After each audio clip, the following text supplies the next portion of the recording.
after getting cancer treatment. Scalise could be the single vote that gives Republicans the edge to pass the articles of impeachment. Now, Republicans are targeting Secretary Alejandro Mayorkas over his handling of the crisis at the border. On Sunday's Meet the Press, Mayorkas called the claims against him baseless, and said he's not letting them distract him from his work.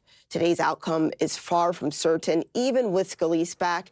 If any lawmakers are delayed or absent, maybe because of the winter weather, the equation could easily change. Well, a lot at stake. Okay, Bree, thank you.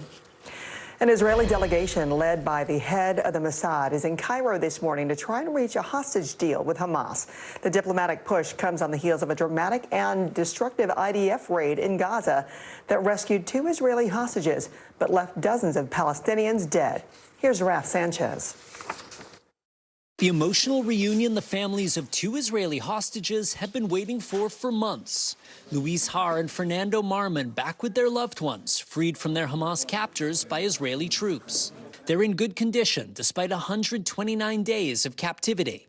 Hamas kidnapped them from a kibbutz during the October 7th terror attacks. It was very emotional to see them, to hug them, to feel them. It feels almost unreal.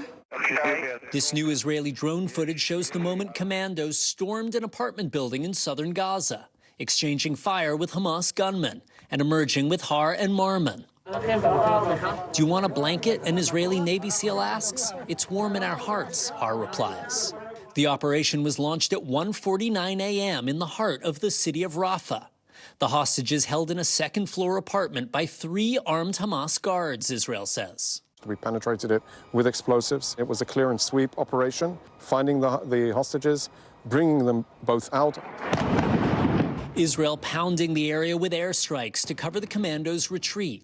At least 67 Palestinians, many of them civilians, killed according to the Hamas-run health ministry.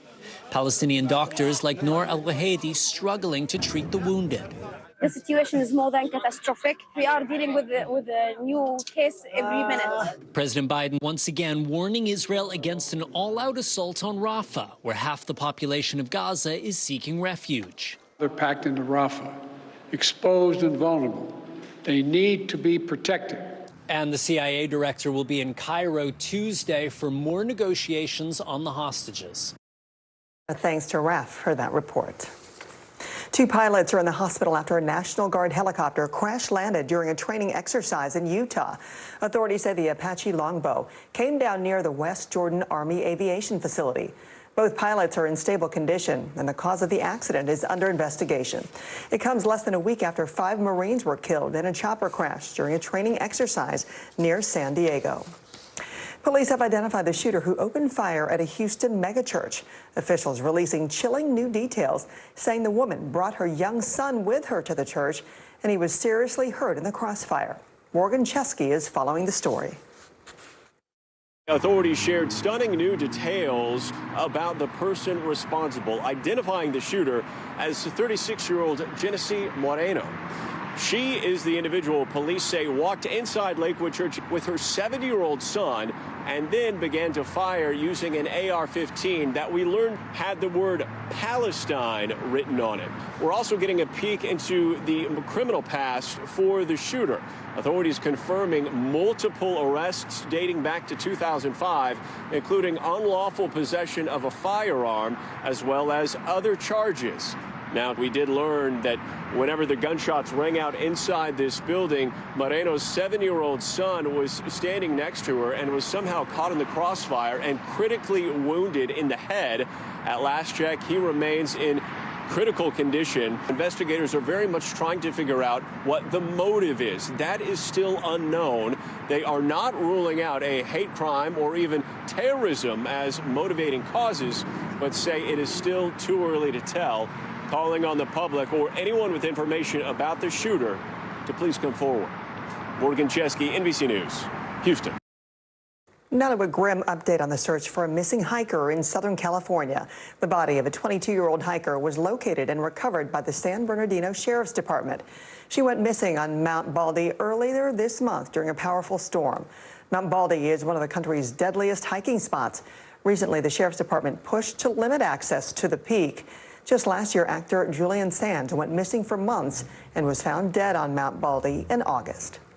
While the Northeast braces for the winter blast, the middle of the country is in for some milder temperatures. NBC meteorologist Angie Lassman is back with a look ahead. Hi again, Angie. Hi there, Francis. Shorts and t-shirt once again for folks across parts of the Midwest. Kansas City heads to the upper 50s today. We've got upper 40s on tap for Des Moines. Minneapolis will hit 36 degrees this afternoon. These temperatures 10, 15, even close to 20 degrees above normal for this time of year. And you can see places like Louisville and Atlanta will continue to be warm as well. We keep it fairly mild into Thursday in places like Cincinnati. We go from the 50s, though, all the way down to the 30s by the time the weekend rolls around. And we'll hang out just around the low 50s to upper 40s for the end of the work week in Washington, D.C. Meanwhile, we've got another system, a quick moving system that we're going to watch work across the Midwest here as we get through the day tomorrow. This will bring a couple of spots, some light snow, working through the Great Lakes and eventually moving into the Northeast by the time we get into Thursday. Let's look at the weather across the country. Let's see what's happening in your neighborhood.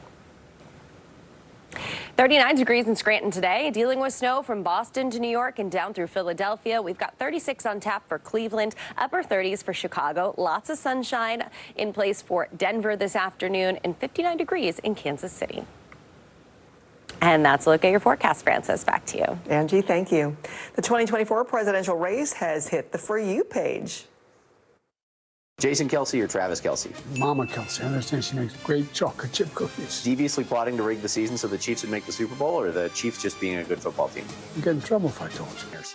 Two great quarterbacks. President Biden's re-election campaign launched its account with the commander-in-chief doing a rapid-fire Super Bowl-themed round of this or that.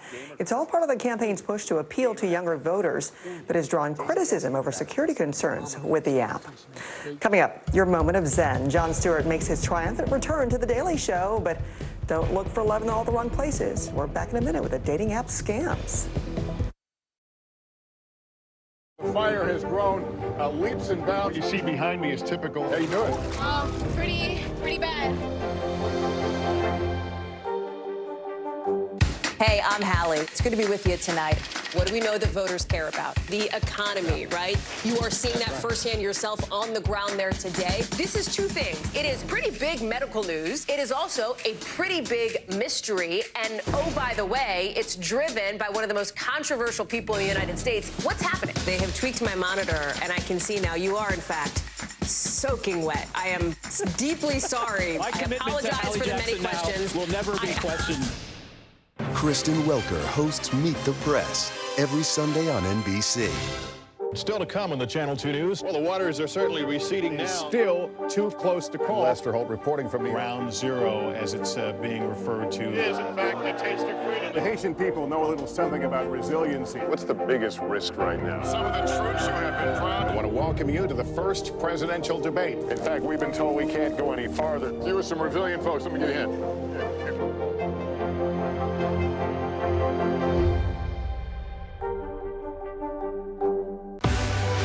Now is raw.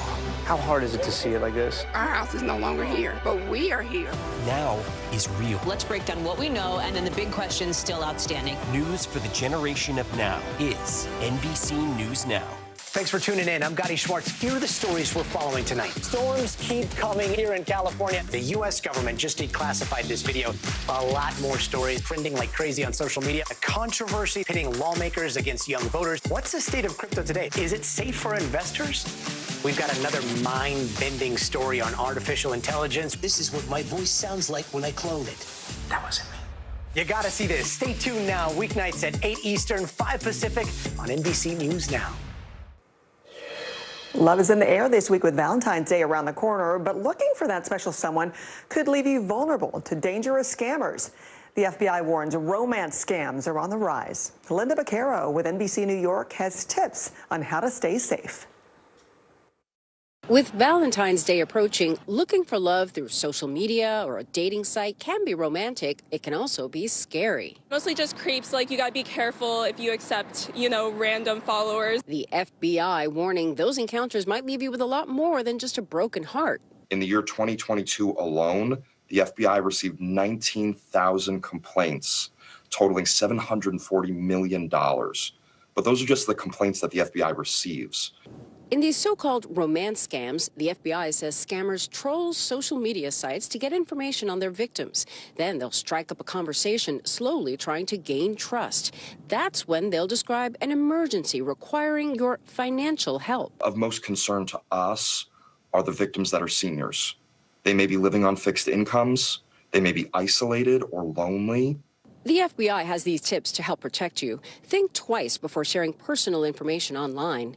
Only use well-known dating sites. And beware of attempts to isolate you. And if they keep finding excuses not to meet you in person, that's another red flag.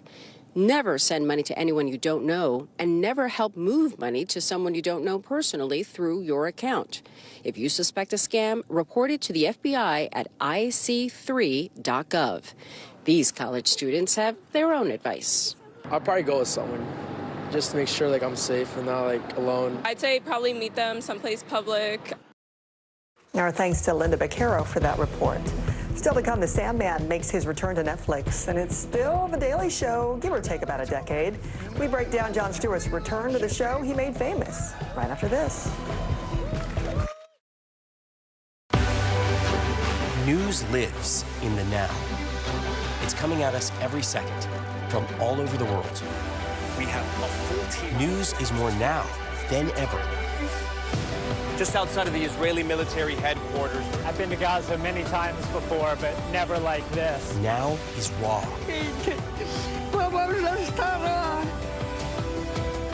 Now is real.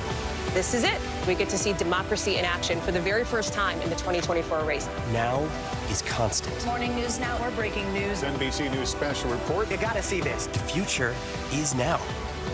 News for the generation of now is NBC News Now. From inside Iran, from Israel, from Florida. Part of our continued reporting. We're all safe. Everybody good? Women, children,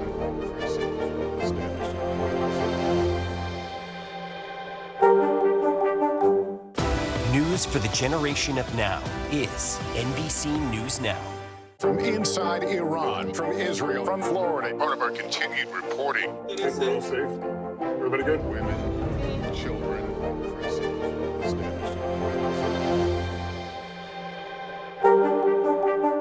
We report live from Tel Aviv. We are live tonight from Juarez, Mexico. Reporting over the skies of Lahaina. Here in Florida. The time to evacuate has come and gone. You were seeing people just running for their lives? People running for their lives. Hundreds of Israelis have gathered to demonstrate. What do the people in Gaza, do you think, what do they need most? A place where Palestinians and Israelis have found common ground. Every night, it's your news playlist. Top Story with Tom Llamas. Streaming weeknights at 7 on NBC News Now. Still to come on the Channel 2 News. Well, the waters are certainly receding now. Still too close to call. Lester Holt reporting from Ground Zero, as it's being referred to. It is, in fact, a taste of freedom. The Haitian people know a little something about resiliency. What's the biggest risk right now? Some of the troops who have been proud. I want to welcome you to the first presidential debate. In fact, we've been told we can't go any farther. You are some resilient folks. Let me get in.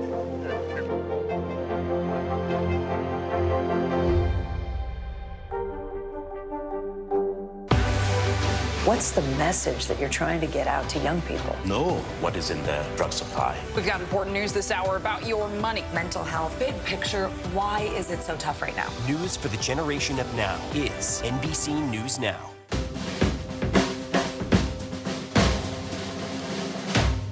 Kristen Welker hosts Meet the Press every Sunday on NBC.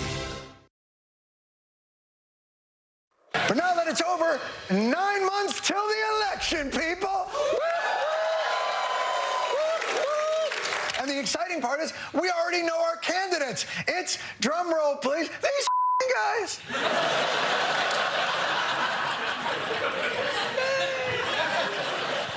Yeah, the world may have changed quite a bit over the last 9 years, but Jon Stewart has not.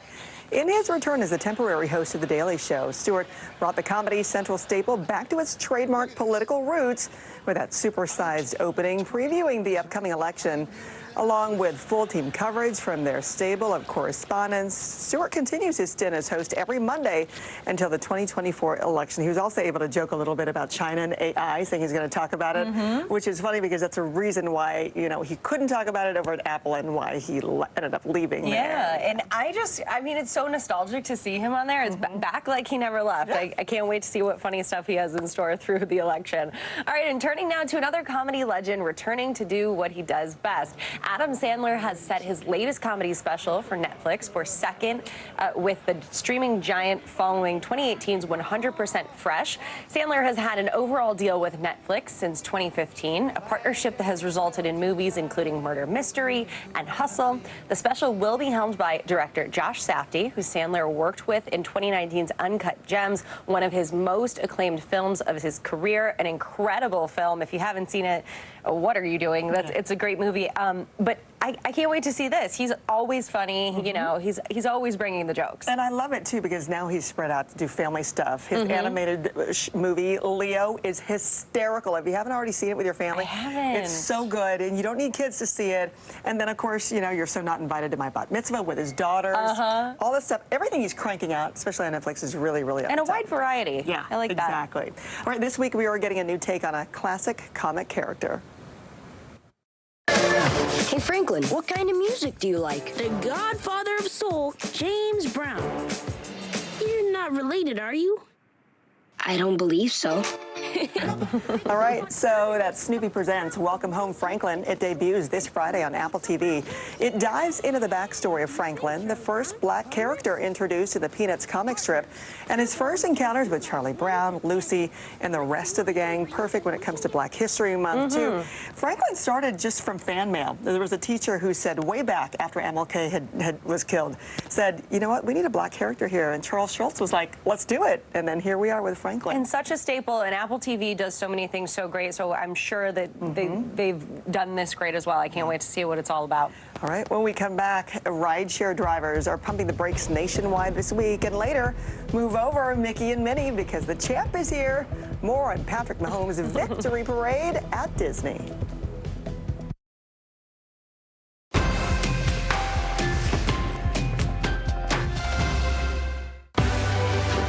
News lives in the now. It's coming at us every second from all over the world. We have a full team. News is more now than ever. Just outside of the Israeli military headquarters. I've been to Gaza many times before, but never like this. Now is raw. Now is real. This is it. We get to see democracy in action for the very first time in the 2024 race. Now is constant. Morning News Now, we're breaking news. NBC News special report. You gotta see this. The future is now. News for the generation of now is NBC News Now.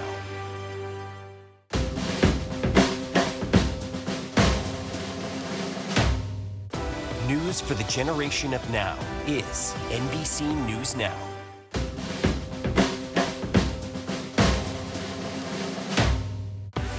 News lives in the now. It's coming at us every second. News is more now than ever. Just outside of the Israeli military headquarters. Now is raw.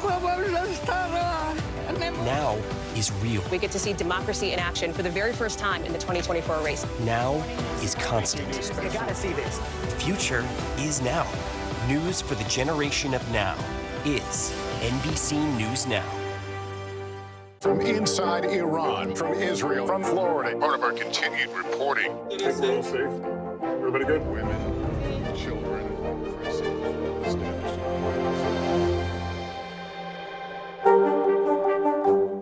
Morning, Al. I think when you open your eyes, you get to decide, how's my day going to be?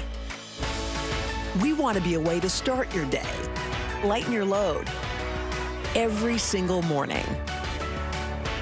Good morning. Thanks for joining us. I'm Joe Fryer. And I'm Savannah Sellers. The latest developments in the war between Israel and Hamas. If you do have points or you have miles, is now a good time to use them. The first woman on a lunar mission. What was it like to get that news? Morning News Now, streaming weekdays at 7.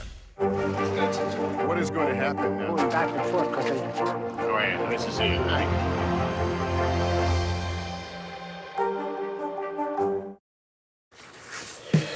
We're back with what you need to know early today. Thousands of rideshare drivers across platforms like Uber, Lyft, and DoorDash are going on a Valentine's Day strike for pay disparities. Drivers will stop all rides from airports in 10 cities, including Hartford, Miami, Newark, and more. After his split with Nike, Tiger Woods has partnered with company TaylorMade to launch a new apparel brand called Sunday Red. The lifestyle brand plans to expand to include footwear and apparel for women and children. It'll be available in May. This year's Super Bowl was one for the books after the Sunday Night Showdown drew a staggering 123.4 million viewers.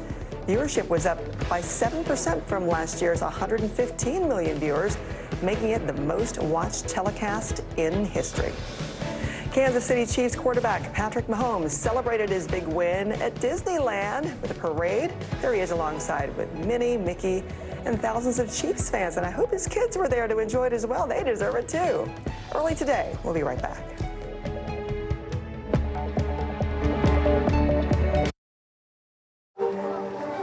People really don't know what's going to happen. Really, a dozen hours after the eye roared ashore. More good people than bad people, you know, right? Yeah, 5 seconds. There is some late-breaking news 4 hours into the Iowa caucuses by the banner. All right, it just me too.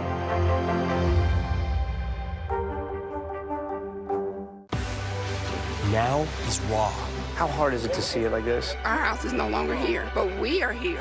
Now is real. Let's break down what we know and then the big questions still outstanding. News for the generation of now is NBC News Now. Nearly a dozen hours after the eye roared ashore. There is some late-breaking news. All right, it just me too.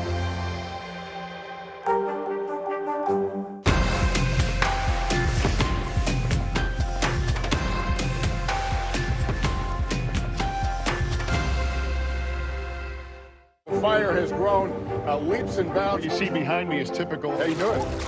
Pretty bad.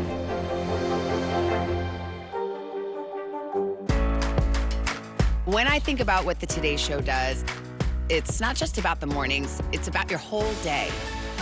There's a feeling of we're in there with you. Then let's take on this day together.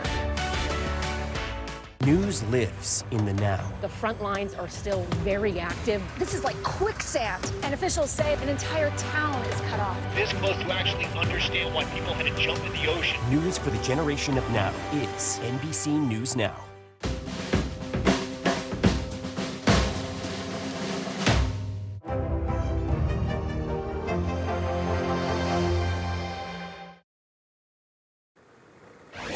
It is the fastest growing sport in the country, and many pickleball players say it's a great way to stay in shape. But a new study finds the number of injuries is rising with the popularity. Our Emily Ikeda has more. A tamer take on tennis. Pickleball has taken the country by storm. This is pickleball? Even featured in a Super Bowl ad. Pickle! Yeah, But as the sport soared in popularity, so has the number of serious injuries. A first-of-its-kind study revealing bone fractures from pickleball increased more than 250% from 2017 to 2022. With most occurring during falls and among players over 60. They haven't necessarily grown up playing it, and so they are, one, physically more susceptible to injury, and then two, there's some issues with balance and coordination. And it's not just fractures. Doctors say sprained ankles, rotator cuff injuries, and Achilles tendon tears are also common. I loved it. David Goldstein has an active lifestyle, but 45 minutes into his first pickleball clinic, tore his Achilles. When I went to move forward, my shoe didn't move, but my Achilles took the brunt of that kind of, forward motion, and that was it. There's less ground to cover in pickleball versus tennis, and much of the game is played close to the net, what's called the kitchen. But it's still dynamic, with lots of starting and stopping. It's about creating an arc. Eric Ho is an instructor and founder of New York City Pickleball. You have to listen to your body, right, and understand your own body's limitations. So how can you avoid injury? Doctors suggest warming up before playing, investing in lessons to learn the proper mechanics, and taking a break from the sport when soreness lingers, as an increase in injuries is serving up a challenge to America's fastest growing sport. Emily Ikeda, NBC News. During its first Live Más Live event, Taco Bell announced how it is spicing up its menu with over a dozen new items. They include offerings from a new Cantina chicken menu that features a new sauce flavors, avocado verde salsa. After testing its crispy chicken nuggets last year in Minneapolis, the rest of the country will get a taste. And just in time for the drink's 20th anniversary, Mountain Dew's Baja Blast is now a gelato flavor. Plus, partnerships with brands like Cheez-Its are taking the Cheez-It Crunch Wrap nationwide. IHOP is celebrating National Pancake Day today with a free short stack. The breakfast chain is also continuing its annual fundraising campaign to help people suffering from food insecurity. For every $1 donated, 10 meals will be provided to those in need. Thanks so much for waking up and watching early today. I'm Frances Rivera. Reminder, it's Fat Tuesday. And here's a live look at Bourbon Street in New Orleans, where the Mardi Gras festivities, they are already kicking off. For all of you who celebrate, have a great one and a safe one too. See you back here tomorrow.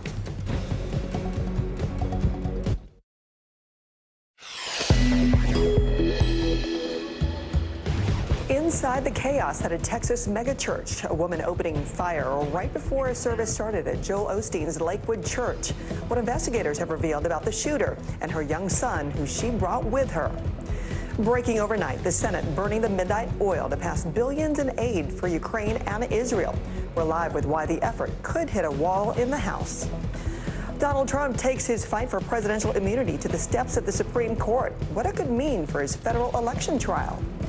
Winter's back with a vengeance, grounding hundreds of flights and canceling class for thousands of students. Our Angie Lassman is tracking the monster snowstorm set to pummel the Northeast. And a jolt to sticker shock. A key report due out today could bring good news on inflation, but will it mean lower prices at the grocery store or at the gas pump? And you think a 25% tip is generous? Try over 1,000%.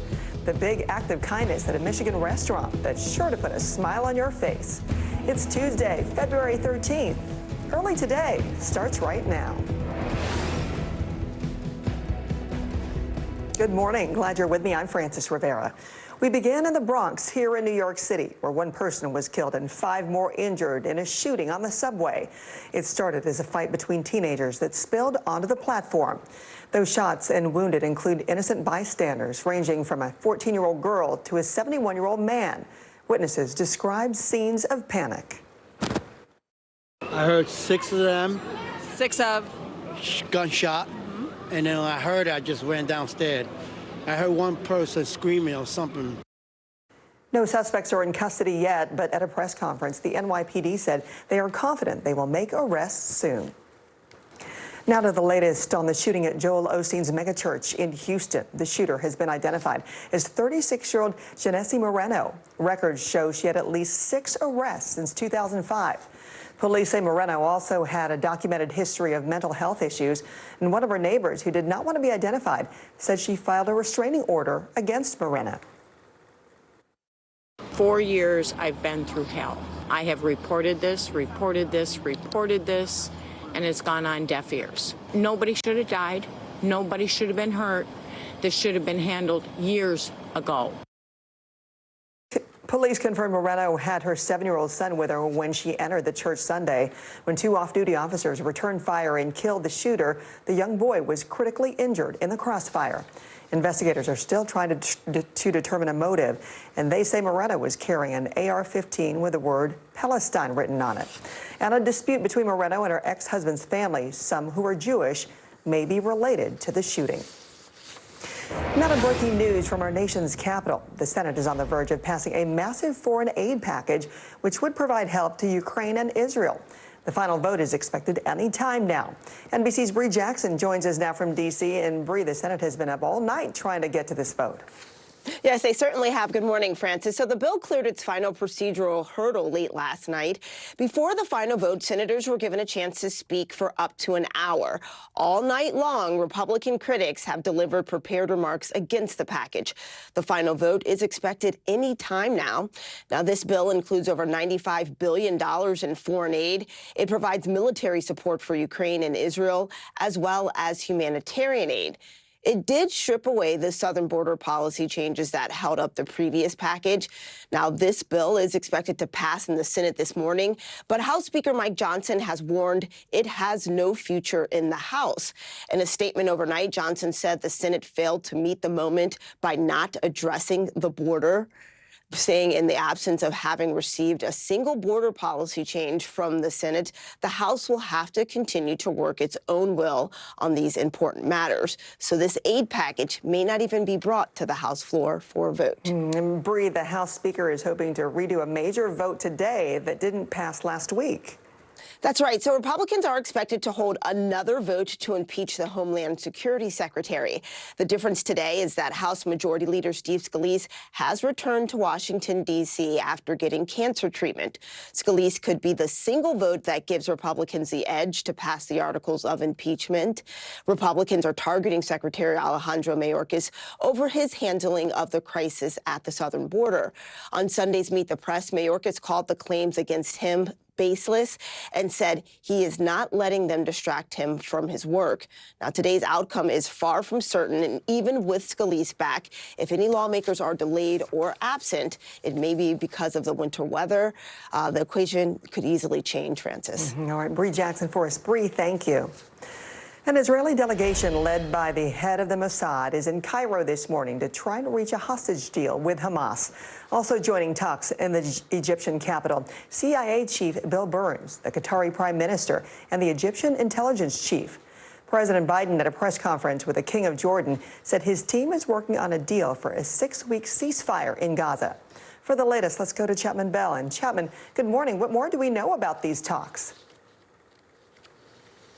Well, Francis, U.S. officials say progress has been made as they remain hopeful in this push to hammer out at least a temporary ceasefire that would see the remaining hostages freed in exchange for Palestinian prisoners being released from prison, despite that major sticking point, Hamas insisting on a permanent ceasefire, something Netanyahu has rejected, as the Israeli Prime Minister has insisted on continuing the military advance into Rafah in southern Gaza, currently home to more than 1 million civilians, many displaced with nowhere to go, a point that President Biden addressed last night from the White House following his meeting with King Abdullah of Jordan. Have a listen. The major military operation in Rafah should not proceed without a credible plan for ensuring the safety and support of more than 1 million people sheltering there. They're packed into Rafah, exposed and vulnerable. They need to be protected. Now, President Biden and King Abdullah also discussed more humanitarian aid getting into Gaza, as well as enduring peace and a possible two-state solution in the future. Now, this push for diplomacy follows that daring raid by Israeli commandos to free 2 hostages in Rafah, but it came with the cost of more than 60 Palestinian lives. That's according to the Gaza Health Ministry run by Hamas. So this push for diplomacy, all the more important for these world leaders trying to bring at least some sort of temporary ceasefire to the region. All right, Chapman Bell for us. Chapman, thank you. In a last-ditch effort to avoid prosecution, former President Trump has filed a request with the Supreme Court. Lawyers for Mr. Trump are asking the justices to put on hold an appeals court ruling that rejected his claim of presidential immunity in the January 6th trial. If the High Court rejects the request, the district court case into election interference is free to proceed. Mr. Trump is the clear frontrunner for the Republican presidential nomination, and should he win the election in November, he would be in a position to pardon himself or dismiss the charges. And a judge in Georgia has set a Thursday hearing to decide whether Fulton County DA Fonnie Willis will be dismissed from her Trump election fraud trial over an undisclosed romantic relationship with her special prosecutor, Nathan Wade. An election will be held today that will impact those very close House votes those close votes in the House. Voters in Queens and Long Island will vote today to replace the ousted New York Congressman George Santos. He was expelled in December after a 23-count federal indictment. The race to replace Santos is close. Republican Mazi Pilip is running against Democrat Tom Suozzi. Suozzi held the seat for 3 terms before vacating it to run for governor in 2022. Voter turnout could be low with heavy snow expected today. After a few days of unseasonably warm temperatures, winter is returning to the Northeast with a massive winter storm. Over the weekend, the system brought heavy snow to parts of Oklahoma, New Mexico, and Texas. And it could make for dangerous travel conditions. And many schools have already closed or moved to virtual learning, like in New York City. For more on what to expect, here's NBC meteorologist Angie Lassman. Hi, Angie. Hi there, Francis. It's already going to be a difficult commute, even if you're heading out this early across portions of the mid-Atlantic and the Northeast. We've got mainly rain for the mid-Atlantic, but transitioning over into that snow the farther north that you go. And the winter alerts are up for 46 million people across this region. And here's why. That system is going to work through here pretty quick, but still going to impact us, especially for the first half of the day in places like Washington, D.C. to New York. Notice in New York City, the steady snowfall is going to last from early hours this morning, 5 a.m. all the way to 1 p.m. We'll see those gusty winds lasting even beyond the snow working out. So that'll still continue to be an issue. We could still have some coastal flooding along the areas along the water. But notice Boston, Hartford, those locations will see the snow last into the early afternoon hours. But when it comes to the highest totals, it's looking like places like Providence, Hartford could see some of those higher end totals. If you're keeping track in New York City, 3 to 5 inches are expected. In Philadelphia, could pick up to 3 inches as well. As we look at the weather across the country, let's see what's happening in your neighborhood. Temperatures into the upper 30s in New York today, dealing with that snow. Into the low 40s, though, for Columbus. Mild conditions across the middle of the country with low 60s from Joplin to Wichita, upper 50s for Kansas City. Denver to Colorado Springs, plenty of sunshine expected today. And that's a look at your forecast. Francis, back to you. Thank you so much, Angie. NASA's newest satellite is in orbit studying our oceans and our atmosphere. The PACE satellite was built in Maryland and launched at Florida's Kennedy Space Center. Now orbiting Earth, it holds 3 new instruments, which scientists say work a lot like our eyes do. As a NASA scientist explains, the satellite should answer critical questions about how fossil fuels are affecting our planet. Think about moving to a bigger box of crayons with more colors there. So darker particles will absorb sunlight, lighter particles will reflect it. How clouds form and where they form depend in part on that. What we're trying to better understand with PACE is the different types of aerosols. So, there's sea salt, there's smoke, there's mineral dust, and all of this will better understand that and how it translates into clouds. Scientists could eventually unlock other uses for the satellite as well. Okay, Early Today is back in a minute with what to expect from today's key inflation report and why love is taking a backseat for thousands of Lyft and Uber drivers this Valentine's Day. From inside Iran, from Israel, from Florida, from Lewiston, Maine. Part of our continued reporting. This is what a country in war looks like. Women, children. What is it like? Countless neighborhoods across the region that look just like this. Everybody good? Get took for all this damage to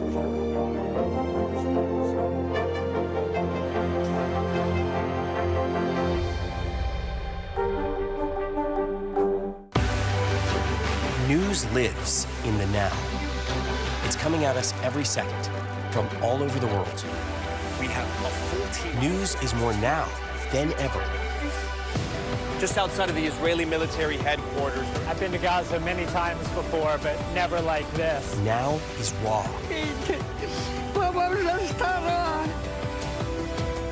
Now is real. This is it. We get to see democracy in action for the very first time in the 2024 race. Now is constant. Morning News Now, we're breaking news. NBC News special report. You gotta see this. The future is now. News for the generation of now is NBC News Now. People really don't know what's going to happen. Nearly a dozen hours after the eye roared ashore. More good people than bad people, I know, right? 5 seconds. There is some late-breaking news 4 hours into the Iowa caucuses. All right, anticipate.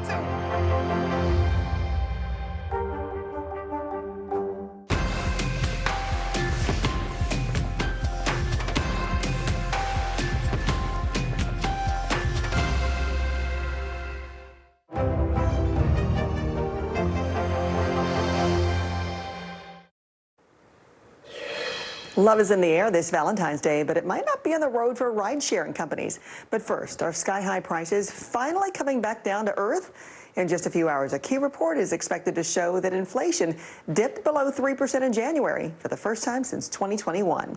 CNBC's Arabila Gamede is in London with that preview. Arabila, good morning.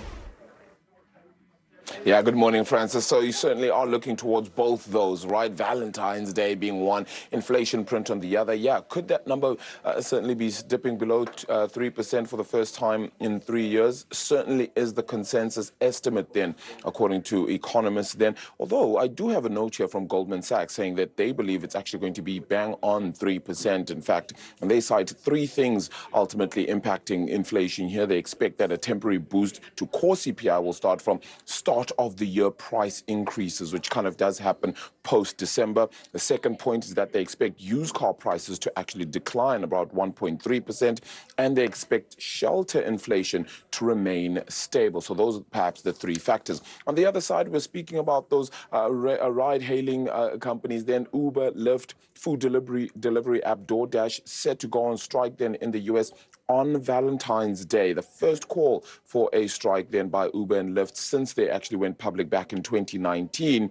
And it does come after they said, or Lyft had said, that they would actually pay the differential and if the company's drivers are not making less than 70% of what drivers get paid after external fees each week. So, yeah, unfortunately, going to be a strike then on Valentine's Day. So you have to find another way to deliver those presents. Yeah, all right. Thank you, Arabile.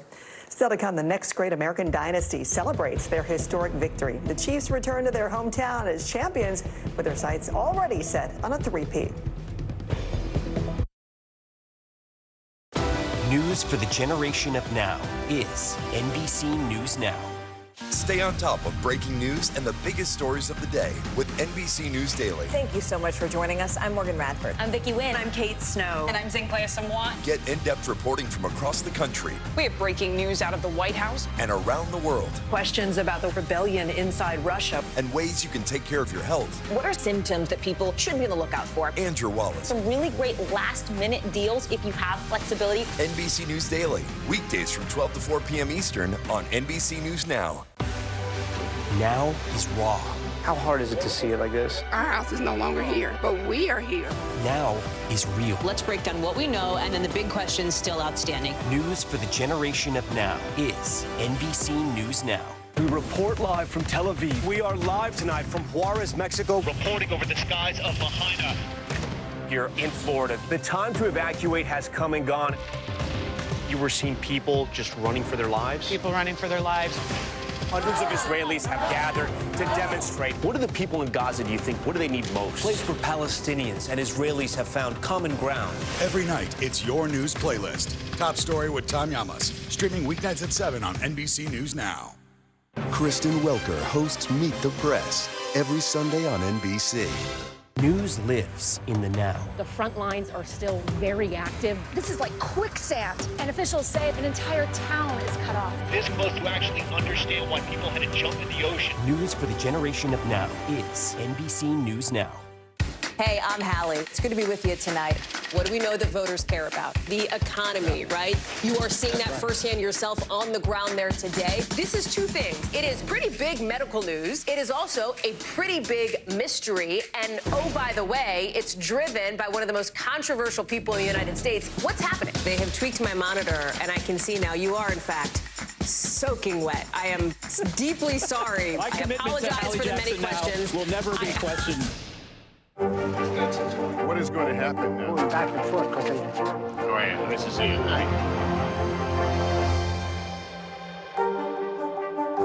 News lives in the now. Look at this. You can't even see anything anymore. Let's break down what we know. You gotta see this. News for the generation of now is NBC News Now. Nearly a dozen hours after the eye roared ashore. There is some late-breaking news. All right, isn't it?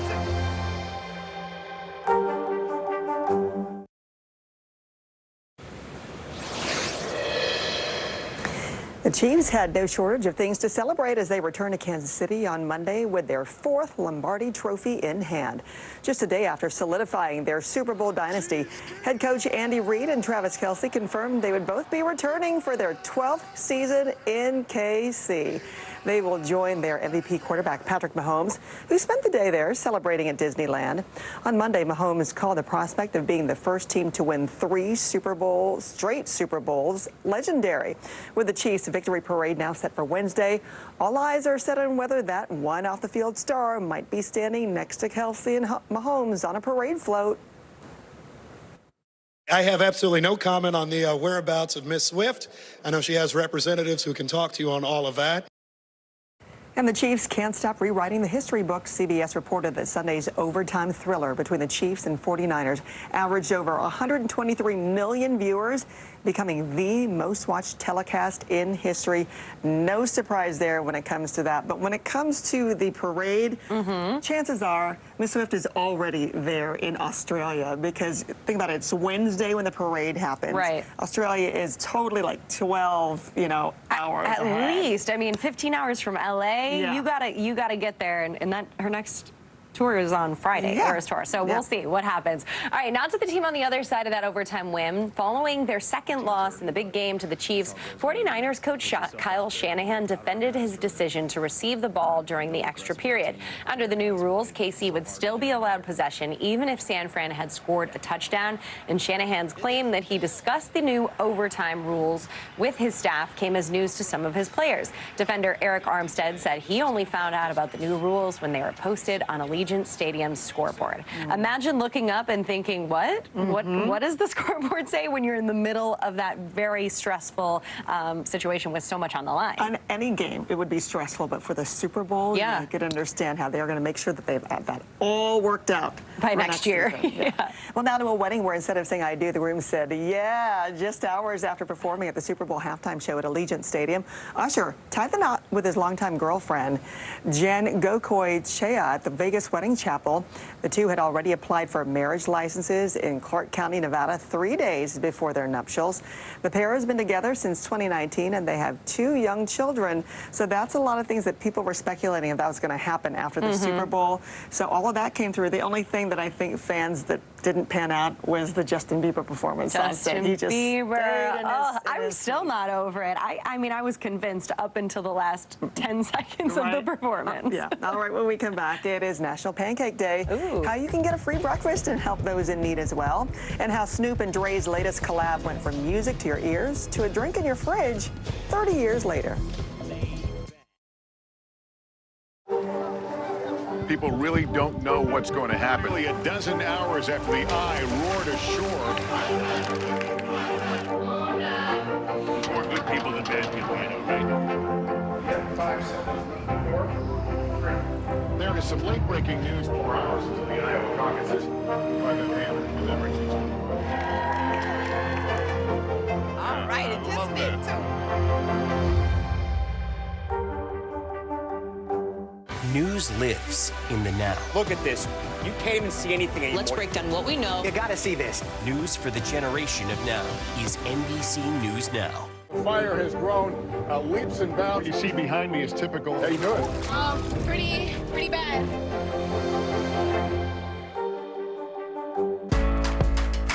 When I think about what the Today Show does, it's not just about the mornings, it's about your whole day. There's a feeling of we're in there with you. Then let's take on this day together. People really don't know what's going to happen. Nearly a dozen hours after the eye roared ashore. More good people than bad people, I know, right? 5, 7, 4, 3. There is some late-breaking news 4 hours into the Iowa caucuses. All right, it just did too.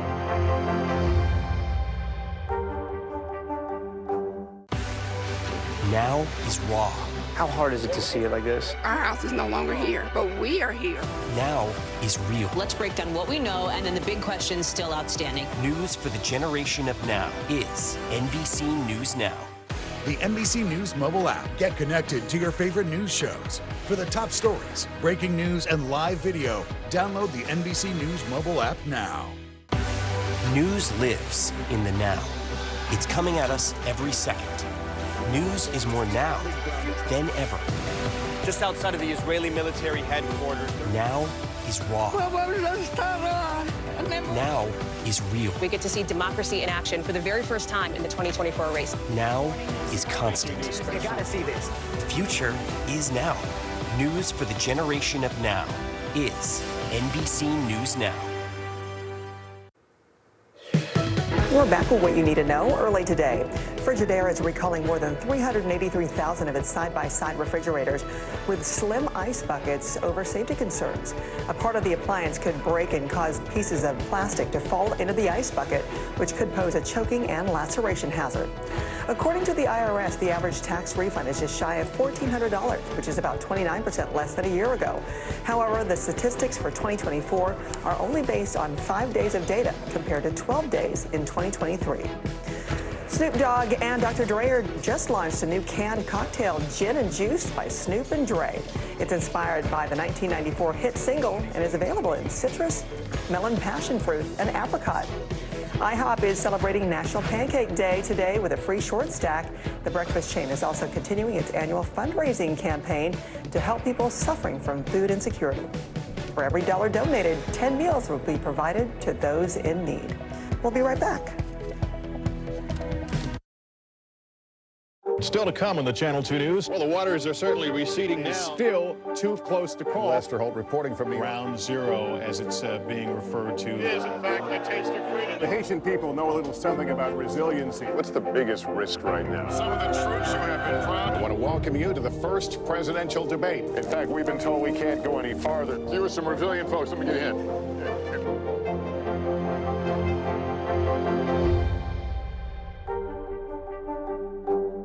The NBC News mobile app. Get connected to your favorite news shows. For the top stories, breaking news, and live video, download the NBC News mobile app now.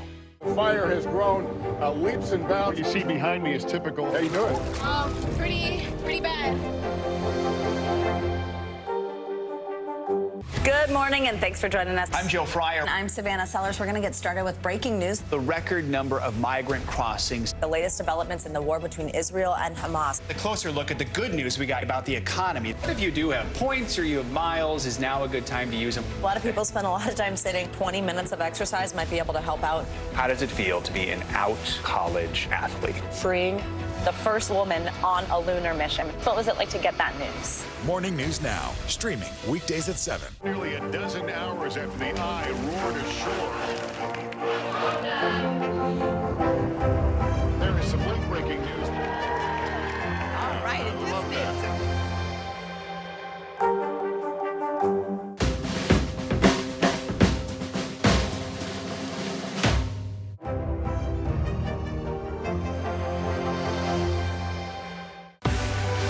Now is raw. How hard is it to see it like this? Our house is no longer here, but we are here. Now is real. Let's break down what we know and then the big questions still outstanding. News for the generation of now is NBC News Now. Crowds gathered in Savannah, Georgia, as a downtown square was officially renamed in honor of Susie King Taylor. Taylor was a former Army nurse and Civil War icon from Savannah. She escaped slavery at the age of 14 and was the first African-American teacher to openly teach African-American studies in Georgia. The square had been named after John C. Calhoun, who was a former slave owner. We all know it's customary to leave a tip when you go out to eat, with many people leaving, 15 or 20% of the bill. So imagine the shock employees at one Michigan restaurant felt after a customer tipped them $10,000. NBC's Ellison Barber has the story. When you get the check at a local restaurant or cafe, how much do you tip? Some joints will give you a hint, suggesting 20, 22, or even 25%. But last week, one patron at the Mason Jar Cafe in Southwest Michigan showed some gratitude on another order of magnitude, tipping $10,000 on a $32 lunch. Absolute disbelief to begin with. Typically, we'll see every now and then $100, but not ever anything, of this gratitude or magnitude. Manager Tim Sweeney was shocked to see this kind of tip, especially during the cafe's slow winter months. I had a conversation with him, and he wanted to proceed. Turns out this act of kindness was far from random. It was in memory of a friend who had recently passed, and he was in town for a funeral. And it was just really an act of kindness that impacted so many people. The customer, who wished to remain anonymous, requested the tip be split among the staff. Waitress Paige Mullick says she'll use her share to help pay off some of her student loans. Lower that interest every bit I can. We had so many incredible women working that day, so many hardworking mothers, just who really deserve this. The cafe is sharing this picture of the tip on Facebook with the caption, "I'm crying, you're crying, we're all crying," adding, quote, "Keep sharing the love where you can." Every dollar counts at a job like this, and I think that a lot of people really, really deserve this. If a little bit goes a long way, a big tip like this has the potential to change lives. Anytime you can lend a hand and change somebody's life, whether it's a small act or a large act, it's very important to just keep that in the forefront, keep that top of mind. Our thanks to Ellison for that report, and I hope that anonymous customer is able to see that report and know how many lives he's changed by that just one gesture. Thanks so much for watching early today. I'm Frances Rivera. Hey, it's Fat Tuesday. Here's a live look at Bourbon Street in New Orleans, where the Mardi Gras festivities are already kicking off at this early hour. For all of you who celebrate, have a great one. See you tomorrow.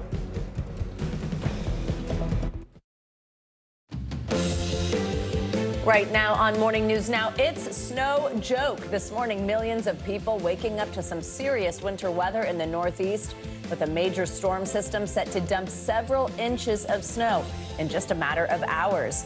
We have a team tracking the conditions, the warnings, and we'll tell you how it could impact your day. Also this morning, disturbing new details about what may have led to a shooting at Joel Osteen's Texas megachurch. We don't understand why these things happen, but we know God's in control. What investigators say they found belonging to the suspect, plus what we're learning about her criminal and mental health history. And rideshare drivers slamming the brakes on your Valentine's Day plans. The pay dispute that has them trading the roadways for the picket lines tomorrow. Plus, it's a day some singles love to hate. We'll explain the phenomenon known as the Valentine's Day blues and how to fight it if you aren't feeling the love. And I guess that's a little PSA. That's tomorrow, huh? Exactly. And you're going to have a snowy Valentine's Day in some parts of the country. Not Christmas, right. but Valentine's Day. Good to have you with us on this Tuesday. I'm Joe Fryer. And I'm Savannah Sellers. And that's where we start this morning with that nor'easter. It's this morning almost 50 million people from Philadelphia to Boston could be walloped by this massive snowstorm. Could be the biggest to hit the area in nearly 2 years. In New England, they've been preparing for the past 24 hours, with folks on the Massachusetts coast boarding up their windows, while crews in Rhode Island lined up the plows. The big concern this morning is on the roads. All that rain and snow could make for a messy commute along some of the most traveled arteries in the country. And that prompted New Jersey Governor Phil Murphy to issue this warning.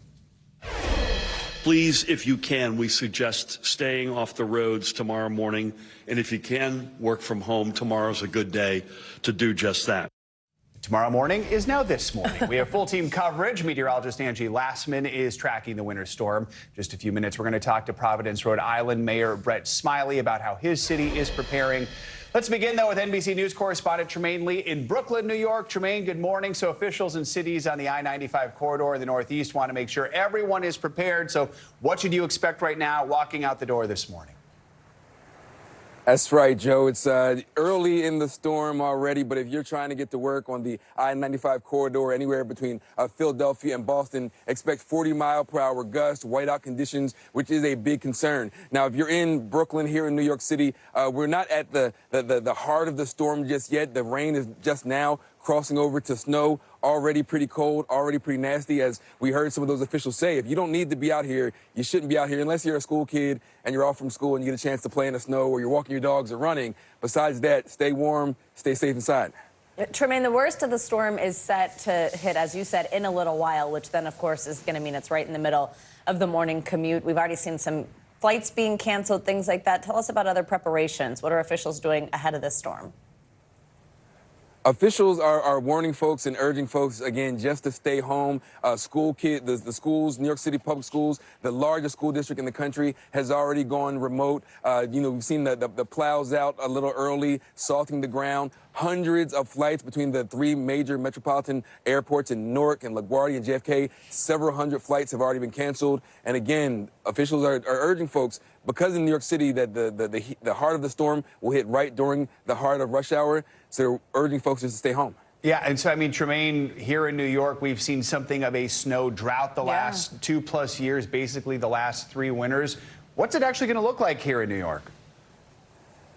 That's right. It's been a little bit of a drought, so I know some folks, not those of us who have to stand out here and report the news, are looking forward to this. But if you are a school kid home from school, as much as 6 inches or more in Central Park and across the city. And so it's been 2 years. The drought is finally broken. Again, the estimates are getting a little lower from last night, but 6 inches or more of snow dropping here in New York City. We will take whatever we can get for those of us who have been starved for snow. Yeah, I know. Over We're these sorry past for few you, years. Tremaine. Tremaine, But thank we're you a little so much. excited. Stay warm. For more on this, we're joined by the mayor of Providence, Rhode Island, Brett Smiley. Mayor Smiley, good morning. Thank you very much for joining us. So your city bracing up for nearly a foot of snow here. How are you preparing for this?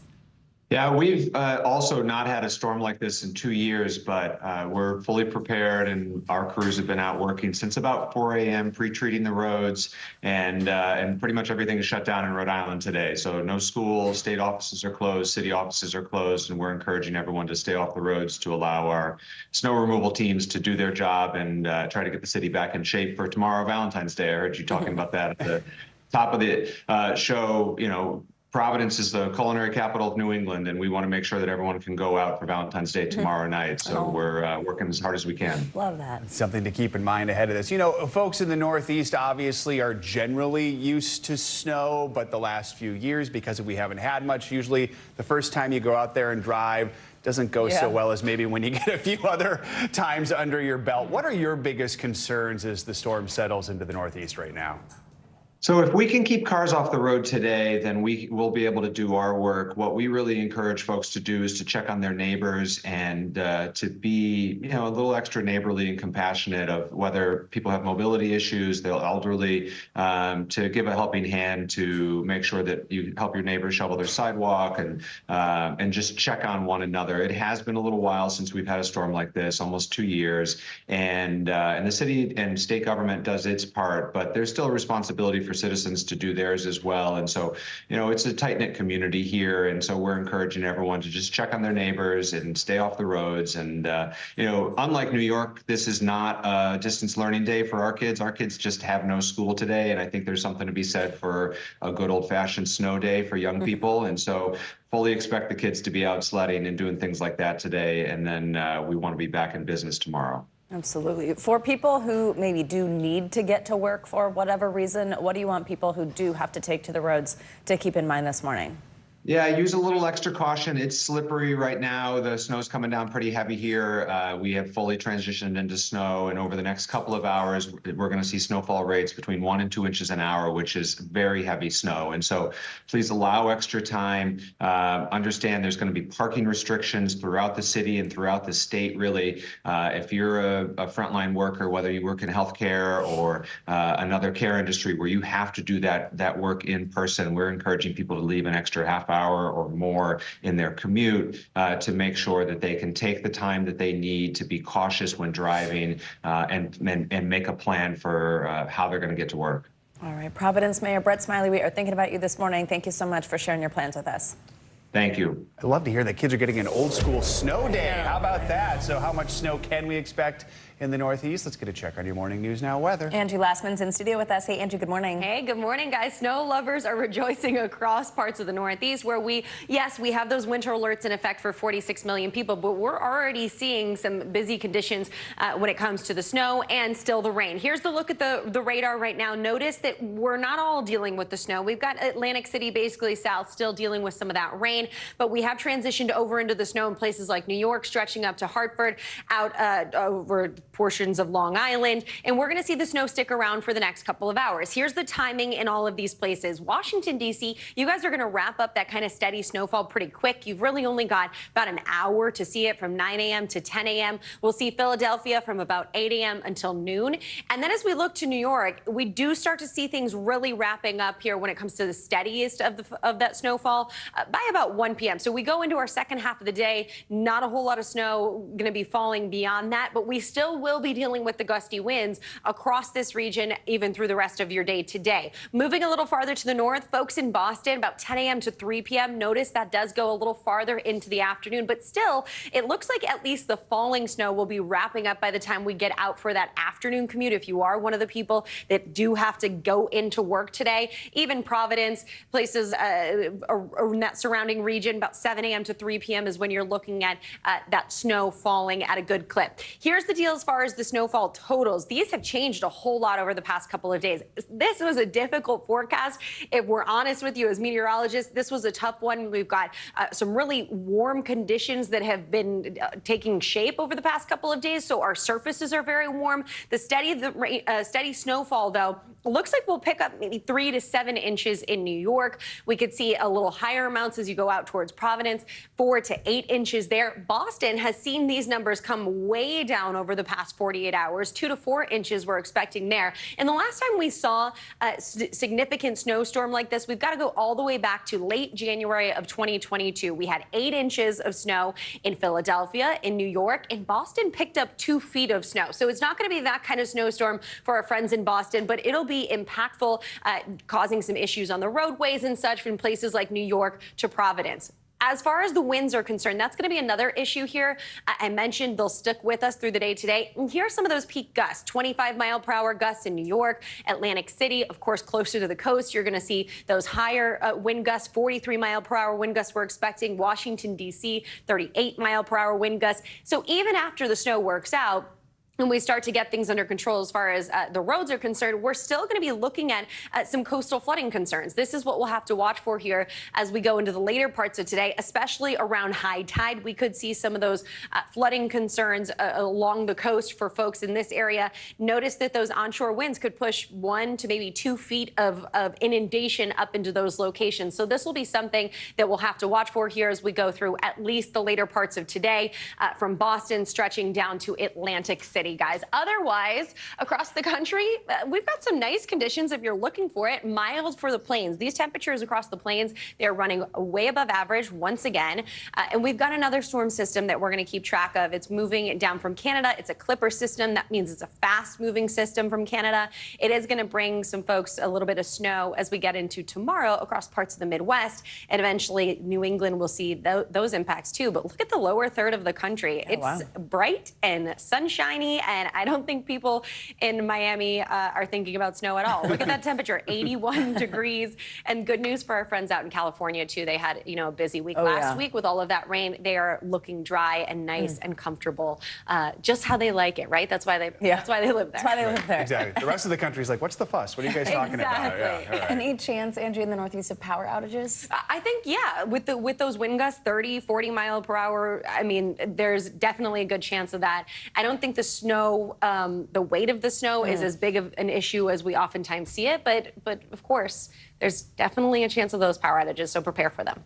All right, something we'll keep an eye on. Thank you so much. Of course. Well, we are learning new details this morning about the woman who stormed a popular Houston megachurch, opening fire and sending churchgoers scrambling. New video shows law enforcement searching the home of the shooting suspect, ultimately finding some troubling items. A motive is still unclear, but police say they believe she acted alone. NBC News correspondent Morgan Chesky has the latest on the investigation.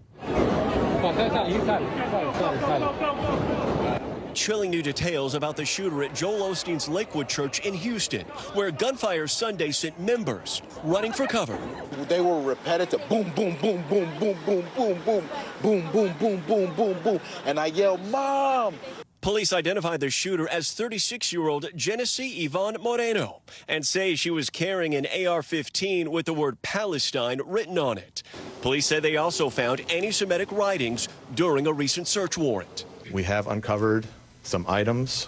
We do have some anti-Semitic writings that we have uncovered during this process. But like I said, We are 24 hours into it. Investigators say a dispute between Moreno and her ex-husband's family, some of whom are Jewish, may be related to the shooting. At the church, witnesses say the shooter was wearing a trench coat and opened fire almost immediately after walking inside. The first thing that I thought, I was like, I need to hold my kids really hard, and I thought that I maybe will die after that. Police confirming Moreno entered the church with her 7-year-old son and was armed with multiple weapons and ammunition. 2 off-duty officers returning fire, killing the shooter. Her son critically injured in the crossfire. They held their ground in the face of rifle fire at point-blank range. And they continued to fire until the perpetrator was neutralized, and they did not yield. Law enforcement records show the shooter had at least 6 prior arrests since 2005, including unlawful carrying of a weapon, which she pleaded guilty to, evading arrest, and assault on a public official, which she pleaded to a lesser charge. Moreno's neighbors saying she filed a restraining order against her in November. Police adding in 2016, authorities placed Moreno under an emergency detention order. We do believe that she does have a mental health history that is documented through us and through interviews with family members. The shooting Sunday came minutes before the megachurch's Spanish service, where 1 member was wounded but is expected to make a full recovery. We're devastated. I mean, we've been here 65 years and have somebody shooting in your church. But, you know, we don't understand why these things happen, but we know God's in control. All right, our thanks to Morgan Chesky for that report. Breaking news this morning, senators on Capitol Hill have passed a foreign aid bill that will help Israel, Ukraine, and other allies. The $95 billion package passed by a vote of 70 to 29 after a rare all-night session. But in the House, Speaker Mike Johnson has repeatedly said that he has no intention of bringing it before his chamber. Many House Republicans oppose more aid for Ukraine in favor of increased security at the southern border. Well, Jordan is joining the U.S. in its calls against an Israeli invasion of Rafah. That's a city in southern Gaza. President Biden met with Jordan's King Abdullah II yesterday at the White House. It was their first meeting since 3 U.S. soldiers were killed in a drone strike at a military base in Jordan late last month. The 2 leaders discussed the ongoing situation in Gaza, including how to end the war and a plan for what comes next. They also addressed the growing concerns over a possible Israeli military operation in Rafah. We cannot afford an Israeli attack on Rafah. It is certain to produce another humanitarian catastrophe. We cannot stand by and let this continue. The major military operation in Rafah should not proceed without a credible plan for ensuring the safety and support of more than 1 million people sheltering there. NBC News correspondent Aaron Gilchrist joins us now with more on their meeting. Aaron, good morning. So this is the first time the president has appeared alongside an Arab leader at the White House since the Israel-Gaza war began. Tell us the significance of the timing of this particular meeting and what role also is Jordan playing behind the scenes? Well, timing-wise, Savannah and Joe, good morning to you. This is something that we've watched the key players in the Middle East, the countries that have a lot of influence, like Jordan, trying to make sure that they're getting out and gathering as much support for the ideas around a pause or a ceasefire in the fighting there, but also the humanitarian crisis that is developing there. The Jordanian king is on a mission this week, first stopping here in the U.S., then going on to Canada, trying to rally support for what he's called an immediate ceasefire. The Jordanians told us that before this visit happened yesterday. And so that was a key part of the conversation that the Jordanian king had with President Biden yesterday at the White House. Of course, we know the administration has said that a ceasefire, an out-and-out ceasefire, is not something that it's asking for, but it does want to see a long-term humanitarian pause, as the president referenced, and the White House spokespersons have been telling us throughout the last several days as well, while the U.S. is working on this deal that is slow to come together at this point, Savannah and Joe. Yeah, so Aaron, what are we hearing from the president when it comes to trying to get this hostage release deal? Well, the president is saying that his team is still working on it. You may remember, obviously, we had the first deal that happened back in November where there was a pause and a release of hostages. And now the effort is to get the remainder of the hostages released. But there's been this back and forth about what exactly that might look like between the Israelis and Hamas, obviously with the Qataris acting as an intermediary and the U.S. and Egypt keep partners in the effort to get this deal done. I want you to hear the president talk about this a little bit in his remarks from the White House yesterday. Listen. The United States is working on a hostage deal between Israel and Hamas, which would bring an immediate and sustained period of calm to Gaza for at least 6 weeks, which we could then take the time to build something more enduring. The key element of the deals are on the table. There are gaps that remain, but I've encouraged Israeli leaders to keep working to achieve the deal. The United States will do everything possible to make it happen. And so the administration has told us that this deal is pretty much there. That was the quote we got from a senior administration official over the weekend. We know that today the CIA director, William Burns, is in Egypt meeting with the Qatari prime minister and meeting with his Israeli counterpart as well, trying to craft the final terms of a deal and get this across the finish line. Bill Burns was a key player in the first deal that was done.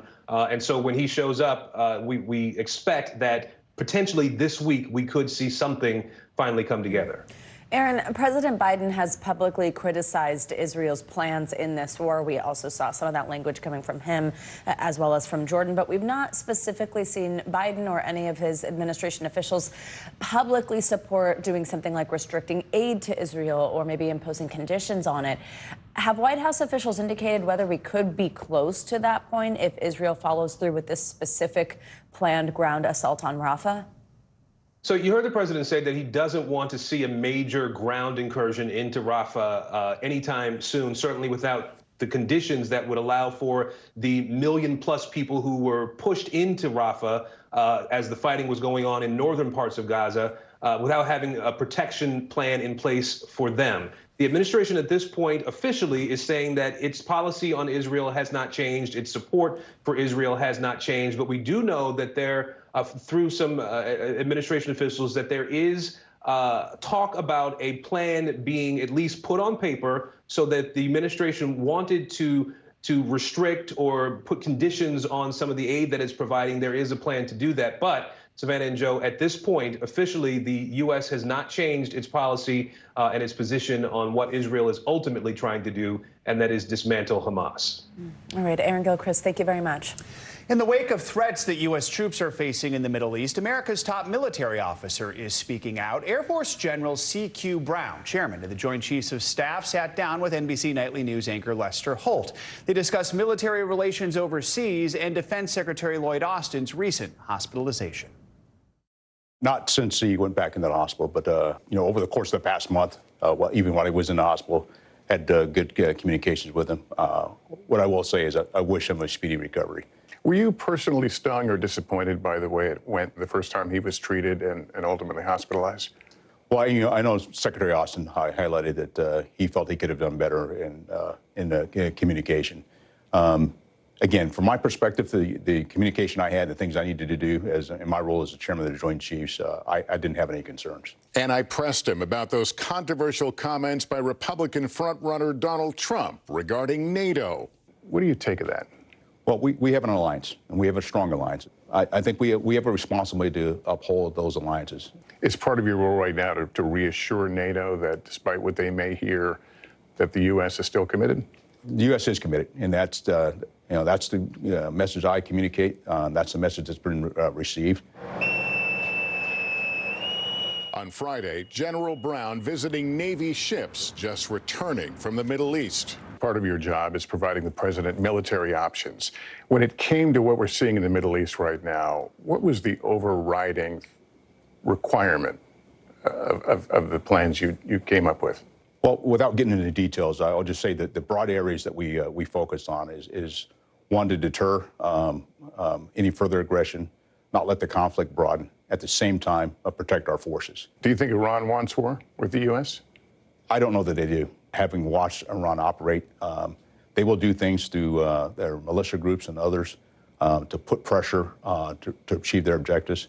At the same time, not looking for a broader conflict with the United States. And during this Black History Month, I asked America's top general about this video that made headlines where he spoke passionately right after the death of George Floyd. I'm thinking about wearing the same flight suit with the same wings on my chest as my peers, and they being questioned by another military member, "Are you a pilot?" And you were in the Pacific Air Force then. What made you do that? Our youngest son, on a Sunday, called my wife and I, and he was really struggling with the death of George Floyd. And it bothered me as well. And our son asked me, Dad, what is Pacific Air Force is going to say?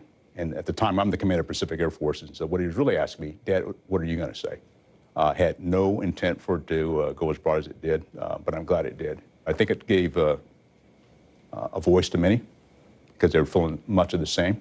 And I'm glad I was able to do it. And sharing with us his inspiration during his career, the legendary Tuskegee Airmen. You spoke at Shaw Air Force Base about the Tuskegee Airmen. What is it you want, as people look at you and your experience, what do you want us to know and think about? Opportunity. I think all I've ever wanted throughout my Air Force career is just an equal opportunity to compete. And not judge me based on the color of my skin, but judge me on the merit of my capability. And I think that's what all of our service members want. They just want an opportunity. I'm an ordinary person with an extraordinary opportunity. I want to make sure that I do everything I can to open a door for others. Our thanks to Lester Holt for that interview. And there is much more to come here on Morning News Now. Later this hour, no love for Valentine's Day. You are not alone. Why so many singles are feeling blue ahead of the holiday. Up first after the break, former President Donald Trump trying again to put his election interference case on hold. We're going to break down his 11th hour request to the Supreme Court next. We'll be right back.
We're talking possibly 1 trillion galaxies. Yes. That is a number that is just so hard to compute. Whether it's the moon, whether it's Mars, it feels like we're on the cusp of something big.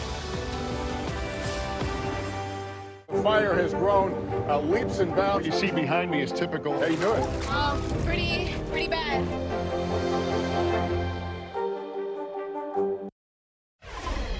Welcome back. Former President Donald Trump is asking the Supreme Court to put on hold an appeals court ruling that found he does not have presidential immunity from criminal prosecution. The case stems from his alleged efforts to overturn the 2020 election. While it's not an official request for the Supreme Court to take the case, if they agree to Trump's request, it would pause the criminal case while the former president and his legal team prepare his full appeal, delaying the trial. Trump is facing a 4-count indictment in Washington, including charges of conspiracy to defraud the U.S. and conspiracy to obstruct an official proceeding. He has pleaded not guilty. NBC News legal analyst Danny Savalos joins us now with more on this. So let's walk through this filing by Trump and his legal team. What is it they're seeking? How much of this is just trying to delay things past the election? The words you just said. Now, I'll explain exactly what's going on procedurally, is that now that Trump has asked for a stay, the mandate, which is the D.C.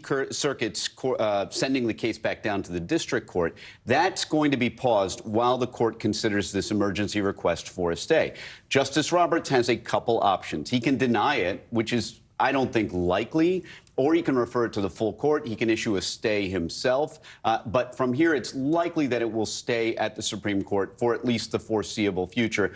If it takes up the case, then, of course, the lower proceedings are paused during that time. And part of the strategy here for Trump is because the D.C. Circuit put in its order that, hey, you guys can ask us, the appeals court, for a rehearing, but if you do, the lower case, the case in the trial court, your criminal case, goes on. And that's one of the other requests that Trump has for the Supreme Court, to pause the D.C. Circuit's proceedings as well. So you just laid out some of the possible actions. Of course, the big question here is, when does any of this actually get underway after something like this? And then how does that kind of put it on a collision course with the election? How soon could we even just get the answers to these first few steps? This is the #1 question I get on all of these Trump cases. And the answer is, who knows? And I'm not saying that to be glib. All I can tell you is what most litigators know from their normal, ordinary dealings with appellate courts. But most litigators do not have former presidents as their clients who are asserting never-before asserted immunity claims. I'll just say as an aside, one of the strongest arguments the Trump team has for the Supreme Court to even hear this case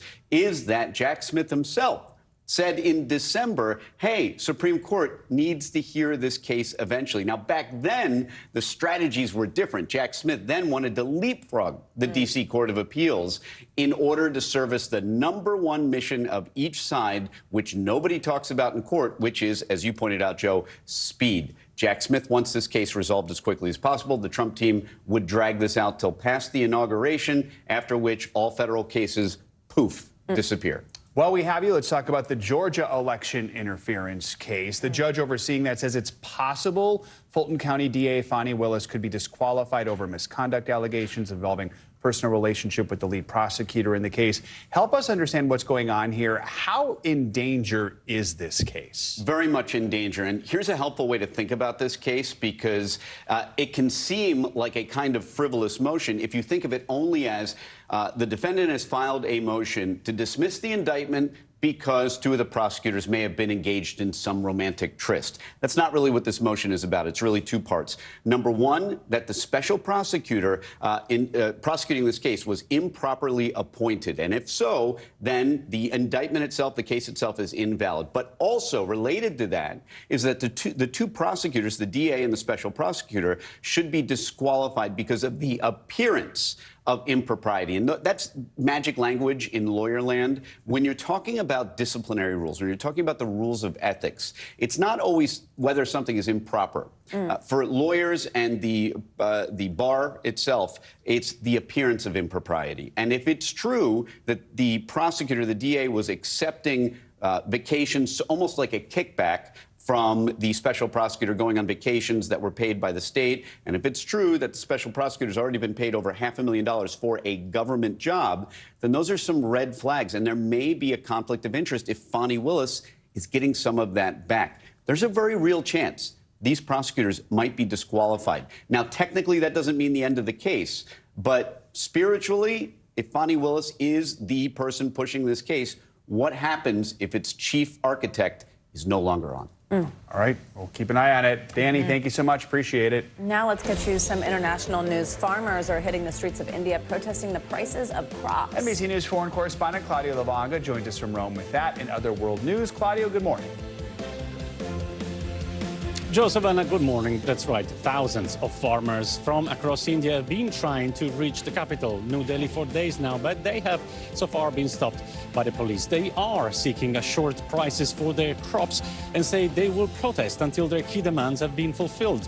Indian police sealed the borders across the capital to prevent them from entering in an attempt to avoid a repeat of what happened in 2020 when farmers blocked key highways, bringing the city to a gridlock. Now, 2 rounds of talks between farm union leaders and the government have so far failed to break the deadlock. Let's come back to this part of the world, to the Vatican, where on Monday, the new president of Argentina, Javier Milei, met fellow Argentinian Pope Francis. The two were all smiles despite a rocky start, very rocky start, because last year Milei called the Pope an imbecile and representative of evil. But recently the Argentinian president changed his tone, calling the Pope the most important person in Argentina. Since he became Pope in 2013, Francis has never returned to his home country. But recently he announced he will finally travel to Buenos Aires at some point this year. And let's end this tour of the world in Rio de Janeiro, where on Sunday night, performers in the world-famous Carnival parade made an urgent plea to stop illegal mining in indigenous lands. Carnival dancers painted their faces red in a traditional indigenous way, while percussionists wrote "miners out" on their drums. The aim by organizers was to draw attention to the devastating effects brought by illegal mining in territory which is home to the Yanomami people in the Amazon. The Yanomami are suffering from malnutrition and diseases such as malaria as a consequence of illegal mining. Back to you guys. All right, Claudia, thank you so much. Coming up, the lasting impacts of jury duty. When we come back, we're going to explain why so many people report having trauma after serving as jurors. And pickleball problems. The new warning from doctors as injuries from the sport skyrocket. This is Morning News Now.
Stay on top of breaking news and the biggest stories of the day with NBC News Daily. Thank you so much for joining us. I'm Morgan Radford. I'm Vicki Wynn. I'm Kate Snow. And I'm Zinklea Samwa. Get in-depth reporting from across the country. We have breaking news out of the White House and around the world. Questions about the rebellion inside Russia. And ways you can take care of your health. What are symptoms that people should be on the lookout for? And your wallet. Some really great last-minute deals if you have flexibility. NBC News Daily. Weekdays from 12 to 4 p.m. Eastern on NBC News Now. Welcome back. It is time for our weekly mental health check-in. We're kicking things off with the hidden impact of serving on a jury. Plus, new research shows that one simple act that can be surprisingly effective at helping with stress. Here to help us out is licensed marriage and family therapist, Dr. George James. Dr. James, always wonderful to have you with us. So let's start on jury duty. So research is showing that up to 50% of jurors around the world actually experience signs of trauma while serving. That sounds like a huge number. Break this down for us, and what should people do in these situations? Yeah, good morning, Joe and Savannah. Yes, when we think about jurors, they have to listen and be in presence of some of the most worst and traumatic situations, and they hear these things over and over and over again. And some of the jurors are also dealing with their own personal struggles that could be triggered, which might result in sleepless nights, some anxiety, some overall flashbacks, which are symptoms of PTSD. So it's really important that we do more for our jurors, and in some countries, they're not allowed to actually speak to therapists or get help. This actually should not be the case. They should probably have counselors everywhere so they can deep breathe and also find ways so that they can sleep and be at a better place and not be so overwhelmed. Something to definitely keep in mind there. All right, so we know that Valentine's Day is tomorrow. Not everyone, though, might be feeling the love. Some studies show the Valentine's Day blues are a real phenomenon. So what exactly are the Valentine's Day blues, and what are some of the best ways to avoid it or deal with it? Yeah, the thing about Valentine's Day is that it says that everybody should be in love and everybody should be happy and everybody should be in a great relationship. And that's just not the case. There's some people who are not in good relationships. There's some people who are not in a relationship at all. So it can make you feel like there's something wrong with you. And then also people compare themselves to other people, what other people are doing for Valentine's Day versus what they are. And then overall, a level of loneliness. And so all these things can add up. But the important part is to know that you are okay just the way that you are. Connect with those around you, find other things, and really practice some self-compassion. I am good the way that I am, whether I'm in a relationship or not. Great advice there. All right, doctor, last one. A survey out of Japan is saying that regularly taking a bath can make you happier. It can make you less stressed. I think a lot of people associate a bath with kind of relaxing or some me time, but what is this real link here to happiness? Yeah, what they found out, especially in Japan, taking baths is a really big thing. So some people take baths up to 4 times a week or more. And I think what they found out is that there's something that could be soothing for people. Now, what we're not sure of is it that people already have more time in their schedule, they're already less stressed, and the bath helps, or that the bath helps them to be less stressed? Either way, it is saying that there might be some connection. So if you're a shower person, maybe you want to add some baths, or maybe some free time to just relax and think about your day and enjoy yourself. And a soothing bath and a bath bomb could really be helpful with that. And the rubber ducky video helps. Yeah. Nice Never little touch forget. there. All right. Dr. James, thank you. The sport of pickleball has exploded in popularity, especially among older Americans. But all those hours on the pickleball court may come at a cost. A new study finds serious injuries are on the rise. NBC News correspondent Emily Ikeda has the details. A tamer take on tennis.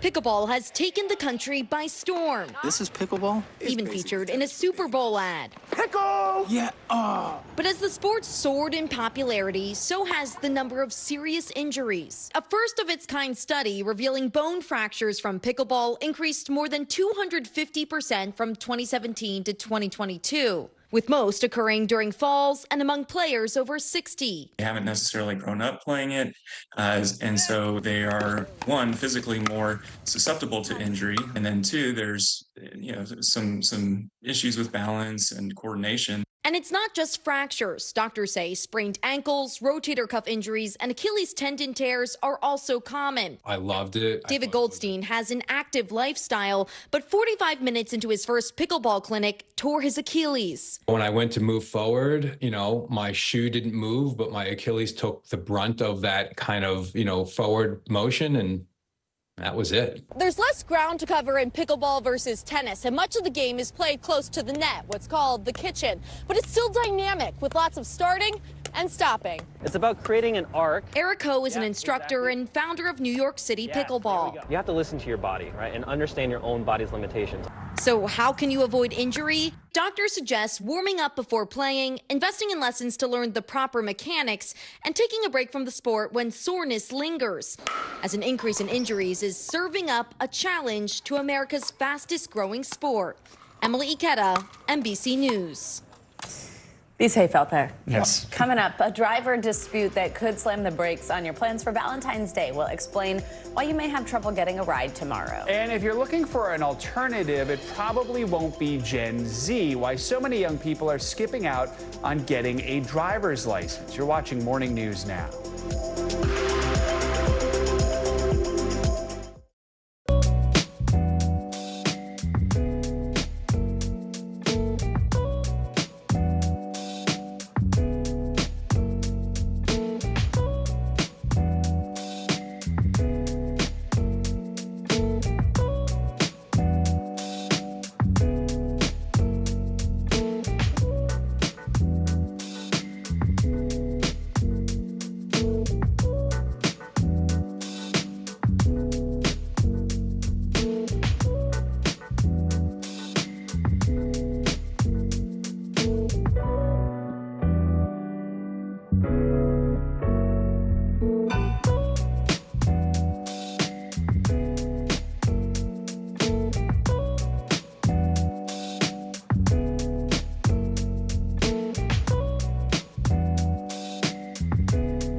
Thanks for tuning in. I'm Gotti Schwartz. Here are the stories we're following tonight. Storms keep coming here in California. The U.S. government just declassified this video. A lot more stories trending like crazy on social media. A controversy pitting lawmakers against young voters. What's the state of crypto today? Is it safe for investors?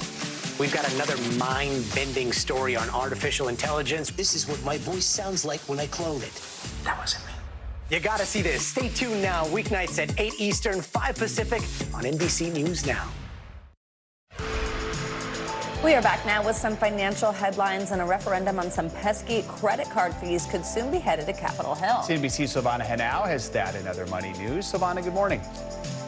Joe, Savannah, good morning to you. Yeah, so the chair of the Senate Judiciary Committee is asking the CEOs of American Airlines, United, Visa, and MasterCard to testify at a hearing on credit card fees. Now, Senator Dick Durbin says American and United oppose efforts to bring more competition to the market to protect the billions of dollars in profit they collect through their co-branded cards.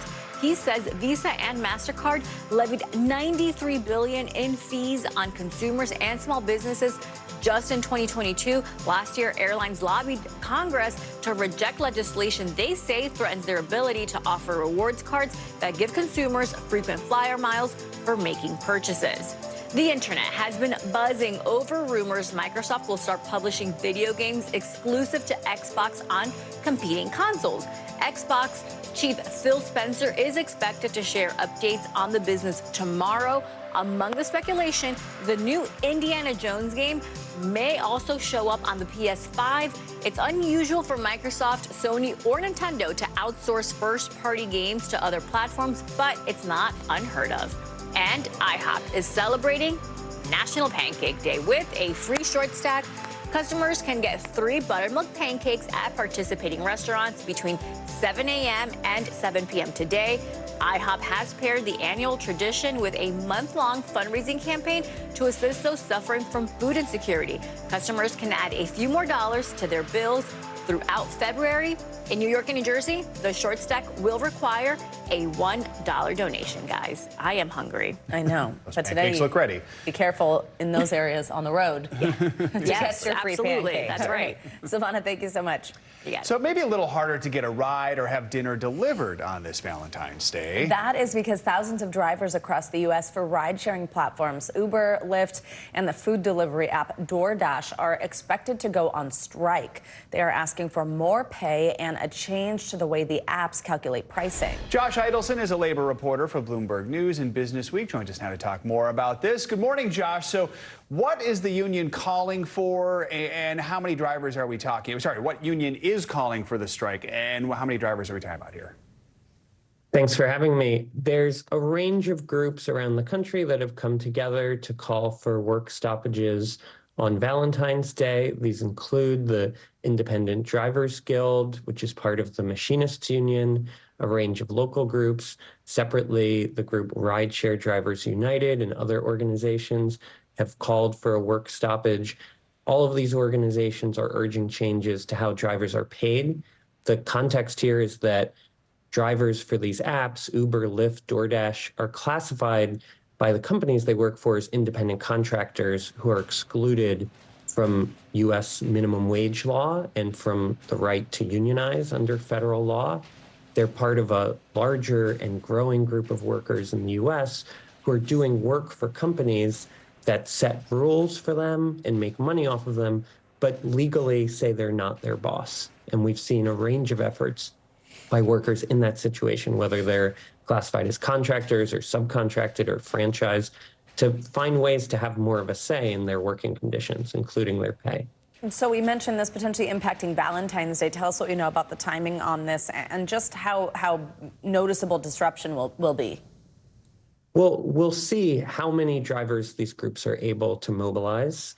These types of work stoppages can be harder to measure because these workers are not classified as traditional employees, and the companies point out that they are not required to work 9 to 5 shifts the way that some workers are. Valentine's Day, drivers have said, is a busy time, and so they expect to make more of an impact and force more attention from the companies and also from lawmakers who regulate these companies by proverbially walking off the job at a time when people are particularly likely to be trying to get to that Valentine's date by calling a ride. Are ride-sharing companies saying anything about the strike? The companies have said that drivers prefer the flexibility, in their view, that comes with the independent contractor model. They've also said that they've been working to improve that model and get drivers more of the money that comes from their work. All right, Josh Idelson, thanks so much for joining us this morning. We appreciate your reporting and your time. Thank you. Well, from quiet quitting to drinking less and going to bed earlier, Gen Z does things their own way. Well, now the younger generation is changing another American institution, driving. Now fewer people in this age range are getting their driver's license. NBC News correspondent Dana Griffin looks at what's behind the trend. Getting a driver's license may not feel like a ticket to freedom for a lot of teens and young adults like it used to. Offhand, I'd say you failed. Failed? Hoping to avoid moments like that, less and less of Gen Z, roughly defined as people born between 97 and 2010, are on the roads. I'm from New Orleans, which is sort of notorious for having bad drivers. I don't want to put myself in this situation. Today, just 25% of 16-year-olds have any kind of driver's license. Compare that to nearly 3 decades ago, when that number was more than 40%. Why do all of that when you have things like public transportation, ride sharing, and food delivery apps? The modern accessibility for getting rides and all of that has sort of balanced out the fact that I don't have a license. It's also part of some broader shifts we're seeing among Gen Z. They're drinking less. I know the influence, I know the impact, and I know the vibes. Sleeping earlier. And across social media, viral content focused on staying in more, self-care, and staying home. No, because I've got a plan. What do you mean? You'll find out. Why? Part of it may have to do with the fact that their coming of age was interrupted. Many of these young adults really kind of finished middle school or high school in the pandemic where everything shifted to online. So in real life, kind of interactions seemed less important. They're spending a lot of their time glued to their phones. Just about half of teens say they're online almost constantly, double that from 2015, according to a recent Pew study. In some cases, dramatically changing how they socialize, according to health officials. Another part, finances. 85% of Gen Z citing one or more barriers to achieving financial success. One expert citing a financial hierarchy when it comes to spending, maybe less on a focus on getting a car and paying insurance and more on groceries and paying off student loans. I think driving and owning a car just is kind of falling down because there are so many new options that they can utilize. It just isn't the thing that used to be the most priority for other people. The outcome of some of those financial decisions, some call it an introvert economy. Instead of trying to figure out how to do it and potentially failing, it's just easier to stay kind of to yourself. Which could be good for long-term health trends, but potentially exacerbating the loneliness epidemic. Last year, nearly a quarter of Gen Z adults reported always or often feeling lonely over the past 12 months, compared to 18% of millennials, according to the American Enterprise Institute's Survey Center on American Life. But it doesn't have to stay that way. I'm hoping that as that maturity continues to happen, that thing also impacts how lonely we feel and how we can increase connected communities so that we can decrease some of these other issues. All right, Dana Griffin, very interesting stuff. Thanks for that report. Coming up, Chiefs Kingdom. Are you ready for it? That's right. The Super Bowl champs are getting ready to celebrate in Kansas City, where the love for the Chiefs is much bigger than football. We'll have more on the love story between the team and their fans. See what you did there. Plus, you could call it a slam dunkin'. We'll tell you about the tracksuit trend from one of the Super Bowl's most talked about commercials. Definitely my favorite. Stay with us. This is Morning News Now.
What's the message that you're trying to get out to young people? Know what is in the drug supply. We've got important news this hour about your money. Mental health, big picture, why is it so tough right now? News for the generation of now is NBC News Now. The fire has grown leaps and bounds. What you see behind me is typical. How you doing?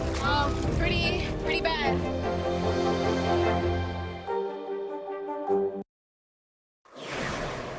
And then just lay it in here. Back. Throw it. Hard. Gun it at me. Come on, baby. Hard, brother. Please don't. For real. Touchdown. Hard. Touchdown style. All right.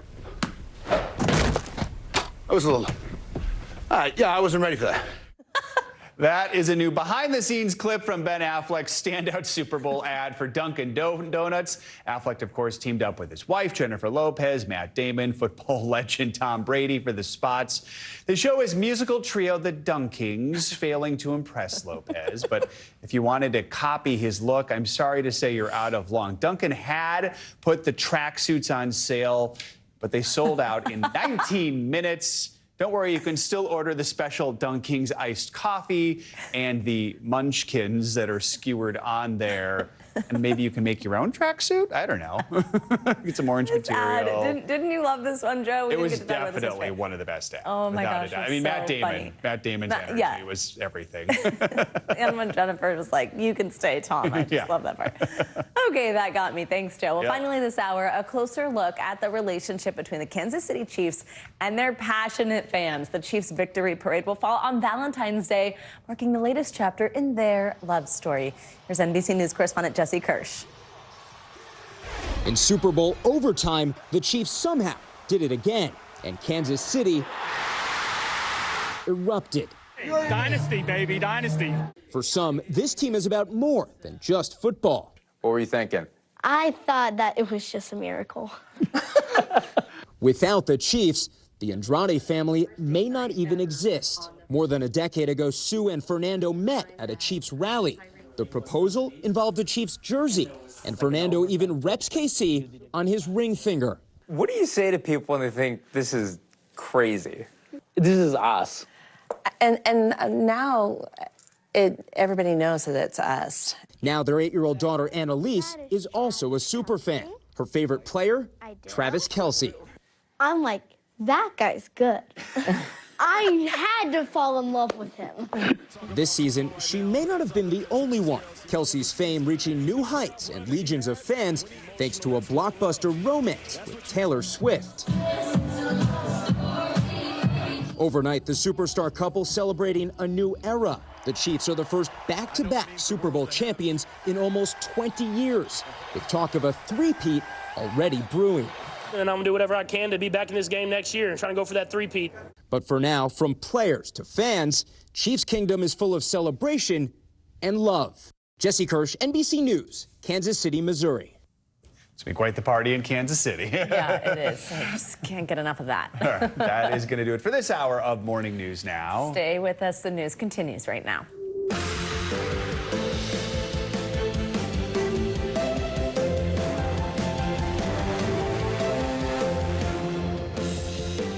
Good morning from a very snowy New York. Happy Tuesday. I'm Savannah Sellers. I'm Joe Fryer. We're following what is expected to be a widespread whiteout across much of the Northeast this morning. On your screen, a look at conditions in Hartford, Connecticut. Several inches of snow could snarl the morning commute for millions. We're already starting to see flight delays and cancellations pile up at major airports from New York to Boston. Speaking of New York, schools here also closed, students going remote as the city braces for what could be the biggest winter storm here in years. We've got full team coverage of what you can expect as you head out the door. We're also learning some disturbing new details about that shooting at Joel Osteen's Houston megachurch, the anti-Semitic material that investigators say was uncovered inside the home of the suspected shooter. We've got money on our minds on this Tuesday morning. The latest read on inflation is out today. Economists predicting yet another slight uptick in prices last month. But what could that mean for Wall Street and Main Street? We're going to break down the new data. And you gotta fight for your right to party. Yeah, parade preps are fully underway in Kansas City for the repeating Super Bowl champs. But one question remains. Will Taylor Swift be in attendance at tomorrow's big celebration. You know her schedule. Does it fit? Wish I knew. I don't know. I mean, she's about to head to Australia. It's wild what's going on in her life. By the way, that's not exactly how Travis Kelce said it. No, I can't. I'm not. My voice doesn't go that. I'm not. Deep and raspy. So yeah, I know. All right. I'm sure you'll hear that in a little bit. We're going to begin, of course, with the major winter storm that is here in New York and making its way up the East Coast. Heavy snow has begun to blanket parts of the mid-Atlantic and Northeast. The powerful nor'easter is creating dangerous driving conditions this morning for millions. Angie Lastman has your full forecast coming up in just a few minutes. But first, we're going to get started with Emily Aketa in New Jersey. Hey there, well, I can tell you the roads are already slick and they're only going to get worse. Parts of the Northeast could be buried by some 10 inches of snow. That's as much snow as people here in North Jersey have seen all season long. And throughout the morning, it's been a bit of a wintry mix. So you can see the consistency of the snow. It is wet and it is heavy, snarling travel both on the roads and in the air.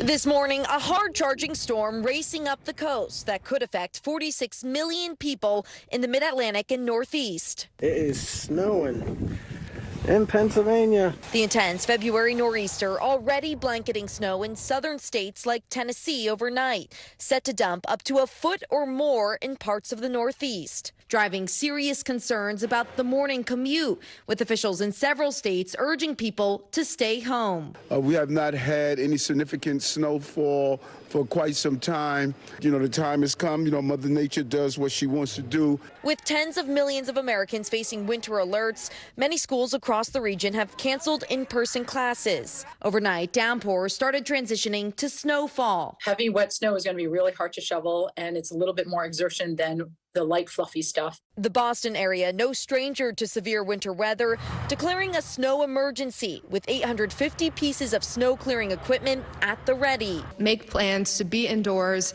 stay off the roads. It's looking like it will come down pretty heavily, pretty fast. Along with the snow, those on the coast are preparing for wind gusts 30 to 40 miles per hour that could cause major power outages and possible flooding this afternoon. If you live on the water, you're going to have to expect at least a storm once a year to bring up surf, especially if it's a full moon. Today's wintry mess intensifying from a storm system that already hammered the southeast with hail and heavy rain. Floodwaters closing roads Monday and spilling into neighborhoods. Y'all be careful on these rides. Even causing this car to slide into a ditch. But now all eyes turn to the Northeast, bracing for what could be the biggest blast of snow in 2 years. Use extreme care if you do need to go out. Already more than 1,000 flights have been canceled across the country because of this winter weather. LaGuardia, JFK, Newark, and Boston airports among the hardest hit. Now, one silver lining, this is a fast-moving storm, and while it is packing a punch with snowfall rates expected to reach 1 to 3 inches an hour, those near-record temperatures we saw all over the weekend will help decrease the amount of snow that can accumulate on the ground. Back to you. All right, Emily, thank you. For more on the winter storm, we're joined by New York City's Emergency Management Commissioner, Zach Iscol, which sort of sounds like icicle. Feels fitting here, Zach. Good morning. Good to have you with us. I mean, we're not used to... I've been called worse. Exactly. I've been called worse. Exactly. It's good to be with you guys this morning. You're like, we'll take that. I mean, obviously, we know here in New York, we have not had much snow over the last few winters, so we're a little new to this. How are you preparing? Does everyone remember what to do? Everybody remembers what to do, and could not be prouder or more grateful for the men and women who work for the city, for our partners who have been working throughout the weekend and especially over the last 24 hours to make sure the city's prepared. There's a lot that goes into this. We start coordinating with the National Weather Service days in advance. As you are all aware, this forecast changed very quickly. 2 days ago, forecast called for about an inch of snow. Yesterday morning, that was bumped up to 5 to 8 inches with a worst case scenario of 10 inches.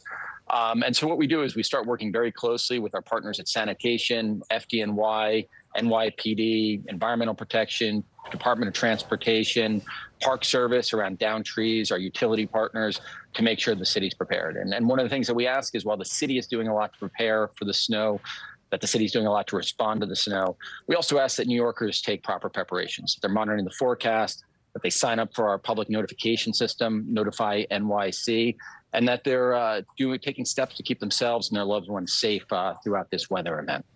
I mean, you're talking about two totally different types of storms there when the range goes from 1 inch all the way up to potentially 10 inches. 100%. How much of a challenge is that to kind of work around, prepare for, and did it mean that you had enough time to get adequately prepared?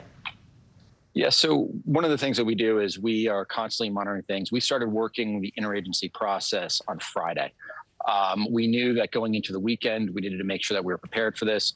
We always look at the worst case scenario, and that's what we sort of prepare for. And so the team did that, and I think you'll see that in the city's response throughout the day today. What are you seeing so far with the morning commute? You mentioned some tips to people, but if you do have to head out to get to work or wherever it is you're going this morning, what's your top advice? Yeah, so top advice is if you have to go out, take public transportation. Really, people should be staying off the roads. A couple of reasons for that. Number one, we want people off the roads for their own safety, but also to allow our sanitation crews to be able to plow the roads easier, right? The more traffic that's out there, the harder it is for us to clear the roads. And then also, it's really important to stay off the roads because if there are life safety events, we need our first responders from EMS, from the fire department, from the police department to be able to move around the city pretty easily. And one of the issues we've had in the past with big snowstorms is less about the snow and more about navigating the traffic to contend with the snow. All right, New York City Emergency Management Commissioner Zach Iscol, thank you so much for joining us this morning. Good luck with everything today and in the coming days. Thank you. Thank you so much. Great to be on with you guys. Let's now track this storm in your Morning News Now weather. Yeah, and meteorologist Angie Lassman joins us now, and it feels like with every passing minute, it's turning into the storm we've been bracing for, right? Guys, I went to the window and I looked out, and it's a winter wonderland out there in New York City. And we've got a lot of folks that are dealing with this kind of busy early morning commute with the snow working in. We've got 46 million people under these winter alerts right now. And notice most of this has transitioned over to snow. We probably have some wintry mix going on in places like Atlantic City, Washington, D.C., but we've definitely got snow falling in portions of Pennsylvania, New Jersey, New York, and we're going to see that ramp up here through the next basically 4 hours. We've got to get through the next 4 hours before we start to see things kind of calming down. Here's the timeline depending on where you are. Through noon is what we're looking at as far as New York City's steadiest snowfall. Philadelphia, you'll start to see things wrapping up before then. And we look down to Washington, D.C., you really only have about an hour to see some of this steadier snow falling. So those totals in those areas, not all that impressive for Philadelphia and Washington, D.C. As we look a little farther to the north, Boston to Hartford, you'll see this last into the early afternoon hours. The same goes for Providence, too. So you have a little more time with it, with the system in that band of some of that heavier snow. So the totals look like this. We've got 4 to 8 inches expected for places like Providence. You move a little farther to the west, Hartford around 3 to 5 inches. New York City, 3 to 7 inches. I know this looks impressive when it comes to what we've dealt with for the past couple of years. You've got to look back to January of 2022, late January, to see anything that even was close to this. We had 8 inches fall in New York City on that date, but we're still, for this day, year to date, we're about 16 inches under where we should be for average snowfall in places like New York City. Boston, about 1.5 feet under where we should be. So yes, this is some snow that we need, and for all the snow lovers, I'm sure they'll be excited about it, but we're still not where we normally are at this point in the year. But either way, we'll take it. We've got some gusty winds too that likely will cause some problems when it comes to travel. We'll see a little of that blowing snow. This is kind of wet, heavy snow, so just a heads up with that. But the wind gusts, especially out towards the coast, will be quite impressive. Places like Atlantic City, 43-mile-per-hour winds. Ocean City, close to 40 miles per hour. Similar story for Washington, D.C. and New York, 25 to 30-mile-per-hour wind gusts. So this means a couple of things. We'll start to see that onshore wind happen here as we get into the later parts of today. And that'll come as we're dealing with high tide, too. So if you live in some of those waterfront areas where you oftentimes see flooding, you likely will see that today. Again, it just depends on when your high tide time is, but some of those onshore winds could push 1 foot to 2 feet of water into those areas. So this is going to be something we'll have to watch for through the rest of the day today, guys.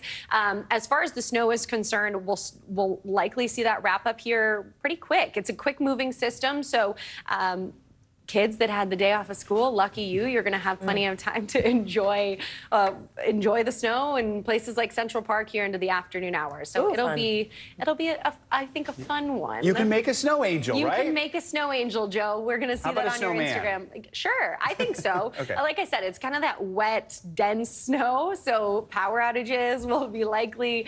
But I think a snowball can be made. And okay, good. If that can happen, a snowman can be made. So funny how I'm always the one interested in snow, and Joe jumps right to snow angels. He does. Yeah, I feel like this is a common theme. I'm from Minnesota. We made a lot of snow angels. I can't wait to see it on Instagram later. Thanks, Angie. Thank you.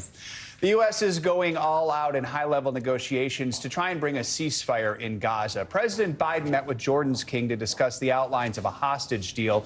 Well, CIA Director William Burns begins his diplomatic trip to Egypt, where he'll take part in talks attempting to achieve a pause in fighting. This all comes as Israel nears the launch of its full-scale offensive attack in Rafah, the last refuge in Gaza. NBC News foreign correspondent Molly Hunter joins us now from Tel Aviv with the latest. Molly, good morning. Joe, good morning from Jerusalem, actually. And we are watching all of that high-stakes diplomatic activity in the region. As you just mentioned, CIA Director Bill Burns in Cairo meeting with his Israeli counterpart and other regional officials, to try to hammer out a deal that deals with both hostage release and a ceasefire. And while yesterday's hostage rescue was very good news for two families, the remaining hostage families are clear it is no replacement for a deal. This morning, Israeli hostages Fernando Marman and Louis Har home with their families. This reunion, these hugs, 129 days in the making. It was very emotional to see them, to hug them, to feel them.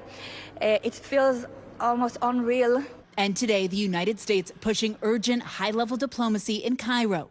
CIA Director Bill Burns and Israel's spy chief David Barnea meeting today, according to an Israeli official, to try and close the significant gaps in deal talks. More than 100 hostages remain in Gaza after Monday's risky operation in Rafah. Israeli military videos showing commandos racing into a civilian building. The two Israeli hostages on the second floor, guarded by 3 Hamas gunmen. A minute later, a heavy wave of Israeli airstrikes providing cover, destroying the neighborhood, killing dozens of Palestinian civilians, according to Gaza health officials. The hostages then taken by helicopter to a hospital near Tel Aviv. Do you want a blanket? No, Har says. It is warm in my heart. Hours later, President Biden meeting with Jordanian King Abdullah at the White House. Biden framing the deal as a 6-week ceasefire, allowing both sides to agree on a more enduring deal, but also ramping up pressure on Israel as the death toll in Gaza continues to rise. Too many of the over 27,000 Palestinians killed in this conflict have been innocent civilians and children. But Prime Minister Netanyahu argues to root out the final Hamas battalions, raising the city of Rafah is mission critical. For months, the Israeli military has told Palestinians the south would be safe. Seen in October, now packed with 1.4 million displaced Palestinians. Where can we go? Mahmoud Al-Tamni asks. God knows there is no safe place. And Joe, this man told our crew he can't go back to Khan Yunis because the fighting is so intense. They can't go forward, of course, because Rafah is that southernmost city slammed up against the border in Egypt. And there is growing panic this morning. We hear from people in Gaza that Israel may move into Rafah before a deal is struck. And the Israeli military tells my colleague Raf Sanchez that they have not yet drawn up an evacuation plan for the 1.4 million Palestinians who are already displaced in the south of the Strip. Joe? A lot of questions about what happens next. All right, Molly Hunter, thank you so much. Breaking on Capitol Hill this morning, the Senate has passed a foreign aid bill to Ukraine and Israel. The $95 billion package also includes funds to Taiwan and other Indo-Pacific allies. The bill passed with a vote of 70 to 29. However, after months of negotiations to even get to this point, the bill could be headed for a more difficult path through the House. Speaker Mike Johnson indicated he wouldn't even bring the bill before the House because it does not address the issue of border security. This comes just weeks after Senate Republicans Republicans blocked a bill with border provisions which they had helped to negotiate. Well, former President Donald Trump is asking the Supreme Court to intervene in his 2020 election interference case. It comes as Trump moves to tighten his grip on the Republican Party leadership ahead of next weekend's South Carolina primary. NBC News correspondent Garrett Hake joins us now on this. Hey, Garrett, good morning. Hey, Savannah, good morning. Yeah, Donald Trump's operational control of the GOP is really on full display over the last 24 hours, as Republicans largely shrugged off his controversial comments about NATO, while overnight the former president moved to elevate his daughter-in-law for a top job in the party. Overnight, Donald Trump announcing an overhaul of the GOP, the Republican presidential frontrunner aiming to tighten his control over the party, endorsing a loyalist as party chairman, his daughter-in-law Laura Trump as party co-chair, and pushing the installation of a senior campaign advisor as the party's chief operating officer. A party spokesperson saying no changes, which would require an RNC vote, will be made until after the South Carolina primary next week. Each and every one of you is going to get out and vote and deliver a gigantic win right here in South Carolina. Trump now 3-0 in early states, hoping for a knockout primary win against his last remaining rival, Nikki Haley. The former South Carolina governor trailing Trump by more than 30 points in her home state, according to a new poll. He's not qualified to be the president of the United States. Haley attacking Trump on the campaign trail Monday for saying he would refuse to defend any NATO country attacked by Russia if they weren't keeping up with defense spending. I would encourage them to do whatever the hell they want. You got to pay. That's not somebody who's going to prevent a war. That's somebody who's going to get us in a war. And that kind of rhetoric was unhinged. But with few other Republicans criticizing his comments, Mr. Trump digging in, arguing on social media his negotiating tactics, quote, made NATO strong. We will defend, if needed, every inch of NATO territory. That's what the Commander-in-Chief of the United States ought to be saying when it comes to NATO. Mr. Trump on Monday also filing an appeal to the Supreme Court, asking justices to overturn an appeals court ruling that he had no immunity from prosecution for his efforts to overturn the 2020 election. Now, that Supreme Court filing keeps the special counsel's election interference case against Mr. Trump on pause until the high court weighs in. Mr. Trump's delays tactics have already pushed the start date of that trial out of the month of March and perhaps well into the summer or fall if it starts at all. Savannah? All right, Garrett, thank you so much. We're learning new details about the shooter who opened fire at Joel Osteen's church Sunday. Law enforcement officials say they found anti-Semitic material while searching through items at her home. NBC News correspondent Morgan Chesky joined us from Houston with the latest. Morgan, good morning. Yeah, Joe, good morning. And it's that anti-Semitic material combined with the fact authorities say the word Palestine was written on the rifle that has them saying they have yet to rule out a hate crime or even terrorism as a potential motivating cause here. In the meantime, we're also hearing that the shooter's 7-year-old son remains in critical condition after police say she brought him inside this very church when she pulled out that rifle and opened fire.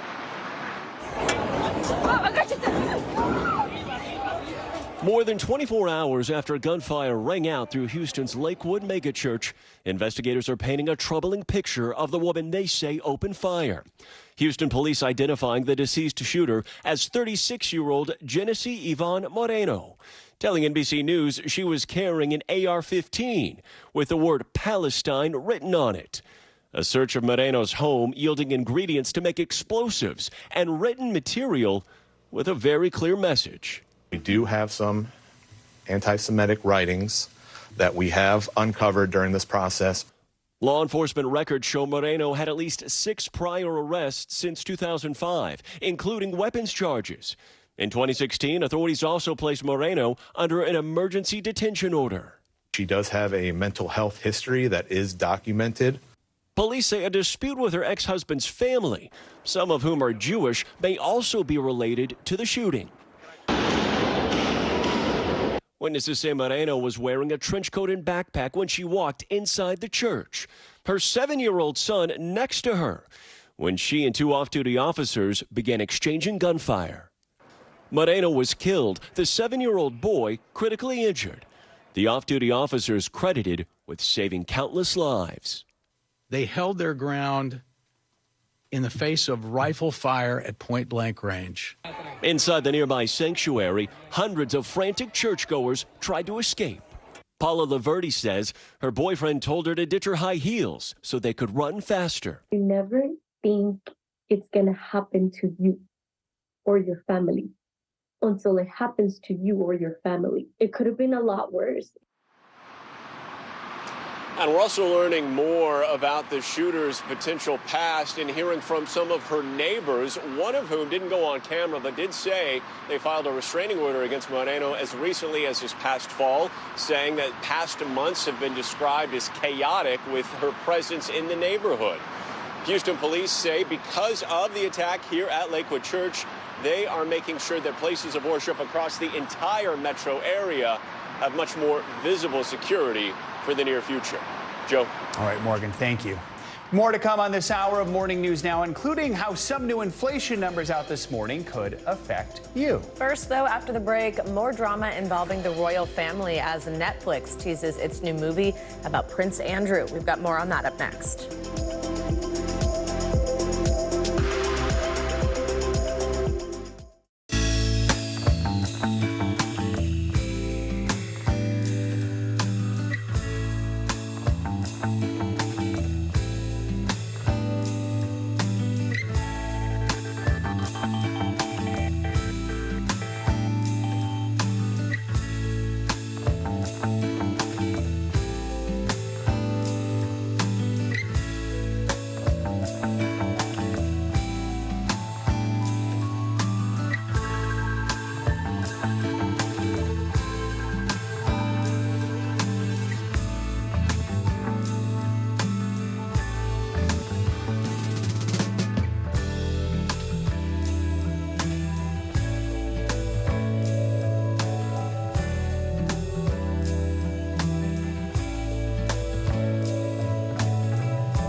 Hey, I'm Hallie. It's good to be with you tonight.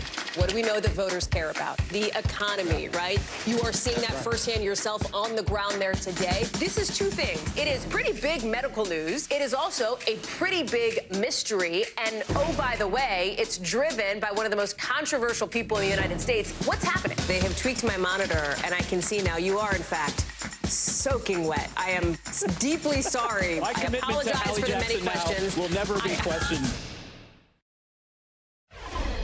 Welcome back. Well, The Crown may have finished, but there is more royal drama coming soon to Netflix. The streaming trailer just dropped for the first trailer, for the new film Scoop. It's about a notorious interview Prince Andrew gave the BBC in 2019, where he faced tough questions about his links to convicted sex offender Jeffrey Epstein. NBC News foreign correspondent Josh Letterman has the story. Thursday, 2 p.m., the Palace. 2 chairs in the middle of the floor, 6 feet apart. It's the story behind the story that brought Prince Andrew's life and royalty crashing down. Your Royal Highness. Netflix releasing its first preview of the new film Scoop about Andrew's infamous 2019 interview with the BBC, focused on his friendship with convicted sex offender Jeffrey Epstein. Just for the record, you've been on his private plane. Yes. You've been to stay on his private island. Yes. You've stayed at his home in Palm Beach. Yes. Prince Andrew had hoped that interview was his chance to set the record straight about allegations he had sex with a teenager trafficked by Epstein. Instead, it was a public relations disaster, widely described in the UK as a car crash. He didn't express an iota of sympathy for these young girls. That was a disaster. For me, it just showed that he's very arrogant. Prince Andrew panned for his answers about his 4-day visit to Epstein's private island in 2010, after Epstein had pleaded guilty to soliciting minors for prostitution. You were staying at the house of a convicted sex offender. It was a convenient place to stay. Netflix saying the film goes behind the scenes of the historic interview. The BBC's Emily Maitlis, played by Gillian Anderson. For Andrew, life after that interview was never the same. Just a few days later, he stepped back from royal duties, and his mother, the late Queen Elizabeth, soon stripped many of his titles. He later settled a lawsuit filed by Virginia Giuffre, who alleged Epstein ordered her to have sex with Andrew when she was just 17. Prince Andrew denies that. I have no recollection of ever meeting this lady. He knows the truth, and I know the truth. After the settlement, the British royal said he would make a, quote, substantial donation to Giuffre's victim rights charity. Prince Andrew's office didn't respond to NBC News when asked about the new Netflix film, depicting that breathtaking television moment that changed royal history. Our thanks to Josh Letterman for that report on Scoop. That film, it premieres April 5th on Netflix. All right, let's get some international headlines, starting with chaos during anti-Western protests in the Democratic Republic of Congo. NBC News foreign correspondent Claudio Labonga joins us from Rome. Hey, Claudio, good morning. Savannah Jo, good morning. That's right. Hundreds of people have been demonstrating for days now in front of several Western embassies in Kinshasa, the capital of the Democratic Republic of Congo. And today, the police tried to disperse the crowds using tear gas.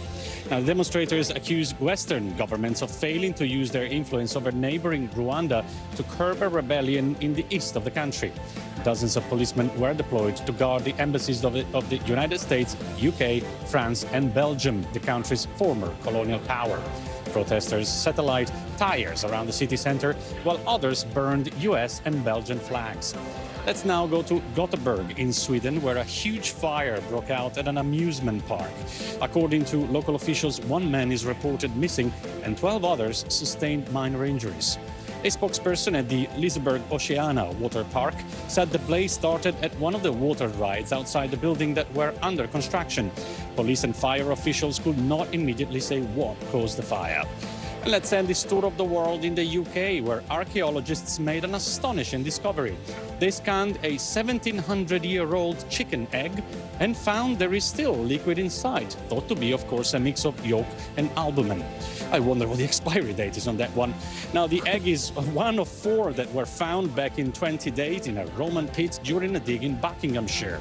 But it's the only one that remained intact. Now, Edward Biddulph, the archaeologist who oversaw the excavation, said he personally took the egg to the Natural History Museum in London, traveling on the subway and on foot in the hope it wouldn't break. Now, that's what I call walking on eggshells, guys. Back to you. No pressure. Amazing. Yeah, I don't even get how that's possible. I would have 100% dropped the egg, Yeah. so Yeah. I'm glad he did it On the okay. subway. Like, he was just, wow, one of the Thank people. you, Claudio. Thanks. Appreciate it. Coming up, it's a post-pandemic party that's transforming the city of New Orleans. Locals say Mardi Gras is finally back and better than ever. Plus, it all means big bucks for an economy that was slammed by COVID. We're going to explain as Back Tuesday celebrations kick off next.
for joining us. I'm Joe Fryer. I'm Savannah Sellers. The latest developments in the war between Israel and Hamas. If you do have points or you have miles, is now a good time to use them. The first woman on a lunar mission. What was it like to get that news? Morning News Now, streaming weekdays at 7. What's the message that you're trying to get out to young people? Know what is in the drug supply. We've got important news this hour about your money. Mental health, big picture. Why is it so tough right now? News for the generation of now is NBC News Now. Welcome back. It might just be another Tuesday for most of the country, but in New Orleans, Mardi Gras celebrations are underway. That, of course, means costumes, parades, and one of the nation's biggest parties of the year. NBC News correspondent Sam Brock is down in the Big Easy, taking in all the excitement and wearing all the beads. Sam, good morning. Yeah, and believe it or not, this is not even all of the beads. I got a good chunk of them on, though, Joe. Good morning. So we're at the Rex Parade right now. This is the oldest parading organization associated with Mardi Gras. There are 29 floats in this parade, and I am standing right here, rare access, next to the King's float. So, of course, the Rex Parade is the king of carnival. He's going to sit right here. I just met him. He's a man named John Eastman, wearing LSU Tigers prints up and down of bodysuits. Looking forward to that. He will be seated right here in a matter of hours. You've got all these floats parading first down Claiborne, then St. Charles Avenue, as we are preparing right now in New Orleans for one of the most epic Mardi Gras celebrations in decades. This morning, New Orleans' message is loud and clear. Mardi Gras is back and better than ever. There's nothing like being in New Orleans, and there's nothing like being going to a Mardi Gras. A whirlwind month of carnival season celebrations leading up to today's Fat Tuesday festivities, with hundreds of thousands of people expected to fill the streets of New Orleans, a triumphant return to post-pandemic crowds. It does feel like it's back, and people are having so much fun. Locals celebrating time-honored traditions. We cook, we have gumbo, we have jambalaya, we have pastelaya, and everybody shares. And everybody looks out for everybody. Alongside tourists experiencing their first Mardi Gras. I'm 84 years old. It's my very first ever Mardi Gras. I like that music and I like that energy, so I'm excited. It's all expected to boost the New Orleans economy by $900 million, a staggering 300% growth for the Mardi Gras season since 2009. We know that the hotels were virtually sold out this past weekend. We're hearing from our restaurants that they've been absolutely packed. We know at one point the French Quarter had to close to vehicle traffic because there were so many people. On Monday night, parades like the Crew of Orpheus kicking off with Harry Connick Jr. on hand, a procession of colorful floats, music, and of course, lots of beads. Neil Patrick Harris serving as this year's celebrity monarch, a role once held by former New Orleans resident, our own Hoda Kotb. As big as this year's Mardi Gras promises to be, the city is gearing up for an even busier 2025 when it's set to host the Super Bowl just weeks before Mardi Gras. We'd like to say that New Orleans is built to host. We know how to do Mardi Gras. It's also what we believe makes us a great city for the Super Bowl. A city trumpeting its culture and sense of community like only the Big Easy can.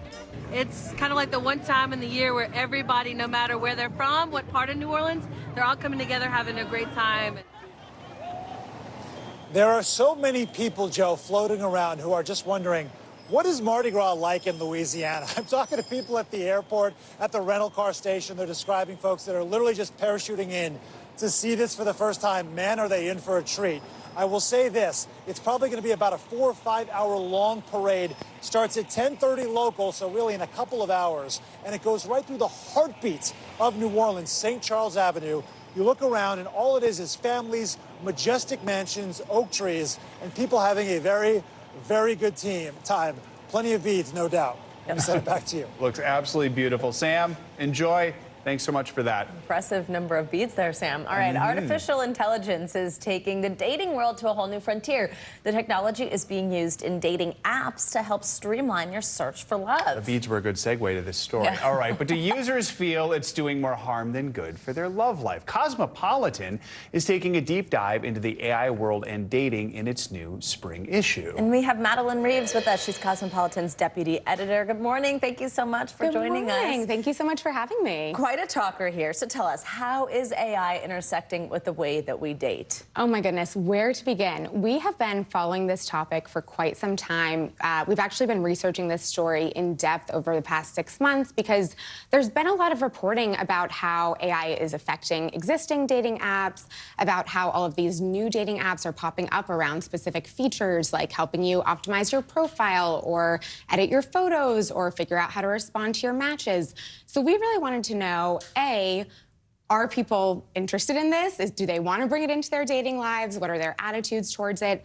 And B, what is the actual personal service around how they can use it to bring their most authentic selves into their dating lives to solve for some of these things like dating burnout, app fatigue that we hear from readers all the time. So we actually commissioned a study in partnership with Bumble of 5,000 Gen Z and millennial single daters about their attitudes towards bringing artificial intelligence into their dating lives.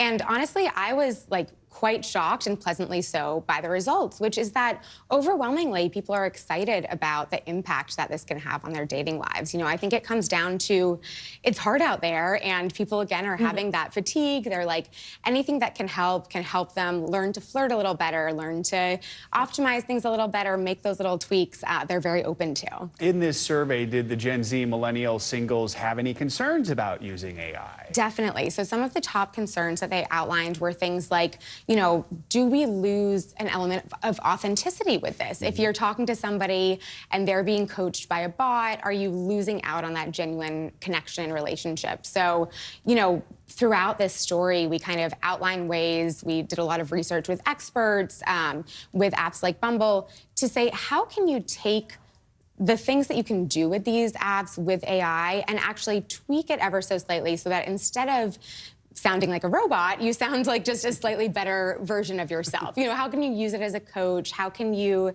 ask follow-up questions to a chatbot, for example, around, I'm going on a first date, what are some questions that I can ask to deepen emotional intelligence, things like that. For someone at home who hears you say that somebody who's dating is being coached by a bot, or let's say they're being helped to flirt by one of these services, how does that work? Like, what does that mean? Explain it for somebody who is not familiar with AI. Absolutely. So it can mean a few different things, whether it is kind of within an app where a bot that's been trained on various techniques and research will kind of spit back out answers at you in response, or, you know, something like ChatGPT that a lot of people have played around with. You can ask it questions around things like flirting. I think that flirting is one of those things that we never really learn how to do. You just kind of expect people to be good at it. And Cosmopolitan has obviously been in the game of teaching people how to flirt for a long time. So this is another way to take it to the next level. That's a good way to look at it. Remind everyone that some of us need a little coaching. And, you know, wherever you can get it, you can. All right, Madeline Reeves, thank you so much. Appreciate having you on for this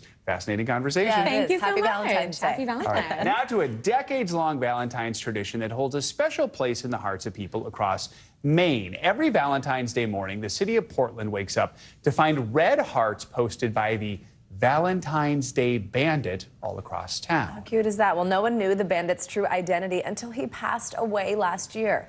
NBC's Jack Mulmud spoke with his daughter about how their family is working to make sure his legacy lives on this Valentine's Day. In Maine's largest city, Valentine's Day goes big every year. Especially in Portland, I think Valentine's Day means something different to people here because of Bandit. For just about 50 years working in the dark, every Valentine's morning to Mainers, the gift of light. Red hearts, small, large, awe-inspiring. My father was the Valentine's Bandit, Kevin Farman. This is Sierra Farman. Her father, Kevin, was that bandit. He died suddenly in April. His identity as the bandit revealed by friends and family. This year is the first Valentine's Day without him. The fact that he was doing this all these years spoke to his values as a person and my dad, and so I feel like I really learned a lot from him because of it. We've been following the Valentine Bandit's journey for more than 30 years.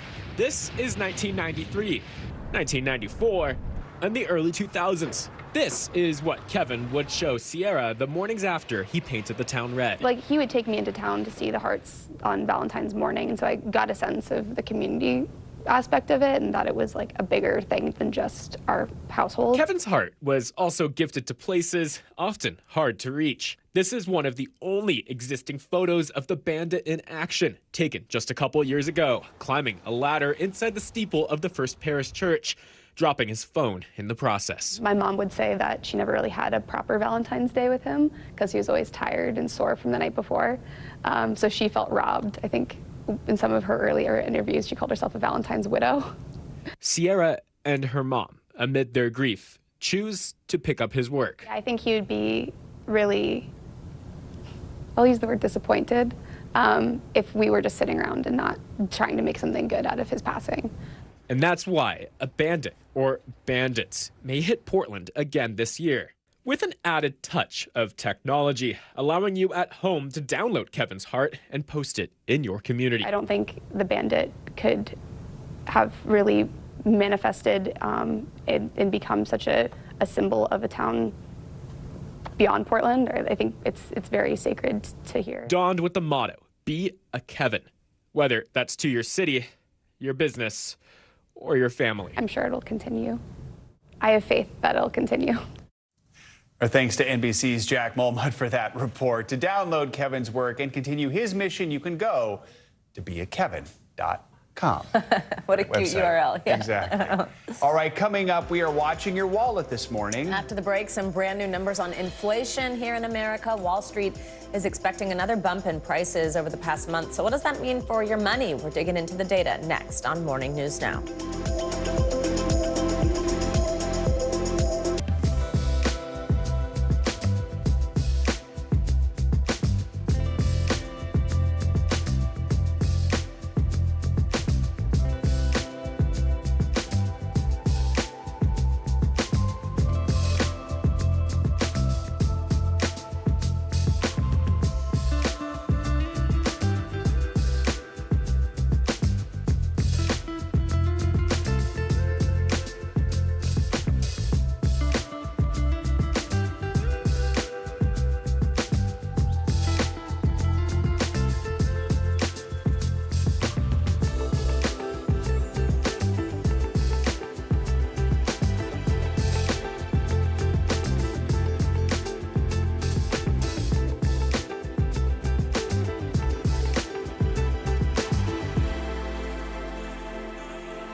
When I think about what the Today Show does, it's not just about the mornings, it's about your whole day. There's a feeling of we're in there with you. Then let's take on this day together. Were you calling the shots, though, Mr. President, ultimately? Do you need to win your home state in order to stay in this race? Is it do or die? Is it clear who's going to govern Gaza once this war is over? If it's Sunday, it's Meet the Press. We are back with some breaking economic data. Inflation came in up 0.3% for the month of January, 3.1% year over year. Here to walk us through these numbers and, of course, let you know what they mean for you, we've got NBC Business and Data correspondent Brian Chung and NBC's senior business correspondent Christine Romans. Good morning to both of you. So, Brian, first of all, walk us through the inflation numbers and how they compare with the previous month and just what we've seen over the past year. Yeah, well, 3.1%, but what does that mean in context to numbers that we've seen in the past? So that 3.1% figure, by the way, that's a yearly figure. So the change in prices overall between January of this year and January of last year. And that is a little bit of a slowdown from the 3.4% pace we had seen in the December to December period. But you have to remember, economists have predictions on what they could see this number being. They expected this number to be 2.9%. So from that perspective, prices didn't slow down as much as economists had thought. One reason is perhaps shelter inflation, the cost of just putting a roof over your head on a monthly basis, that increased by 0.4%. We did also see food prices increase by 0.4% during the month. And then we also saw energy prices decline. So that did help a little bit because of the price of gasoline going down by about 3 cents per gallon. So that decreasing by almost 1 percentage point between the month. But again, overall, this report a little bit hotter than economists had expected. Christine, what stands out to you here and what's it say about our economy? You know, it's a little frustrating because you want these inflation numbers to come down. The Fed would like to see 2%. We're still at 3.1%. Yeah. So this is cooling inflation. That's good, but it's still hotter than I think the Fed, policymakers, and frankly, all of us who go shopping would like to see. One way to look at this also is that prices are cooling, inflation is cooling, but prices remain still elevated. When you go back 4 years, you got prices, consumer prices are up like 20% from where they were 4 years ago. So I think when people go and buy stuff, you know that you're still paying more. So we tell you inflation is cooling. This is certainly cooling from the December level, but at the same time, it's still been 4 years of higher prices, and that's frustrating. I would say frustrating, yeah. And we have more months. It's going to be a bumpy ride to get inflation back down to 2%. So, Brian, you already gave us a little bit of a category breakdown there. I mean, what are just the things that are really still driving what we're seeing? Are there areas where we're seeing just, much lower inflation? Yeah, well, I mean, let me translate some of these percentage changes just into the prices that you see at the store. And this underscores some of the frustration that Christine was just talking about that Americans are still feeling, right? Okay, yeah, we're talking about rates of change, but the number that I see on those price tags are going up. Let's take a look at eggs. This is comparing to January of last year, $2.51. It's about the same right now, $2.52. So not quite as bad as the egg apocalypse that we saw. Remember when eggs were like $5 a dozen? Gasoline prices did decline a little bit, as I mentioned, so $3.35 for all types averaged out. We did see milk prices decline a little bit. It used to be over $4, now just a smidge under that at $3.96. And then bread, that has been increasing over time, $2.02, now about $2.03. So, when you look at the overall picture, actually the prices aren't all that different than they were a year ago. But again, they're not declining substantially. And I think that maybe explains some of the psyche as Americans are looking at these numbers and going, you know what? It's not cheaper than it was. And if my wages aren't keeping up, that's going to be a problem for my overall household finances. Christine, a moment ago, you mentioned not only is it not what we want to see, it's not what the Fed wants to see. What do we think when it comes to rates? I mean, I think you're not going to see rate cuts anytime soon here, because you still have elevated inflation. Probably in the summer, we'll start talking about when the Fed can start cutting interest rates again. I do think what's important about the inflation story is just the build-on effect of higher prices month after month after month. And I think you can see that frustration in some of the polling. Consumer sentiment has been improving a little bit.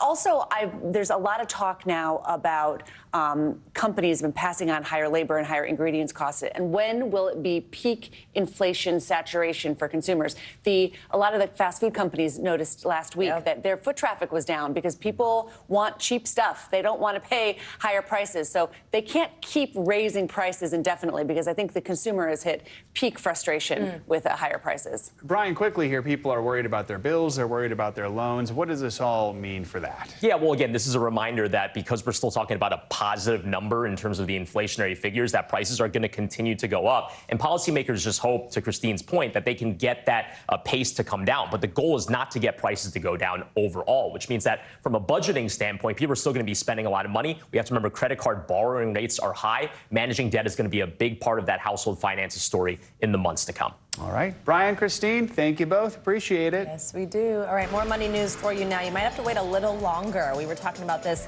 last hour. If you're looking to order some takeout on Valentine's Day. CNBC's Savannah Henao has that and other financial headlines. Savannah, good morning. Joe, Savannah, good morning to you. All right, let's get you those headlines. Uber, Lyft, and DoorDash drivers will strike across the country tomorrow, seeking fair pay. The strike comes about a week after Lyft said it would pay the difference if drivers made less than 70% of what riders pay after fees each week.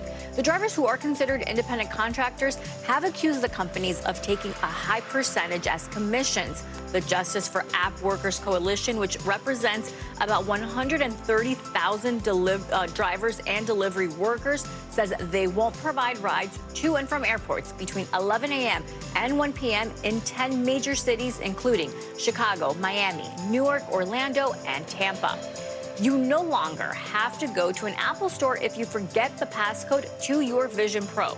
Apple has launched a software update that will let users reset their device and start over with a fresh install from home. Previously, you would have had to visit a store or mail your device into AppleCare customer support. This is the first update since the Vision Pro went on sale earlier this month.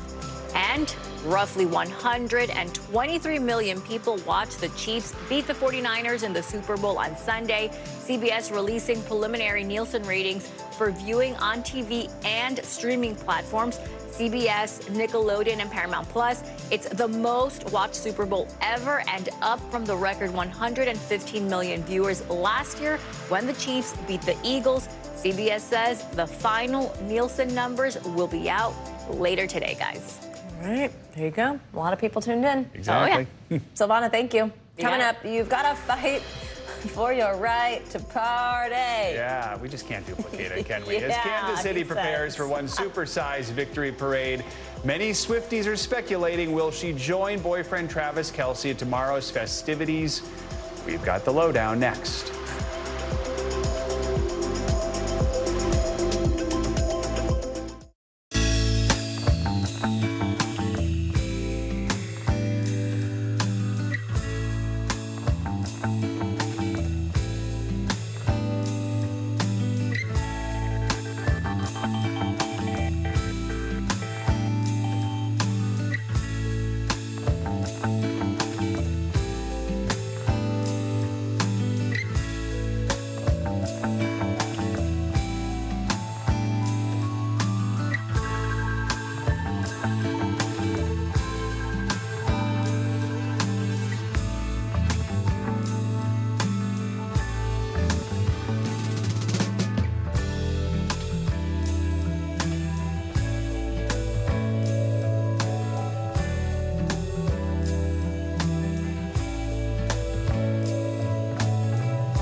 Welcome back. Here's some cool casting from the new season of The White Lotus. I love this show. Blackpink singer Lisa will be making her acting debut in season 3 of the Emmy-winning show. The K-pop star joins a cast including Parker Posey, Jason Isaacs, and Leslie Bibb. Details on Lisa's character are under wraps, but we know it will be filmed in her home country of Thailand. Her Blackpink bandmate Jennie Kim actually appeared on HBO's series The Idol with The Weeknd last year, and K-pop fans are excited to see how singers are extending their careers into the acting industry. Joe, are you a fan of this show? Yeah, I love White Lotus, of course. Yeah, so it'll be intriguing to see what they come up with season 3 and no Jennifer Coolidge. I know. All right. Finally this morning, Kansas City is preparing for a party as the Chiefs return home following their historic win Sunday. Of course, the big question now, will Taylor Swift join her boyfriend Travis Kelce for the parade? NBC's Jesse Kirsch is doing some investigative reporting in Kansas City to try and figure out what's going on. Jesse, good morning. Joe, good morning. We are pressing our sources for answers, and we are going to just keep trying to get some information around that. But what I can tell you is already happening here is we've got championship banners up in Kansas City. Schools have canceled classes for tomorrow. All of this ahead of the massive parade. Officials are expecting close to 1 million people to be here. And as you mentioned, the question is, will Taylor Swift be one of them? With a hero's welcome at the airport, the Super Bowl champs are back in Kansas City. The Chiefs' victory lap leading to a Disneyland parade Monday after becoming the first team to win back-to-back Super Bowls in almost 20 years. And Super Bowl MVP Patrick Mahomes is already talking about going for a three-peat. We'll celebrate these next few weeks, and then we'll get right back at it. And Chiefs fans are celebrating him after the star QB took control at the end of the game. New video emerging of Mahomes' leadership during that final play in overtime. Church right bunch, F, shuttle, Tom and Jerry right yellow. Right side touchdown! Kansas City! The team overcome with emotion. I want to take the credit, but honestly, it was everybody. I knew it was going to turn around to the way the guys worked. And millions watched that work pay off. The game setting a massive ratings record, according to CBS, with 123.4 million viewers, the most watched broadcast since the moon landing.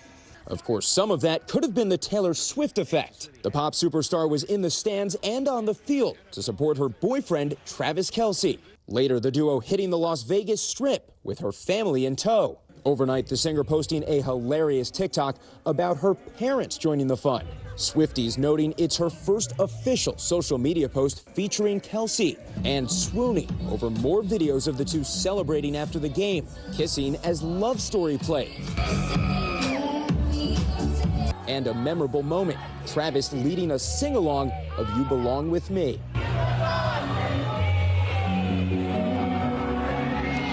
Now the question is, will fans see the power couple together tomorrow in Kansas City? The Super Bowl champs are already preparing to parade through the streets and rally with fans. Last year, Mama Kelce joined Travis at the Super Bowl celebration. But with this year's parade falling on Valentine's Day, many fans wondering if Travis will be bringing a date. And if Taylor is at the parade, she won't be able to stay for long because she has an Eras Tour show Friday night in Melbourne, Australia, which is 17 hours ahead of Kansas City, so she won't have much time to rest. However, I got to tell you, Joe, if we don't see Trailer together here in KC, it's going to feel like there's a bit of a blank space at the parade. Back to you. Potentially, Jesse Kirsch, on the beat and really on it. She's got to be jet lagged right now. My goodness. All right. All over the world. Well, and then the next question, by the way, in Swiftyland is, does Travis join her in Australia? We shall see. He's got time on his hands. All right. That's going to do it for this hour of Morning News Now. The news continues right now.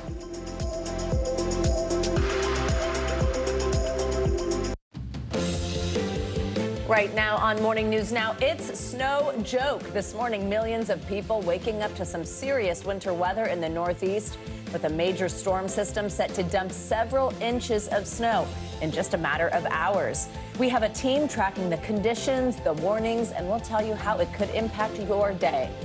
Also this morning, disturbing new details about what may have led to a shooting at Joel Osteen's Texas megachurch. We don't understand why all these things happen, but we know God's in control. What investigators say they found belonging to the suspect, plus what we're learning about her criminal and mental health history. And rideshare drivers slamming the brakes on your Valentine's Day plans. The pay dispute that has them trading the roadways for the picket lines tomorrow.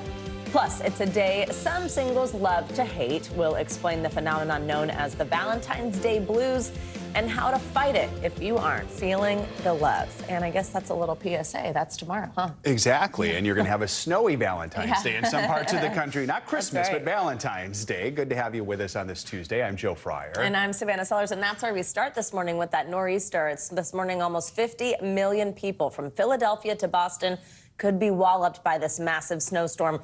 Could be the biggest to hit the area in nearly 2 years. In New England, they've been preparing for the past 24 hours with folks on the Massachusetts coast boarding up their windows, while crews in Rhode Island lined up the plows. The big concern this morning is on the roads. All that rain and snow could make for a messy commute along some of the most traveled arteries in the country. And that prompted New Jersey Governor Phil Murphy to issue this warning.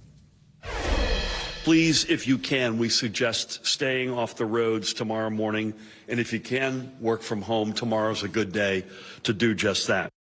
Tomorrow morning is now this morning. We have full team coverage. Meteorologist Angie Lassman is tracking the winter storm. Just a few minutes, we're going to talk to Providence, Rhode Island Mayor Brett Smiley about how his city is preparing.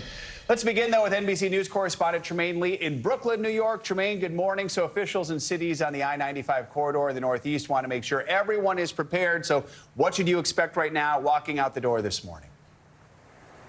That's right, Joe. It's early in the storm already, but if you're trying to get to work on the I-95 corridor anywhere between Philadelphia and Boston, expect 40-mile-per-hour gusts, whiteout conditions, which is a big concern. Now, if you're in Brooklyn here in New York City, we're not at the heart of the storm just yet. The rain is just now crossing over to snow, already pretty cold, already pretty nasty, as we heard some of those officials say. If you don't need to be out here, you shouldn't be out here unless you're a school kid and you're off from school and you get a chance to play in the snow or you're walking your dogs or running. Besides that, stay warm, stay safe inside. Tremaine, the worst of the storm is set to hit, as you said, in a little while, which then, of course, is going to mean it's right in the middle of the morning commute. We've already seen some flights being canceled, things like that. Tell us about other preparations. What are officials doing ahead of this storm? Officials are warning folks and urging folks, again, just to stay home. The schools, New York City public schools, the largest school district in the country, has already gone remote. We've seen the plows out a little early, salting the ground. Hundreds of flights between the three major metropolitan airports in Newark and LaGuardia and JFK. Several hundred flights have already been canceled. And again, officials are urging folks, because in New York City that the heart of the storm will hit right during the heart of rush hour, so they're urging folks just to stay home. Yeah, and so, I mean, Tremaine, here in New York, we've seen something of a snow drought the last 2+ years, basically the last 3 winters. What's it actually going to look like here in New York? That's right. It's been a little bit of a drought, so I know some folks, not those of us who have to stand out here and report the news, are looking forward to this. But if you are a school kid home from school, as much as 6 inches or more in Central Park and across the city. And so it's been 2 years. The drought is finally broken. Again, the estimates are getting a little lower from last night, but 6 inches or more of snow dropping here in New York City. We will take whatever we can get for those of us who have been starved for snow. Yeah, I know. Over we're these sorry past for few you, years. Tremaine. Tremaine, but thank you so much. For more, Stay warm. For more on this, we're joined by the mayor of Providence, Rhode Island, Brett Smiley. Mayor Smiley, good morning. Thank you very much for joining us. So your city bracing up for nearly a foot of snow here. How are you preparing for this? Yeah, we've also not had a storm like this in 2 years, but we're fully prepared, and our crews have been out working since about 4 a.m. pre-treating the roads, and pretty much everything is shut down in Rhode Island today. So no school, state offices are closed, city offices are closed, and we're encouraging everyone to stay off the roads to allow our snow removal teams to do their job and try to get the city back in shape for tomorrow, Valentine's Day. I heard you talking about that at the top of the show. You know, Providence is the culinary capital of New England, and we want to make sure that everyone can go out for Valentine's Day tomorrow night. So we're working as hard as we can. Love that. Something to keep in mind ahead of this. You know, folks in the Northeast obviously are generally used to snow, but the last few years, because we haven't had much, usually the first time you go out there and drive doesn't go so well as maybe when you get a few other times under your belt. What are your biggest concerns as the storm settles into the Northeast right now?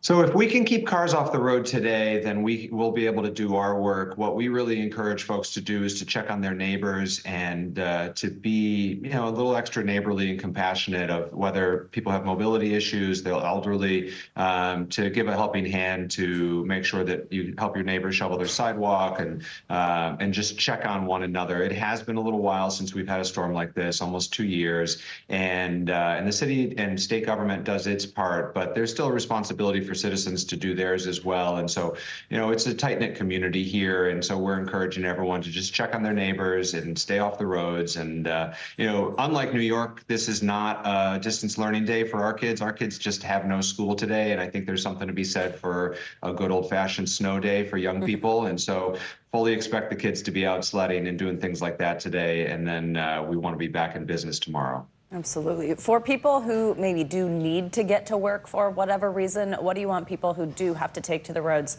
to keep in mind this morning? Yeah, use a little extra caution. It's slippery right now. The snow's coming down pretty heavy here. We have fully transitioned into snow, and over the next couple of hours, we're going to see snowfall rates between 1 and 2 inches an hour, which is very heavy snow. And so please allow extra time. Understand there's going to be parking restrictions throughout the city and throughout the state, really. If you're a frontline worker, whether you work in healthcare or another care industry where you have to do that work in person, we're encouraging people to leave an extra half hour or more in their commute to make sure that they can take the time that they need to be cautious when driving and make a plan for how they're going to get to work. All right. Providence Mayor Brett Smiley, we are thinking about you this morning. Thank you so much for sharing your plans with us. Thank you. I love to hear that kids are getting an old school snow day. How about that? So how much snow can we expect in the Northeast? Let's get a check on your Morning News Now weather. Angie Lastman's in studio with us. Hey, Angie, good morning. Hey, good morning, guys. Snow lovers are rejoicing across parts of the Northeast where we have those winter alerts in effect for 46 million people, but we're already seeing some busy conditions when it comes to the snow and still the rain. Here's the look at the radar right now. Notice that we're not all dealing with the snow. We've got Atlantic City, basically south, still dealing with some of that rain, but we have transitioned over into the snow in places like New York, stretching up to Hartford, out over portions of Long Island, and we're going to see the snow stick around for the next couple of hours. Here's the timing in all of these places. Washington, D.C., you guys are going to wrap up that kind of steady snowfall pretty quick. You've really only got about an hour to see it from 9 a.m. to 10 a.m. We'll see Philadelphia from about 8 a.m. until noon. And then as we look to New York, we do start to see things really wrapping up here when it comes to the steadiest of that snowfall by about 1 p.m. So we go into our second half of the day, not a whole lot of snow going to be falling beyond that, but we still will be dealing with the gusty winds across this region even through the rest of your day today. Moving a little farther to the north, folks in Boston, about 10 a.m. to 3 p.m. Notice that does go a little farther into the afternoon, but still, it looks like at least the falling snow will be wrapping up by the time we get out for that afternoon commute. If you are one of the people that do have to go into work today, even Providence, places in that surrounding region, about 7 a.m. to 3 p.m. is when you're looking at that snow falling at a good clip. Here's the deal as far as the snowfall totals. These have changed a whole lot over the past couple of days. This was a difficult forecast. If we're honest with you as meteorologists, this was a tough one. We've got some really warm conditions that have been taking shape over the past couple of days, so our surfaces are very warm. The steady snowfall, though,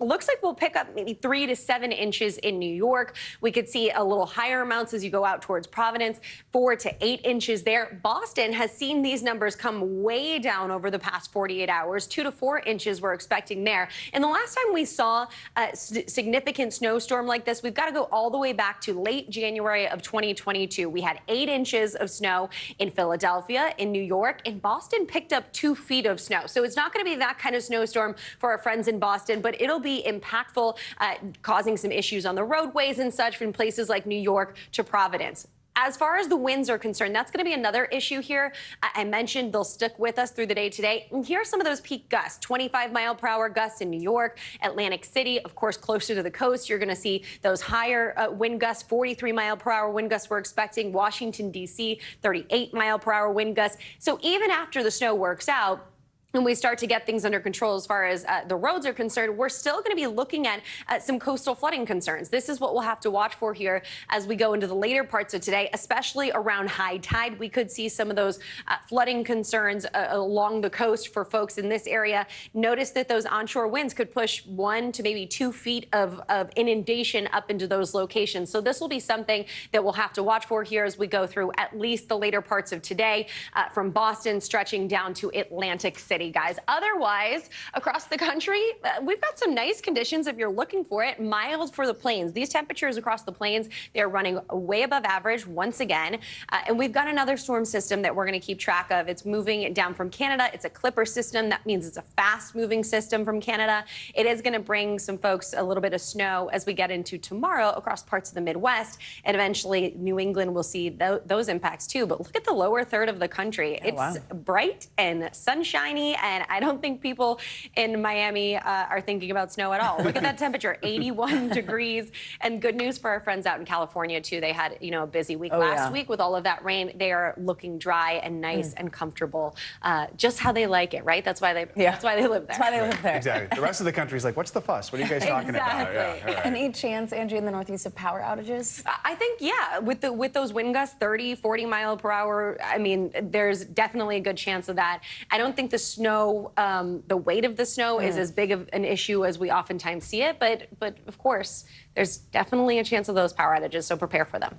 All right, something we'll keep an eye on. Thank you so much. Of course. Well, we are learning new details this morning about the woman who stormed a popular Houston megachurch, opening fire and sending churchgoers scrambling. New video shows law enforcement searching the home of the shooting suspect, ultimately finding some troubling items. A motive is still unclear, but police say they believe she acted alone. NBC News correspondent Morgan Chesky has the latest on the investigation. Chilling new details about the shooter at Joel Osteen's Lakewood Church in Houston, where gunfire Sunday sent members running for cover. They were repetitive, boom, boom, boom, boom, boom, boom, boom, boom, boom, boom, boom, boom, boom, boom, and I yelled, "Mom!" Police identified the shooter as 36-year-old Genesee Yvonne Moreno and say she was carrying an AR-15 with the word Palestine written on it.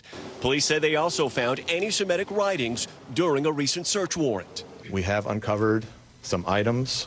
We do have some anti-Semitic writings that we have uncovered during this process. But like I said, we are 24 hours into it. Investigators say a dispute between Moreno and her ex-husband's family, some of whom are Jewish, may be related to the shooting.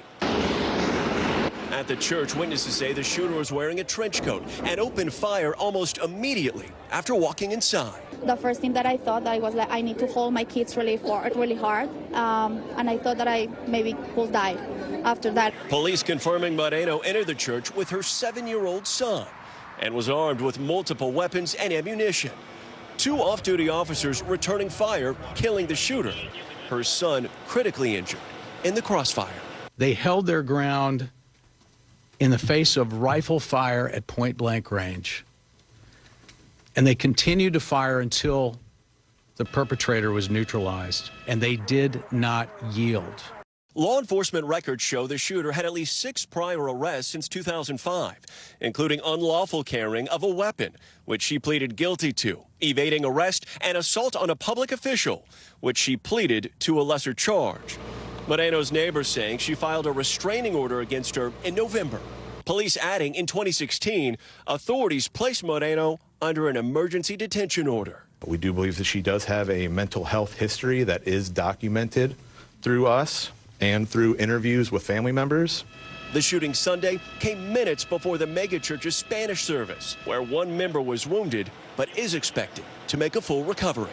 We're devastated. I mean, we've been here 65 years and have somebody shooting in your church. But, we don't understand why all these things happen, but we know God's in control. All right, our thanks to Morgan Chesky for that report. Breaking news this morning, senators on Capitol Hill have passed a foreign aid bill that will help Israel, Ukraine, and other allies. The $95 billion package passed by a vote of 70 to 29 after a rare all-night session. But in the House, Speaker Mike Johnson has repeatedly said that he has no intention of bringing it before his chamber. Many House Republicans oppose more aid for Ukraine in favor of increased security at the southern border. Well, Jordan is joining the U.S. in its calls against an Israeli invasion of Rafah. That's a city in southern Gaza. President Biden met with Jordan's King Abdullah II yesterday at the White House. It was their first meeting since 3 U.S. soldiers were killed in a drone strike at a military base in Jordan late last month. The two leaders discussed the ongoing situation in Gaza, including how to end the war and a plan for what comes next. They also addressed the growing concerns over a possible Israeli military operation in Rafah. We cannot afford an Israeli attack on Rafah. It is certain to produce another humanitarian catastrophe. We cannot stand by and let this continue. The major military operation in Rafah should not proceed without a credible plan for ensuring the safety and support of more than 1 million people sheltering there. NBC News correspondent Aaron Gilchrist joins us now with more on their meeting. Aaron, good morning. So this is the first time the president has appeared alongside an Arab leader at the White House since the Israel-Gaza war began. Tell us the significance of the timing of this particular meeting, and what role also is Jordan playing behind the scenes? Well, timing-wise, Savannah and Joe, good morning to you. This is something that we've watched the key players in the Middle East, the countries that have a lot of influence, like Jordan, trying to make sure that they're getting out and gathering as much support for the ideas around a pause or a ceasefire in the fighting there, but also the humanitarian crisis that is developing there. The Jordanian king is on a mission this week, first stopping here in the U.S., then going on to Canada, trying to rally support for what he's called an immediate ceasefire. The Jordanians told us that before this visit happened yesterday. And so that was a key part of the conversation that the Jordanian king had with President Biden yesterday at the White House. Of course, we know the administration has said that a ceasefire, an out-and-out ceasefire, is not something that it's asking for, but it does want to see a long-term humanitarian pause, as the president referenced, and the White House spokespersons have been telling us throughout the last several days as well, while the U.S. is working on this deal that is slow to come together at this point, Savannah and Joe. Yeah, so Aaron, what are we hearing from the president when it comes to trying to get this hostage release deal? Well, the president is saying that his team is still working on it. You may remember, obviously, we had the first deal that happened back in November where there was a pause and a release of hostages. And now the effort is to get the remainder of the hostages released. But there's been this back and forth about what exactly that might look like between the Israelis and Hamas, obviously with the Qataris acting as an intermediary, and the U.S. and Egypt keep partners in the effort to get this deal done. I want you to hear the president talk about this a little bit in his remarks from the White House yesterday. Listen. The United States is working on a hostage deal between Israel and Hamas, which would bring an immediate and sustained period of calm to Gaza for at least 6 weeks, which we could then take the time to build something more enduring. The key element of the deals are on the table. There are gaps that remain, but I've encouraged Israeli leaders to keep working to achieve the deal. The United States will do everything possible to make it happen.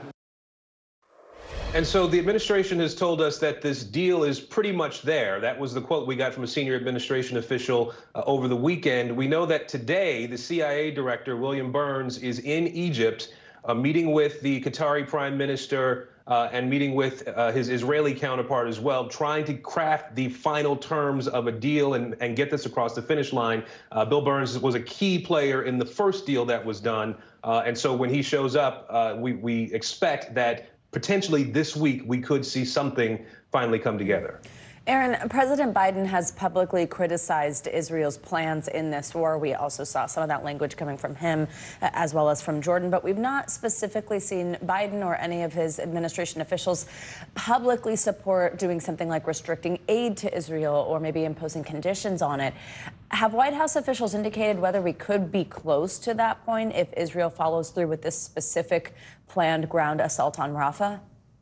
So you heard the president say that he doesn't want to see a major ground incursion into Rafah anytime soon, certainly without the conditions that would allow for the 1 million+ people who were pushed into Rafah as the fighting was going on in northern parts of Gaza, without having a protection plan in place for them. The administration at this point officially is saying that its policy on Israel has not changed. Its support for Israel has not changed. But we do know that there, through some administration officials, that there is talk about a plan being at least put on paper so that the administration wanted to restrict or put conditions on some of the aid that it's providing. There is a plan to do that. But Savannah and Joe, at this point, officially, the U.S. has not changed its policy and its position on what Israel is ultimately trying to do, and that is dismantle Hamas.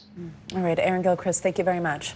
In the wake of threats that U.S. troops are facing in the Middle East, America's top military officer is speaking out. Air Force General C.Q. Brown, chairman of the Joint Chiefs of Staff, sat down with NBC Nightly News anchor Lester Holt. They discussed military relations overseas and Defense Secretary Lloyd Austin's recent hospitalization. Not since he went back into the hospital, but over the course of the past month, even while he was in the hospital, had good communications with him. What I will say is I wish him a speedy recovery. Were you personally stung or disappointed by the way it went the first time he was treated and ultimately hospitalized? Well, I know Secretary Austin highlighted that he felt he could have done better in communication. Again, from my perspective, the communication I had, the things I needed to do in my role as the chairman of the Joint Chiefs, I didn't have any concerns. And I pressed him about those controversial comments by Republican frontrunner Donald Trump regarding NATO. What do you take of that? Well, we have an alliance, and we have a strong alliance. I think we have a responsibility to uphold those alliances. It's part of your role right now to reassure NATO that despite what they may hear, that the U.S. is still committed? The U.S. is committed, and that's the message I communicate. That's the message that's been received. On Friday, General Brown visiting Navy ships just returning from the Middle East. Part of your job is providing the president military options. When it came to what we're seeing in the Middle East right now, what was the overriding requirement of the plans you came up with? Well, without getting into the details, I'll just say that the broad areas that we focus on is one, to deter any further aggression, not let the conflict broaden, at the same time protect our forces. Do you think Iran wants war with the U.S.? I don't know that they do. Having watched Iran operate, they will do things through their militia groups and others to put pressure to achieve their objectives. At the same time, not looking for a broader conflict with the United States. And during this Black History Month, I asked America's top general about this video that made headlines where he spoke passionately right after the death of George Floyd. I'm thinking about wearing the same flight suit with the same wings on my chest as my peers, and they being questioned by another military member, are you a pilot? And you were in the Pacific Air Force then. What made you do that? Our youngest son, on a Sunday, called my wife and I, and he was really struggling with the death of George Floyd. And it bothered me as well. And our son asked me, Dad, what is Pacific Air Force going to say? And at the time, I'm the commander of Pacific Air Forces. And so what he was really asking me, Dad, what are you going to say? Had no intent for it to go as broad as it did, but I'm glad it did. I think it gave a voice to many because they were feeling much of the same. And I'm glad I was able to do it.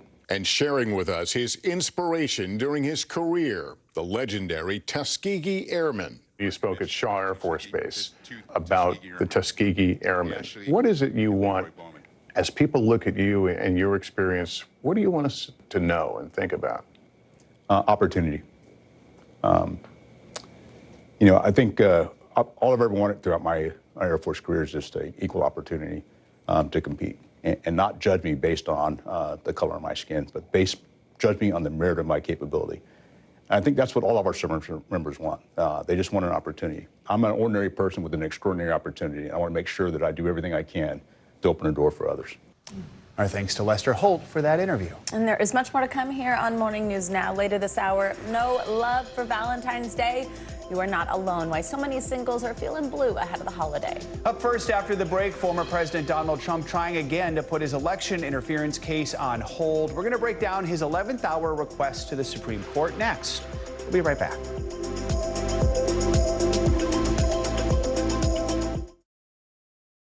Kristen Welker hosts Meet the Press every Sunday on NBC. We report live from Tel Aviv. We are live tonight from Juarez, Mexico, reporting over the skies of Lahaina here in Florida. The time to evacuate has come and gone. You were seeing people just running for their lives? People running for their lives.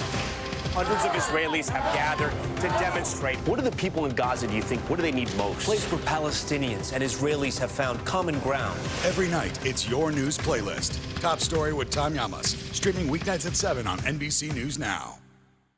News for the generation of now is NBC News Now. From inside Iran, from Israel, from Florida. Part of our continued reporting. It is safe. Everybody good? Women, children,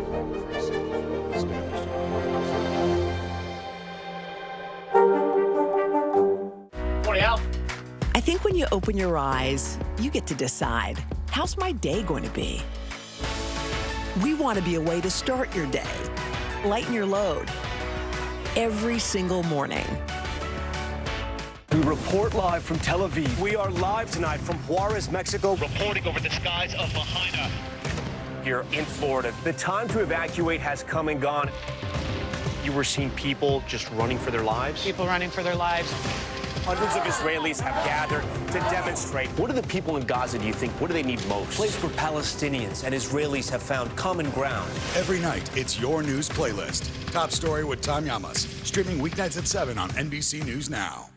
The fire has grown leaps and bounds. What you see behind me is typical. How you doing? Pretty bad. Good morning, and thanks for joining us. I'm Joe Fryer. And I'm Savannah Sellers. We're going to get started with breaking news. The record number of migrant crossings. The latest developments in the war between Israel and Hamas. A closer look at the good news we got about the economy. If you do have points or you have miles, is now a good time to use them. A lot of people spend a lot of time sitting. 20 minutes of exercise might be able to help out. How does it feel to be an out college athlete? Freeing. The first woman on a lunar mission. What was it like to get that news? Morning News Now. Streaming weekdays at 7. When I think about what the Today Show does, it's not just about the mornings, it's about your whole day. There's a feeling of we're in there with you. Then let's take on this day together.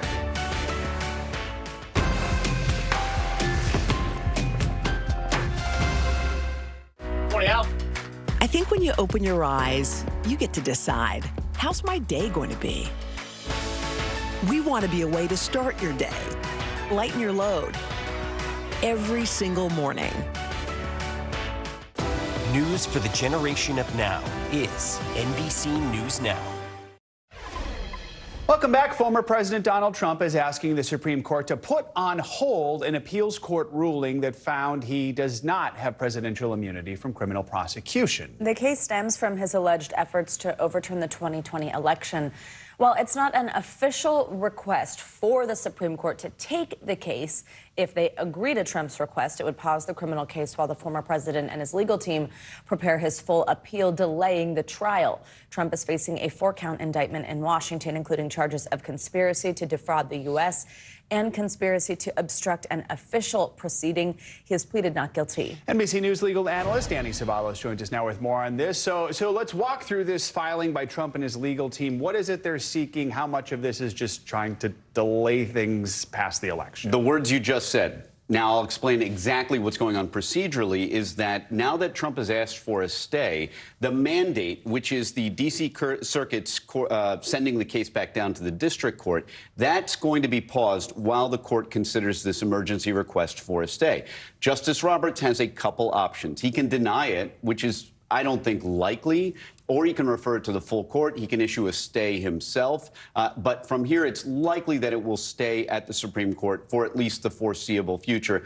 If it takes up the case, then, of course, the lower proceedings are paused during that time. And part of the strategy here for Trump is because the D.C. Circuit put in its order that, hey, you guys can ask us, the appeals court, for a rehearing, but if you do, the lower case, the case in the trial court, your criminal case, goes on. And that's one of the other requests that Trump has for the Supreme Court, to pause the D.C. Circuit's proceedings as well. So you just laid out some of the possible actions. Of course, the big question here is, when does any of this actually get underway after something like this? And then how does that kind of put it on a collision course with the election? How soon could we even just get the answers to these first few steps? This is the #1 question I get on all of these Trump cases. And the answer is, Who knows? And I'm not saying that to be glib. All I can tell you is what most litigators know from their normal, ordinary dealings with appellate courts. But most litigators do not have former presidents as their clients who are asserting never-before-asserted immunity claims. I'll just say as an aside, one of the strongest arguments the Trump team has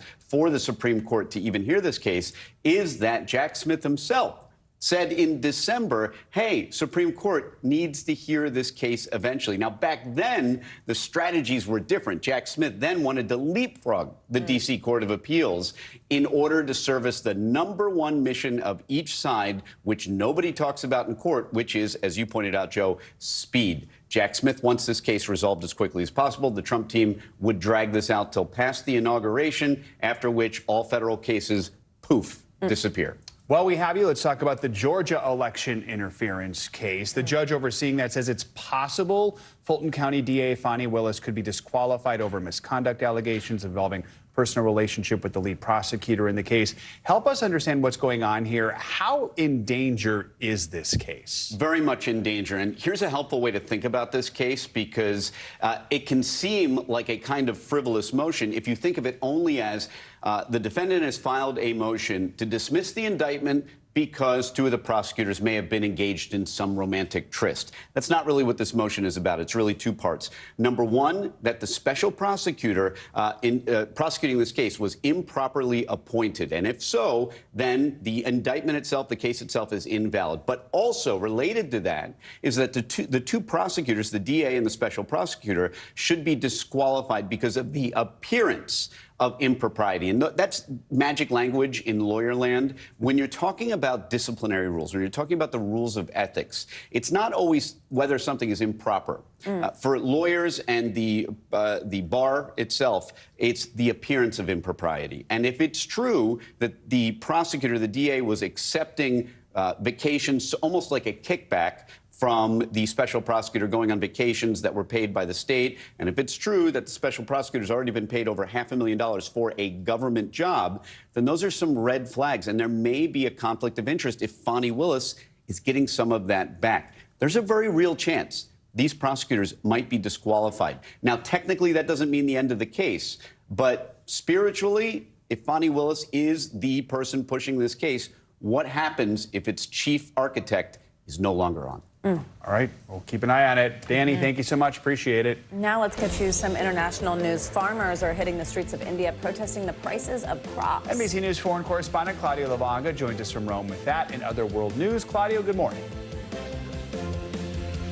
Joe, Savannah, good morning. That's right. Thousands of farmers from across India have been trying to reach the capital, New Delhi, for days now, but they have so far been stopped by the police. They are seeking assured prices for their crops and say they will protest until their key demands have been fulfilled.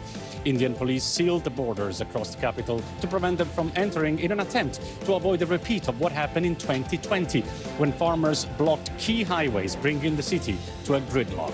Now, 2 rounds of talks between farm union leaders and the government have so far failed to break the deadlock. Let's come back to this part of the world, to the Vatican, where on Monday, the new president of Argentina, Javier Milei, met fellow Argentinian Pope Francis. The two were all smiles despite a rocky start, very rocky start, because last year Milei called the Pope an imbecile and representative of evil. But recently the Argentinian president changed his tone, calling the Pope the most important person in Argentina. Since he became Pope in 2013, Francis has never returned to his home country. But recently he announced he will finally travel to Buenos Aires at some point this year. And let's end this tour of the world in Rio de Janeiro, where on Sunday night, performers in the world-famous Carnival Parade made an urgent plea to stop illegal mining in indigenous lands. Carnival dancers painted their faces red in a traditional indigenous way, while percussionists wrote miners out on their drums.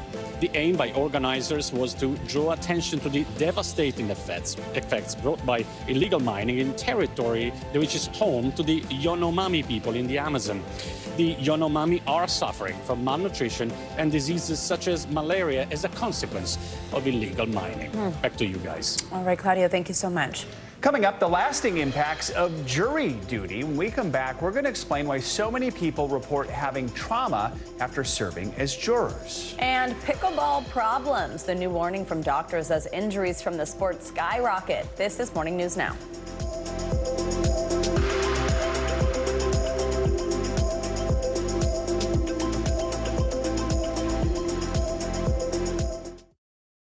News lives in the now. The front lines are still very active. This is like quicksand, and officials say an entire town is cut off. This close to actually understand why people had to jump in the ocean. News for the generation of now is NBC News Now. The fire has grown leaps and bounds. What you see behind me is typical. How you doing? Pretty bad. News for the generation of now is NBC News Now. Hey, I'm Hallie. It's good to be with you tonight. What do we know that voters care about? The economy, right? You are seeing that firsthand yourself on the ground there today. This is two things. It is pretty big medical news. It is also a pretty big mystery. And oh, by the way, it's driven by one of the most controversial people in the United States. What's happening? They have tweaked my monitor, and I can see now you are, in fact, soaking wet. I am deeply sorry. I apologize for the many questions. Will never be questioned. Were you calling the shots, though, Mr. President, ultimately? Do you need to win your home state in order to stay in this race? Is it do or die? Is it clear who's going to govern Gaza once this war is over? If it's Sunday, it's Meet the Press. News lives in the now. The front lines are still very active. This is like quicksand, and officials say an entire town is cut off. This close to actually understand why people had to jump in the ocean. News for the generation of now is NBC News Now. The NBC News mobile app. Get connected to your favorite news shows. For the top stories, breaking news, and live video, download the NBC News mobile app now. Kristen Welker hosts Meet the Press every Sunday on NBC. News lives in the now. The front lines are still very active. This is like quicksand, and officials say an entire town is cut off. This close to actually understand why people had to jump in the ocean. News for the generation of now is NBC News Now. Welcome back. It is time for our weekly mental health check-in. We're kicking things off with the hidden impact of serving on a jury. Plus, new research shows that one simple act that can be surprisingly effective at helping with stress. Here to help us out is licensed marriage and family therapist, Dr. George James. Dr. James, always wonderful to have you with us. So let's start on jury duty. So research is showing that up to 50% of jurors around the world actually experience signs of trauma while serving. That sounds like a huge number. Break this down for us, and what should people do in these situations? Yeah, good morning, Joe and Savannah. Yes, when we think about jurors, they have to listen and be in presence of some of the most worst and traumatic situations, and they hear these things over and over and over again. And some of jurors are also dealing with their own personal struggles that could be triggered, which might result in sleepless nights, some anxiety, some overall flashbacks, which are symptoms of PTSD. So it's really important that we do more for our jurors, and in some countries, they're not allowed to actually speak to therapists or get help. This actually should not be the case. They should probably have counselors everywhere so they can deep breathe and also find ways so that they can sleep and be at a better place and not be so overwhelmed. Something to definitely keep in mind there. All right, so we know that Valentine's Day is tomorrow. Not everyone, though, might be feeling the love. Some studies show the Valentine's Day blues are a real phenomenon. So what exactly are the Valentine's Day blues, and what are some of the best ways to avoid it or deal with it? Yeah, the thing about Valentine's Day is that it says that everybody should be in love and everybody should be happy and everybody should be in a great relationship. And that's just not the case. There's some people who are not in good relationships. There's some people who are not in a relationship at all. So it can make you feel like there's something wrong with you. And then also people compare themselves to other people, what other people are doing for Valentine's Day versus what they are. And then overall, a level of loneliness. And so all these things can add up. But the important part is to know that you are okay just the way that you are. Connect with those around you, find other things, and really practice some self-compassion. I am good the way that I am, whether I'm in a relationship or not. Great advice there. All right, doctor, last one. A survey out of Japan is saying that regularly taking a bath can make you happier. It can make you less stressed. I think a lot of people associate a bath with kind of relaxing or some me time, but what is this real link here to happiness? Yeah, what they found out, especially in Japan, taking baths is a really big thing. So some people take baths up to 4 times a week or more. And I think what they found out is that there's something that could be soothing for people. Now, what we're not sure of is it that people already have more time in their schedule, they're already less stressed, and the bath helps, or that the bath helps them to be less stressed? Either way, it is saying that there might be some connection. So if you're a shower person, maybe you want to add some baths, or maybe some free time to just relax and think about your day and enjoy yourself. And a soothing bath and a bath bomb could really be helpful with that. And the rubber ducky video helps. Yeah. Nice Never little touch forget. there. All right. Dr. James, thank you. The sport of pickleball has exploded in popularity, especially among older Americans. But all those hours on the pickleball court may come at a cost. A new study finds serious injuries are on the rise. NBC News correspondent Emily Ikeda has the details. A tamer take on tennis. Pickleball has taken the country by storm. This is pickleball? Even featured in a Super Bowl ad. Pickle! Yeah, But as the sport soared in popularity, so has the number of serious injuries. A first-of-its-kind study revealing bone fractures from pickleball increased more than 250% from 2017 to 2022. With most occurring during falls and among players over 60. They haven't necessarily grown up playing it, and so they are, one, physically more susceptible to injury, and then two, there's some issues with balance and coordination. And it's not just fractures. Doctors say sprained ankles, rotator cuff injuries, and Achilles tendon tears are also common. I loved it. David Goldstein has an active lifestyle, but 45 minutes into his first pickleball clinic, tore his Achilles. When I went to move forward, my shoe didn't move, but my Achilles took the brunt of that kind of, forward motion, and that was it. There's less ground to cover in pickleball versus tennis, and much of the game is played close to the net, what's called the kitchen. But it's still dynamic, with lots of starting and stopping. It's about creating an arc. Eric Ho is an instructor and founder of New York City Pickleball. You have to listen to your body, right, and understand your own body's limitations. So how can you avoid injury? Doctors suggest warming up before playing, investing in lessons to learn the proper mechanics, and taking a break from the sport when soreness lingers, as an increase in injuries is serving up a challenge to America's fastest growing sport. Emily Ikeda, NBC News. Be safe out there. Yes. Coming up, a driver dispute that could slam the brakes on your plans for Valentine's Day. We'll explain why you may have trouble getting a ride tomorrow. And if you're looking for an alternative, it probably won't be Gen Z. Why so many young people are skipping out on getting a driver's license. You're watching Morning News Now.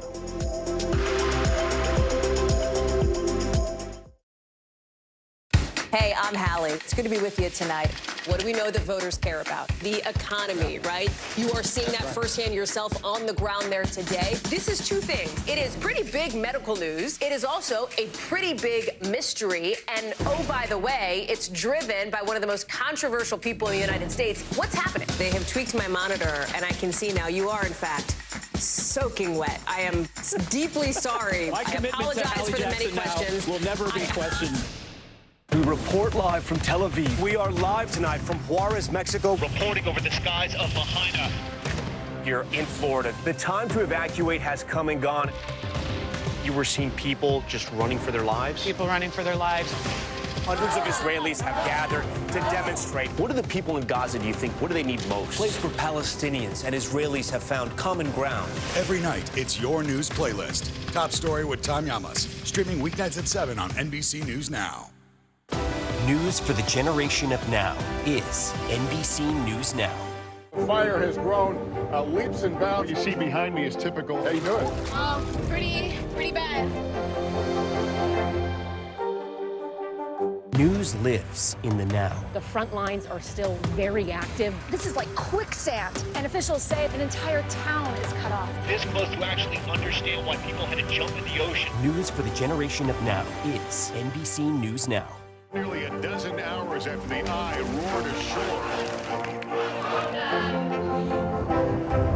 There is some late-breaking news. All right, it is it.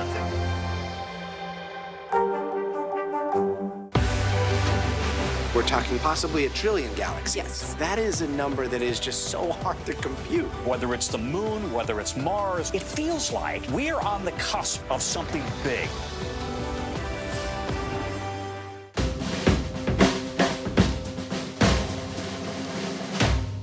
Thanks for tuning in. I'm Gotti Schwartz. Here are the stories we're following tonight. Storms keep coming here in California. The U.S. government just declassified this video. A lot more stories trending like crazy on social media. A controversy pitting lawmakers against young voters. What's the state of crypto today? Is it safe for investors? We've got another mind-bending story on artificial intelligence. This is what my voice sounds like when I clone it. That wasn't me. You gotta see this. Stay tuned now, weeknights at 8 Eastern, 5 Pacific on NBC News Now.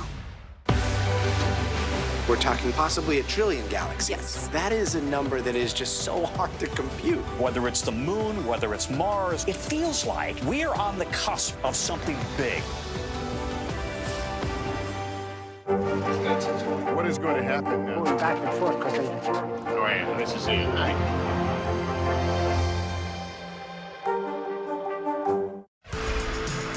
We are back now with some financial headlines, and a referendum on some pesky credit card fees could soon be headed to Capitol Hill. CNBC's Silvana Henao has that and other money news. Silvana, good morning. Joe, Savannah, good morning to you. Yeah, so the chair of the Senate Judiciary Committee is asking the CEOs of American Airlines, United, Visa, and MasterCard to testify at a hearing on credit card fees. Now, Senator Dick Durbin says American and United oppose efforts to bring more competition to the market to protect the billions of dollars in profit they collect through their co-branded cards. He says Visa and MasterCard levied $93 billion in fees on consumers and small businesses just in 2022. Last year, airlines lobbied Congress to reject legislation they say threatens their ability to offer rewards cards that give consumers frequent flyer miles for making purchases. The internet has been buzzing over rumors Microsoft will start publishing video games exclusive to Xbox on competing consoles. Xbox chief Phil Spencer is expected to share updates on the business tomorrow. Among the speculation, the new Indiana Jones game may also show up on the PS5. It's unusual for Microsoft, Sony, or Nintendo to outsource first-party games to other platforms, but it's not unheard of. And IHOP is celebrating National Pancake Day with a free short stack. Customers can get 3 buttermilk pancakes at participating restaurants between 7 a.m. and 7 p.m. today.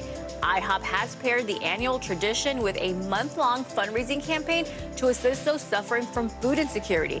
Customers can add a few more dollars to their bills throughout February. In New York and New Jersey, the short stack will require a $1 donation, guys. I am hungry. I know. Those but pancakes today, look ready. Be careful in those areas on the road. Yes, your free absolutely. pancake. That's right. Savannah, thank you so much.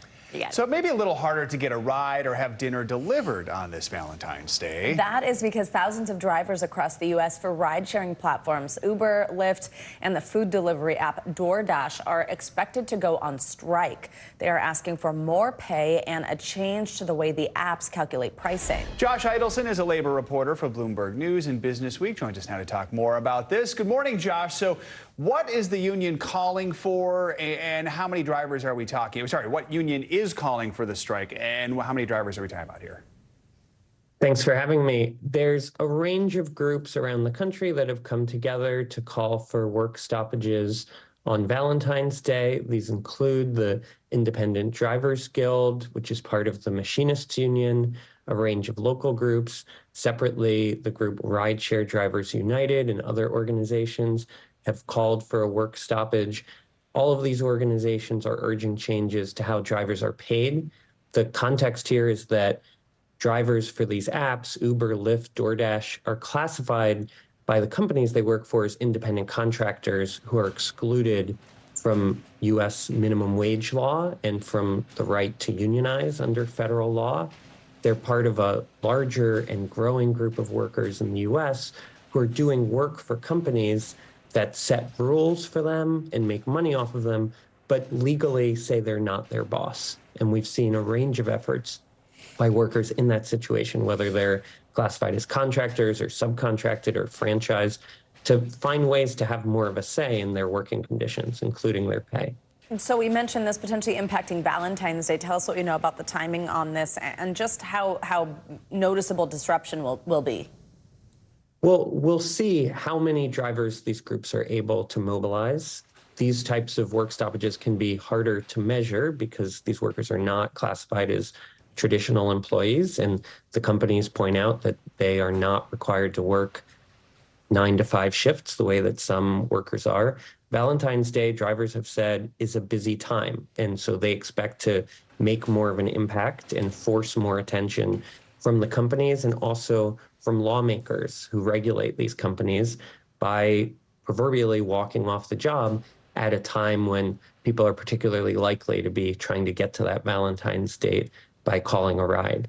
Are ride-sharing companies saying anything about the strike? The companies have said that drivers prefer the flexibility, in their view, that comes with the independent contractor model.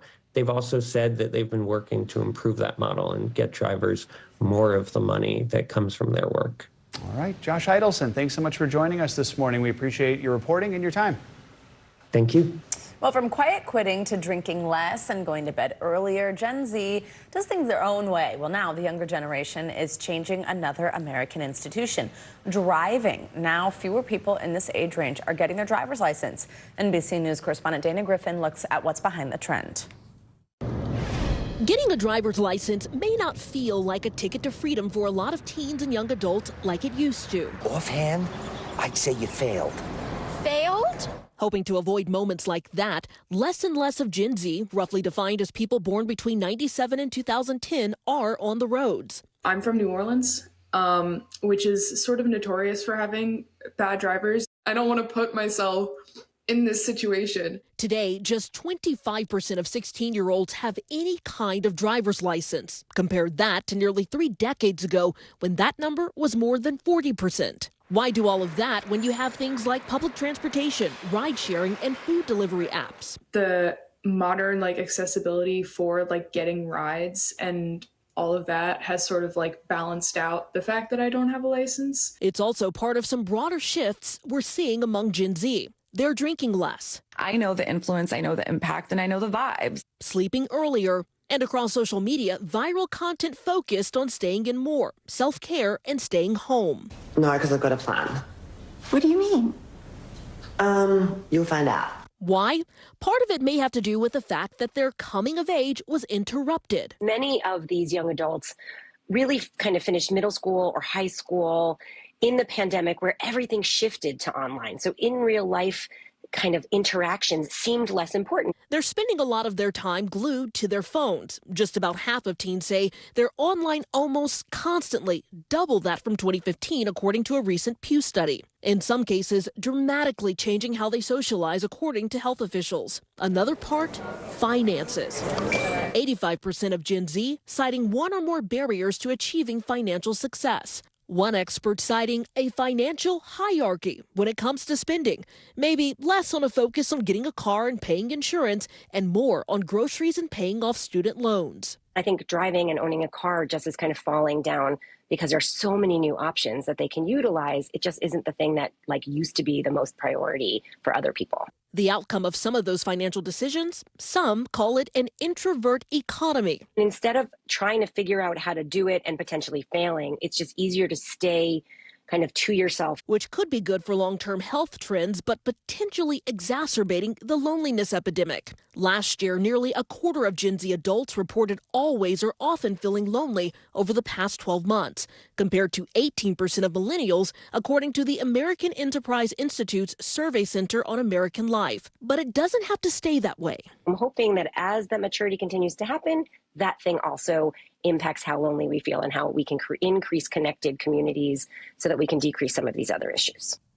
All right, Dana Griffin, very interesting stuff. Thanks for that report. Coming up, Chiefs Kingdom. Are you ready for it? That's right, the Super Bowl champs are getting ready to celebrate in Kansas City, where the love for the Chiefs is much bigger than football. We'll have more on the love story between the team and their fans. See what you did there. Plus, you could call it a slam dunkin'. We'll tell you about the tracksuit trend from one of the Super Bowl's most talked about commercials. Definitely my favorite. Stay with us. This is Morning News Now.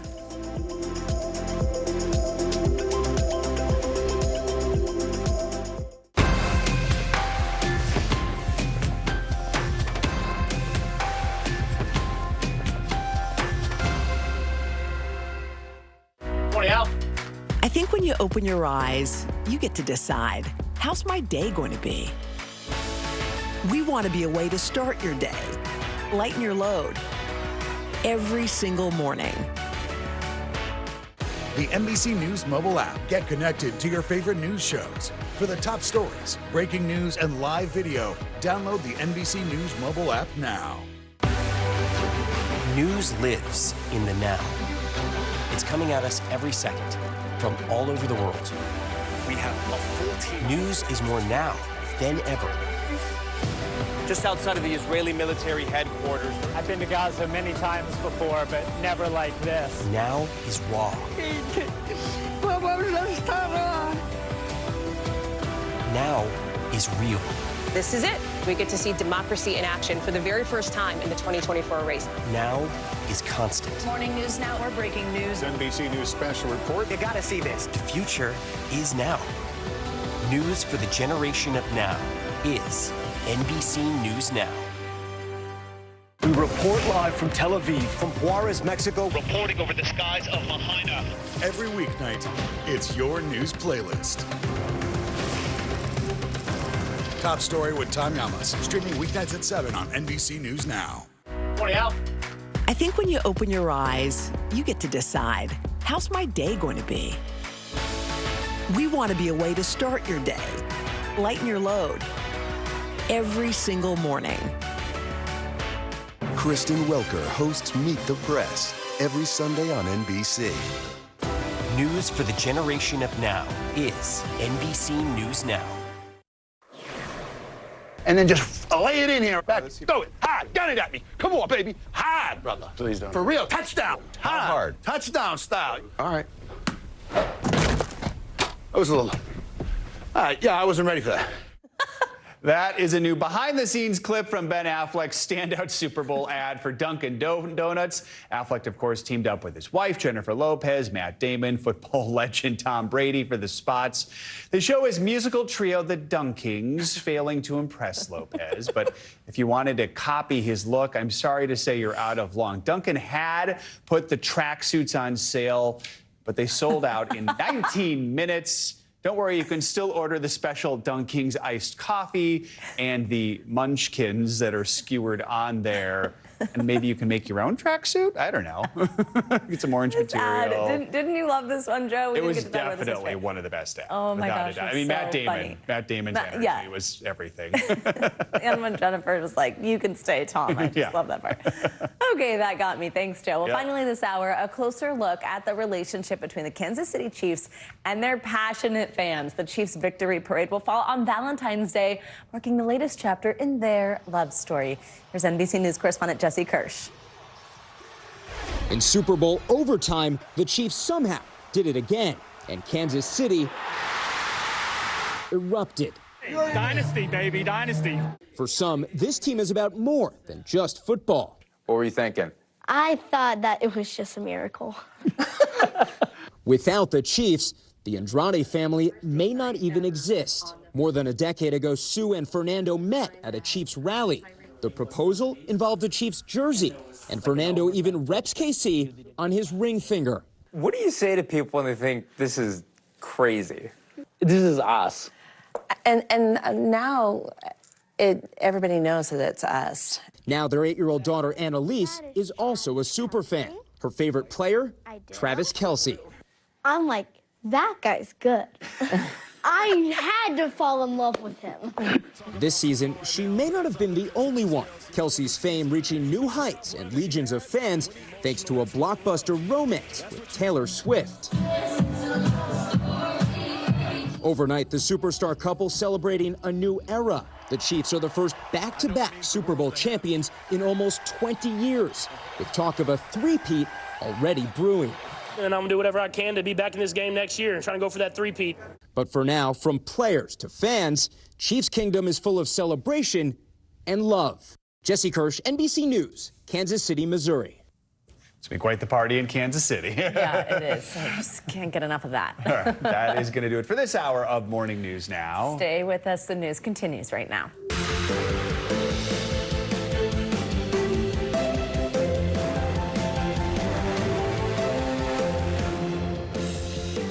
Good morning from a very snowy New York. Happy Tuesday. I'm Savannah Sellers. I'm Joe Fryer. We're following what is expected to be a widespread whiteout across much of the Northeast this morning. On your screen, a look at conditions in Hartford, Connecticut. Several inches of snow could snarl the morning commute for millions. We're already starting to see flight delays and cancellations pile up at major airports from New York to Boston. Speaking of New York, schools here also closed, students going remote as the city braces for what could be the biggest winter storm here in years. We've got full team coverage of what you can expect as you head out the door.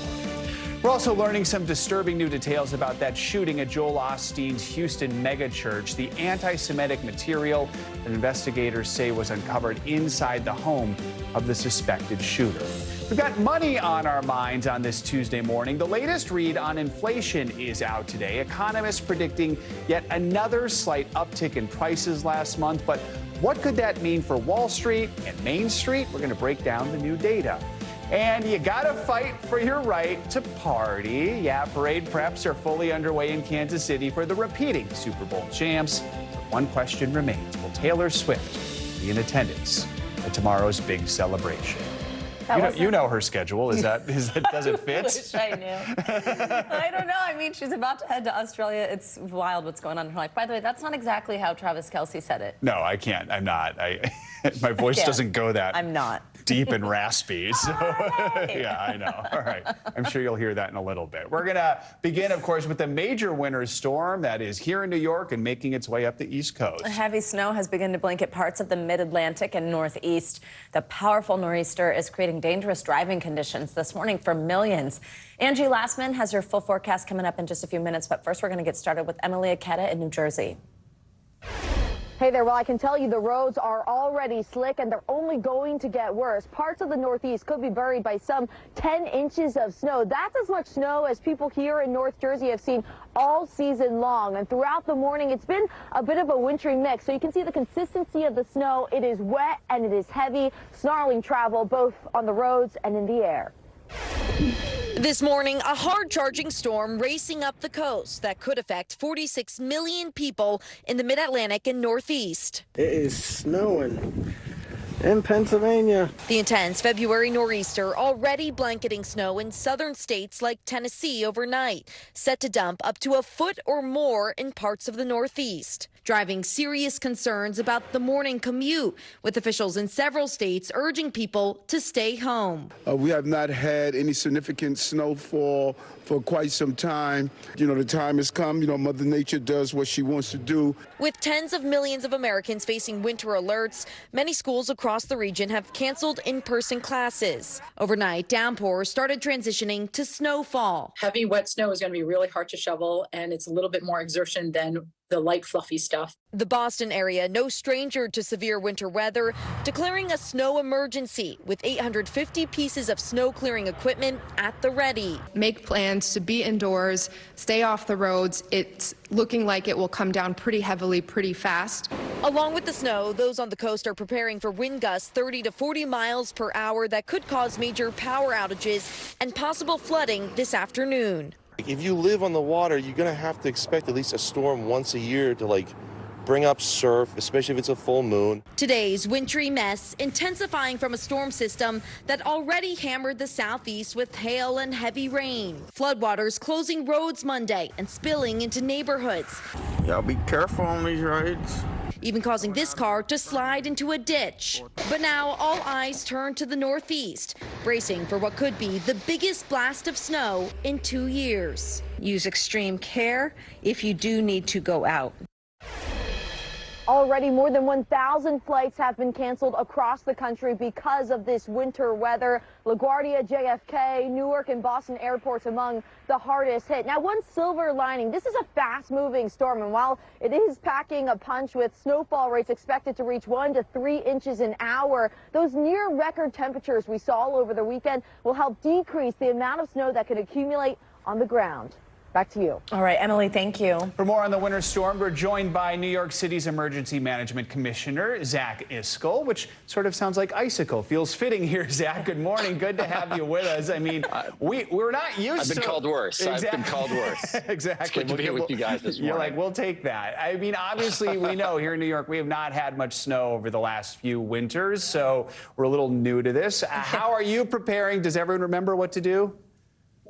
Everybody remembers what to do, and could not be prouder or more grateful for the men and women who work for the city, for our partners who have been working throughout the weekend and especially over the last 24 hours to make sure the city's prepared. There's a lot that goes into this. We start coordinating with the National Weather Service days in advance. As you are all aware, this forecast changed very quickly. 2 days ago, forecast called for about an inch of snow. Yesterday morning, that was bumped up to 5 to 8 inches with a worst case scenario of 10 inches.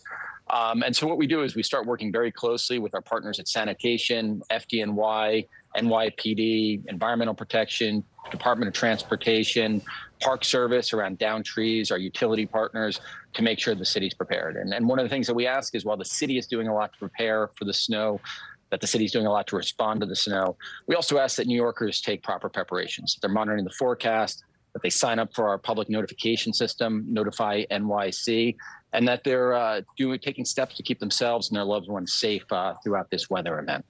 I mean, you're talking about two totally different types of storms there when the range goes from 1 inch all the way up to potentially 10 inches. 100%. How much of a challenge is that to kind of work around, prepare for, and did it mean that you had enough time to get adequately prepared? Yeah, so one of the things that we do is we are constantly monitoring things. We started working the interagency process on Friday. We knew that going into the weekend, we needed to make sure that we were prepared for this. We always look at the worst case scenario, and that's what we sort of prepare for. And so the team did that, and I think you'll see that in the city's response throughout the day today. What are you seeing so far with the morning commute? You mentioned some tips to people, but if you do have to head out to get to work or wherever it is you're going this morning, what's your top advice? Yeah, so top advice is if you have to go out, take public transportation. Really, people should be staying off the roads. A couple of reasons for that. Number one, we want people off the roads for their own safety, but also to allow our sanitation crews to be able to plow the roads easier, right? The more traffic that's out there, the harder it is for us to clear the roads. And then also, it's really important to stay off the roads because if there are life safety events, we need our first responders from EMS, from the fire department, from the police department to be able to move around the city pretty easily. And one of the issues we've had in the past with big snowstorms is less about the snow and more about navigating the traffic to contend with the snow. All right, New York City Emergency Management Commissioner Zach Iscol, thank you so much for joining us this morning. Good luck with everything today and in the coming days. Thank you. Thank you so much. Great to be on with you guys. Let's now track this storm in your morning news now weather. Yeah, meteorologist Angie Lassman joins us now, and it feels like with every passing minute, it's turning into the storm we've been bracing for, right? Guys, I went to the window and I looked out, and it's a winter wonderland out there in New York City. And we've got a lot of folks that are dealing with this kind of busy early morning commute with the snow working in. We've got 46 million people under these winter alerts right now. And notice most of this has transitioned over to snow. We probably have some wintry mix going on in places like Atlantic City, Washington, D.C., but we've definitely got snow falling in portions of Pennsylvania, New Jersey, New York, and we're going to see that ramp up here through the next basically 4 hours. We've got to get through the next 4 hours before we start to see things kind of calming down. Here's the timeline depending on where you are. Through noon is what we're looking at as far as New York City's steadiest snowfall.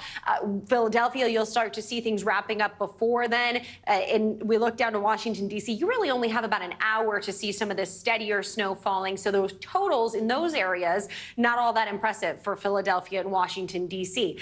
As we look a little farther to the north, Boston to Hartford, you'll see this last into the early afternoon hours. The same goes for Providence, too. So you have a little more time with it, with the system in that band of some of that heavier snow. So the totals look like this. We've got 4 to 8 inches expected for places like Providence. You move a little farther to the west, Hartford around 3 to 5 inches. New York City, 3 to 7 inches. I know this looks impressive when it comes to what we've dealt with for the past couple of years. You've got to look back to January of 2022, late January, to see anything that even was close to this. We had 8 inches fall in New York City on that date. But we're still, for this day, year to date, we're about 16 inches under where we should be for average snowfall in places like New York City. Boston, about 1.5 feet under where we should be. So yes, this is some snow that we need, and for all the snow lovers, I'm sure they'll be excited about it, but we're still not where we normally are at this point in the year. But either way, we'll take it. We've got some gusty winds too that likely will cause some problems when it comes to travel. We'll see a little of that blowing snow. This is kind of wet, heavy snow, so just a heads up with that. But the wind gusts, especially out towards the coast, will be quite impressive. Places like Atlantic City, 43-mile-per-hour winds. Ocean City, close to 40 miles per hour. Similar story for Washington, D.C. and New York, 25 to 30-mile-per-hour wind gusts. So this means a couple of things. We'll start to see that onshore wind happen here as we get into the later parts of today. And that'll come as we're dealing with high tide, too. So if you live in some of those waterfront areas where you oftentimes see flooding, you likely will see that today. Again, it just depends on when your high tide time is, but some of those onshore winds could push 1 foot to 2 feet of water into those areas. So this is going to be something we'll have to watch for through the rest of the day today, guys. As far as the snow is concerned, we'll likely see that wrap up here pretty quick. It's a quick moving system, so kids that had the day off of school, lucky you, you're going to have plenty of time to enjoy the snow in places like Central Park here into the afternoon hours. So it'll be I think a fun one. You can make a snow angel, right? You can make a snow angel, Joe. We're going to see that on your Instagram. Sure, I think so. Okay. Like I said, it's kind of that wet, dense snow, so power outages will be likely. But I think a snowball can be made. And okay, good. If that can happen, a snowman can be made. It's so funny how I'm always the one interested in snow, and Joe jumps right to snow angels. He does. I feel like this is a common theme. I'm from Minnesota. We made a lot of snow angels. I can't wait to see it on Instagram. Thanks, Angie. Thank you. The U.S. is going all out in high-level negotiations to try and bring a ceasefire in Gaza. President Biden met with Jordan's king to discuss the outlines of a hostage deal. Well, CIA Director William Burns begins his diplomatic trip to Egypt, where he'll take part in talks attempting to achieve a pause in fighting. This all comes as Israel nears the launch of its full-scale offensive attack in Rafah, the last refuge in Gaza. NBC News foreign correspondent Molly Hunter joins us now. Joe, good morning from Jerusalem, actually. And we are watching all of that high-stakes diplomatic activity in the region. As you just mentioned, CIA Director Bill Burns in Cairo meeting with his Israeli counterpart and other regional officials, to try to hammer out a deal that deals with both hostage release and a ceasefire. And while yesterday's hostage rescue was very good news for two families, the remaining hostage families are clear it is no replacement for a deal. This morning, Israeli hostages Fernando Marman and Louis Har home with their families. This reunion, these hugs, 129 days in the making. It was very emotional to see them, to hug them, to feel them. It feels almost unreal. And today, the United States pushing urgent high-level diplomacy in Cairo. CIA Director Bill Burns and Israel's spy chief David Barnea meeting today, according to an Israeli official, to try and close the significant gaps in deal talks. More than 100 hostages remain in Gaza after Monday's risky operation in Rafah. Israeli military videos showing commandos racing into a civilian building. The two Israeli hostages on the second floor, guarded by 3 Hamas gunmen. A minute later, a heavy wave of Israeli airstrikes providing cover, destroying the neighborhood, killing dozens of Palestinian civilians, according to Gaza health officials. The hostages then taken by helicopter to a hospital near Tel Aviv. Do you want a blanket? No, Har says. It is warm in my heart. Hours later, President Biden meeting with Jordanian King Abdullah at the White House. Biden framing the deal as a 6-week ceasefire, allowing both sides to agree on a more enduring deal, but also ramping up pressure on Israel as the death toll in Gaza continues to rise. Too many of the over 27,000 Palestinians killed in this conflict have been innocent civilians and children. But Prime Minister Netanyahu argues to root out the final Hamas battalions, raising the city of Rafah is mission critical. For months, the Israeli military has told Palestinians the south would be safe. Seen in October, now packed with 1.4 million displaced Palestinians. Where can we go? Mahmoud Al-Tamni asks. God knows there is no safe place. And Joe, this man told our crew he can't go back to Khan Yunis because the fighting is so intense. They can't go forward, of course, because Rafah is that southernmost city slammed up against the border in Egypt. And there is growing panic this morning. We hear from people in Gaza that Israel may move into Rafah before a deal is struck. And the Israeli military tells my colleague Raf Sanchez that they have not yet drawn up an evacuation plan for the 1.4 million Palestinians who are already displaced in the south of the Strip. Joe? A lot of questions about what happens next. All right, Molly Hunter, thank you so much. Breaking on Capitol Hill this morning, the Senate has passed a foreign aid bill to Ukraine and Israel. The $95 billion package also includes funds to Taiwan and other Indo-Pacific allies. The bill passed with a vote of 70 to 29. However, after months of negotiations to even get to this point, the bill could be headed for a more difficult path through the House. Speaker Mike Johnson indicated he wouldn't even bring the bill before the House because it does not address the issue of border security. This comes just weeks after Senate Republicans blocked a bill with border provisions, which they had helped to negotiate. Well, former President Donald Trump is asking the Supreme Court to intervene in his 2020 election interference case. It comes as Trump moves to tighten his grip on the Republican Party leadership ahead of next weekend's South Carolina primary. NBC News correspondent Garrett Haake joins us now on this. Hey, Garrett, good morning. Hey, Savannah, good morning. Yeah, Donald Trump's operational control of the GOP is really on full display over the last 24 hours as Republicans largely shrugged off his controversial comments about NATO, while overnight the former president moved to elevate his daughter-in-law for a top job in the party. Overnight, Donald Trump announcing an overhaul of the GOP, the Republican presidential frontrunner aiming to tighten his control over the party, endorsing a loyalist as party chairman, his daughter-in-law, Laura Trump, as party co-chair, and pushing the installation of a senior campaign advisor as the party's chief operating officer. A party spokesperson saying no changes, which would require an RNC vote, will be made until after the South Carolina primary next week. Each and every one of you is going to get out and vote and deliver a gigantic win right here in South Carolina. Trump now 3-0 in early states, hoping for a knockout primary win against his last remaining rival, Nikki Haley, the former South Carolina governor trailing Trump by more than 30 points in her home state, according to a new poll. He's not qualified to be the president of the United States. Haley attacking Trump on the campaign trail Monday for saying he would refuse to defend any NATO country attacked by Russia if they weren't keeping up with defense spending. I would encourage them to do whatever the hell they want. You got to pay. That's not somebody who's going to prevent a war. That's somebody who's going to get us in a war. And that kind of rhetoric was unhinged. But with few other Republicans criticizing his comments, Mr. Trump digging in, arguing on social media his negotiating tactics, quote, made NATO strong. We will defend, if needed, every inch of NATO territory. That's what the Commander-in-Chief of the United States ought to be saying when it comes to NATO. Mr. Trump on Monday also filing an appeal to the Supreme Court, asking justices to overturn an appeals court ruling that he had no immunity from prosecution for his efforts to overturn the 2020 election. Now, that Supreme Court filing keeps the special counsel's election interference case against Mr. Trump on pause until the high court weighs in. Mr. Trump's delays tactics have already pushed the start date of that trial out of the month of March and perhaps well into the summer or fall if it starts at all. Savannah? All right, Garrett, thank you so much. We're learning new details about the shooter who opened fire at Joel Osteen's church Sunday. Law enforcement officials say they found anti-Semitic material while searching through items at her home. NBC News correspondent Morgan Chesky joined us from Houston with the latest. Morgan, good morning.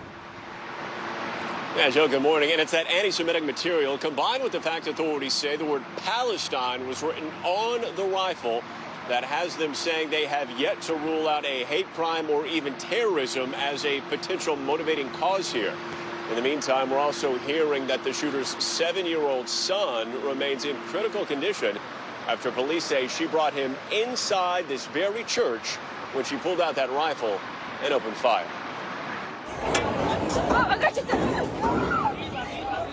More than 24 hours after gunfire rang out through Houston's Lakewood megachurch, investigators are painting a troubling picture of the woman they say opened fire. Houston police identifying the deceased shooter as 36-year-old Genesee Yvonne Moreno, telling NBC News she was carrying an AR-15 with the word Palestine written on it.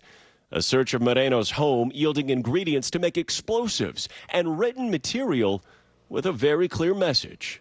We do have some anti-Semitic writings that we have uncovered during this process. Law enforcement records show Moreno had at least 6 prior arrests since 2005, including weapons charges. In 2016, authorities also placed Moreno under an emergency detention order. She does have a mental health history that is documented. Police say a dispute with her ex-husband's family, some of whom are Jewish, may also be related to the shooting. Witnesses say Moreno was wearing a trench coat and backpack when she walked inside the church. Her 7-year-old son next to her when she and 2 off-duty officers began exchanging gunfire. Moreno was killed, the 7-year-old boy critically injured. The off-duty officers credited with saving countless lives. They held their ground in the face of rifle fire at point-blank range. Inside the nearby sanctuary, hundreds of frantic churchgoers tried to escape. Paula Laverty says her boyfriend told her to ditch her high heels so they could run faster. You never think it's going to happen to you or your family until it happens to you or your family. It could have been a lot worse. And we're also learning more about the shooter's potential past and hearing from some of her neighbors, one of whom didn't go on camera but did say they filed a restraining order against Moreno as recently as this past fall, saying that past months have been described as chaotic with her presence in the neighborhood. Houston police say because of the attack here at Lakewood Church, they are making sure that places of worship across the entire metro area have much more visible security for the near future. Joe. All right, Morgan, thank you. More to come on this hour of Morning News Now, including how some new inflation numbers out this morning could affect you. First, though, after the break, more drama involving the royal family as Netflix teases its new movie about Prince Andrew. We've got more on that up next.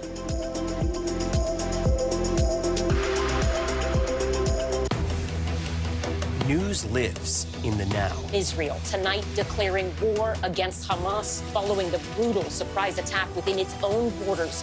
Now is raw. We are in the West Bank city of Ramallah. Protesters are on the streets here to denounce Israel.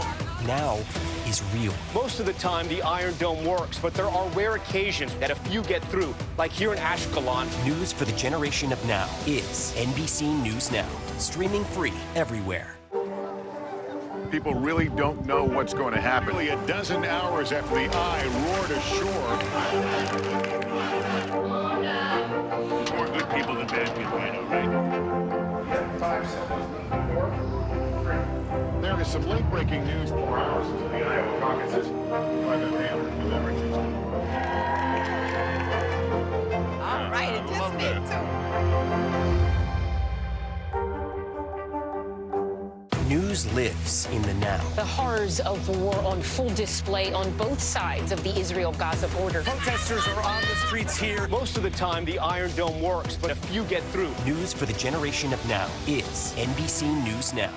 Stay on top of breaking news and the biggest stories of the day with NBC News Daily. Thank you so much for joining us. I'm Morgan Radford. I'm Vicki Wynn. I'm Kate Snow. And I'm Zinklea Samwat. Get in-depth reporting from across the country. We have breaking news out of the White House And around the world. Questions about the rebellion inside Russia. And ways you can take care of your health. What are symptoms that people should be on the lookout for? And your wallet. Some really great last-minute deals if you have flexibility. NBC News Daily. Weekdays from 12 to 4 p.m. Eastern on NBC News Now. I think when you open your eyes, you get to decide, how's my day going to be? We want to be a way to start your day, lighten your load, every single morning.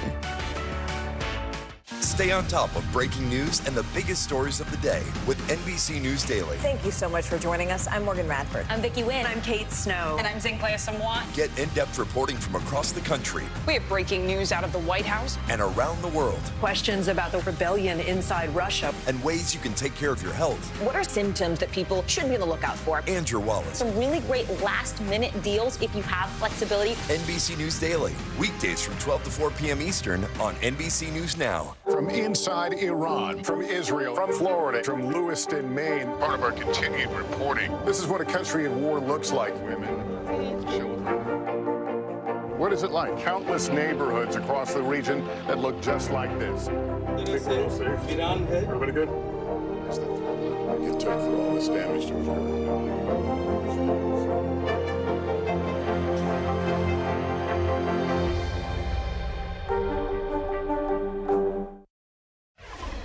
Welcome back. Well, The Crown may have finished, but there is more royal drama coming soon to Netflix. The streaming trailer just dropped for the first trailer, for the new film Scoop. It's about a notorious interview Prince Andrew gave the BBC in 2019, where he faced tough questions about his links to convicted sex offender Jeffrey Epstein.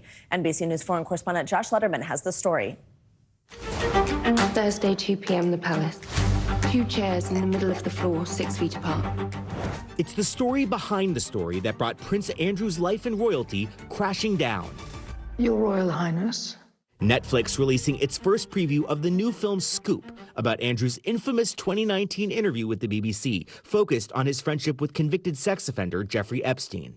Just for the record, you've been on his private plane. Yes. You've been to stay on his private island. Yes.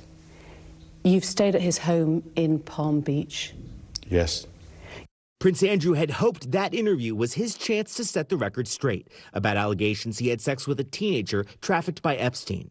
Instead, it was a public relations disaster, widely described in the UK as a car crash. He didn't express an iota of sympathy for these young girls. That was a disaster. For me, it just showed that he's very arrogant. Prince Andrew panned for his answers about his 4-day visit to Epstein's private island in 2010, after Epstein had pleaded guilty to soliciting minors for prostitution. You were staying at the house of a convicted sex offender. It was a convenient place to stay. Netflix saying the film goes behind the scenes of the historic interview. The BBC's Emily Maitlis, played by Gillian Anderson. For Andrew, life after that interview was never the same. Just a few days later, he stepped back from royal duties, and his mother, the late Queen Elizabeth, soon stripped many of his titles. He later settled a lawsuit filed by Virginia Giuffre, who alleged Epstein ordered her to have sex with Andrew when she was just 17. Prince Andrew denies that. I have no recollection of ever meeting this lady. He knows the truth, and I know the truth. After the settlement, the British royal said he would make a, quote, substantial donation to Giuffre's victim rights charity. Prince Andrew's office didn't respond to NBC News when asked about the new Netflix film, depicting that breathtaking television moment that changed royal history. Our thanks to Josh Letterman for that report on Scoop. That film, it premieres April 5th on Netflix. All right, let's get some international headlines, starting with chaos during anti-Western protests in the Democratic Republic of Congo. NBC News foreign correspondent Claudio Labonga joins us from Rome. Hey, Claudio, good morning.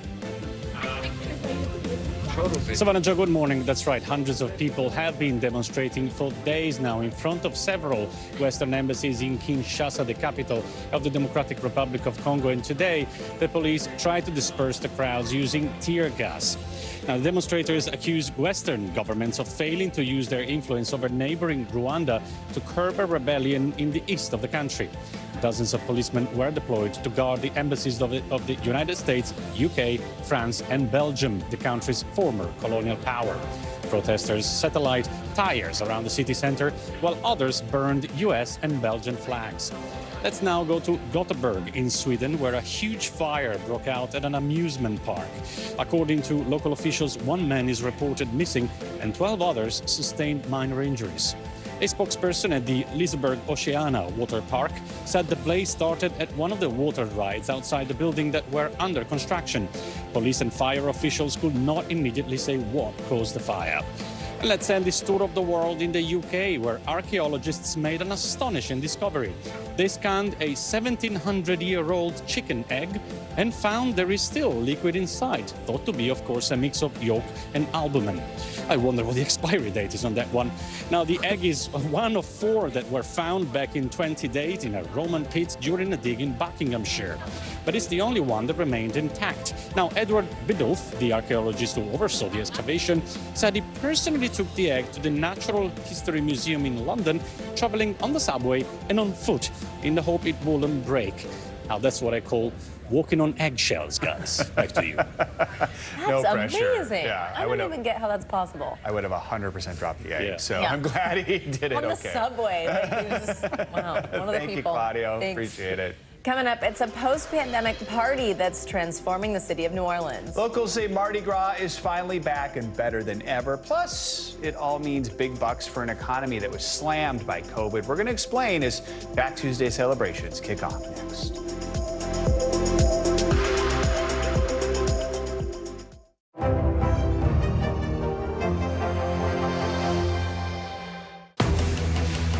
News lives in the now. Israel tonight declaring war against Hamas following the brutal surprise attack within its own borders. Now is raw. We are in the West Bank city of Ramallah.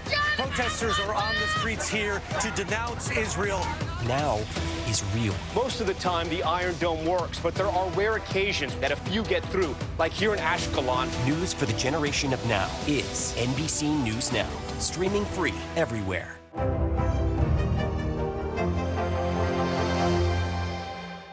Hey, I'm Hallie. It's good to be with you tonight.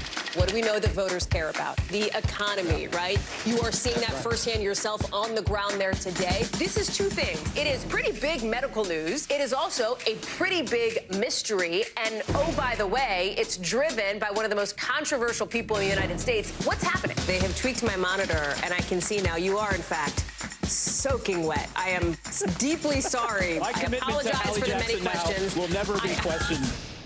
We report live from Tel Aviv, from Juarez, Mexico. Reporting over the skies of Lahaina. Every weeknight, it's your news playlist.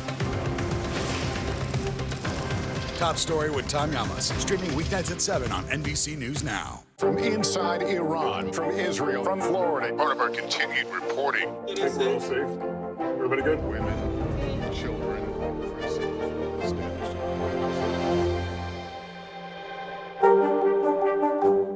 The NBC News mobile app. Get connected to your favorite news shows. For the top stories, breaking news, and live video, download the NBC News mobile app now. What is going to happen now? Going back and forth because Oh, yeah, nice to see you.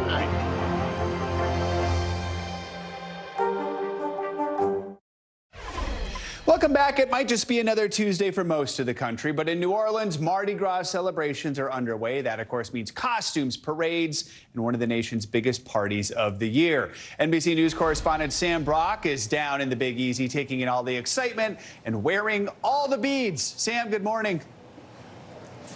Yeah, and believe it or not, this is not even all of the beads. I got a good chunk of them on, though, Joe. Good morning. So we're at the Rex Parade right now. This is the oldest parading organization associated with Mardi Gras. There are 29 floats in this parade, and I am standing right here, rare access, next to the King's float. So, of course, the Rex Parade is the king of Carnival. He's going to sit right here. I just met him. He's a man named John Eastman, wearing LSU Tigers prints up and down of bodysuits. Looking forward to that. He will be seated right here in a matter of hours. You've got all these floats parading first down Claiborne, then St. Charles Avenue, as we are preparing right now in New Orleans for one of the most epic Mardi Gras celebrations in decades. This morning, New Orleans' message is loud and clear. Mardi Gras is back and better than ever. There's nothing like being in New Orleans, and there's nothing like being going to a Mardi Gras. A whirlwind month of carnival season celebrations leading up to today's Fat Tuesday festivities, with hundreds of thousands of people expected to fill the streets of New Orleans, a triumphant return to post-pandemic crowds. It does feel like it's back, and people are having so much fun. Locals celebrating time-honored traditions. We cook, we have gumbo, we have jambalaya, we have pastelaya, and everybody shares. And everybody looks out for everybody. Alongside tourists experiencing their first Mardi Gras. I'm 84 years old. It's my very first ever Mardi Gras. I like that music and I like that energy, so I'm excited. It's all expected to boost the New Orleans economy by $900 million, a staggering 300% growth for the Mardi Gras season since 2009. We know that the hotels were virtually sold out this past weekend. We're hearing from our restaurants that they've been absolutely packed. We know at one point the French Quarter had to close to vehicle traffic because there were so many people.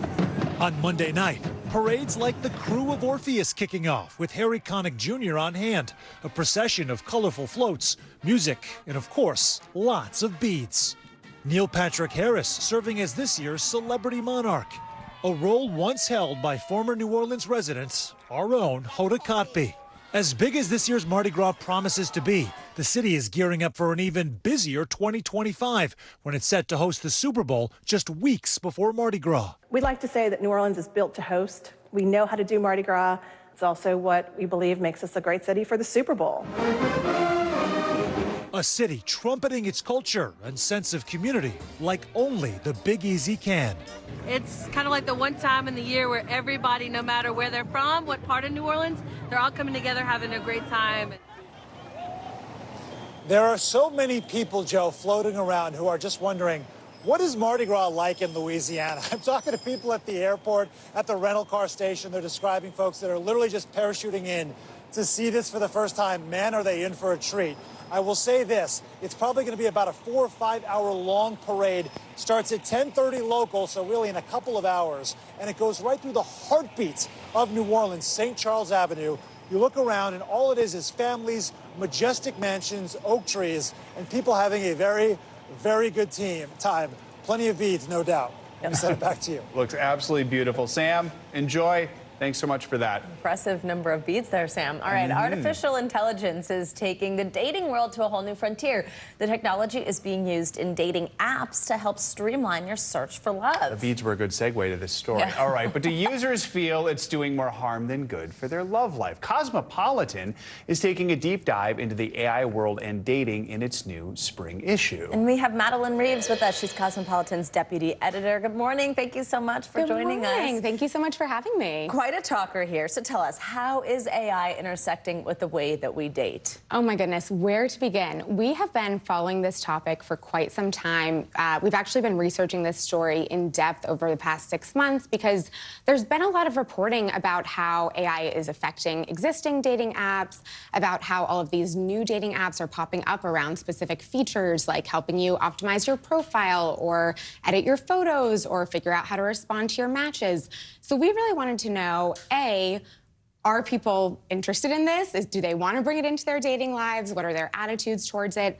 And B, what is the actual personal service around how they can use it to bring their most authentic selves into their dating lives to solve for some of these things like dating burnout, app fatigue that we hear from readers all the time. So we actually commissioned a study in partnership with Bumble of 5,000 Gen Z and millennial single daters about their attitudes towards bringing artificial intelligence into their dating lives.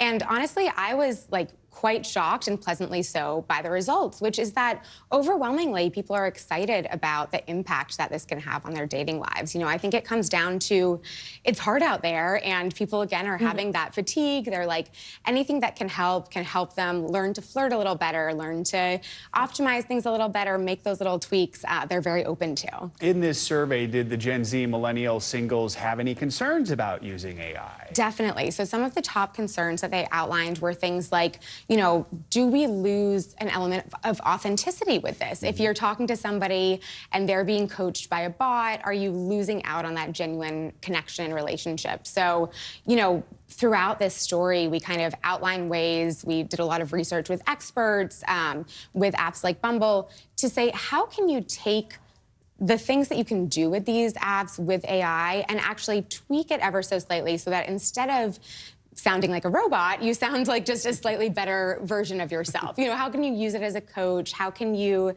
ask follow-up questions to a chatbot, for example, around, I'm going on a first date, what are some questions that I can ask to deepen emotional intelligence, things like that. For someone at home who hears you say that somebody who's dating is being coached by a bot, or let's say they're being helped to flirt by one of these services, how does that work? What does that mean? Explain it for somebody who is not familiar with AI. Absolutely. So it can mean a few different things, whether it is kind of within an app where a bot that's been trained on various techniques and research will kind of spit back out answers at you in response, or something like ChatGPT that a lot of people have played around with. You can ask it questions around things like flirting. I think that flirting is one of those things that we never really learn how to do. You just kind of expect people to be good at it. And Cosmopolitan has obviously been in the game of teaching people how to flirt for a long time. So this is another way to take it to the next level. That's a good way to look at it. Remind everyone that some of us need a little coaching. And, you know, wherever you can get it, you can. All right, Madeline Reeves, thank you so much. Appreciate having you on for this fascinating conversation. Yeah, thank you so Happy much. Valentine's Day. Happy Valentine's. All right, now to a decades-long Valentine's tradition that holds a special place in the hearts of people across Maine. Every Valentine's Day morning, the city of Portland wakes up to find red hearts posted by the Valentine's Day Bandit all across town. How cute is that? Well, no one knew the bandit's true identity until he passed away last year. NBC's Jack Mulmud spoke with his daughter about how their family is working to make sure his legacy lives on this Valentine's Day. In Maine's largest city, Valentine's Day goes big every year. Especially in Portland, I think Valentine's Day means something different to people here because of the Bandit. For just about 50 years working in the dark, every Valentine's morning to Mainers, the gift of light. Red hearts, small, large, awe-inspiring. My father was the Valentine's Bandit, Kevin Farman. This is Sierra Farman. Her father, Kevin, was that bandit. He died suddenly in April. His identity as the bandit revealed by friends and family. This year is the first Valentine's Day without him. The fact that he was doing this all these years spoke to his values as a person and my dad, and so I feel like I really learned a lot from him because of it. We've been following the Valentine Bandit's journey for more than 30 years. This is 1993, 1994, and the early 2000s. This is what Kevin would show Sierra the mornings after he painted the town red. Like, he would take me into town to see the hearts on Valentine's morning, and so I got a sense of the community aspect of it and that it was like a bigger thing than just our household. Kevin's heart was also gifted to places often hard to reach. This is one of the only existing photos of the bandit in action, taken just a couple years ago, climbing a ladder inside the steeple of the First Parish Church, dropping his phone in the process. My mom would say that she never really had a proper Valentine's Day with him because he was always tired and sore from the night before. So she felt robbed. I think in some of her earlier interviews, she called herself a Valentine's widow. Sierra and her mom, amid their grief, choose to pick up his work. I think he would be really, I'll use the word disappointed, if we were just sitting around and not trying to make something good out of his passing. And that's why a bandit, or bandits, may hit Portland again this year, with an added touch of technology, allowing you at home to download Kevin's heart and post it in your community. I don't think the bandit could have really manifested and become such a symbol of a town beyond Portland. I think it's very sacred to hear. Donned with the motto, be a Kevin, whether that's to your city, your business, or your family. I'm sure it'll continue. I have faith that it'll continue. Our thanks to NBC's Jack Mulmud for that report. To download Kevin's work and continue his mission, you can go to beakevin.com. What a cute URL. Yeah. Exactly. All right, coming up, we are watching your wallet this morning. After the break, some brand new numbers on inflation here in America. Wall Street is expecting another bump in prices over the past month. So what does that mean for your money? We're digging into the data next on Morning News Now. We report live from Tel Aviv. We are live tonight from Juarez, Mexico, reporting over the skies of Lahaina. Here in Florida. The time to evacuate has come and gone. You were seeing people just running for their lives? People running for their lives. Hundreds of Israelis have gathered to demonstrate. What do the people in Gaza, do you think, what do they need most? A place where Palestinians and Israelis have found common ground. Every night, it's your news playlist. Top Story with Tom Llamas. Streaming weeknights at 7 on NBC News Now. People really don't know what's going to happen. Nearly a dozen hours after the eye roared ashore. More good people than bad people, I know, right? 5 seconds. There is some late-breaking news for hours into the Iowa caucuses by the Hammer deliberative. All right, anticipated too. News News lives in the now. Look at this. You can't even see anything anymore. Let's break down what we know. You gotta see this. News for the generation of now is NBC News Now. Were you calling the shots, though, Mr. President, ultimately? Do you need to win your home state in order to stay in this race? Is it do or die? Is it clear who's going to govern Gaza once this war is over? If it's Sunday, it's Meet the Press.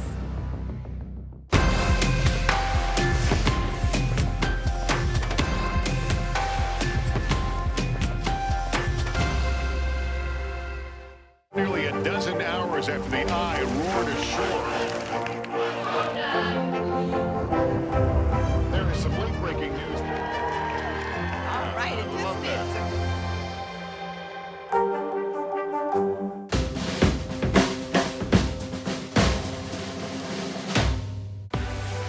What's the message that you're trying to get out to young people? Know what is in the drug supply. We've got important news this hour about your money. Mental health, big picture, why is it so tough right now? News for the generation of now is NBC News Now.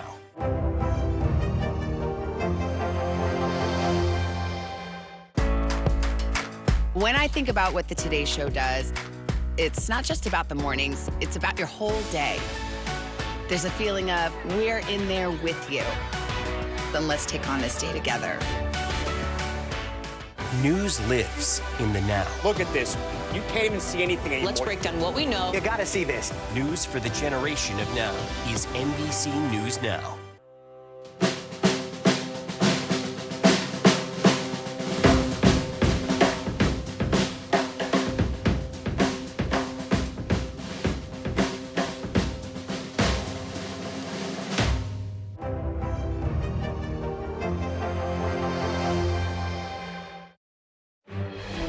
We are back with some breaking economic data. Inflation came in up 0.3% for the month of January, 3.1% year over year. Here to walk us through these numbers and, of course, let you know what they mean for you, we've got NBC Business and Data correspondent Brian Chung and NBC's senior business correspondent Christine Romans. Good morning to both of you. So, Brian, first of all, walk us through the inflation numbers and how they compare with the previous month and just what we've seen over the past year. Yeah, well, 3.1%, but what does that mean in context to numbers that we've seen in the past? So that 3.1% figure, by the way, that's a yearly figure. So the change in prices overall between January of this year and January of last year. And that is a little bit of a slowdown from the 3.4% pace we had seen in the December to December period. But you have to remember, economists have predictions on what they could see this number being. They expected this number to be 2.9%. So from that perspective, prices didn't slow down as much as economists had thought. One reason is perhaps shelter inflation, the cost of just putting a roof over your head on a monthly basis, that increased by 0.4%.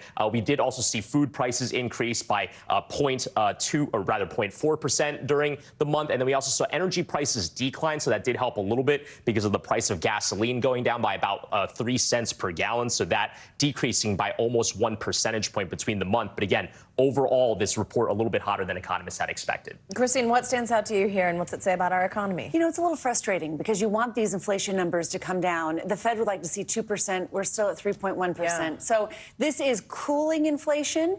That's good, but it's still hotter than I think the Fed, policymakers, and frankly, all of us who go shopping would like to see. One way to look at this also is that prices are cooling, inflation is cooling, but prices remain still elevated. When you go back 4 years, you got prices, consumer prices are up like 20% from where they were 4 years ago. So I think when people go and buy stuff, you know that you're still paying more. So we tell you inflation is cooling. This is certainly cooling from the December level, but at the same time, it's still been 4 years of higher prices, and that's frustrating. I would say frustrating, and we have more months. It's going to be a bumpy ride to get inflation back down to 2%. So, Brian, you already gave us a little bit of a category breakdown there. I mean, what are just the things that are really still driving what we're seeing? Are there areas where we're seeing just, much lower inflation? Yeah, well, I mean, let me translate some of these percentage changes just into the prices that you see at the store. And this underscores some of the frustration that Christine was just talking about that Americans are still feeling, right? Okay, yeah, we're talking about rates of change, but the number that I see on those price tags are going up. Let's take a look at eggs. This is comparing to January of last year, $2.51.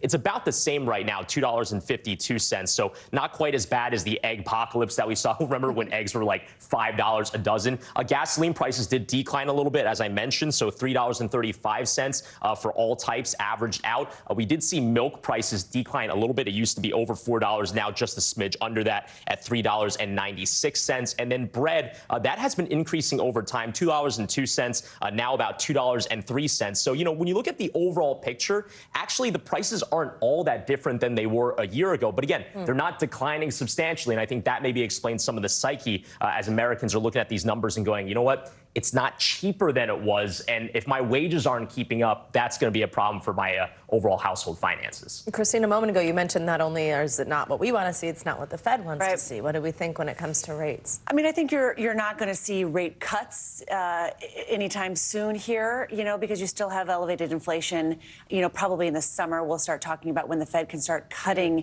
interest rates again. I do think what's important about the inflation story is just the build-on effect of higher prices month after month after month. And I think you can see that frustration in some of the polling. Consumer sentiment has been improving a little bit.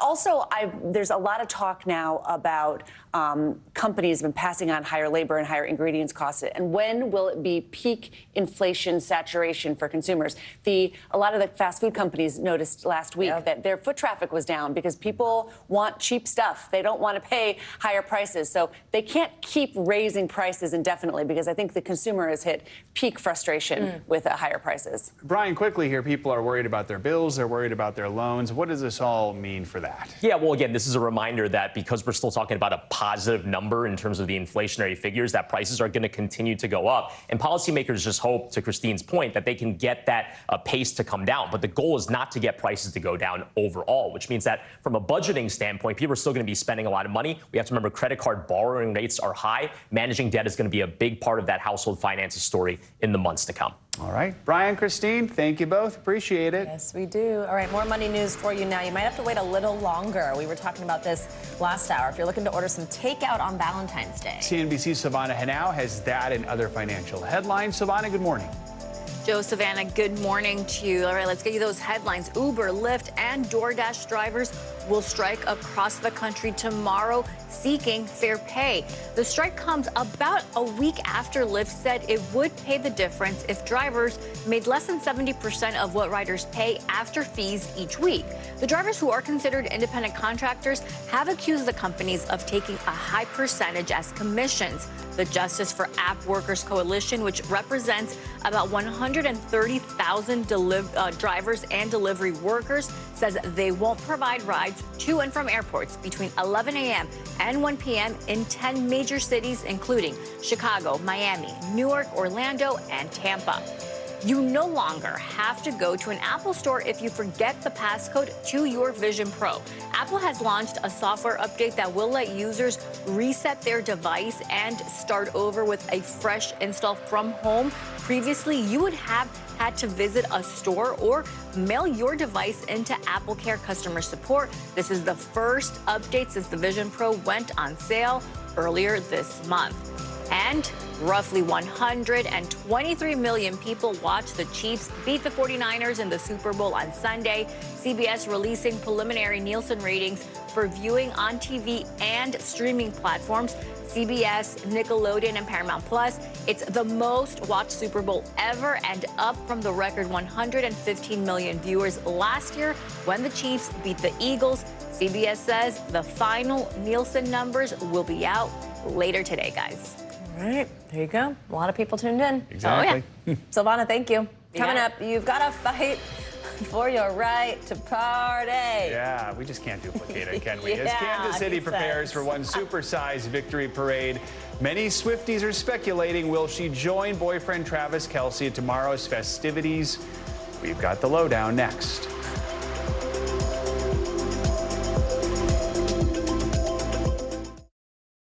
Thanks for tuning in. I'm Gotti Schwartz. Here are the stories we're following tonight. Storms keep coming here in California. The U.S. government just declassified this video. A lot more stories trending like crazy on social media. A controversy pitting lawmakers against young voters. What's the state of crypto today? Is it safe for investors? We've got another mind-bending story on artificial intelligence. This is what my voice sounds like when I clone it. That wasn't me. You gotta see this. Stay tuned now. Weeknights at 8 Eastern, 5 Pacific on NBC News Now. News lives in the now. Israel tonight declaring war against Hamas following the brutal surprise attack within its own borders. Now is raw. We are in the West Bank city of Ramallah. Protesters are on the streets here to denounce Israel. Now is real. Most of the time, the Iron Dome works, but there are rare occasions that a few get through, like here in Ashkelon. News for the generation of now is NBC News Now, streaming free everywhere. People really don't know what's going to happen. Nearly a dozen hours after the eye roared ashore. More good people than bad people, I know, right? 5 seconds. 4, 3. There is some late-breaking news 4 hours into the Iowa caucuses by the hammer delivered. All right, it just did too. News lives in the now. Look at this. You can't even see anything anymore. Let's break down what we know. You gotta see this. News for the generation of now is NBC News Now.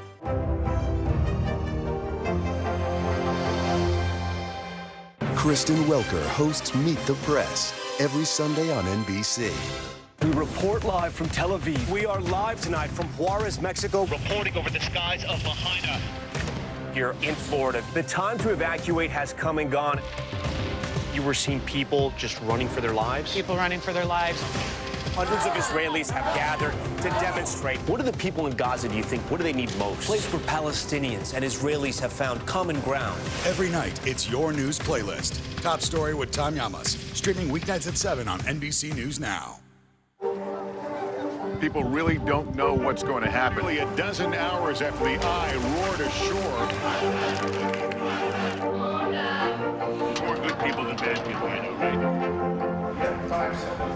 4, 3. There is some late-breaking news 4 hours into the Iowa caucuses by the hammer delivered. All right, it just did too.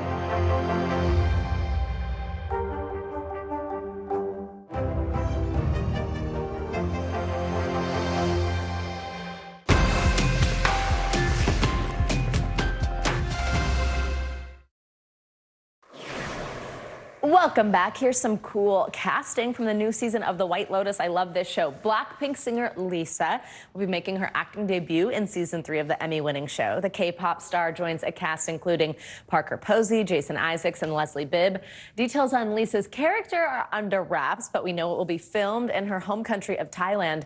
Her Blackpink bandmate Jennie Kim actually appeared on HBO's series The Idol with The Weeknd last year, and K-pop fans are excited to see how singers are extending their careers into the acting industry. Joe, are you a fan of this show?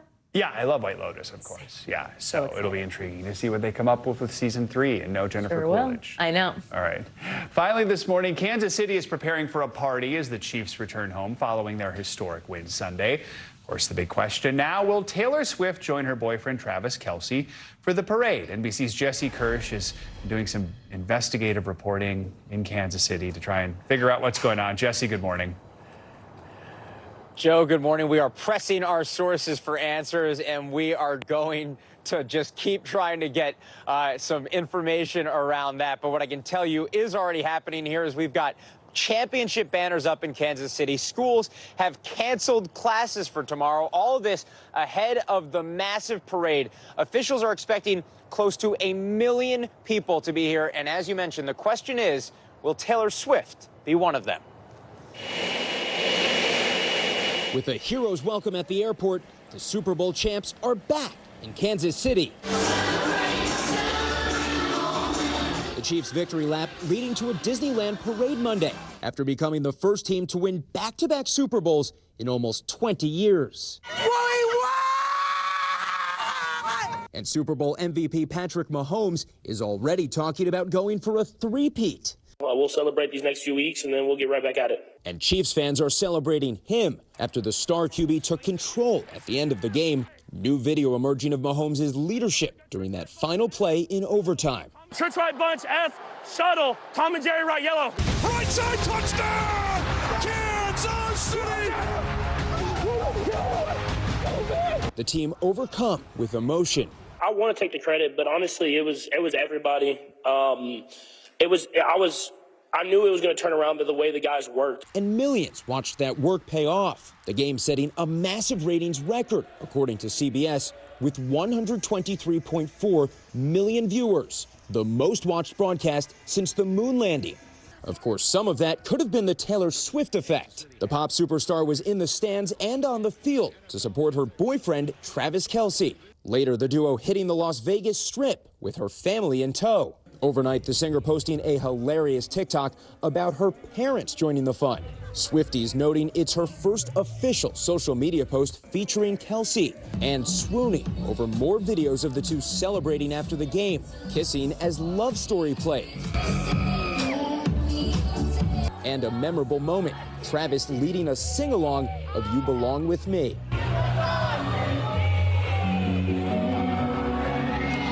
Now the question is, will fans see the power couple together tomorrow in Kansas City? The Super Bowl champs are already preparing to parade through the streets and rally with fans. Last year, Mama Kelce joined Travis at the Super Bowl celebration. But with this year's parade falling on Valentine's Day, many fans wondering if Travis will be bringing a date. And if Titler is at the parade, she won't be able to stay for long because she has an Eras Tour show Friday night in Melbourne, Australia, which is 17 hours ahead of Kansas City, so she won't have much time to rest. However, I got to tell you, Joe, if we don't see Trailer together here in KC, it's going to feel like there's a bit of a blank space at the parade. Back to you. Potentially, Jesse. On the beat and really on it. She's got to be jet lagged right now. My goodness. All right. All over the world. Well, and then the next question, by the way, in Swiftyland is, does Travis join her in Australia? We shall see. He's got time on his hands. All right. That's going to do it for this hour of Morning News Now. The news continues right now.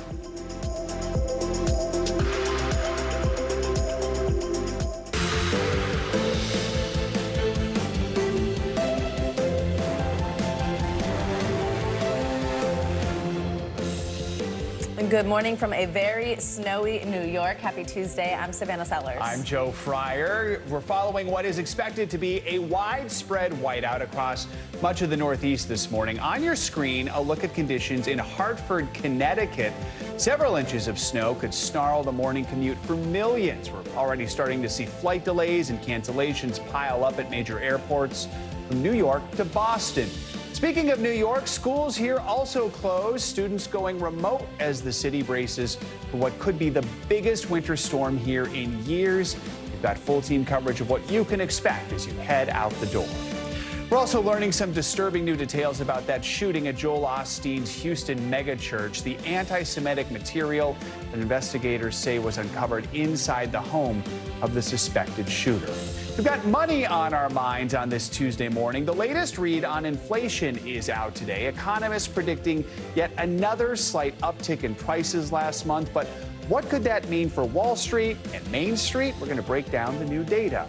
And you got to fight for your right to party. Yeah, parade preps are fully underway in Kansas City for the repeating Super Bowl champs. But one question remains. Will Taylor Swift be in attendance at tomorrow's big celebration? You know her schedule. Does it fit? Wish I knew. I don't know. I mean, she's about to head to Australia. It's wild what's going on in her life. By the way, that's not exactly how Travis Kelce said it. No, I can't. I'm not. My voice doesn't go that. I'm not. Deep and raspy. So, yeah, I know. All right. I'm sure you'll hear that in a little bit. We're going to begin, of course, with the major winter storm that is here in New York and making its way up the East Coast. Heavy snow has begun to blanket parts of the mid-Atlantic and Northeast. The powerful nor'easter is creating dangerous driving conditions this morning for millions. Angie Lastman has your full forecast coming up in just a few minutes. But first, we're going to get started with Emily Aketa in New Jersey. Hey there, well, I can tell you the roads are already slick and they're only going to get worse. Parts of the Northeast could be buried by some 10 inches of snow. That's as much snow as people here in North Jersey have seen all season long. And throughout the morning, it's been a bit of a wintry mix. So you can see the consistency of the snow. It is wet and it is heavy, snarling travel both on the roads and in the air. This morning, a hard-charging storm racing up the coast that could affect 46 million people in the mid-Atlantic and Northeast. It is snowing in Pennsylvania. The intense February nor'easter already blanketing snow in southern states like Tennessee overnight, set to dump up to a foot or more in parts of the Northeast, driving serious concerns about the morning commute, with officials in several states urging people to stay home. We have not had any significant snowfall for quite some time. You know, the time has come. You know, Mother Nature does what she wants to do. With tens of millions of Americans facing winter alerts, many schools across the region have canceled in-person classes. Overnight, downpours started transitioning to snowfall. Heavy, wet snow is going to be really hard to shovel, and it's a little bit more exertion than the light, fluffy stuff. The Boston area, no stranger to severe winter weather, declaring a snow emergency with 850 pieces of snow clearing equipment at the ready. Make plans to be indoors, stay off the roads. It's looking like it will come down pretty heavily, pretty fast. Along with the snow, those on the coast are preparing for wind gusts 30 to 40 miles per hour that could cause major power outages and possible flooding this afternoon. If you live on the water, you're going to have to expect at least a storm once a year to bring up surf, especially if it's a full moon. Today's wintry mess intensifying from a storm system that already hammered the southeast with hail and heavy rain. Floodwaters closing roads Monday and spilling into neighborhoods. Y'all be careful on these roads. Even causing this car to slide into a ditch. But now all eyes turn to the Northeast, bracing for what could be the biggest blast of snow in 2 years. Use extreme care if you do need to go out. Already more than 1,000 flights have been canceled across the country because of this winter weather. LaGuardia, JFK, Newark, and Boston airports among the hardest hit. Now, one silver lining, this is a fast-moving storm, and while it is packing a punch with snowfall rates expected to reach 1 to 3 inches an hour, those near-record temperatures we saw all over the weekend will help decrease the amount of snow that can accumulate on the ground.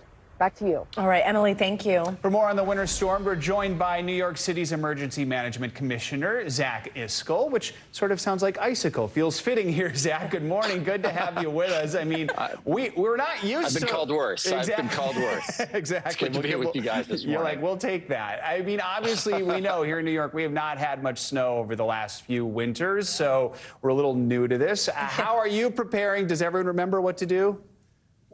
Everybody remembers what to do, and could not be prouder or more grateful for the men and women who work for the city, for our partners who have been working throughout the weekend and especially over the last 24 hours to make sure the city's prepared. There's a lot that goes into this. We start coordinating with the National Weather Service days in advance. As you are all aware, this forecast changed very quickly. 2 days ago, forecast called for about an inch of snow. Yesterday morning, that was bumped up to 5 to 8 inches with a worst case scenario of 10 inches. And so what we do is we start working very closely with our partners at sanitation, FDNY, NYPD, Environmental Protection, Department of Transportation, Park Service around down trees, our utility partners, to make sure the city's prepared. And one of the things that we ask is while the city is doing a lot to prepare for the snow, that the city's doing a lot to respond to the snow, we also ask that New Yorkers take proper preparations. They're monitoring the forecast, that they sign up for our public notification system, Notify NYC, and that they're taking steps to keep themselves and their loved ones safe throughout this weather event. I mean, you're talking about two totally different types of storms there when the range goes from 1 inch all the way up to potentially 10 inches. 100%. How much of a challenge is that to kind of work around, prepare for, and did it mean that you had enough time to get adequately prepared? Yeah, so one of the things that we do is we are constantly monitoring things. We started working the interagency process on Friday. We knew that going into the weekend, we needed to make sure that we were prepared for this. We always look at the worst case scenario, and that's what we sort of prepare for. And so the team did that, and I think you'll see that in the city's response throughout the day today. What are you seeing so far with the morning commute? You mentioned some tips to people, but if you do have to head out to get to work or wherever it is you're going this morning, what's your top advice? Yeah. So top advice is if you have to go out, take public transportation. Really, people should be staying off the roads. A couple of reasons for that. Number one, we want people off the roads for their own safety, but also to allow our sanitation crews to be able to plow the roads easier, right? The more traffic that's out there, the harder it is for us to clear the roads. And then also, it's really important to stay off the roads because if there are life safety events, we need our first responders from EMS, from the fire department, from the police department to be able to move around the city pretty easily. And one of the issues we've had in the past with big snowstorms is less about the snow and more about navigating the traffic to contend with the snow. All right, New York City Emergency Management Commissioner Zach Iscol, thank you so much for joining us this morning. Good luck with everything today and in the coming days. Thank you. Thank you so much. Great to be on with you guys.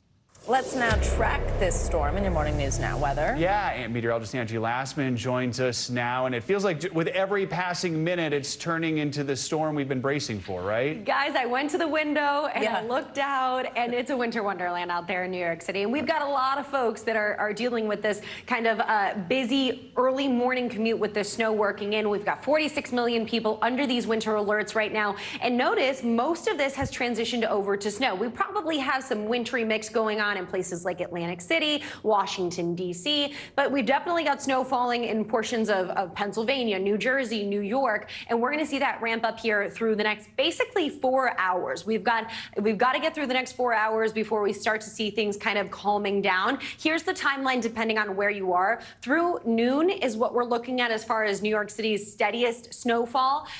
Philadelphia, you'll start to see things wrapping up before then. And we look down to Washington, D.C., you really only have about an hour to see some of this steadier snow falling. So those totals in those areas, not all that impressive for Philadelphia and Washington, D.C. As we look a little farther to the north, Boston to Hartford, you'll see this last into the early afternoon hours. The same goes for Providence, too. So you have a little more time with it, with the system in that band of some of that heavier snow. So the totals look like this. We've got 4 to 8 inches expected for places like Providence. You move a little farther to the west, Hartford around 3 to 5 inches. New York City, 3 to 7 inches. I know this looks impressive when it comes to what we've dealt with for the past couple of years. You've got to look back to January of 2022, late January, to see anything that even was close to this. We had 8 inches fall in New York City on that date, but we're still, for this day, year to date, we're about 16 inches under where we should be for average snowfall in places like New York City. Boston, about 1.5 feet under where we should be. So yes, this is some snow that we need, and for all the snow lovers, I'm sure they'll be excited about it, but we're still not where we normally are at this point in the year. But either way, we'll take it. We've got some gusty winds too that likely will cause some problems when it comes to travel. We'll see a little of that blowing snow. This is kind of wet, heavy snow, so just a heads up with that. But the wind gusts, especially out towards the coast, will be quite impressive. Places like Atlantic City, 43-mile-per-hour winds. Ocean City, close to 40 miles per hour. Similar story for Washington, D.C. and New York, 25 to 30-mile-per-hour wind gusts. So this means a couple of things. We'll start to see that onshore wind happen here as we get into the later parts of today. And that'll come as we're dealing with high tide, too. So if you live in some of those waterfront areas where you oftentimes see flooding, you likely will see that today. Again, it just depends on when your high tide time is, but some of those onshore winds could push 1 foot to 2 feet of water into those areas. So this is going to be something we'll have to watch for through the rest of the day today, guys. As far as the snow is concerned, we'll likely see that wrap up here pretty quick. It's a quick moving system, so kids that had the day off of school, lucky you, you're going to have plenty of time to enjoy the snow in places like Central Park here into the afternoon hours. So it'll be I think a fun one. You can make a snow angel, right? You can make a snow angel, Joe. We're going to see that on your Instagram. Sure, I think so. Okay. Like I said, it's kind of that wet, dense snow, so power outages will be likely. But I think a snowball can be made. And okay, good. If that can happen, a snowman can be made. It's so funny how I'm always the one interested in snow, and Joe jumps right to snow angels. He does. I feel like this is a common theme. I'm from Minnesota. We made a lot of snow angels. I can't wait to see it on Instagram later. Thanks, Angie. Thank you. The U.S. is going all out in high-level negotiations to try and bring a ceasefire in Gaza. President Biden met with Jordan's king to discuss the outlines of a hostage deal. Well, CIA Director William Burns begins his diplomatic trip to Egypt, where he'll take part in talks attempting to achieve a pause in fighting. This all comes as Israel nears the launch of its full-scale offensive attack in Rafah, the last refuge in Gaza. NBC News foreign correspondent Molly Hunter joins us now. Joe, good morning from Jerusalem, actually. And we are watching all of that high-stakes diplomatic activity in the region. As you just mentioned, CIA Director Bill Burns in Cairo meeting with his Israeli counterpart and other regional officials, to try to hammer out a deal that deals with both hostage release and a ceasefire. And while yesterday's hostage rescue was very good news for two families, the remaining hostage families are clear it is no replacement for a deal. This morning, Israeli hostages Fernando Marman and Louis Har home with their families. This reunion, these hugs, 129 days in the making. It was very emotional to see them, to hug them, to feel them. It feels almost unreal. And today, the United States pushing urgent high-level diplomacy in Cairo. CIA Director Bill Burns and Israel's spy chief David Barnea meeting today, according to an Israeli official, to try and close the significant gaps in deal talks. More than 100 hostages remain in Gaza after Monday's risky operation in Rafah. Israeli military videos showing commandos racing into a civilian building. The two Israeli hostages on the second floor, guarded by 3 Hamas gunmen. A minute later, a heavy wave of Israeli airstrikes providing cover, destroying the neighborhood, killing dozens of Palestinian civilians, according to Gaza health officials. The hostages then taken by helicopter to a hospital near Tel Aviv. Do you want a blanket? No, Har says. It is warm in my heart. Hours later, President Biden meeting with Jordanian King Abdullah at the White House. Biden framing the deal as a 6-week ceasefire, allowing both sides to agree on a more enduring deal, but also ramping up pressure on Israel as the death toll in Gaza continues to rise. Too many of the over 27,000 Palestinians killed in this conflict have been innocent civilians and children. But Prime Minister Netanyahu argues to root out the final Hamas battalions, raising the city of Rafah is mission critical. For months, the Israeli military has told Palestinians the south would be safe. Seen in October, now packed with 1.4 million displaced Palestinians. Where can we go? Mahmoud Al-Tamni asks. God knows there is no safe place.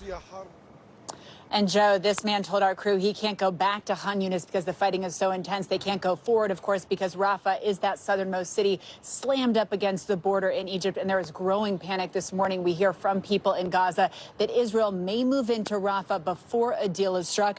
And the Israeli military tells my colleague Raf Sanchez that they have not yet drawn up an evacuation plan for the 1.4 million Palestinians who are already displaced in the south of the Strip.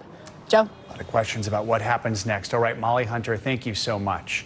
Breaking on Capitol Hill this morning, the Senate has passed a foreign aid bill to Ukraine and Israel. The $95 billion package also includes funds to Taiwan and other Indo-Pacific allies. The bill passed with a vote of 70 to 29. However, after months of negotiations to even get to this point, the bill could be headed for a more difficult path through the House. Speaker Mike Johnson indicated he wouldn't even bring the bill before the House because it does not address the issue of border security. This comes just weeks after Senate Republicans blocked a bill with border provisions, which they had helped to negotiate. Well, former President Donald Trump is asking the Supreme Court to intervene in his 2020 election interference case. It comes as Trump moves to tighten his grip on the Republican Party leadership ahead of next weekend's South Carolina primary. NBC News correspondent Garrett Hake joins us now on this. Hey, Garrett, good morning. Hey, Savannah, good morning. Yeah, Donald Trump's operational control of the GOP is really on full display over the last 24 hours as Republicans largely shrugged off his controversial comments about NATO, while overnight the former president moved to elevate his daughter-in-law for a top job in the party. Overnight, Donald Trump announcing an overhaul of the GOP, the Republican presidential frontrunner aiming to tighten his control over the party.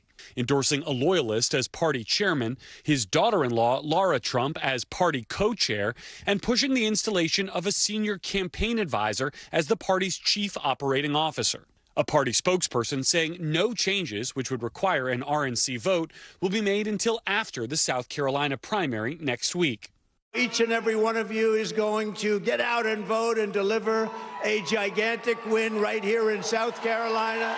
Trump now 3-0 in early states, hoping for a knockout primary win against his last remaining rival, Nikki Haley. The former South Carolina governor trailing Trump by more than 30 points in her home state, according to a new poll. He's not qualified to be the president of the United States. Haley attacking Trump on the campaign trail Monday for saying he would refuse to defend any NATO country attacked by Russia if they weren't keeping up with defense spending. I would encourage them to do whatever the hell they want. You got to pay. That's not somebody who's going to prevent a war. That's somebody who's going to get us in a war. And that kind of rhetoric was unhinged. But with few other Republicans criticizing his comments, Mr. Trump digging in, arguing on social media his negotiating tactics, quote, made NATO strong. We will defend, if needed, every inch of NATO territory. That's what the Commander-in-Chief of the United States ought to be saying when it comes to NATO. Mr. Trump on Monday also filing an appeal to the Supreme Court, asking justices to overturn an appeals court ruling that he had no immunity from prosecution for his efforts to overturn the 2020 election. Now, that Supreme Court filing keeps the special counsel's election interference case against Mr. Trump on pause until the high court weighs in. Mr. Trump's delays tactics have already pushed the start date of that trial out of the month of March and perhaps well into the summer or fall if it starts at all. Savannah? All right, Garrett, thank you so much. We're learning new details about the shooter who opened fire at Joel Osteen's church Sunday. Law enforcement officials say they found anti-Semitic material while searching through items at her home. NBC News correspondent Morgan Chesky joined us from Houston with the latest. Morgan, good morning. Yeah, Joe, good morning. And it's that anti-Semitic material combined with the fact authorities say the word Palestine was written on the rifle that has them saying they have yet to rule out a hate crime or even terrorism as a potential motivating cause here. In the meantime, we're also hearing that the shooter's 7-year-old son remains in critical condition after police say she brought him inside this very church when she pulled out that rifle and opened fire.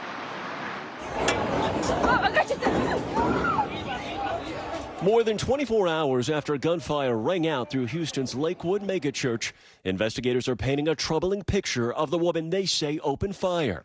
Houston police identifying the deceased shooter as 36-year-old Genesee Yvonne Moreno, telling NBC News she was carrying an AR-15 with the word Palestine written on it. A search of Moreno's home yielding ingredients to make explosives and written material with a very clear message. We do have some anti-Semitic writings that we have uncovered during this process. Law enforcement records show Moreno had at least 6 prior arrests since 2005, including weapons charges. In 2016, authorities also placed Moreno under an emergency detention order. She does have a mental health history that is documented. Police say a dispute with her ex-husband's family, some of whom are Jewish, may also be related to the shooting. Witnesses say Moreno was wearing a trench coat and backpack when she walked inside the church. Her 7-year-old son next to her when she and 2 off-duty officers began exchanging gunfire. Moreno was killed, the 7-year-old boy critically injured. The off-duty officers credited with saving countless lives. They held their ground in the face of rifle fire at point-blank range.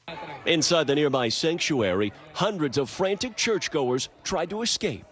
Paula Laverty says her boyfriend told her to ditch her high heels so they could run faster. You never think it's going to happen to you or your family until it happens to you or your family. It could have been a lot worse.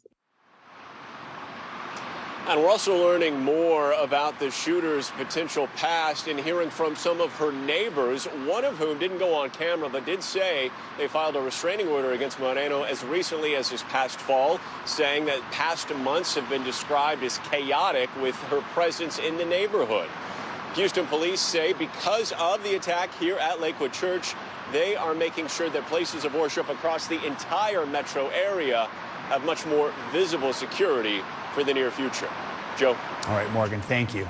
More to come on this hour of Morning News Now, including how some new inflation numbers out this morning could affect you. First, though, after the break, more drama involving the royal family as Netflix teases its new movie about Prince Andrew. We've got more on that up next.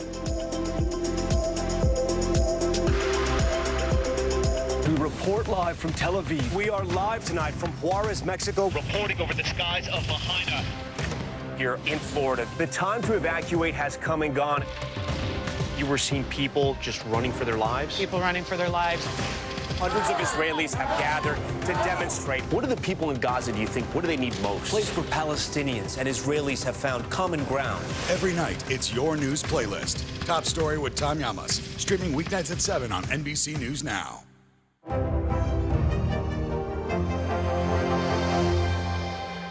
Good morning, and thanks for joining us. I'm Joe Fryer. And I'm Savannah Sellers. We're going to get started with breaking news. The record number of migrant crossings. The latest developments in the war between Israel and Hamas. A closer look at the good news we got about the economy. If you do have points or you have miles, is now a good time to use them. A lot of people spend a lot of time sitting. 20 minutes of exercise might be able to help out. How does it feel to be an out college athlete? Freeing.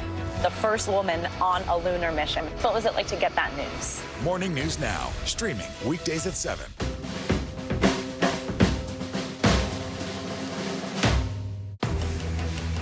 News lives in the now. Israel tonight declaring war against Hamas following the brutal surprise attack within its own borders. Now is raw. We are in the West Bank city of Ramallah. Protesters are on the streets here to denounce Israel.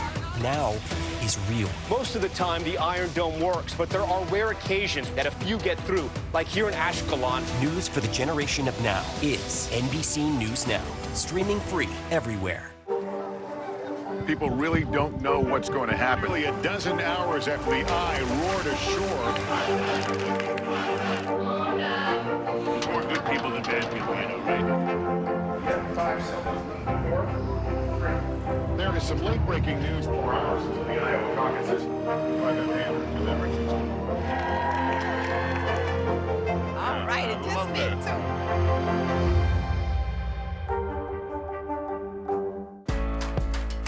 When I think about what the Today Show does, it's not just about the mornings, it's about your whole day.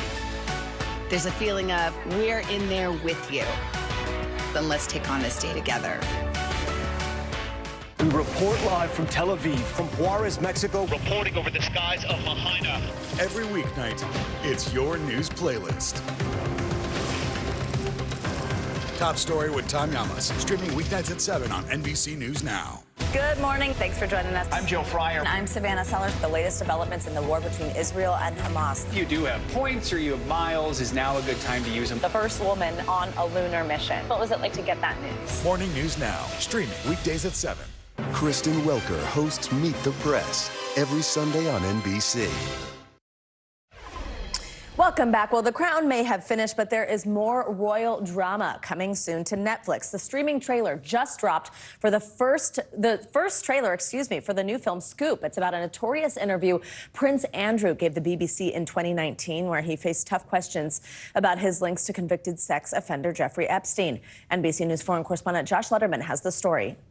Thursday, 2 p.m. The Palace. 2 chairs in the middle of the floor, 6 feet apart. It's the story behind the story that brought Prince Andrew's life and royalty crashing down. Your Royal Highness. Netflix releasing its first preview of the new film Scoop about Andrew's infamous 2019 interview with the BBC, focused on his friendship with convicted sex offender Jeffrey Epstein. Just for the record, you've been on his private plane. Yes. You've been to stay on his private island. Yes. You've stayed at his home in Palm Beach. Yes. Prince Andrew had hoped that interview was his chance to set the record straight about allegations he had sex with a teenager trafficked by Epstein.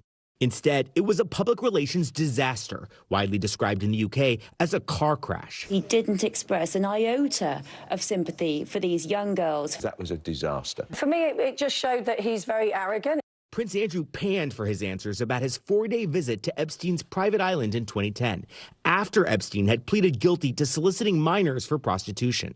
You were staying at the house of a convicted sex offender. It was a convenient place to stay. Netflix saying the film goes behind the scenes of the historic interview. The BBC's Emily Maitlis played by Gillian Anderson. For Andrew, life after that interview was never the same. Just a few days later, he stepped back from royal duties, and his mother, the late Queen Elizabeth, soon stripped many of his titles. He later settled a lawsuit filed by Virginia Giuffre, who alleged Epstein ordered her to have sex with Andrew when she was just 17. Prince Andrew denies that. I have no recollection of ever meeting this lady. He knows the truth, and I know the truth. After the settlement, the British royal said he would make a, quote, substantial donation to Giuffre's victim rights charity. Prince Andrew's office didn't respond to NBC News when asked about the new Netflix film, depicting that breathtaking television moment that changed royal history. Our thanks to Josh Letterman for that report and scoop. That film, it premieres April 5th on Netflix. All right, let's get some international headlines, starting with chaos during anti-Western protests in the Democratic Republic of Congo. NBC News foreign correspondent Claudio Lavanga joins us from Rome. Hey, Claudio, good morning.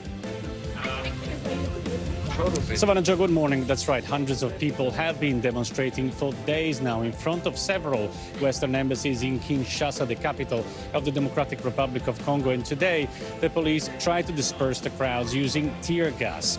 Now, the demonstrators accuse Western governments of failing to use their influence over neighboring Rwanda to curb a rebellion in the east of the country. Dozens of policemen were deployed to guard the embassies of the United States, UK, France, and Belgium, the country's former colonial power. Protesters set alight tires around the city center, while others burned US and Belgian flags. Let's now go to Gothenburg in Sweden, where a huge fire broke out at an amusement park. According to local officials, 1 man is reported missing and 12 others sustained minor injuries. A spokesperson at the Liseberg Oceana water park said the blaze started at one of the water rides outside the building that were under construction. Police and fire officials could not immediately say what caused the fire. And let's end this tour of the world in the UK, where archaeologists made an astonishing discovery. They scanned a 1700-year-old chicken egg and found there is still liquid inside, thought to be, of course, a mix of yolk and albumin. I wonder what the expiry date is on that one. Now, the egg is one of 4 that were found back in 2008 in a Roman pit during a dig in Buckinghamshire. But it's the only one that remained intact. Now, Edward Biddulph, the archaeologist who oversaw the excavation, said he personally took the egg to the Natural History Museum in London, traveling on the subway and on foot in the hope it wouldn't break. Now, that's what I call walking on eggshells, guys. Back to you. No That's pressure. amazing. Yeah, I don't even get how that's possible. I would have 100% dropped the egg, Yeah. so Yeah. I'm glad he did it On the okay. subway. Like, you just, wow, one of the Thank you, people. Claudio. Thanks. Appreciate it. Coming up, it's a post-pandemic party that's transforming the city of New Orleans. Locals say Mardi Gras is finally back and better than ever. Plus, it all means big bucks for an economy that was slammed by COVID. We're going to explain as Back Tuesday celebrations kick off next.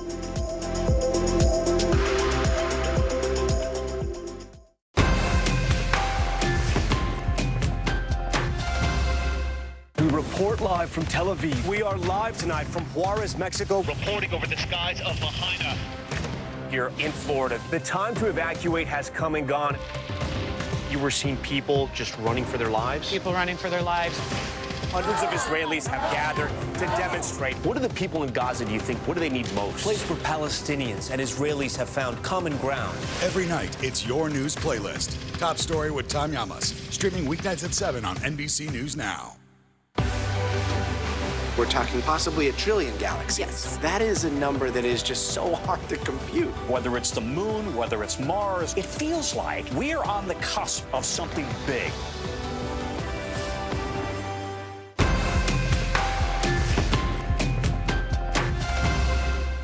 Thanks for tuning in. I'm Gotti Schwartz. Here are the stories we're following tonight. Storms keep coming here in California. The U.S. government just declassified this video. A lot more stories trending like crazy on social media. A controversy pitting lawmakers against young voters. What's the state of crypto today? Is it safe for investors? We've got another mind-bending story on artificial intelligence. This is what my voice sounds like when I clone it. That wasn't me. You gotta see this. Stay tuned now. Weeknights at 8 Eastern, 5 Pacific on NBC News Now.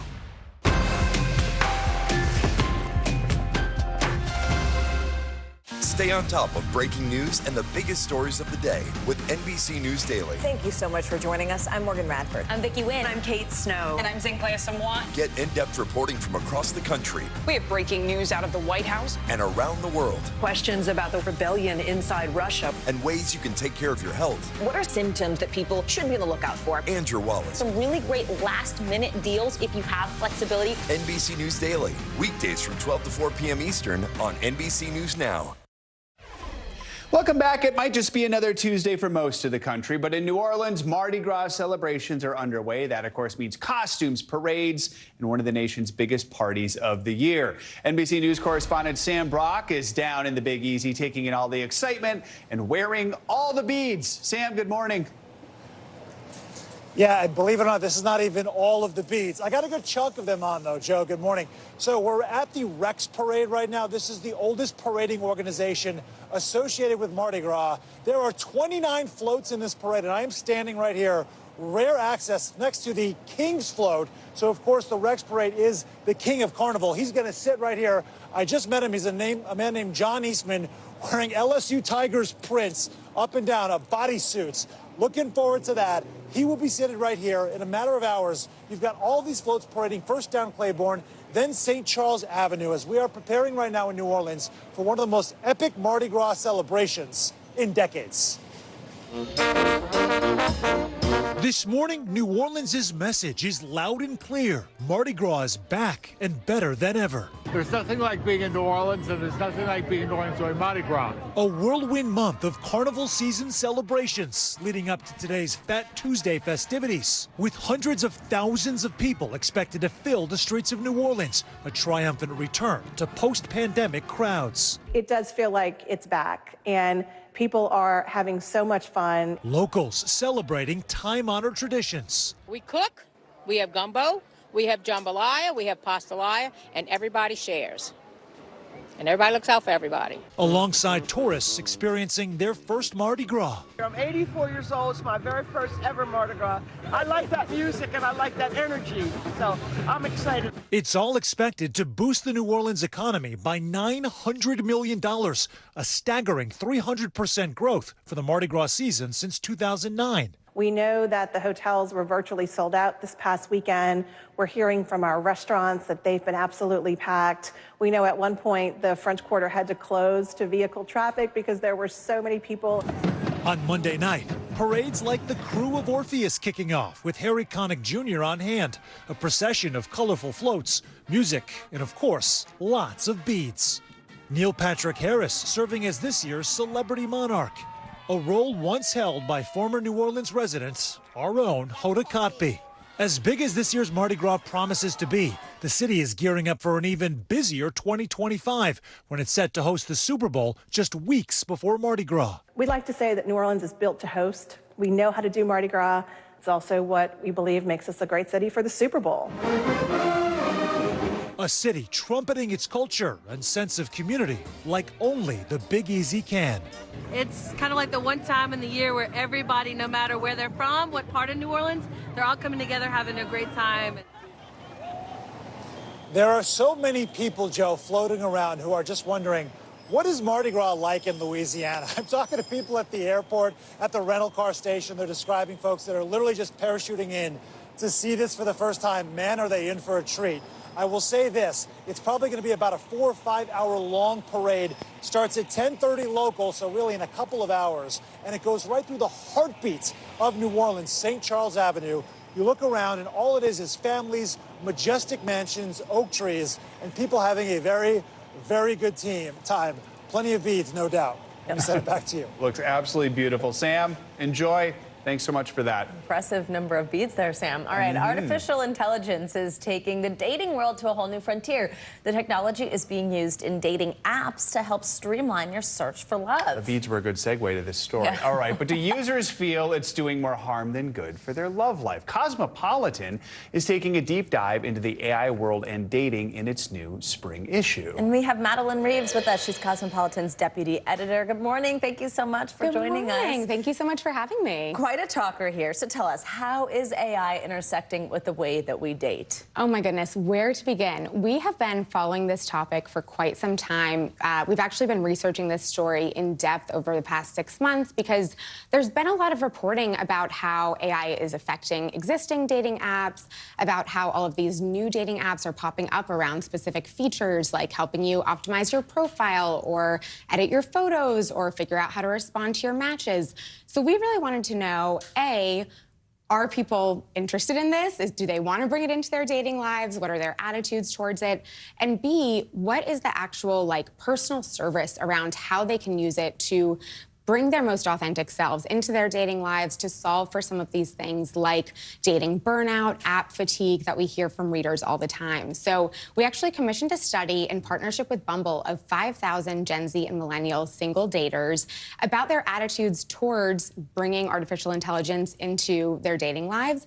And honestly, I was quite shocked and pleasantly so by the results, which is that overwhelmingly people are excited about the impact that this can have on their dating lives. You know, I think it comes down to it's hard out there and people again are having that fatigue. They're like, anything that can help them learn to flirt a little better, learn to optimize things a little better, make those little tweaks, they're very open to. In this survey, did the Gen Z millennial singles have any concerns about using AI? Definitely. So some of the top concerns that they outlined were things like, do we lose an element of authenticity with this? If you're talking to somebody and they're being coached by a bot, are you losing out on that genuine connection and relationship? So, throughout this story, we kind of outline ways, we did a lot of research with experts, with apps like Bumble, to say, how can you take the things that you can do with these apps with AI and actually tweak it ever so slightly so that instead of sounding like a robot, you sound like just a slightly better version of yourself. How can you use it as a coach? How can you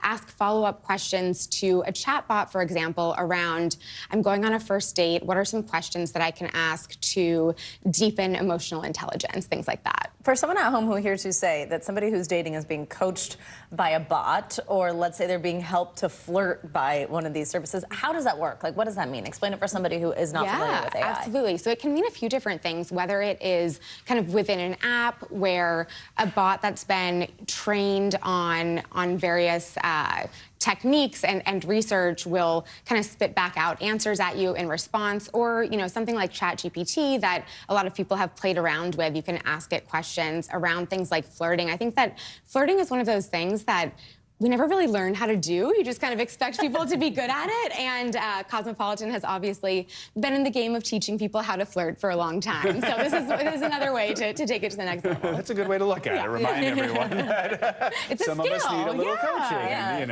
wherever you can get it, you can. All right, Madeline Reeves, thank you so much. Appreciate having you on for this fascinating conversation. Yeah, thank you so Happy much. Valentine's Day. Happy Valentine's. All right, now to a decades-long Valentine's tradition that holds a special place in the hearts of people across Maine. Every Valentine's Day morning, the city of Portland wakes up to find red hearts posted by the Valentine's Day Bandit all across town. How cute is that? Well, no one knew the bandit's true identity until he passed away last year. NBC's Jack Mulmud spoke with his daughter about how their family is working to make sure his legacy lives on this Valentine's Day.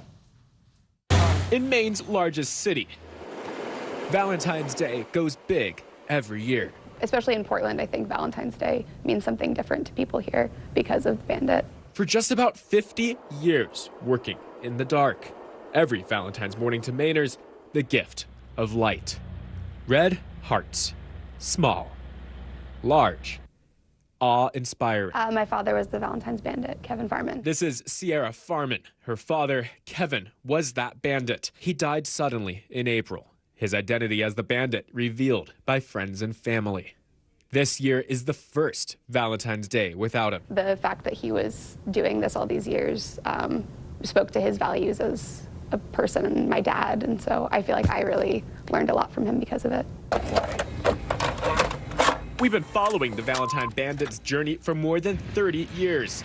This is 1993, 1994, and the early 2000s. This is what Kevin would show Sierra the mornings after he painted the town red. He would take me into town to see the hearts on Valentine's morning, and so I got a sense of the community aspect of it and that it was like a bigger thing than just our household. Kevin's heart was also gifted to places often hard to reach. This is one of the only existing photos of the bandit in action, taken just a couple years ago, climbing a ladder inside the steeple of the First Parish Church, dropping his phone in the process. My mom would say that she never really had a proper Valentine's Day with him because he was always tired and sore from the night before. So she felt robbed. I think in some of her earlier interviews, she called herself a Valentine's widow. Sierra and her mom, amid their grief, choose to pick up his work. I think he would be really, I'll use the word disappointed, if we were just sitting around and not trying to make something good out of his passing. And that's why a bandit, or bandits, may hit Portland again this year, with an added touch of technology, allowing you at home to download Kevin's heart and post it in your community. I don't think the bandit could have really manifested and become such a symbol of a town beyond Portland. I think it's very sacred to hear. Donned with the motto, be a Kevin, whether that's to your city, your business, or your family. I'm sure it'll continue. I have faith that it'll continue. Our thanks to NBC's Jack Mulmud for that report. To download Kevin's work and continue his mission, you can go to beakevin.com. What a cute URL. Yeah. Exactly. All right, coming up, we are watching your wallet this morning. After the break, some brand new numbers on inflation here in America. Wall Street is expecting another bump in prices over the past month. So what does that mean for your money? We're digging into the data next on Morning News Now. We report live from Tel Aviv. We are live tonight from Juarez, Mexico. Reporting over the skies of Lahaina. Here in Florida. The time to evacuate has come and gone. You were seeing people just running for their lives? People running for their lives. Hundreds of Israelis have gathered to demonstrate. What do the people in Gaza, do you think, what do they need most? A place where Palestinians and Israelis have found common ground. Every night, it's your news playlist. Top Story with Tom Llamas. Streaming weeknights at 7 on NBC News Now. Were you calling the shots, though, Mr. President, ultimately? Do you need to win your home state in order to stay in this race? Is it do or die? Is it clear who's going to govern Gaza once this war is over? If it's Sunday, it's Meet the Press.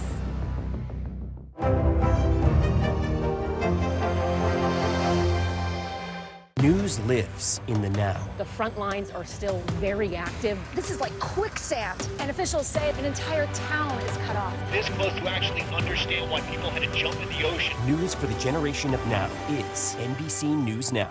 From inside Iran, from Israel, from Florida, from Lewiston, Maine. Part of our continued reporting. This is what a country at war looks like. Women, children. What is it like? Countless neighborhoods across the region that look just like this. Everybody good? It took for all this damage to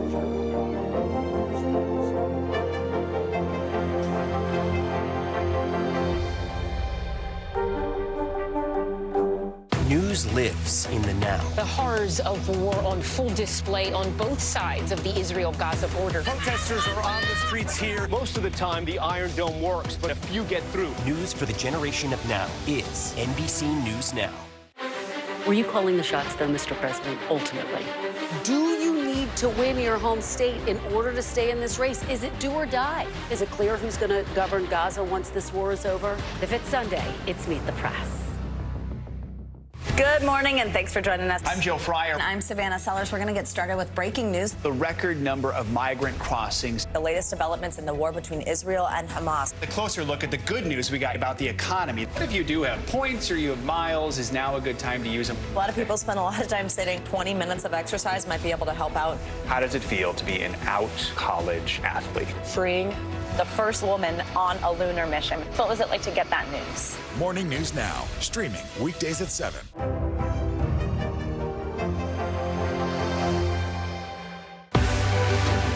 We're talking possibly a trillion galaxies. Yes. That is a number that is just so hard to compute. Whether it's the moon, whether it's Mars, it feels like we're on the cusp of something big.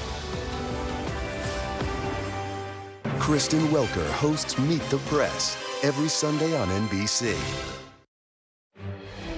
We are back with some breaking economic data. Inflation came in up 0.3% for the month of January, 3.1% year over year. Here to walk us through these numbers and, of course, let you know what they mean for you, we've got NBC Business and Data correspondent Brian Chung and NBC's senior business correspondent Christine Romans. Good morning to both of you. So, Brian, first of all, walk us through the inflation numbers and how they compare with the previous month and just what we've seen over the past year. Yeah, well, 3.1%, but what does that mean in context to numbers that we've seen in the past? So that 3.1% figure, by the way, that's a yearly figure. So the change in prices overall between January of this year and January of last year. And that is a little bit of a slowdown from the 3.4% pace we had seen in the December to December period. But you have to remember, economists have predictions on what they could see this number being. They expected this number to be 2.9%. So from that perspective, prices didn't slow down as much as economists had thought. One reason is perhaps shelter inflation, the cost of just putting a roof over your head on a monthly basis, that increased by 0.4%. We did also see food prices increase by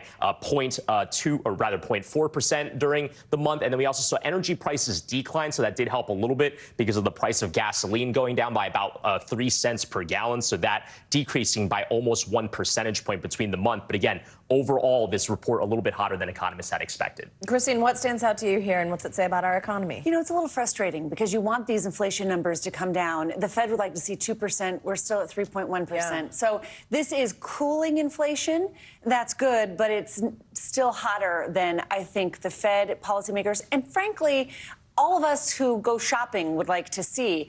One way to look at this also is that prices are cooling, inflation is cooling, but prices remain still elevated. When you go back 4 years, you got prices, consumer prices are up like 20% from where they were 4 years ago. So I think when people go and buy stuff, you know that you're still paying more. So we tell you inflation is cooling. This is certainly cooling from the December level, but at the same time, it's still been 4 years of higher prices, and that's frustrating. I would say frustrating, yeah. And we have more months. It's going to be a bumpy ride to get inflation back down to 2%. So, Brian, you already gave us a little bit of a category breakdown there. I mean, what are just the things that are really still driving what we're seeing? Are there areas where we're seeing just, much lower inflation? Yeah, well, I mean, let me translate some of these percentage changes just into the prices that you see at the store. And this underscores some of the frustration that Christine was just talking about that Americans are still feeling, right? Okay, yeah, we're talking about rates of change, but the number that I see on those price tags are going up. Let's take a look at eggs. This is comparing to January of last year, $2.51.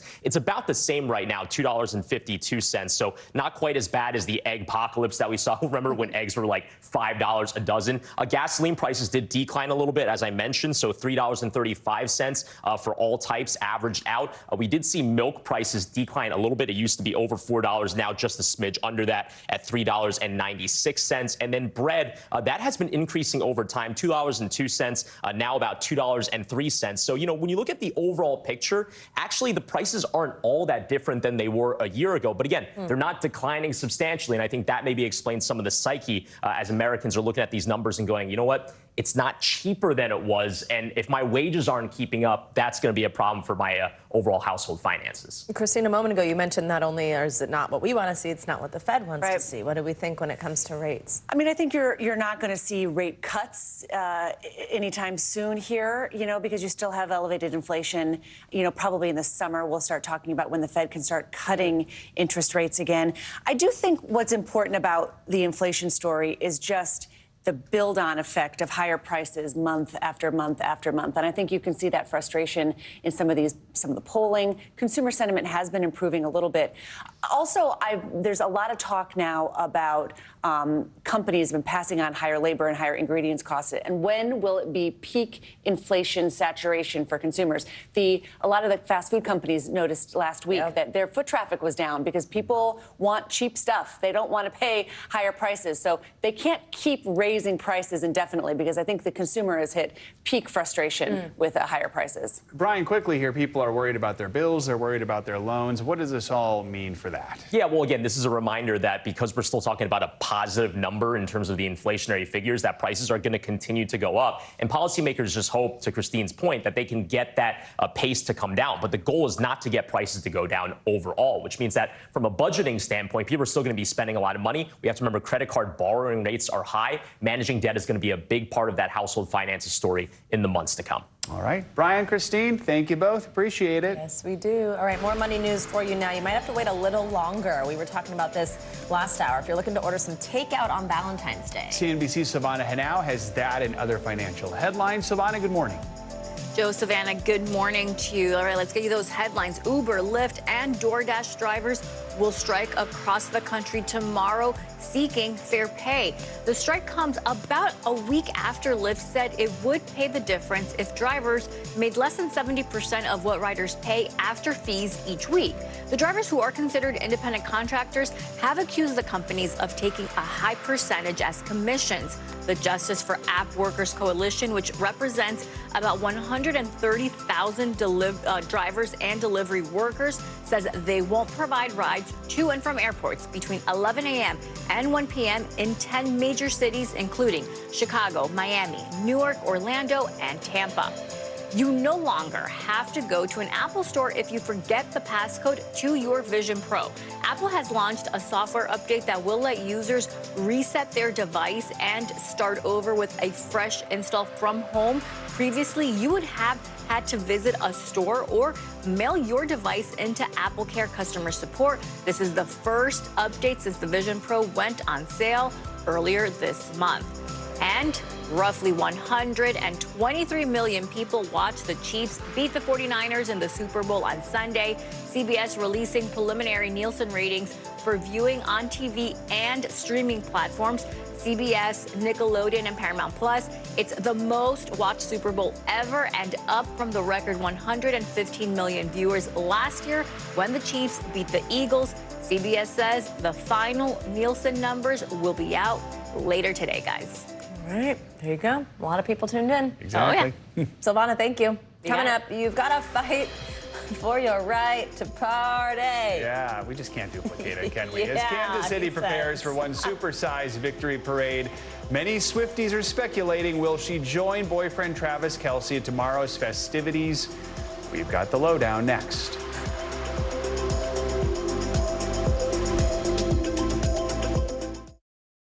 Nearly a dozen hours after the eye roared ashore. There is some late-breaking news. All right, News lives in the now. The horrors of the war on full display on both sides of the Israel-Gaza border. Protesters are on the streets here. Most of the time, the Iron Dome works, but a few get through. News for the generation of now is NBC News Now.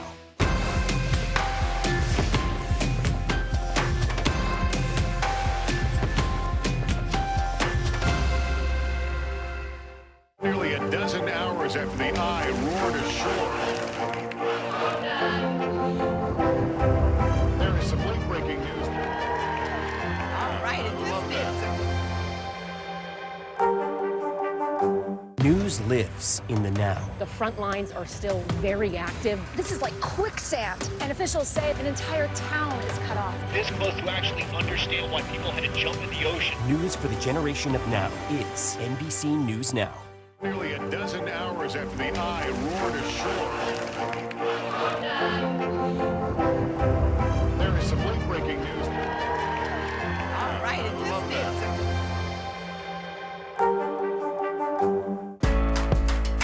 When I think about what the Today Show does, it's not just about the mornings, it's about your whole day. There's a feeling of we're in there with you. Then let's take on this day together. We report live from Tel Aviv, from Juarez, Mexico. Reporting over the skies of Lahaina. Every weeknight, it's your news playlist. Top Story with Tom Llamas, streaming weeknights at 7 on NBC News Now.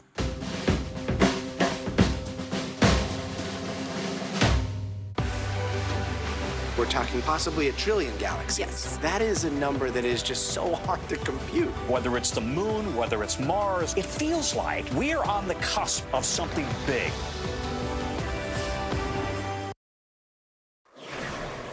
Welcome back. Here's some cool casting from the new season of The White Lotus. I love this show. Blackpink singer Lisa will be making her acting debut in season 3 of the Emmy-winning show. The K-pop star joins a cast including Parker Posey, Jason Isaacs, and Leslie Bibb. Details on Lisa's character are under wraps, but we know it will be filmed in her home country of Thailand. Her Blackpink bandmate Jennie Kim actually appeared on HBO's series The Idol with The Weeknd last year, and K-pop fans are excited to see how singers are extending their careers into the acting industry. Joe, are you a fan of this show? Yeah, I love White Lotus, of course. Yeah, so it'll be intriguing to see what they come up with season 3 and no Jennifer Coolidge. I know. All right. Finally this morning, Kansas City is preparing for a party as the Chiefs return home following their historic win Sunday. Of course, the big question now, will Taylor Swift join her boyfriend Travis Kelce for the parade? NBC's Jesse Kirsch is doing some investigative reporting in Kansas City to try and figure out what's going on. Jesse, good morning.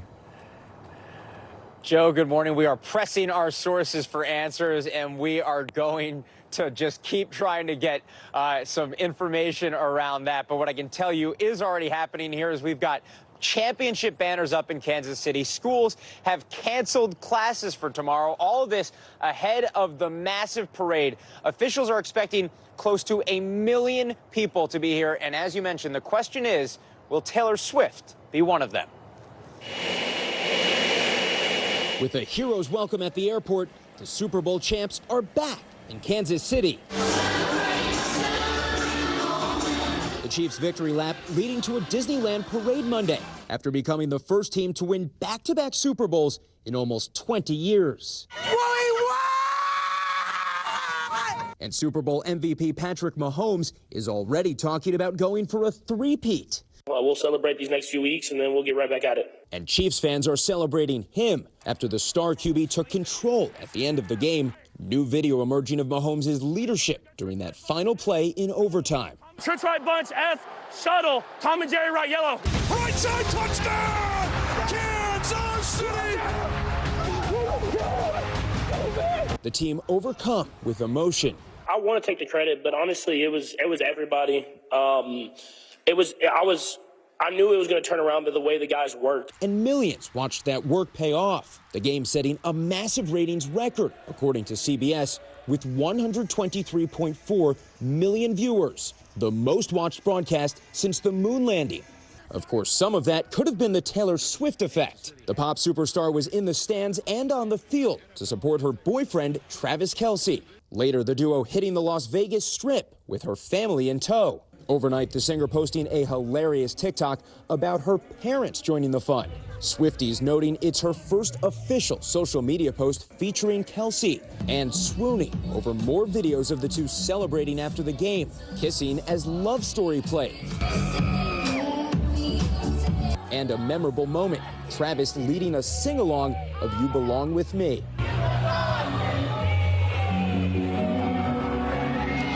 Now the question is, will fans see the power couple together tomorrow in Kansas City? The Super Bowl champs are already preparing to parade through the streets and rally with fans.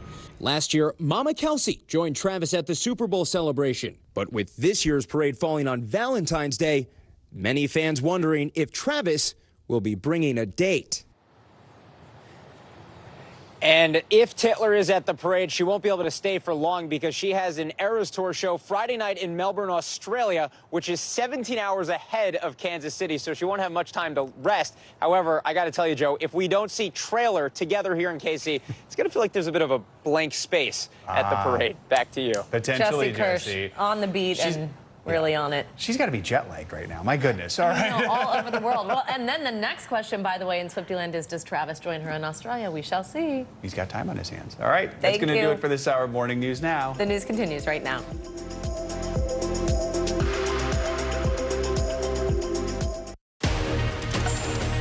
Hi, everyone. Good Tuesday. We are so happy you're with us. I'm Vicki Wynn. That's right. Thanks so much for joining. I'm Morgan Radford, and NBC News Daily starts right now.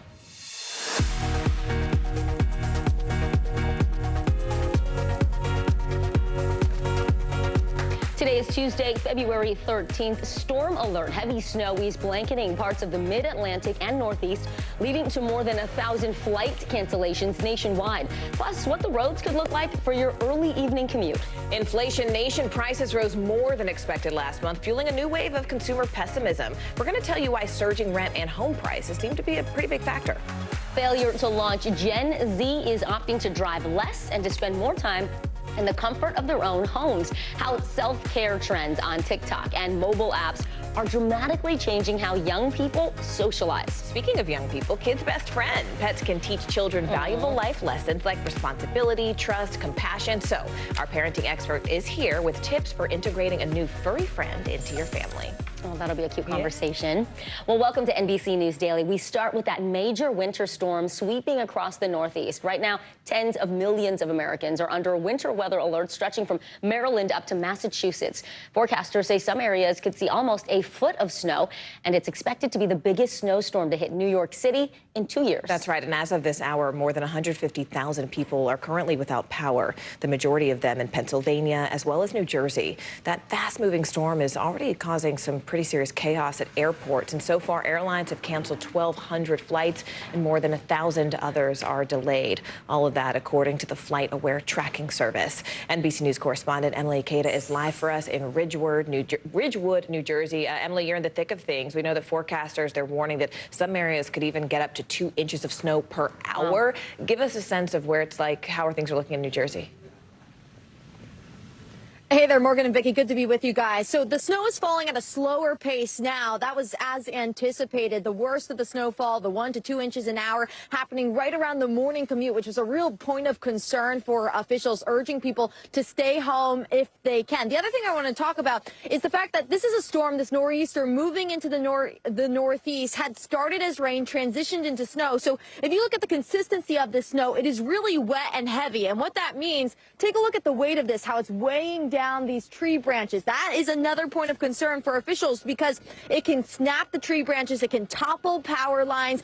Here in New Jersey, thousands of people are without power right now. Looking at Pennsylvania, more than 130,000 people are without power. The other point of concern from officials, the roadway conditions. They are still pretty treacherous. You can see just how slushy they are. When we first drove here hours ago, the roadways were slick, but then when the snow started coming down, that posed another challenge for so many people. Schools across the region, across the Northeast, many schools canceling at least in-person classes. So whether they're doing virtual classes or completely, they're getting a snow day. It's all in response to this massive winter wallop, guys. Yeah, Emily, you're talking about the conditions on the ground there. Tell us about the impact this storm is having on air travel. Which airports are getting hit the hardest?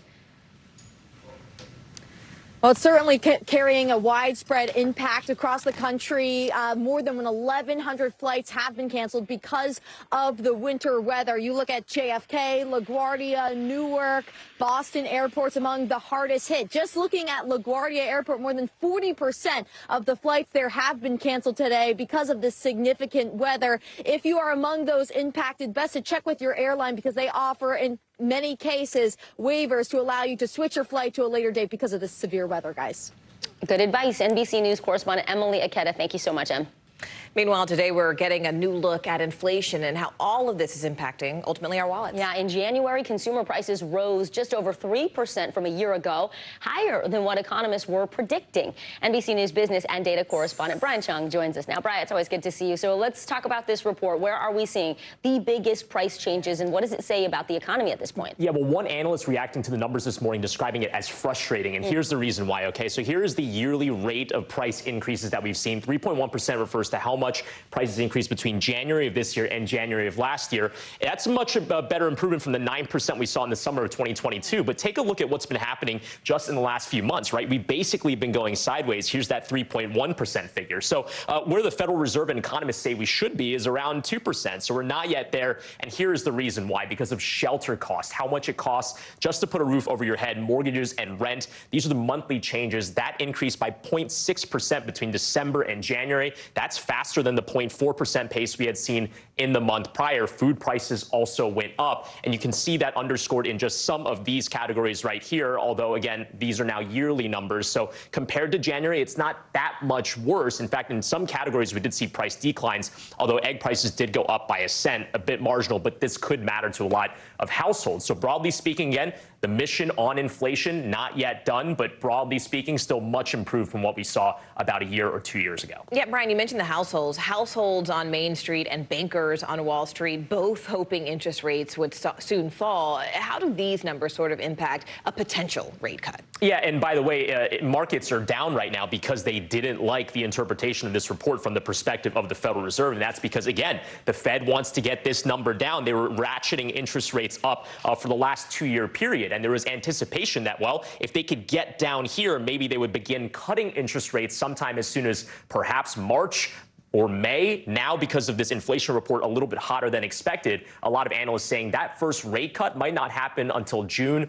or even July. So you might have to wait a little bit longer to see the impact of that, which could bleed through to mortgages, credit cards, those things. But again, might not happen as soon as some people had hoped for. Yeah, we will see. NBC News business and data correspondent Brian Chung. Brian, as always, thanks so much. Thank you, Brian. All right, well, CIA Director Bill Burns is in Egypt today for more talks on a potential hostage and ceasefire deal in Gaza. At the White House just yesterday, President Biden met with the King of Jordan, and both leaders criticized Israel's plan to conduct a ground assault on Gaza's southern city of Rafah. Biden also said that more needs to be done to ultimately protect Palestinians. The United States is working on a hostage deal between Israel and Hamas, which would bring an immediate and sustained period of calm to Gaza for at least 6 weeks, which we could then take the time to build something more enduring. NBC News foreign correspondent Molly Hunter is live for us there in Jerusalem. And Molly, we're going to get to these negotiations in just a moment, but the State Department just confirmed a U.S. citizen was killed in the West Bank over the weekend. What else do we know? That's right, Morgan. We do have a little bit of news from the State Department, and we actually just got off the phone with his father, so we have a little bit of brand new reportable information. But the State Department has said, we extend our deepest condolences to the family. We are working to gather more information and have pressed the government of Israel for further information. Now, my producer, Lawaz Jabri, just spoke with his father, Ahmed Kudur. He just flew in from Miami because his son was killed over the weekend, who told us what happened according to people who were present. So his son is named Mohammed Ahmed Mohammed Kudur. He was here in high school. He's 17 years old. And according to his father, he was having a picnic with friends just across the wall from Jerusalem in the occupied West Bank in a small village called Bidou. And it was Saturday afternoon around 4:30 when they got back into their cars, according to his father, after they'd had a picnic, and shots rang out from Israeli forces. Now, his father has flown over, according to the Defense for Palestine International, the Defense for Children International Palestine, an organization that tracks incidents like this, Morgan. Since October 7th, 98 Palestinian children under the age of 18 have been killed. But we are certainly looking for more information from his family about the circumstances around that. Molly, thank you for those late-breaking details. Can we talk about what's happening next with the hostage and the ceasefire talks that have been ongoing? If Israel does launch a ground offensive in Rafah, what would that do to the negotiations?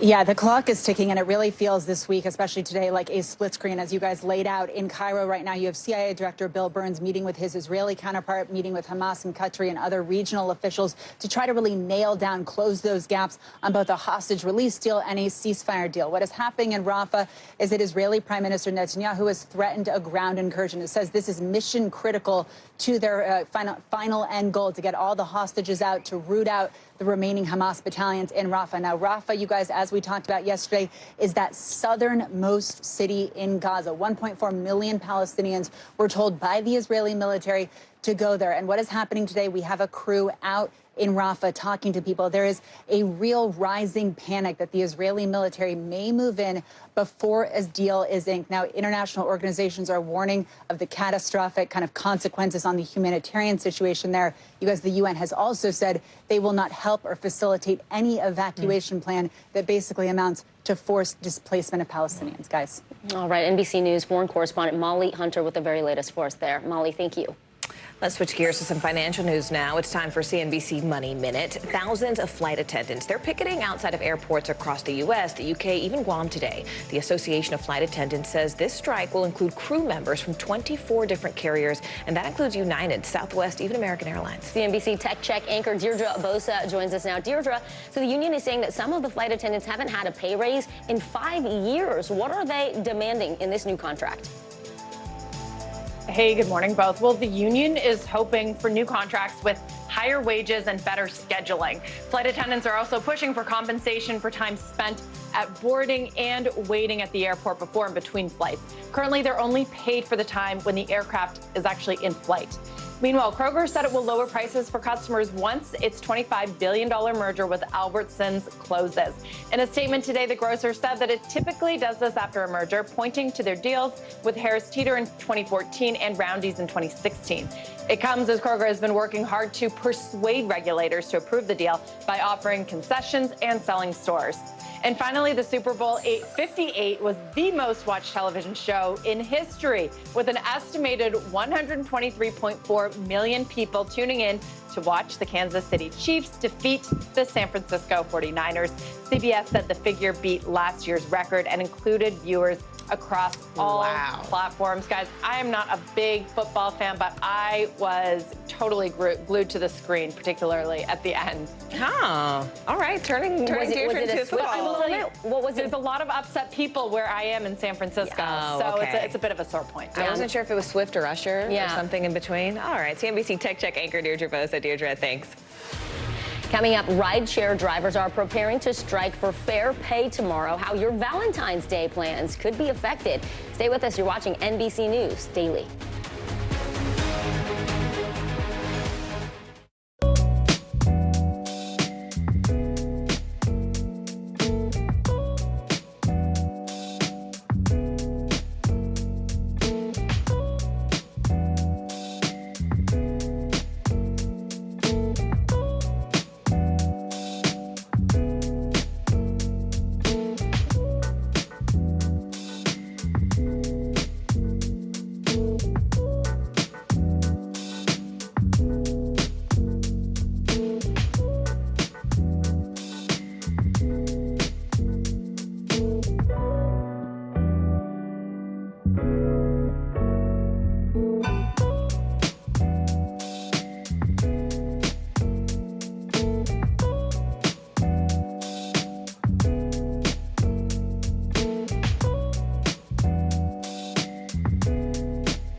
What's the message that you're trying to get out to young people? Know what is in the drug supply. We've got important news this hour about your money. Mental health, big picture, why is it so tough right now? News for the generation of now is NBC News Now.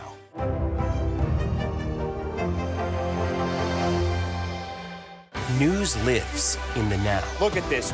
You can't even see anything anymore. Let's break down what we know. You gotta see this. News for the generation of now is NBC News Now. Well, all those romantic Valentine's Day plans you might have in the works, they may have just hit a snag. Drivers for Uber, Lyft, DoorDash, they're all headed for the picket line tomorrow. The Justice for App Workers Coalition is calling for all rideshare drivers and delivery workers to walk off the job tomorrow, and they are also calling for rallies at 10 different airports nationwide between 11 a.m. and 1 p.m.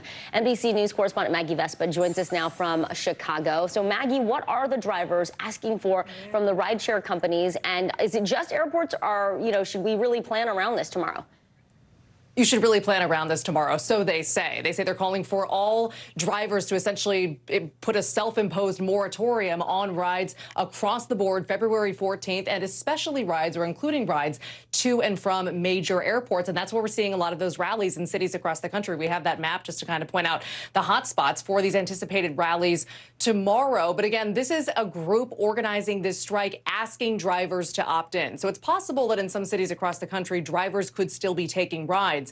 But the hope is that none of them do. It's good to have a backup plan. Basically, drivers for Uber and Lyft say they want higher pay. They say a livable wage, and it kind of varies between app, and it varies depending on how much a driver drives per day. But this comes about a week after Lyft said they would help bridge the gap if drivers got less than 70% of the fare for a ride. So that kind of gives you an idea of what we're working with here. They also want higher safety standards. We've all heard about carjackings and attacks on Uber and Lyft drivers. They're concerned about that. And then we all know how easy it is to cancel a ride. They say they want that to get harder because a lot of times they put in time for a trip and then it gets canceled and they don't get any of that money, guys. And what about the strike specifically, Maggie? I mean, what have we heard from Uber, from Lyft, from DoorDash directly? We've reached out to all three, and we've only heard back specific to the strike from Lyft itself. In fact, we got a statement today. I want to put it up on the screen. It was pretty long, and they say, in short, we are constantly working, their words, to improve the driver experience, which is why they say they released a bunch of new offers this month. That included that 70% sort of pay bridge that I talked about. They go on to say that includes a new earnings commitment and an improved deactivation appeals process. They mention that pay bridge and say it's all part of our new customer-obsessed focus on drivers. So these companies have repeatedly said they're working on it. Lyft, again, pointing out sort of those recent implementations. But again, drivers say it's not enough. Hence, we have this strike tomorrow on Valentine's Day. All right. NBC News correspondent Maggie Vespa. Maggie, thanks. Well, Gen Z is leading the charge in a cultural shift that involves driving less, drinking less, and staying home more. NBC News correspondent Dana Griffin explains why some are actually concerned that those very behaviors could be adding to the loneliness epidemic. Take a look. Getting a driver's license may not feel like a ticket to freedom for a lot of teens and young adults like it used to. Offhand, I'd say you failed. Failed? Hoping to avoid moments like that, less and less of Gen Z, roughly defined as people born between 97 and 2010, are on the roads. Today, just 25% of 16-year-olds have any kind of driver's license. Compare that to nearly 3 decades ago, when that number was more than 40%. Why do all of that when you have things like public transportation, ride-sharing, and food delivery apps? The modern accessibility for getting rides and all of that has sort of balanced out the fact that I don't have a license. It's also part of some broader shifts we're seeing among Gen Z. They're drinking less, sleeping earlier, and across social media, viral content focused on staying in more, self-care, and staying home. No, because I've got a plan. What do you mean? You'll find out. Why?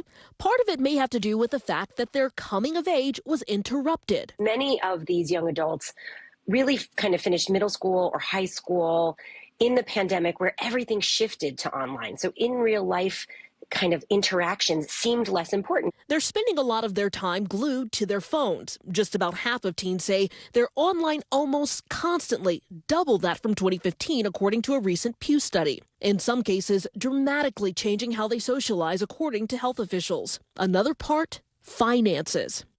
85% of Gen Z citing one or more barriers to achieving financial success. One expert citing a financial hierarchy when it comes to spending, maybe less on a focus on getting a car and paying insurance and more on groceries and paying off student loans. The outcome of some of those financial decisions, some call it an introvert economy. Instead of trying to figure out how to do it and potentially failing, it's just easier to stay kind of to yourself. Which could be good for long-term health trends, but potentially exacerbating the loneliness epidemic. Last year, nearly a quarter of Gen Z adults reported always or often feeling lonely over the past 12 months, compared to 18% of millennials, according to the American Enterprise Institute's Survey Center on American Life. But it doesn't have to stay that way. I'm hoping that as that maturity continues to happen, that thing also impacts how lonely we feel and how we can increase connected communities so that we can decrease some of these other issues. Dana Griffin, NBC News.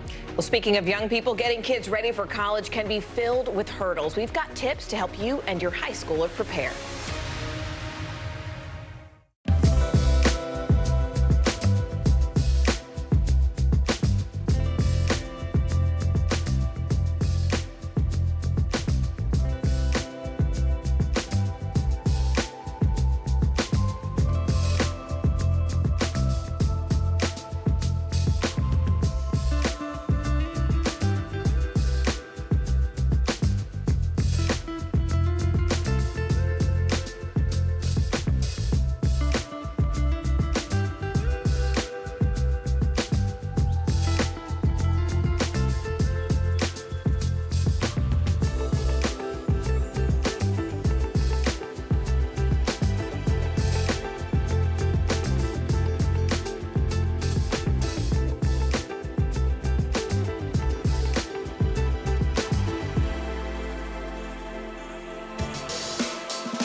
Still to come on the Channel 2 News. Well, the waters are certainly receding now. Still too close to call. Lester Holt reporting from Ground Zero, as it's being referred to. It is, in fact, a taste of freedom. The Haitian people know a little something about resiliency. What's the biggest risk right now? Some of the troops who have been proud. I want to welcome you to the first presidential debate. In fact, we've been told we can't go any farther. You with some resilient folks, let me get a hint.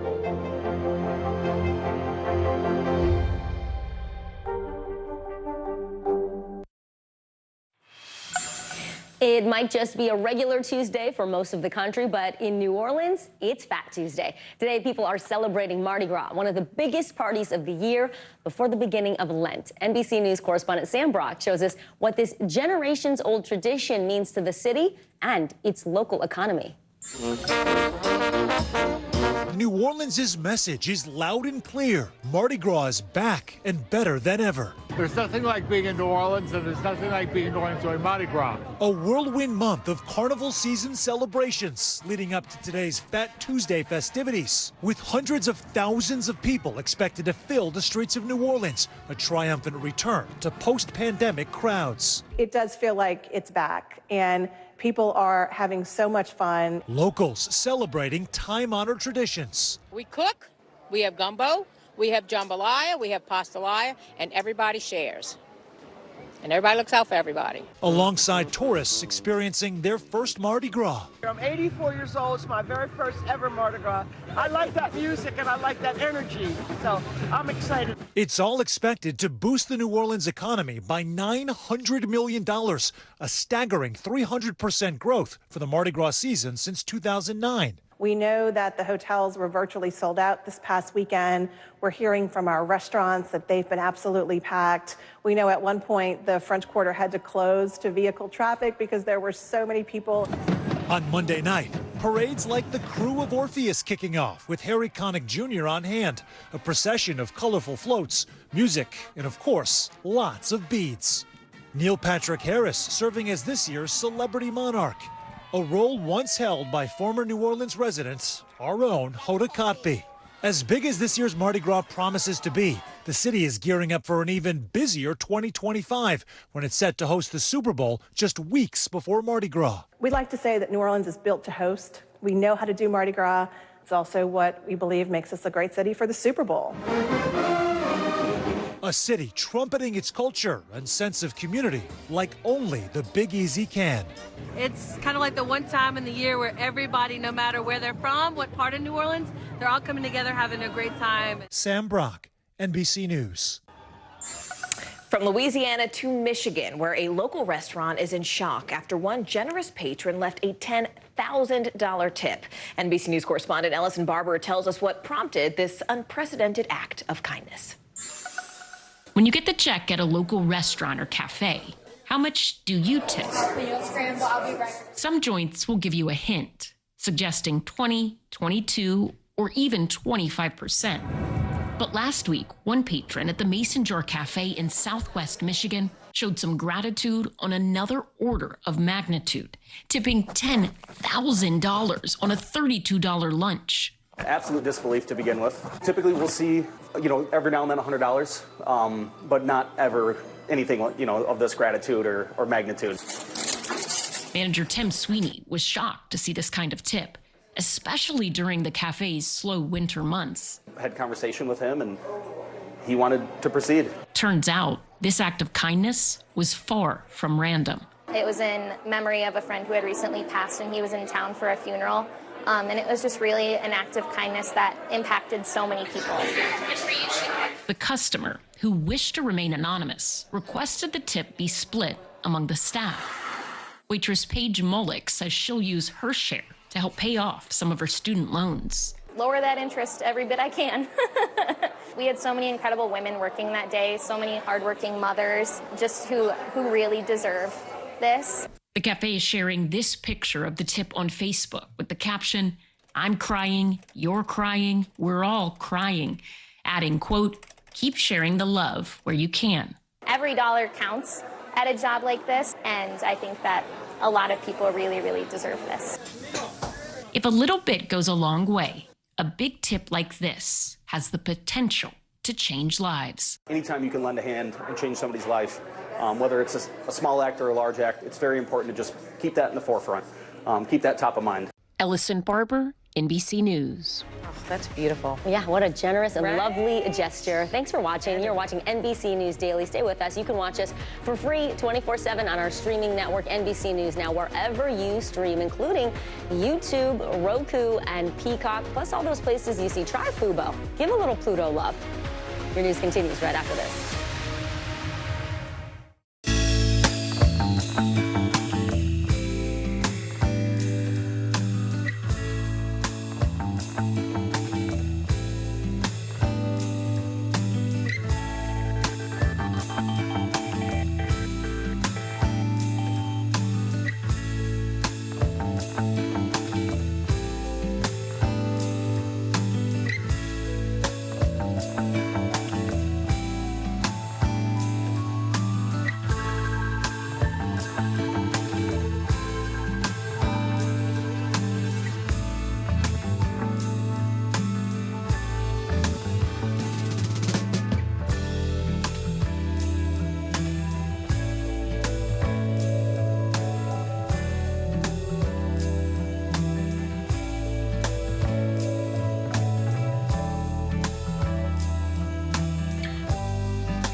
on top of breaking news and the biggest stories of the day with NBC News Daily. Thank you so much for joining us. I'm Morgan Radford. I'm Vicki Wynn. I'm Kate Snow. And I'm Zinclair Samwat. Get in-depth reporting from across the country. We have breaking news out of the White House and around the world. Questions about the rebellion inside Russia. And ways you can take care of your health. What are symptoms that people should be on the lookout for? And your wallet. Some really great last-minute deals if you have flexibility. NBC News Daily, weekdays from 12 to 4 p.m. Eastern on NBC News Now.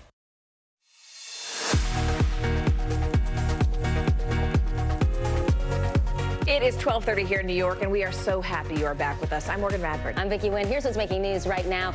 U.S. lawmakers voting to pass a $95 billion foreign aid bill this morning. The bill, which includes aid for Ukraine, Israel, and Taiwan, passed with a 70-29 vote. It follows months of negotiations between Senate Democrats and Republicans on whether border security should have been included. This all comes as the southern border remains a major issue on Capitol Hill.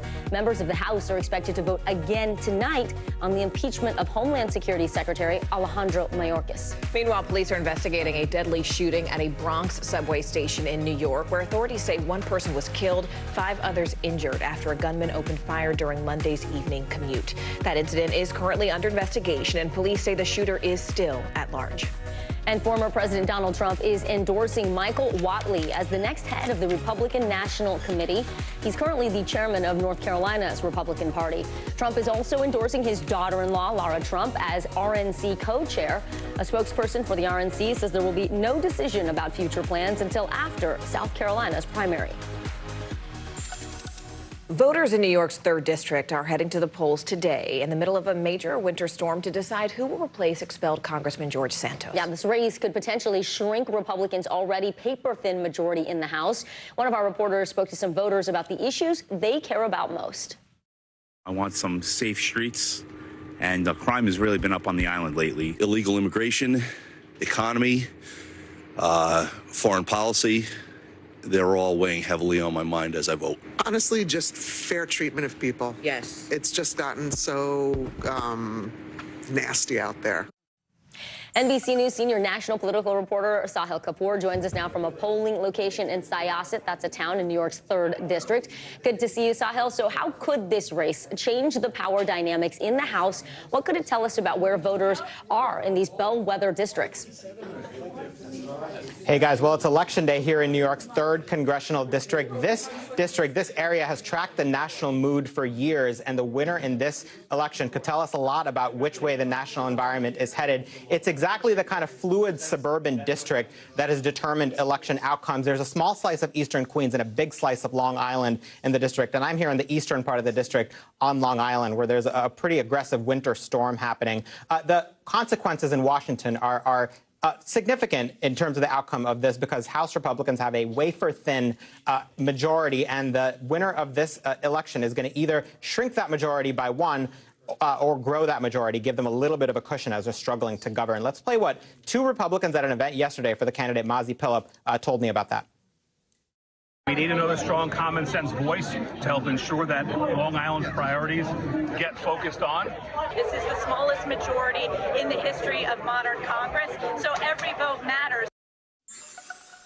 And the balance is 219 Republicans to 212 Democrats. What is thinner than paper? I don't think Speaker Mike Johnson wants to find out. Republicans are eager to hold on to the seat after expelling the former congressman, the disgraced former Congressman George Santos. Yeah, look, Sahil, we can't help but notice this is all happening in the middle of this winter storm that a lot of us braved to get to work this morning. Does it seem like this winter weather is sort of hurting the turnout there? It's hard to say. I'd be shocked if it didn't. The storm is no joke. On my way driving here, I struggled to get my car out of the snow. I saw a couple of cars abandoned on the highway. I saw an ambulance zipping down the road. There are some voters who are very determined to be here, though. We talked to a few of them. One man said he's seen worse storms on Long Island. He was determined to come here and vote. He voted for Mazi Pilip. I spoke to one woman who voted for Tom Suozzi, who said the roads were terrible. She's heard from family and friends who are asking for rides trying to get here. This is not for the faint of heart today, but a lot of voters are showing up because of the high stakes of this election, guys. All right, NBC News senior national political reporter Sahil Kapoor. Sahil, as always, thank you. Well, we are learning new details about the shooter who opened fire inside Joel Osteen's mega church. The suspect, identified as 36-year-old Genesee Yvonne Moreno, was shot and killed on Sunday by two off-duty police officers. Well, today we're hearing from Moreno's neighbors who say that they had repeatedly raised concerns about her to local police. NBC News correspondent Morgan Chesky joins us now from Houston. Morgan, what are Moreno's neighbors saying about her? They're saying plenty. Morgan, Vicky, good afternoon. We had a chance to hear from several of the neighbors over the last 24 hours. Most notably, there was one woman last night who didn't want to go on camera, but did say that there have been red flags that she's at least witnessed personally in this neighborhood about 30 minutes away from where we are over the last several months. And it reached such a fever pitch that she actually filed to have a restraining order placed upon Moreno last fall. We also heard from another neighbor who described an environment of chaos because she was so close to the home in which Moreno lived. That painting a picture coupled with the fact that we know investigators were able to search that home in Conroe, a Houston suburb, within the last 48 hours. And contained within some of the boxes they walked out with those search warrants were ingredients that could be used to make a potential bomb or explosive. However, authorities were very clear to say that there was not a finished product made and that the ingredients by themselves were benign. But that was certainly the tenor of the neighborhood was one of incredible discomfort because of proximity to that shooter, which, of course, as you mentioned, was killed here Sunday afternoon. Guys. Morgan, police are saying they've not ruled out terrorism or hate crime or related motives based on the writing that was on that weapon. Bring us up to speed in the investigation. We understand her 7-year-old son was also shot, and he's in critical condition. Right. So they're looking at several various factors as they continue to build this case, most notably the fact that they were able to uncover some anti-Semitic material, written material from the home of Moreno.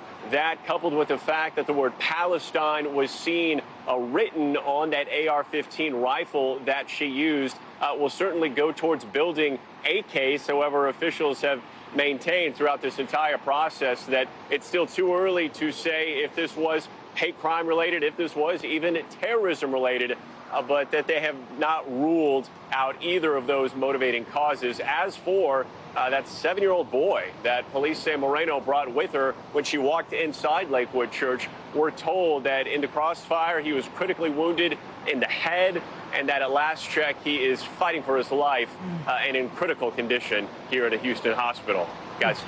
All right, NBC News correspondent Morgan Chesky, thank you so much. Meanwhile, Netflix is turning Prince Andrew's explosive BBC interview about his relationship with Jeffrey Epstein into a new movie. The teaser, released on Monday, gives a first look at how the bombshell news put him and the royal family back in the spotlight in 2019. NBC News foreign correspondent Josh Letterman has our report. Thursday, 2 p.m., the Palace. 2 chairs in the middle of the floor, 6 feet apart. It's the story behind the story that brought Prince Andrew's life and royalty crashing down. Your Royal Highness. Netflix releasing its first preview of the new film Scoop about Andrew's infamous 2019 interview with the BBC, focused on his friendship with convicted sex offender Jeffrey Epstein. Just for the record, you've been on his private plane. Yes. You've been to stay on his private island. Yes. You've stayed at his home in Palm Beach. Yes. Prince Andrew had hoped that interview was his chance to set the record straight about allegations he had sex with a teenager trafficked by Epstein. Instead, it was a public relations disaster, widely described in the UK as a car crash. He didn't express an iota of sympathy for these young girls. That was a disaster. For me, it just showed that he's very arrogant. Prince Andrew panned for his answers about his 4-day visit to Epstein's private island in 2010, after Epstein had pleaded guilty to soliciting minors for prostitution. You were staying at the house of Yes. a convicted sex offender. It was a convenient place to stay. Netflix saying the film goes behind the scenes of the historic interview. The BBC's Emily Maitlis, played by Gillian Anderson. For Andrew, life after that interview was never the same. Just a few days later, he stepped back from royal duties, and his mother, the late Queen Elizabeth, soon stripped many of his titles. He later settled a lawsuit filed by Virginia Giuffre, who alleged Epstein ordered her to have sex with Andrew when she was just 17. Prince Andrew denies that. I have no recollection of ever meeting this lady. He knows the truth, and I know the truth. After the settlement, the British royal said he would make a, quote, substantial donation to Giuffre's victim rights charity. Prince Andrew's office didn't respond to NBC News when asked about the new Netflix film, depicting that breathtaking television moment that changed royal history. Josh Letterman, NBC News. Well, there are more than 3 million high school seniors in the U.S. this school year, according to Save Our Schools. And a recent report from Skillademia shows that the high school graduation rate is 87%. So, with so many students approaching this major lifestyle milestone, how can families prepare for what comes next? Vicki is here with some tips to help us through that transition. Vicki, first, how should students decide where to go to college? And what are their options if a traditional university isn't the right fit for them? You know, Morgan, we talked with editor-in-chief of the Princeton Review, Rob Franek, and he says it's never too early to start having these conversations about what your kids are interested in, where they envision themselves after high school. Is it in-state, out-of-state? Do they want to stay close, go to a public school, a private school? Because the earlier you start, the more prepared you'll be. The best way to actually get a feel for it and the fit is to go there to the campus and talk to the people who are there, the students already in the cafeteria, ask the pros, the cons, get into the nitty-gritty of it, and also visit the town because the students will spend a lot of time there, not just on campus. And the key here is don't think about the prestige, the brand name. That can get really stressful for kids. Think about what is the best fit for your child and where they will thrive. And then finally, you want to go to the post-grad career services office of whatever campus that is and get a sense, how good are you at helping my grad find a job? Because that's, after all, what it's all about. Well, speaking of which, I mean, the price tag is something that affects, almost every family, frankly, with the rising cost of tuition. What do families need to know about financial aid? Well, let's talk about those numbers, right? The average cost of college, according to the Education Data Initiative, $36,000 a year. We know many are much more expensive than that.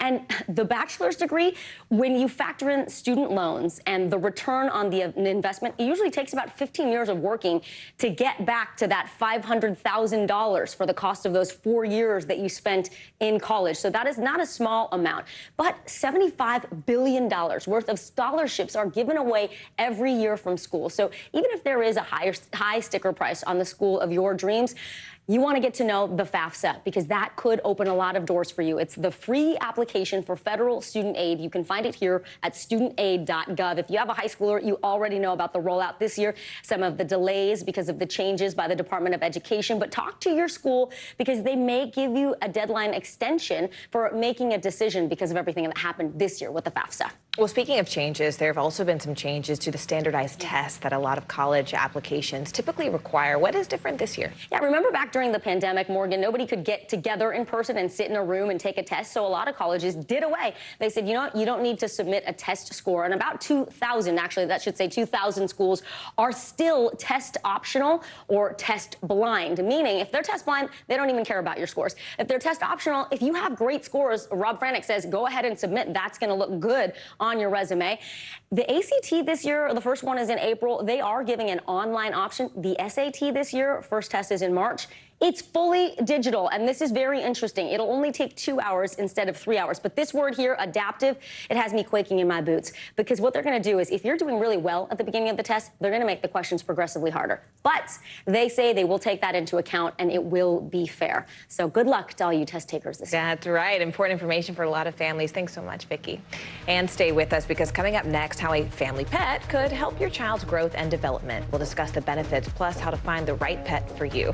More on NBC News Daily just after this.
report live from Tel Aviv. We are live tonight from Juarez, Mexico. Reporting over the skies of Lahaina. Here in Florida, the time to evacuate has come and gone. You were seeing people just running for their lives? People running for their lives. Hundreds of Israelis have gathered to demonstrate. What do the people in Gaza, do you think, what do they need most? A place where Palestinians and Israelis have found common ground. Every night, it's your news playlist. Top Story with Tom Yamas. Streaming weeknights at 7 on NBC News Now.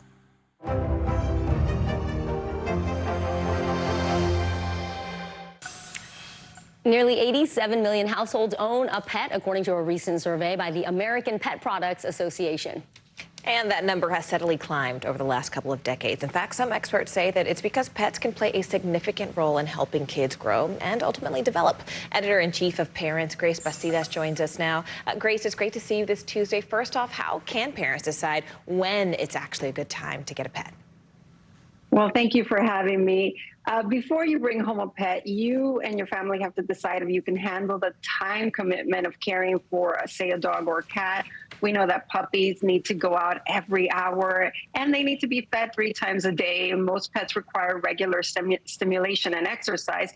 You also want to budget wisely. Even if you adopt a pet, it's going to cost you. So you need to budget for all the expenses, which can include food, vet visits, toys, treats, and health insurance.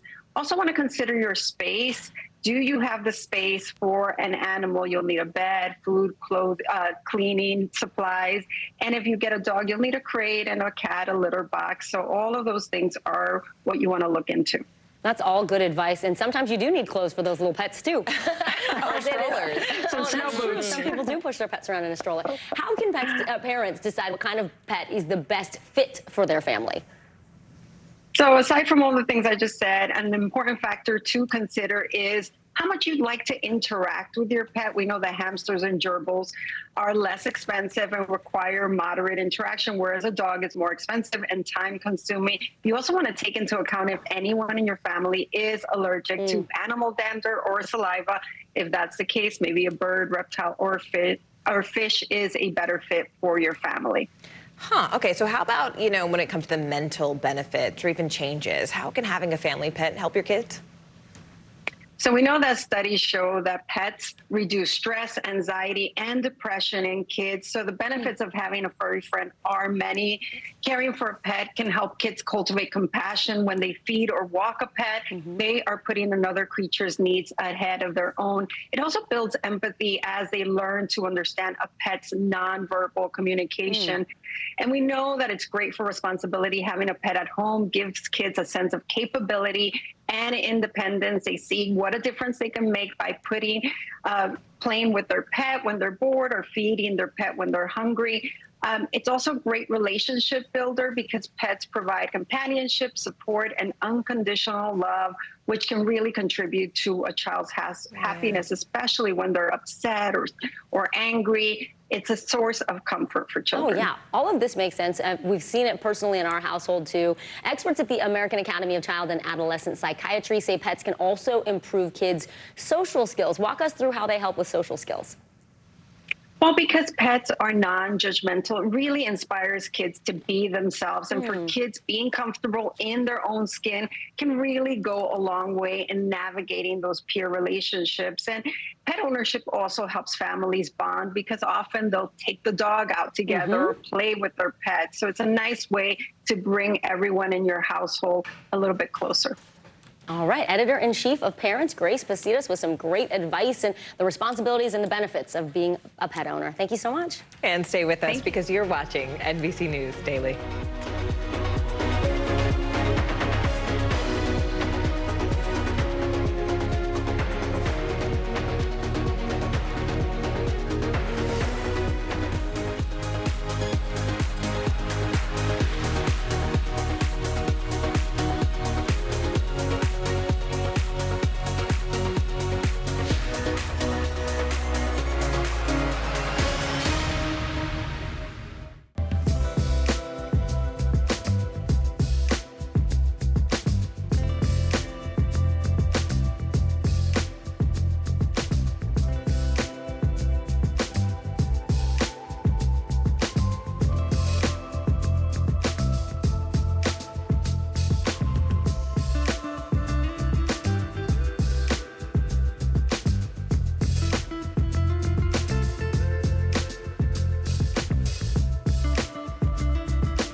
News lives in the now. It's coming at us every second. News is more now than ever. Just outside of the Israeli military headquarters. Now is raw. Now is real. We get to see democracy in action for the very first time in the 2024 race. Now is constant. You gotta see this. The future is now. News for the generation of now is NBC News Now. More than 50 years ago, Charles Schulz brought the first black character, Franklin, to life in his legendary Peanuts comic strip. Today's show co-host Al Roker spoke with the co-writer of a new special about Franklin and how the Peanuts character even inspired his career. Every character in Peanuts is different. People think, well, it's just a round head. Yeah. They're all different. Beautiful. Growing up in West Philadelphia, Rob Armstrong could draw just about anything. Encouraged by his mom, Dorothy, he wanted to follow in the footsteps of his hero, Charles Schulz. Charles Schulz is the reason I'm a cartoonist, plain and simple. When he added Franklin to the cast of Peanuts, I was only 6. I was always opening the newspaper to read about Snoopy, Charlie Brown, but when I saw this little boy who was like me, I realized that I could achieve this. And my mother realized I could achieve this. By the time I was 10, I was attending an art program. I was the only child in it. In July 1968, Peanuts added a brand new character, Franklin, shown with a beach ball, nearly 20 years after the strip debuted. Franklin's introduction was the result of a Los Angeles school teacher, Harriet Glickman, writing to Schulz after the assassination of Martin Luther King Jr. There's an interesting story behind why Sparky added Franklin. Talk about that. The world was on fire, man. This was the late 60s. Harriet Glickman said if Charles Schulz can add a black character to his cast, I bet things would simmer down, that we'd find common understanding and appreciation for one another. She was right. Rob went on to pursue his dream, graduating from Syracuse University, and by 26, he was a syndicated cartoonist with Jumpstart. I signed my deal in 1989. It was with the same syndicate that distributed Peanuts.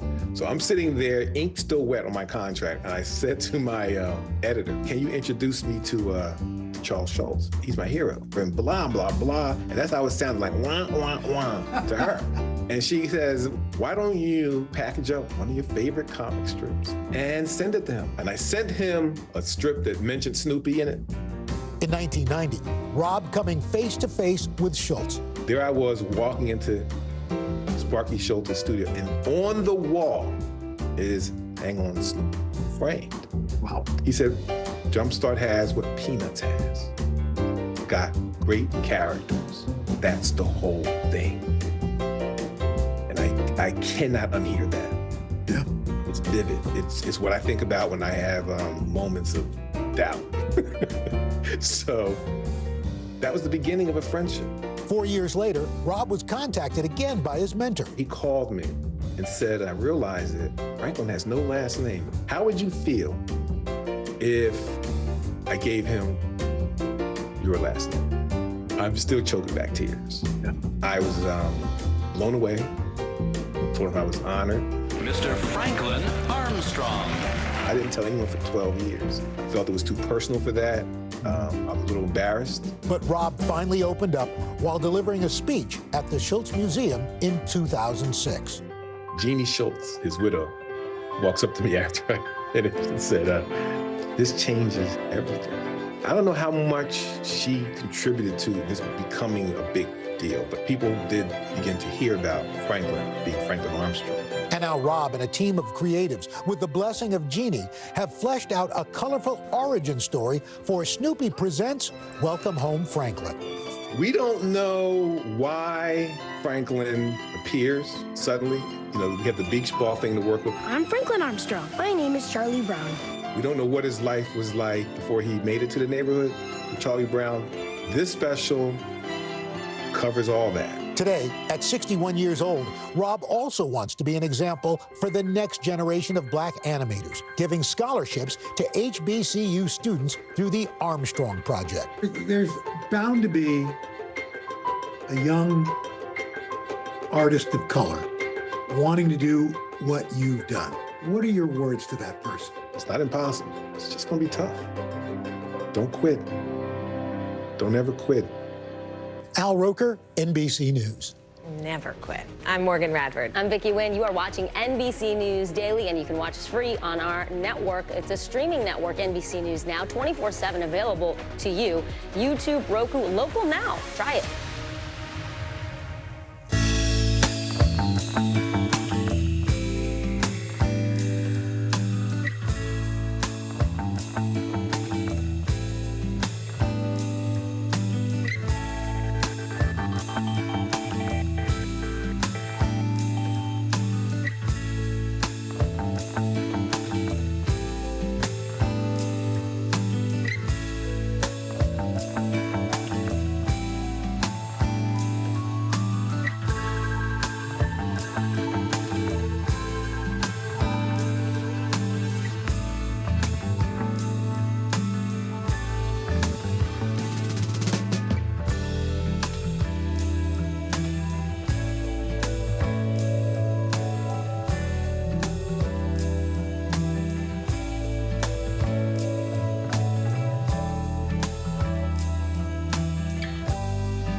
Good morning, and thanks for joining us. I'm Joe Fryer. And I'm Savannah Sellers. We're going to get started with breaking news. The record number of migrant crossings. The latest developments in the war between Israel and Hamas. A closer look at the good news we got about the economy. What if you do have points or you have miles? Is now a good time to use them? A lot of people spend a lot of time sitting. 20 minutes of exercise might be able to help out. How does it feel to be an out college athlete? Freeing the first woman on a lunar mission. What was it like to get that news? Morning News Now, streaming weekdays at 7. Good Tuesday to you, and thank you so much for joining. I'm Morgan Radford. I'm Vicki Nguyen. NBC News Daily starts right now.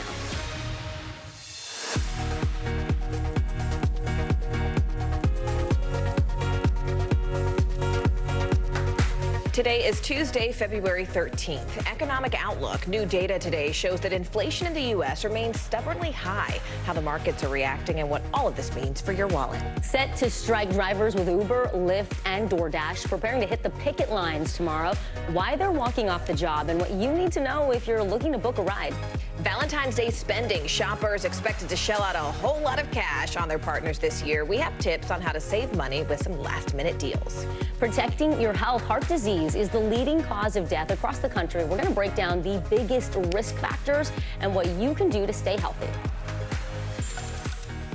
We are so glad you could join us, and welcome to NBC News Daily, where we start with fresh inflation data causing new concerns for our economy. In fact, prices rose 3% in January just from a year ago, with a slight drop in the annual rate, but still a lot higher than economists expected. That yearly rate is still significantly down from peaking above 9%. Remember, we were talking about 9% in 2022, but hopes of an early interest rate cut, well, those hopes are all but dead, with the Federal Reserve focused on getting inflation down to around 2%. It is sparking a sell-off on Wall Street. All three major indexes are down more than 1%. The Dow's worst day so far this year. NBC News senior business correspondent Christine Romans joins us now. Christine, so we know inflation is falling. I feel like we're a broken record because we keep saying consumers aren't feeling it yet. So what does this newest report tell you about our economy? So look, it's frustrating because a lot of progress has been made on inflation, and everyone wanted to see a 2.9% number, something with a 2 at the beginning. to get it closer to the Fed's 2.0% that it would like to see. We just didn't get there. Now, part of the reason here, I think there were a lot of beginning of the year price increases. So think of rent, think of some insurance programs, think of some healthcare, daycare prices. So those are things at the beginning of the year they tend to adjust. So that might be one of the reasons. And also groceries just still expensive. Food away from home also expensive. Actually, grocery store prices are rising more slowly than restaurant prices. So you're starting to see, especially consumers, we heard from McDonald's last week, consumers who make $45,000 and less, they're cooking at home more because the groceries are a better deal than eating out. So you're starting to see consumer behavior change here because we have had inflation elevated for such a long time. You know, and we ran the numbers.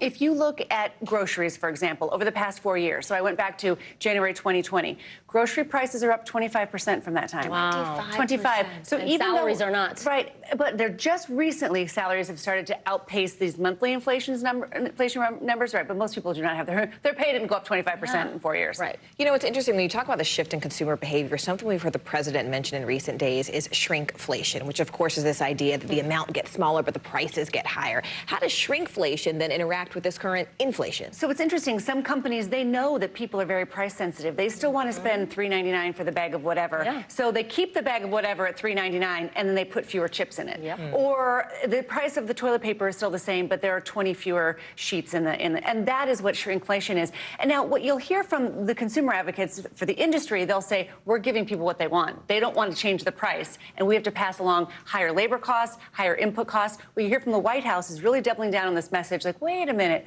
corporate profits are up way more than the inflation rate. So maybe it's time to stop passing all of the price increases onto consumers. And we just heard more of that today from Lael Brainerd on CNBC, who said the same thing. She said, this is ripping people off. It's not fair. And companies should bear some responsibility here for not just, you know, putting all of the onus on the consumer. Yeah, consumers are tired of being squeezed. Senior business correspondent Christine Romans. Christine, as always, Nice to see you guys. Thank you so much. We appreciate Christine. it. Well, we are learning new details about the suspect involved in a shooting at Joel Osteen's mega church in Houston over the weekend. Neighbors are coming forward saying they warned local police about 36-year-old Janice Yvonne Moreno. Investigators say Moreno opened fire inside Lakewood Church on Sunday in between services. Now police are asking the public to share any information they have as they search for a possible motive. NBC News investigative correspondent Tom Winter joins us now. Tom, police say they have not ruled out terrorism or hate crime related motives. Where do they stand then on the investigation?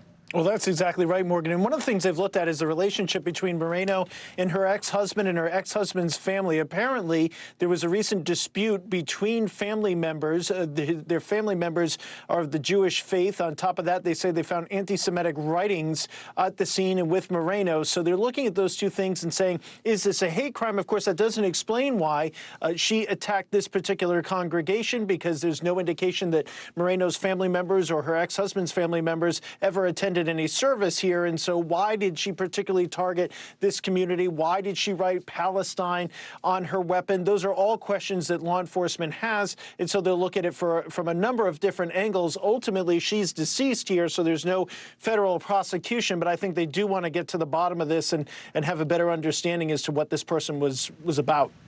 You know, Tom, some neighbors have come forward to say they had problems with Moreno in the past. So what did you learn about that?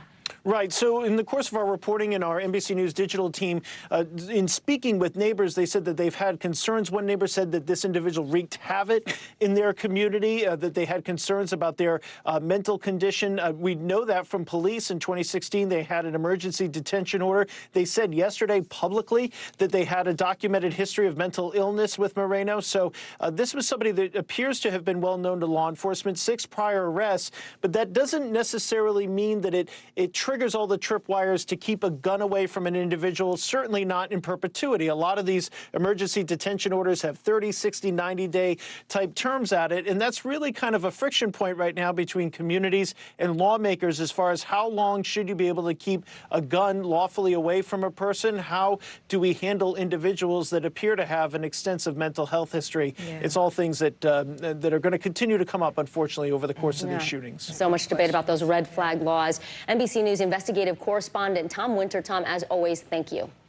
Well, if you are going out on the town for Valentine's Day tomorrow, you may want to come up with a backup plan. That's because drivers for Uber, Lyft, and DoorDash, they're going on strike. Yeah, the Justice for App Workers Coalition is calling for all rideshare drivers and delivery workers to walk off the job tomorrow. And they are calling for rallies at 10 airports nationwide between 11 a.m. and 1 p.m.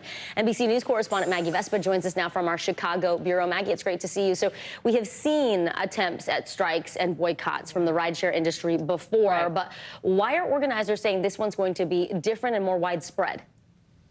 They basically say it's going to be more organized, guys. I mean, this group claims to represent 130,000 rideshare and delivery drivers like you talked about across the country. And they say that they've got more of a groundswell, they believe. They expect the crowds at this one to be bigger. Our team actually out today has been taking Ubers across the Chicago area, talking to drivers who say, yeah, they know about this. And yes, they plan to attend the rally in these cities, including Chicago, as you can see, tomorrow. So again, this is a group that's calling for all drivers across the country, even those they don't represent at this point, to go on strike tomorrow. And they're going to have these rallies, it's important, at airports, as you can see, to kind of drive home the visual and also remind passengers, you know, a lot of people get to the airports, they assume it's kind of a given, they're going to be able to get a ride to or from to their terminal, essentially, and they're going to have people out there picketing, taking 0 rides, this group says, and that, of course, also spreads into Valentine's Day plans as well. They say it's a complete moratorium across the country on these rides, so we'll see if that comes to fruition. Yeah, so Maggie, what specifically are the drivers asking for from these rideshare companies?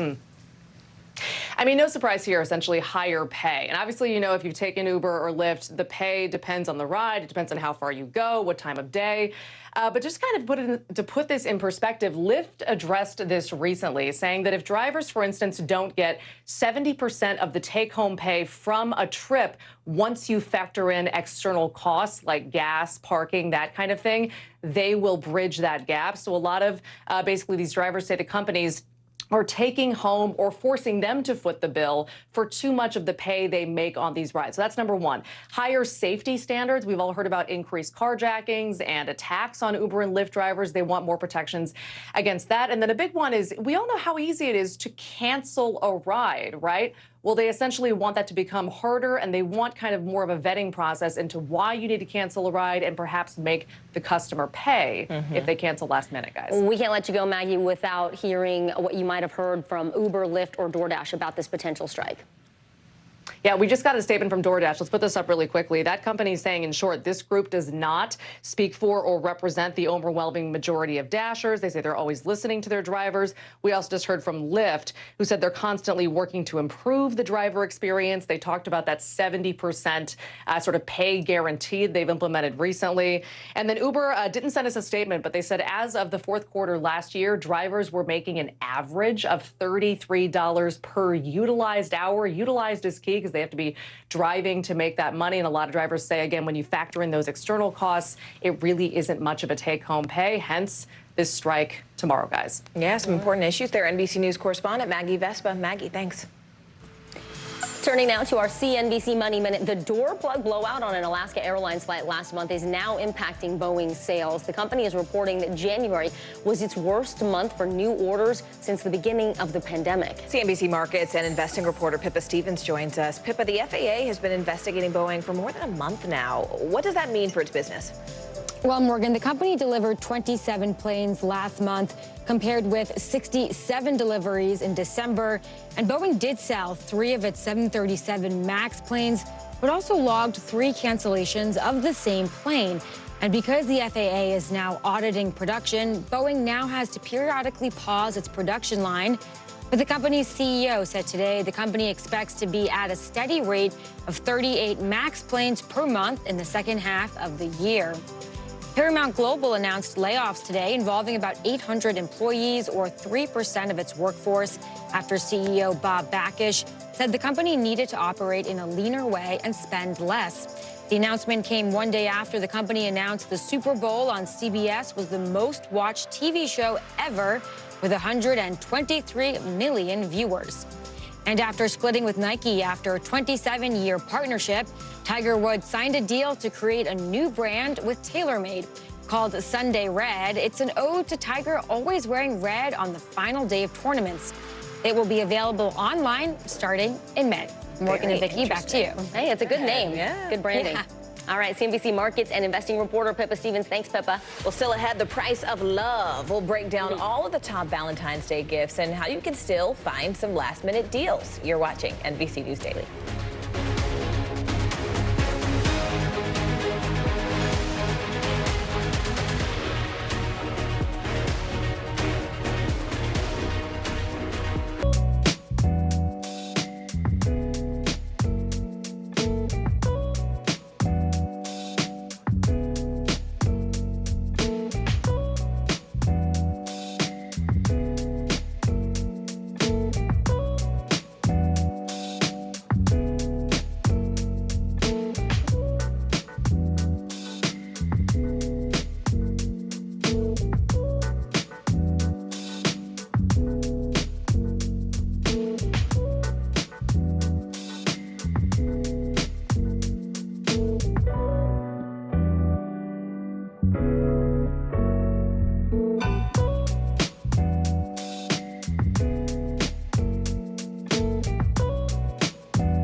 Lives in the now. The horrors of the war on full display on both sides of the Israel-Gaza border. Protesters are on the streets here. Most of the time, the Iron Dome works, but a few get through. News for the generation of now is NBC News Now. We report live from Tel Aviv, from Juarez, Mexico. Reporting over the skies of Lahaina.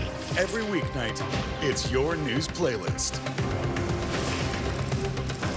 Top Story with Tom Yamas, streaming weeknights at 7 on NBC News Now. Well, the FBI has a new warning for people who are looking for love online.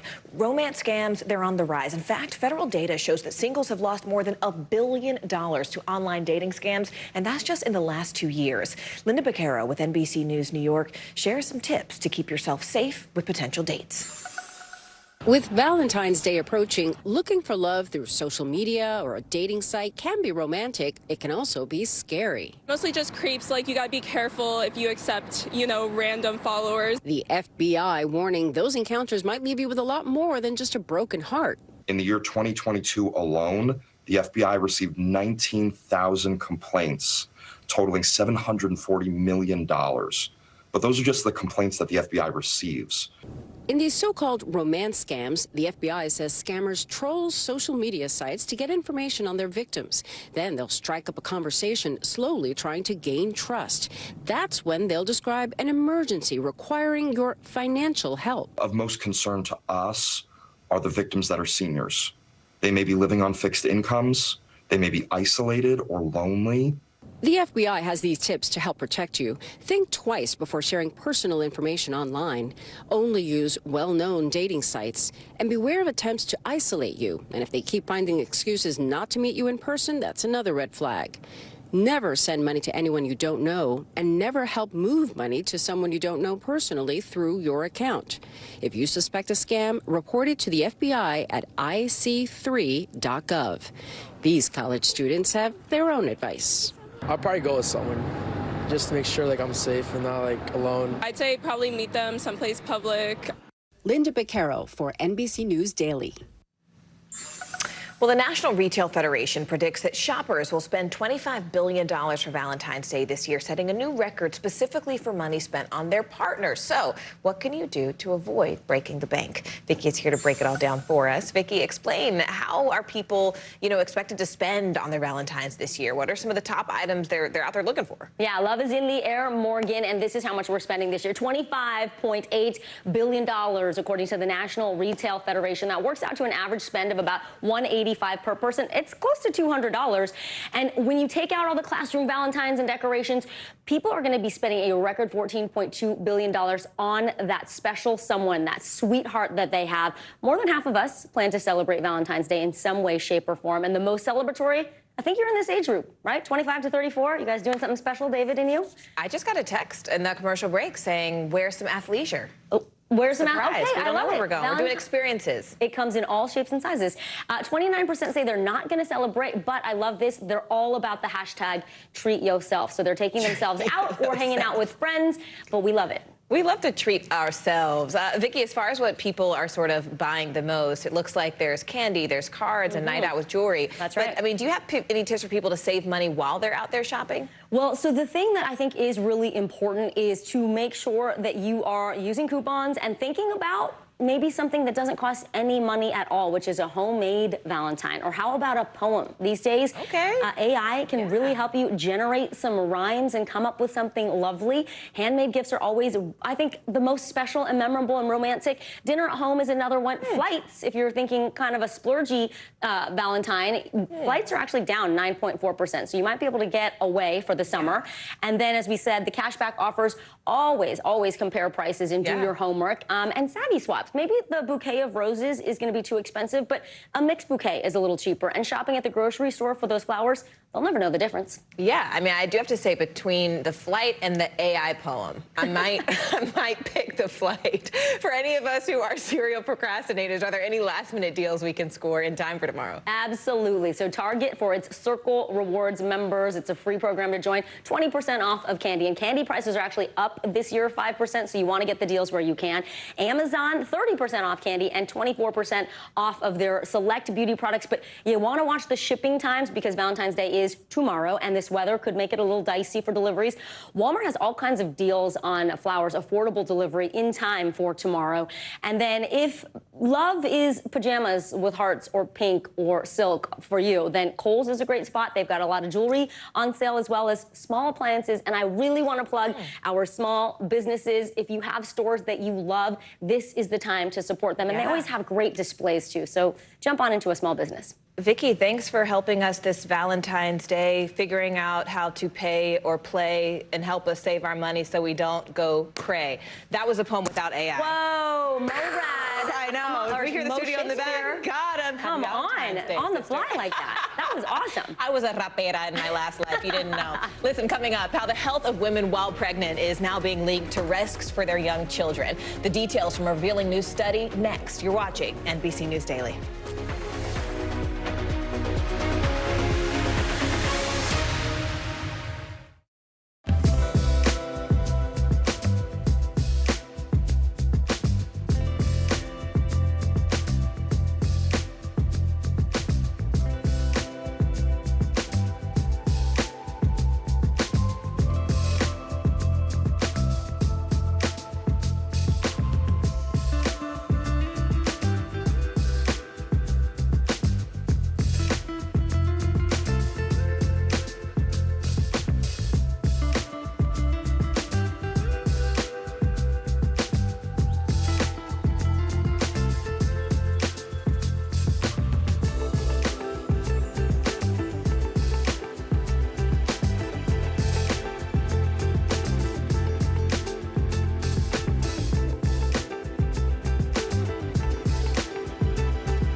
News lives in the now. Israel tonight declaring war against Hamas following the brutal surprise attack within its own borders.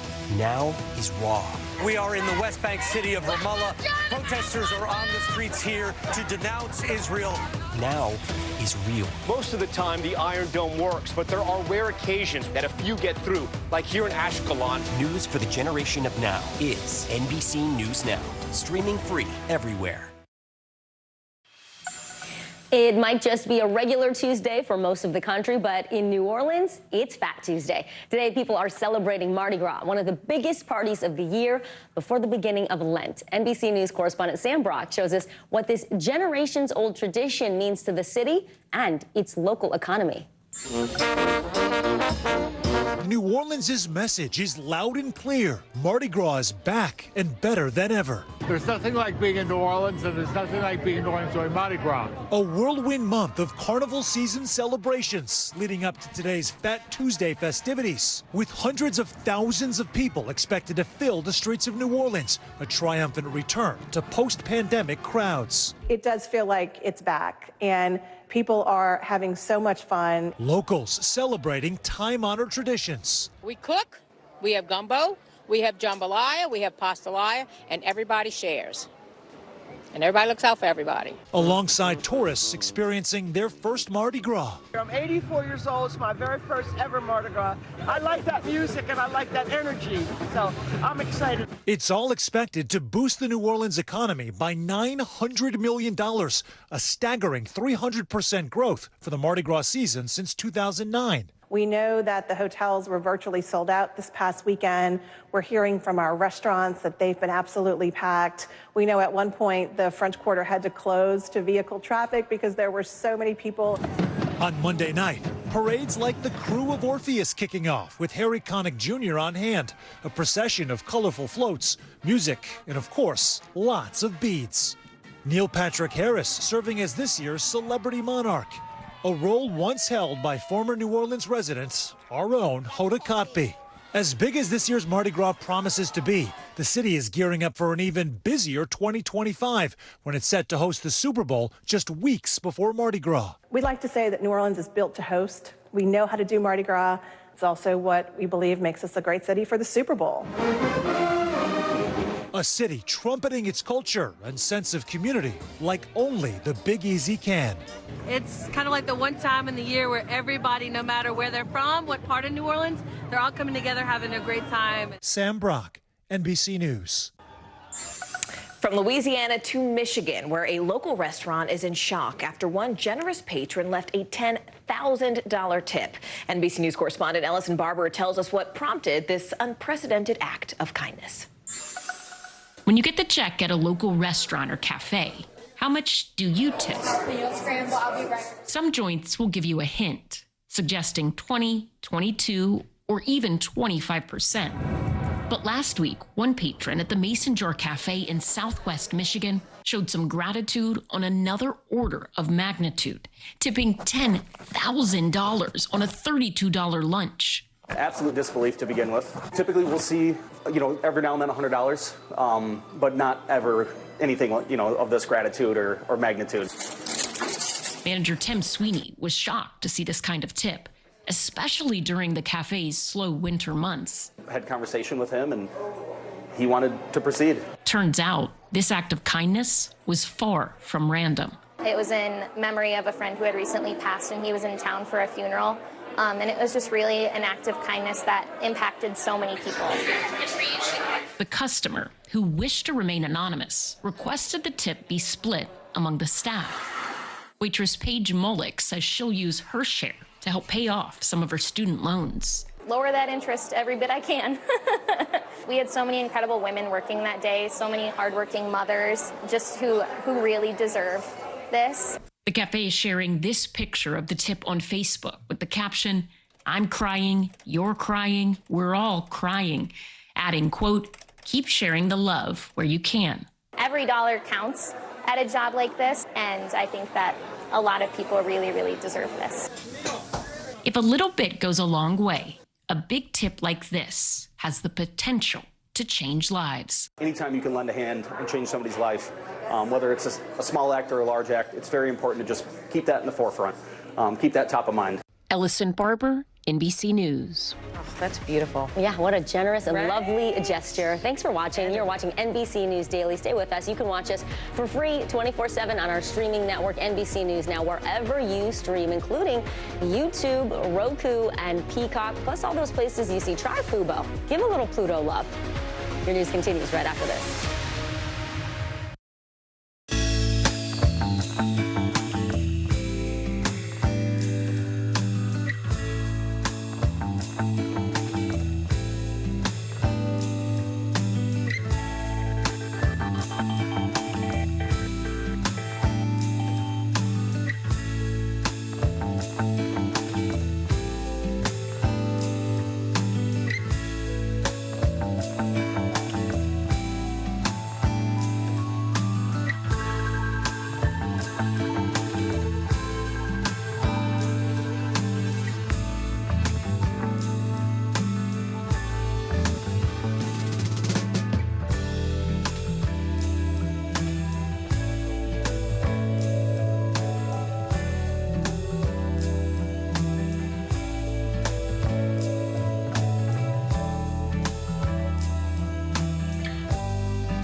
Now is raw.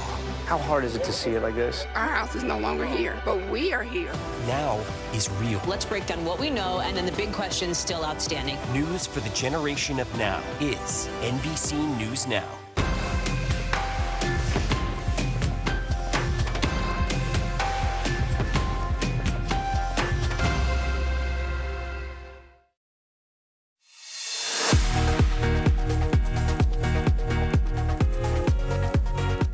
Welcome back. We're so glad you're with us. I'm Vicki Wynn. Thanks for joining. I'm Morgan Radford, and here's what's making news right now.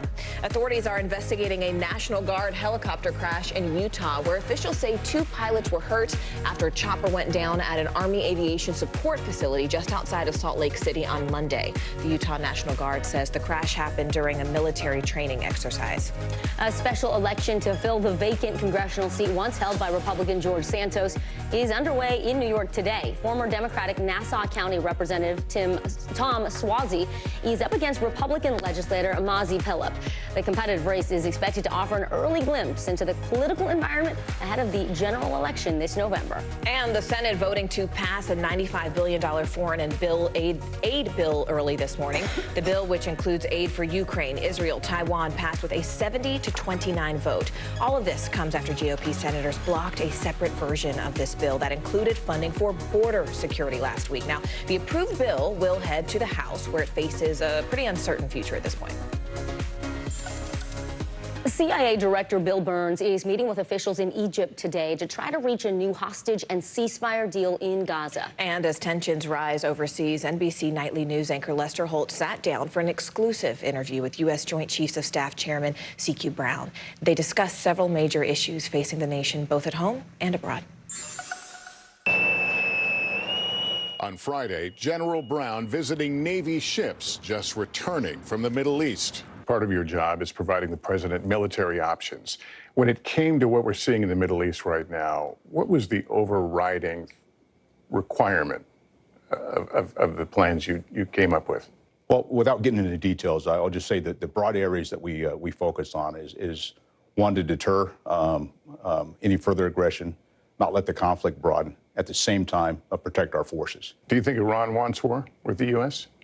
I don't know that they do. Having watched Iran operate, they will do things through their militia groups and others to put pressure to achieve their objectives.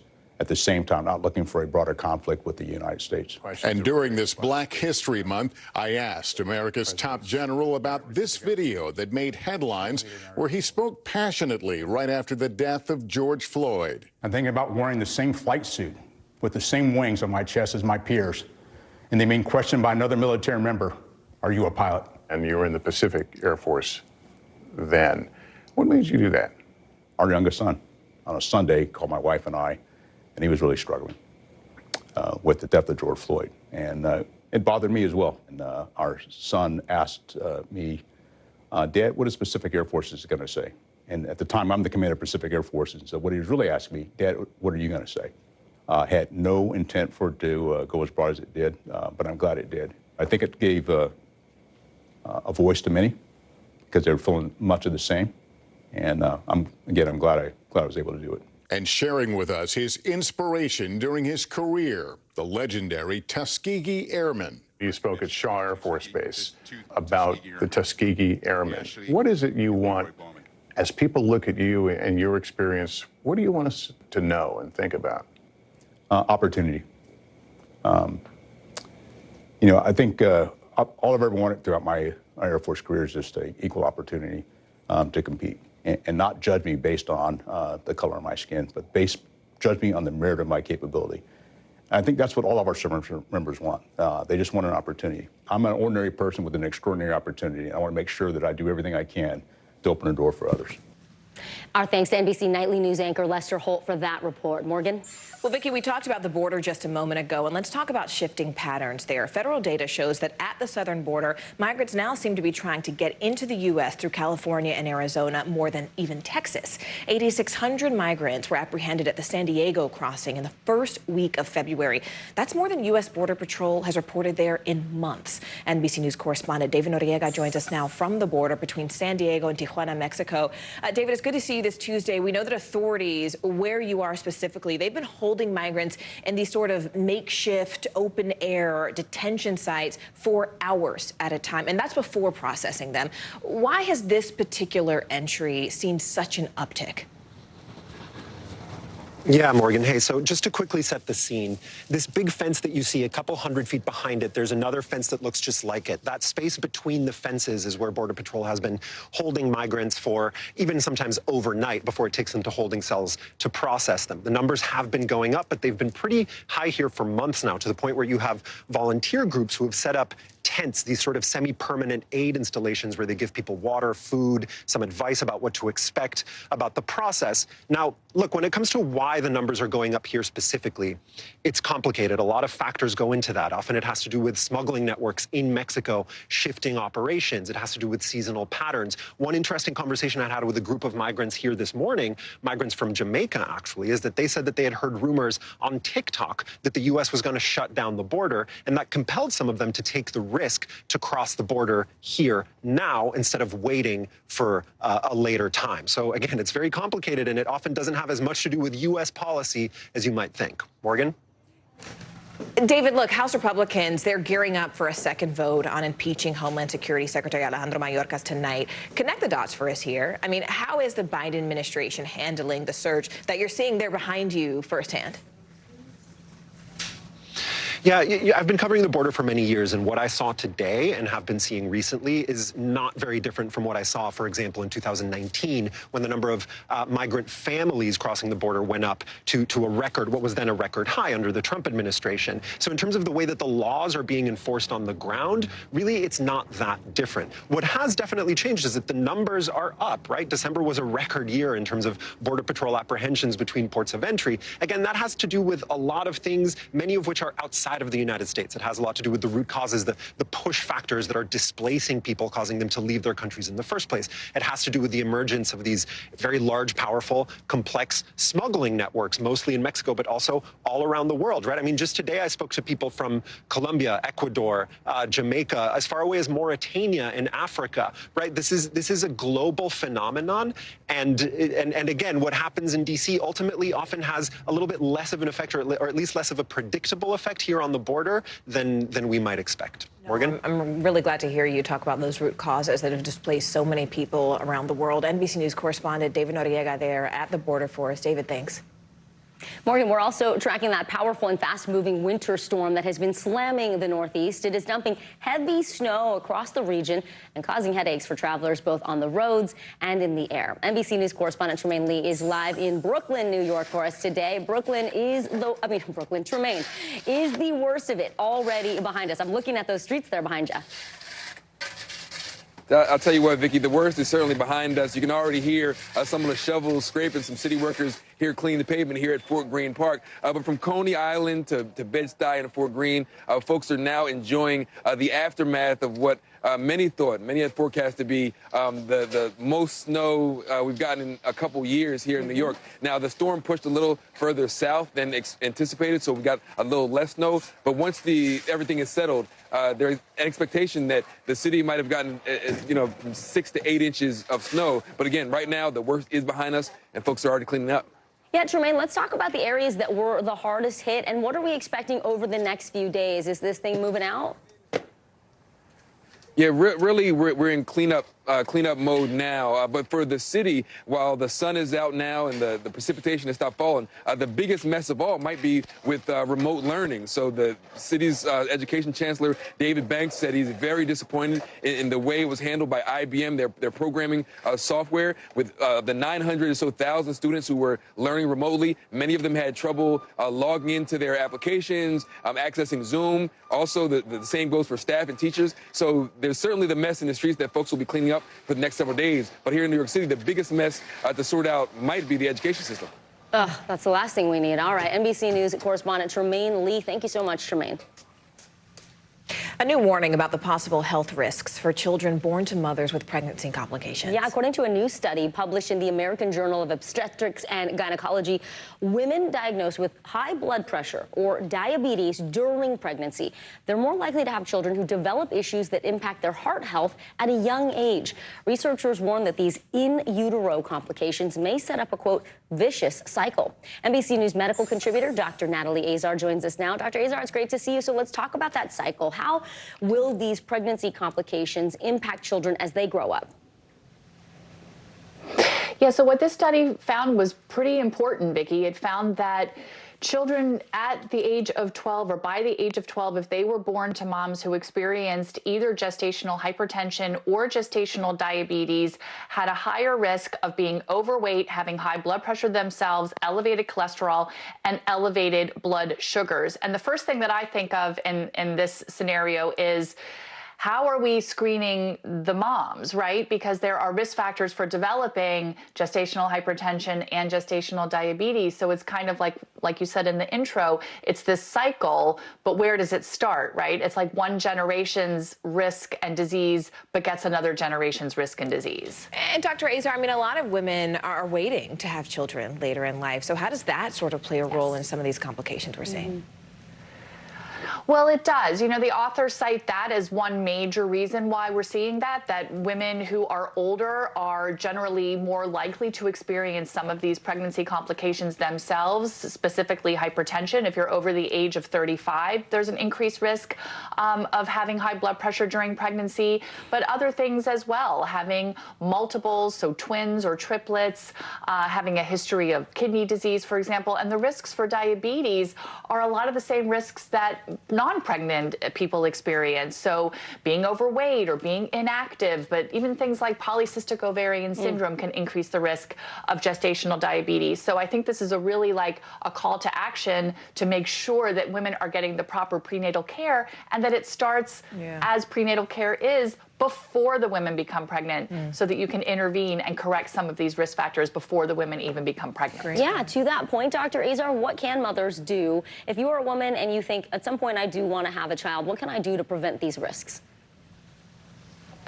Yeah, so I mean, I think again, if you have a conversation with your OB, you see where you are in your life, you see if you have risk factors for developing diabetes or hypertension in pregnancy, and you start to correct for those before you become pregnant. It's always much more difficult once the horse is out of the barn. Once you're pregnant already and overweight, or pregnant already but never addressed your hypertension before the pregnancy, it's always difficult. So the real message here is for women of childbearing age who plan to have children, you really need to start a few years before conception to make sure that you're the healthiest you can be, so that you're not passing on those potential risks and vulnerabilities to your unborn child. There is this fetal hypothesis of the origin of disease at play here. Not everything we can attribute to an in utero environment, but a lot we probably can. Very interesting. All right, NBC News medical contributor Dr. Natalie Azar. As always, Dr. Azar, thank you so much. Coming up, we're going to have much more on heart health just ahead. A look at the major risk factors for heart disease and the habits to help keep you healthy. More NBC News Daily right after this.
Thanks for joining us. I'm Joe Fryer. I'm Savannah Sellers. The latest developments in the war between Israel and Hamas. If you do have points or you have miles, is now a good time to use them. The first woman on a lunar mission. What was it like to get that news? Morning News Now, streaming weekdays at 7.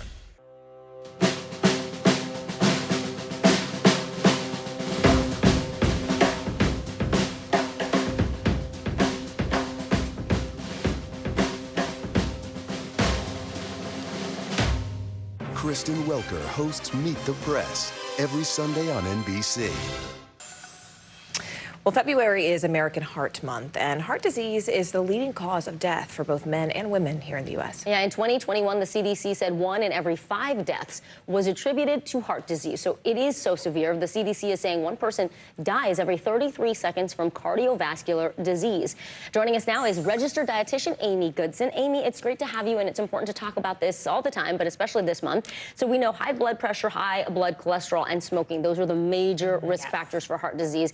And according according to the CDC, almost half of all Americans fall into one of those categories. It's a lot. Talk to us about all of the other conditions and habits that can increase your risk for heart disease. So what's really interesting is that they're lifestyle behaviors, which means they're things that we have control over. So a lack of exercise can increase your risk for heart disease. Consuming a diet that's lower in fiber and higher in saturated fat, that's going to set you up for increasing your risk for heart disease. Oftentimes that's too what contributes to being overweight, which we know is an issue. You mentioned smoking, and then people over consuming alcohol. So those are some of the main things. But like I tell people, these are lifestyle behaviors, which means they're controllable and they're changeable. So you can start today to help decrease your risk for heart disease.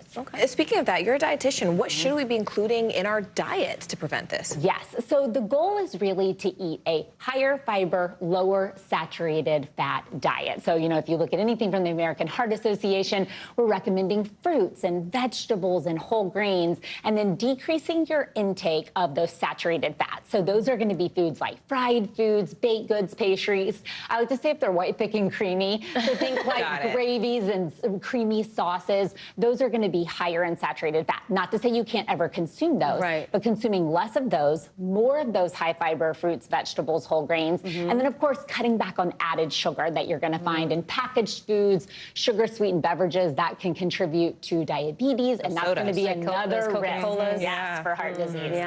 That's tough. White, thick, and creamy, Morgan. You heard that? Thank you, Vicki. Thank you. People look at me sad when I say that. We look at each other because we know. Let's zero in on exercise because we know we're supposed to be doing it. What does it do for our health? And can it just be like little small bursts? It doesn't have to be like the going hard 75, right? Exactly. So when we talk about exercise, obviously if you're going to get your heart in shape, you have to start with exercise.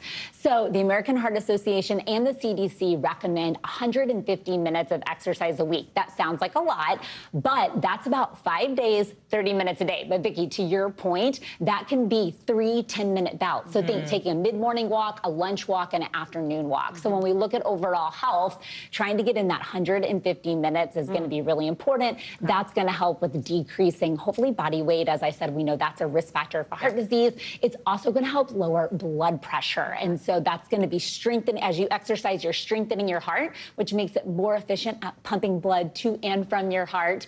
And then exercise can also help lower your bad LDL cholesterol and increase your good HDL cholesterol. So the moral of the story is exercise benefits your heart. So no matter where you are, start moving. Even if it's just 3 10-minute walks a day, from a heart health perspective, that is a way to get your heart in shape and start to lower your risk for heart disease. Amy, we only have a few seconds left, but you know, given the number of people that you said fall into those categories, what are the symptoms of heart problems that people should be aware of? Well, a lot of those are going to be, I always encourage, go to the doctor. So get that cholesterol checked, your triglycerides checked, and your blood pressure checked. Those are things that you can do outside of like actually experiencing a heart attack. So a lot of that is really being preventative, and a lot of people forget to go get those numbers checked. So knowing your numbers is going to be key. And then of course, if you are experiencing heart palpitations, you know, shortness of breath, then we definitely want you to go to the doctor. But I would encourage people, get to the doctor,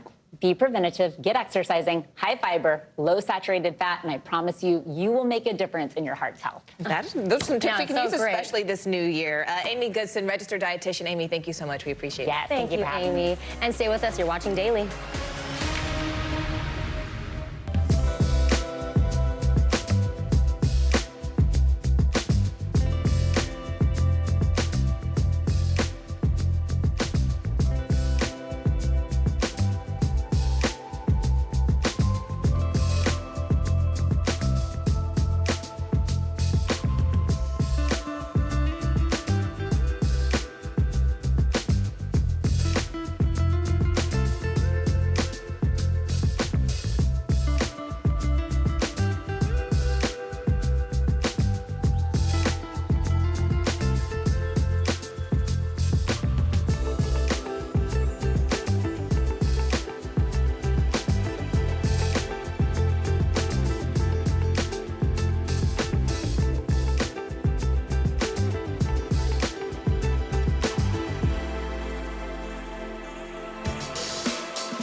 News lives in the now. The front lines are still very active. This is like quicksand, and officials say an entire town is cut off. This close to actually understand why people had to jump in the ocean. News for the generation of now is NBC News Now. Kristen Welker hosts Meet the Press every Sunday on NBC. Fire has grown leaps and bounds. What you see behind me is typical. How you doing? Pretty bad.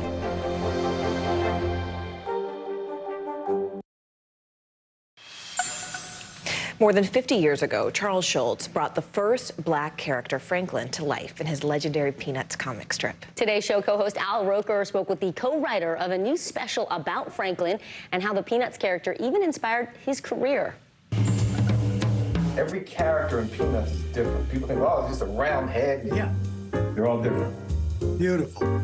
Growing up in West Philadelphia, Rob Armstrong could draw just about anything. Encouraged by his mom, Dorothy, he wanted to follow in the footsteps of his hero, Charles Schulz. Charles Schulz is the reason I'm a cartoonist, plain and simple. When he added Franklin to the cast of Peanuts, I was only 6. I was always opening the newspaper to read about Snoopy, Charlie Brown, but when I saw this little boy who was like me, I realized that I could achieve this.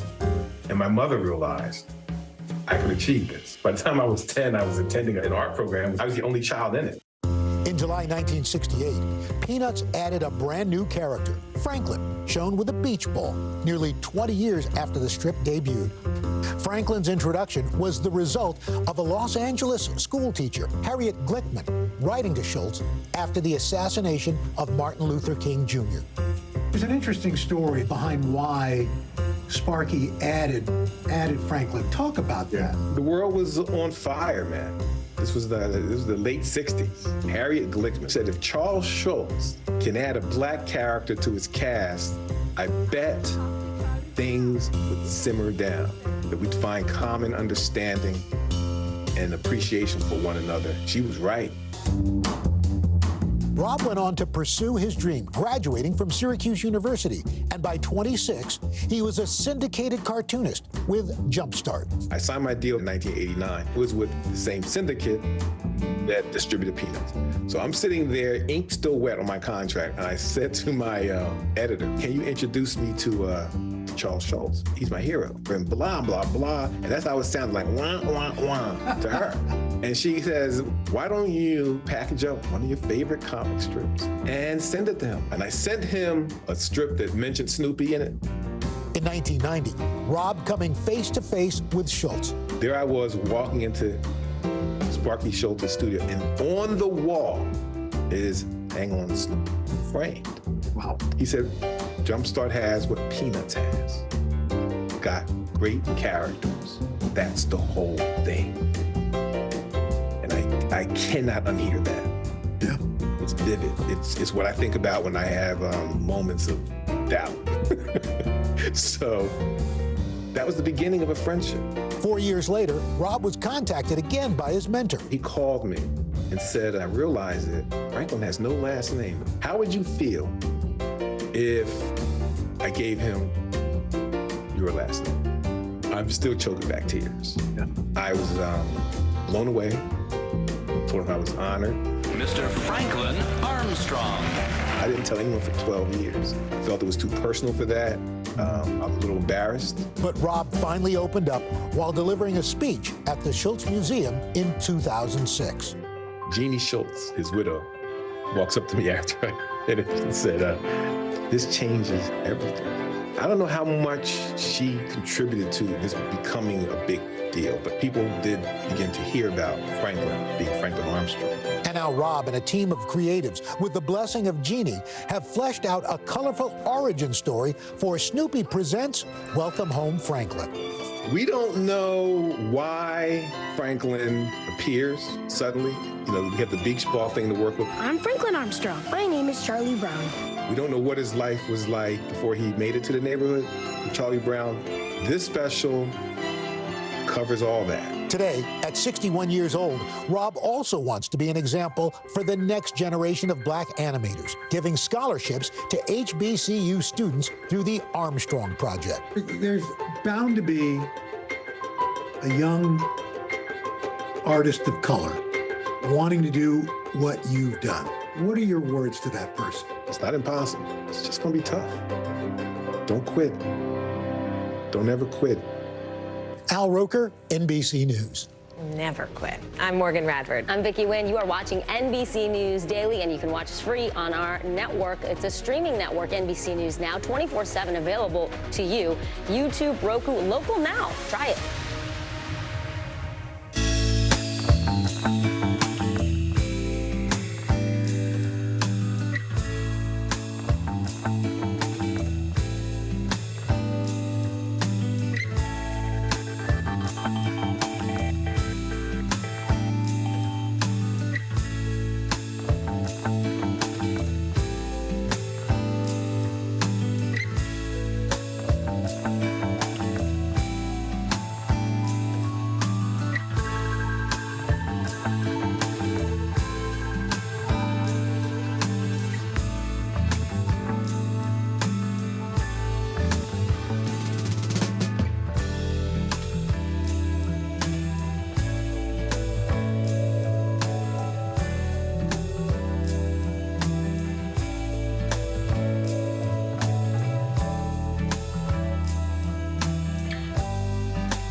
Kristen Welker hosts Meet the Press every Sunday on NBC. Fire has grown leaps and bounds. What you see behind me is typical. How you doing? Pretty bad. Morning, Al. I think when you open your eyes, you get to decide, how's my day going to be? We want to be a way to start your day, lighten your load, every single morning.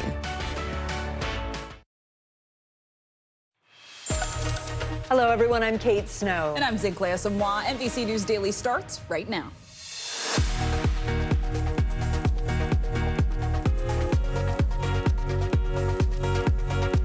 Today is Tuesday, February 13th, 2024. Warning signs, police uncovering disturbing new details about the shooter who opened fire inside Pastor Joel Osteen's megachurch. And neighbors are speaking out as officials investigate a wide range of possible motives. Not over yet. New inflation data show Americans are still dealing with rising prices. We'll break down the latest numbers and what they really mean to you. Going snowwhere. Millions in the Northeast digging out. New York City's snowplows were deployed for the first time in years. The mess it's causing for thousands of travelers. Plus, Animal House. Could your family benefit from having a pet? The valuable lessons it could teach your kids.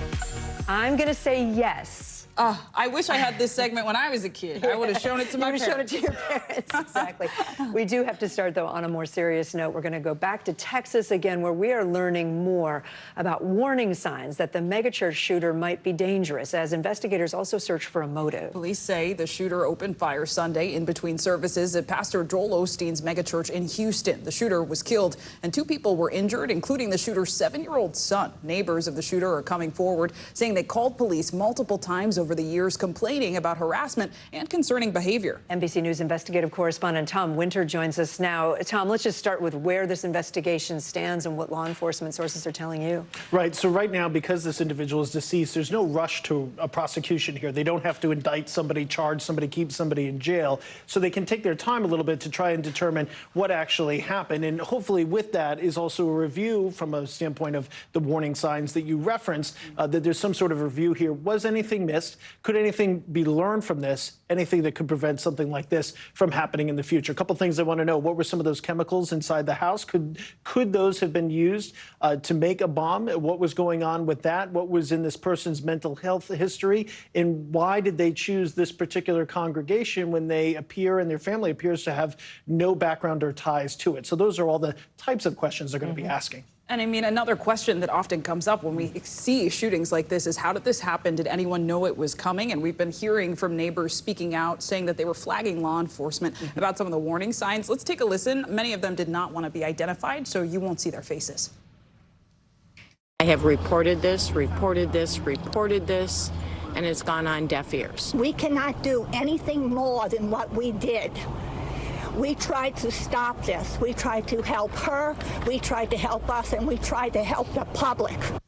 Sounds like all of them are saying we tried. Is there anything these folks could have done, any law in Texas that maybe could have helped prevent the shooting? Right. So when you look at this in its totality, we'll have to go back and see what was reported to whom and when. A lot of these reports are not immediately made public. They're going to require public records requests. Law enforcement agencies are going to have to disclose it. When you look at the Lewiston, Maine shooter as an example, you saw family there was deeply concerned, and they raised questions to law enforcement, but law enforcement has to operate within the laws. And that's when questions are raised as far as, do the laws go far enough? Do they give law enforcement the tools to say, you know what, we've got to take this person off the streets and give them some care? All right, Tom Winterforce. Tom, thank you. Now to new numbers out today showing inflation cooled a bit last month, but less than experts predicted. Consumer prices rose 3.1% in January compared to a year ago. That is down from December, but still higher than economists had forecasted. NBC News business and data correspondent Brian Chung is joining us to break it all down. So, Brian, where are we seeing improvement in the economy and in prices, and where are people still feeling the pinch? Yeah, frustrating and stubborn was how some analysts responded to that report from this morning. Let's contextualize that 3.1% yearly figure. Again, that's measuring how prices change between January of this year and January of last year. Here's a zoomed out chart of what you just saw a few seconds ago. Yes, that's improvement from the 9% pace we saw in the summer of 2022, and it did come down, but look at it basically over the last few months. It's gone sideways, essentially. So where the Federal Reserve and economists say we want to be is at 2%, but we're not there yet. And one reason why, because of the cost of shelter, just putting a roof over your head, mortgages and rents remaining expensive. These are monthly changes. You could see that in the month of January, the pace of shelter inflation increased from 0.4% to 0.6%. Food also got more expensive. That's in restaurants and at home. Energy prices did go down because gasoline prices did decline by about 6 cents compared to this time last year. Everything else, though, not getting much cheaper, a little bit, maybe by a few cents. Milk and bread a little bit cheaper. Eggs 1 cent more expensive compared to this time last year. Yeah, it feels like a key takeaway. Things are costing more. But what about wages? Yeah, well, on wages, what we get from this report is an adjustment for inflation. So again, that 3.1% figure tells you, all right, well, that's how much more things at the store are getting expensive. But when you take a look at wage increases from the last jobs report, which we got just a few weeks ago, that was above 4%. So when you take a look at that figure, that means that on a real inflation-adjusted basis, your wages are going up at a faster rate than inflation. So that's welcome news. That, again, it's not necessarily an improvement because we see over the erosion the last few years of how high inflation has been. And Brian, real quick, a lot of folks are hoping to see interest rates come down so they can, you know, not worry about their credit card or buy a house or something. Is that less likely now? Yeah, well, because again, the Federal Reserve wants to see that number at 2%. So they're not going to start cutting interest rates if the mission doesn't look like it's on its way to getting completed. So that's why markets are saying, well, prior to this report, maybe the Fed would have started cutting rates by May. That might get pushed back to June or July. So some alleviation on mortgages. Credit cards might not come until perhaps later on this year. All right, Brian Chung with the numbers for us. Thank you so much.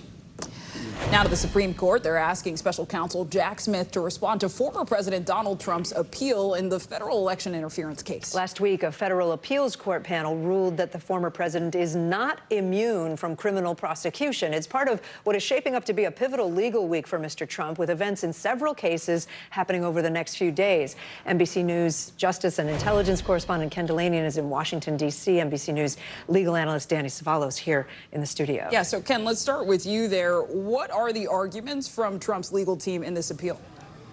Zingle, they argue that the former president's claim that presidents have absolute immunity from criminal prosecution for official acts presents a, quote, novel complex and momentous question that they say warrants careful consideration on appeal. And they say that the circuit court opinion that there is no presidential immunity is, quote, a stunning breach of precedent and historical norms. They note that in 234 years of American history, no president was ever prosecuted for his official acts.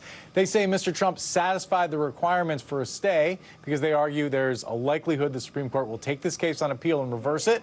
And they say that absent a stay, Mr. Trump will suffer irreversible damage by having to sit through a criminal trial when he needs to be campaigning for president. It takes 5 justices to grant a stay, so if he doesn't succeed here, it will say a lot about the chances of the Supreme Court taking up this appeal and granting Mr. Trump the outcome that he wants, guys. Thanks. Let me go to you, Danny. So back in December, the special counsel asked the Supreme Court to weigh in on this, right? Immediately decide on this issue of immunity. The court said, no, we're not going to do that. Now we're 2 months later.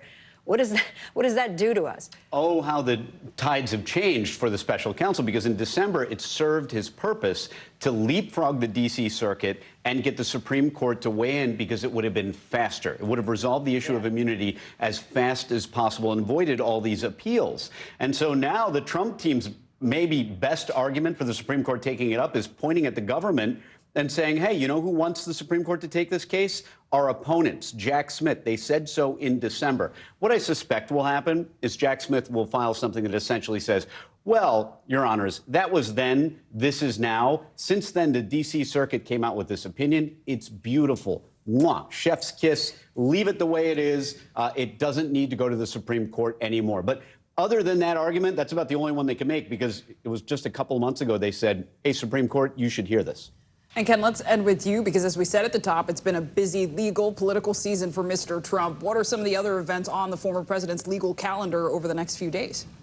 Busy indeed, Zinkley. On Thursday, there's a pretrial hearing in the New York criminal hush money case, and also a hearing in Georgia over those allegations that prosecutor Fani Willis has a conflict of interest because of an alleged relationship with another prosecutor she hired for that case. And of course, any day now, we're expecting a verdict from the New York judge who presided over Mr. Trump's civil fraud trial. And that's a verdict that's expected to cost him tens of millions of dollars. Ken Delaney and Danny Savalos, thanks to you both. Time now for today's CNBC Money Minute. Bitcoin has been on a bit of a hot streak. And speaking of hot streaks, the Super Bowl saw some super numbers, at least in terms of viewers. Bertha Coombs joins us now. Hey, Bertha. Hey, guys. Let's start off with Washington. The Senate voted overnight to approve a $95 billion aid package for Ukraine, Israel, and Taiwan, with Ukraine getting $61 billion worth of that. It must still be approved by the House, however, and that faces an uphill climb in the GOP-controlled chamber, where it faces stiff opposition from many Republicans. Meantime, after crossing $50,000 for the first time in 2 years, Bitcoin is trading a bit lower this afternoon as the Wall Street market sell-off continues on hotter-than-expected inflation news. Bitcoin is coming off its best week in 2 months. And Super Bowl 58, or as I like to call it, Super Bowl Taylor's version, was the most watched television show in history, with an estimated 123.4 million people tuning in to watch the Kansas City Chiefs defeat the San Francisco 49ers. CBS Sports said the figure beat last year's record and included viewers across all platforms. So that includes Nickelodeon and also Univision, not to mention Paramount Plus. But these days you got to count everybody on streaming. Everybody counts. I'm pretty sure I saw SpongeBob at one point. There was a lot going on. Beyonce was there. SpongeBob was there. Right. And now the big question is, will Taylor be at the parade tomorrow? That's the big question. Oh, Bertha boy. Coombs, thank you. Thanks. I don't know. Coming up, it is Decision Day in New York. How an election in George Santos' old district could impact whether anything will get done on Capitol Hill in the next year. Plus, the story behind this new dramatic video showing a plane crashing along a Florida highway. Wow. We'll show you that and a lot more coming up on NBC News.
fire has grown leaps and bounds. What you see behind me is typical. How you doing? Pretty bad. Kristen Welker hosts Meet the Press every Sunday on NBC. What's the message that you're trying to get out to young people? Know what is in the drug supply. We've got important news this hour about your money. Mental health, big picture, why is it so tough right now? News for the generation of now is NBC News Now. It is special election day in New York's 3rd district. And listen up, because it could impact the whole country. Voters are hitting the polls in the middle of a winter storm to decide on who will replace former Congressman George Santos in the House. You may remember the Republican was expelled from Congress back in December after a blistering ethics report brought on after Santos was indicted on nearly 24 charges. NBC's Yasmin Vasugian is at a polling location in Farmingdale, New York. That's a town in New York's 3rd district out on Long Island. Yasmin, this special election for Santos is empty seat. It doesn't just impact New Yorkers, right? It's going to matter to the rest of the country. Yeah. What are you hearing from voters? I'm hearing a lot from voters, I got to say. And there's a lot of voters coming in, despite the weather that we've been seeing throughout the day. The snow just stopped a couple of minutes ago, and people have been streaming in. Want to introduce you quickly to Jerry, if I can. Jerry, you and I have been speaking throughout the day. Yes. Turnout has been pretty spectacular, to say the least. I think more than you expected, right?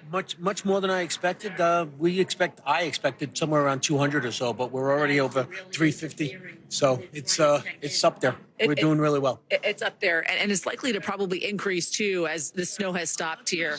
I'm not sure if it's going to get any higher, but yeah, it's going very well though. Okay, we're going to let Jerry get back to his job.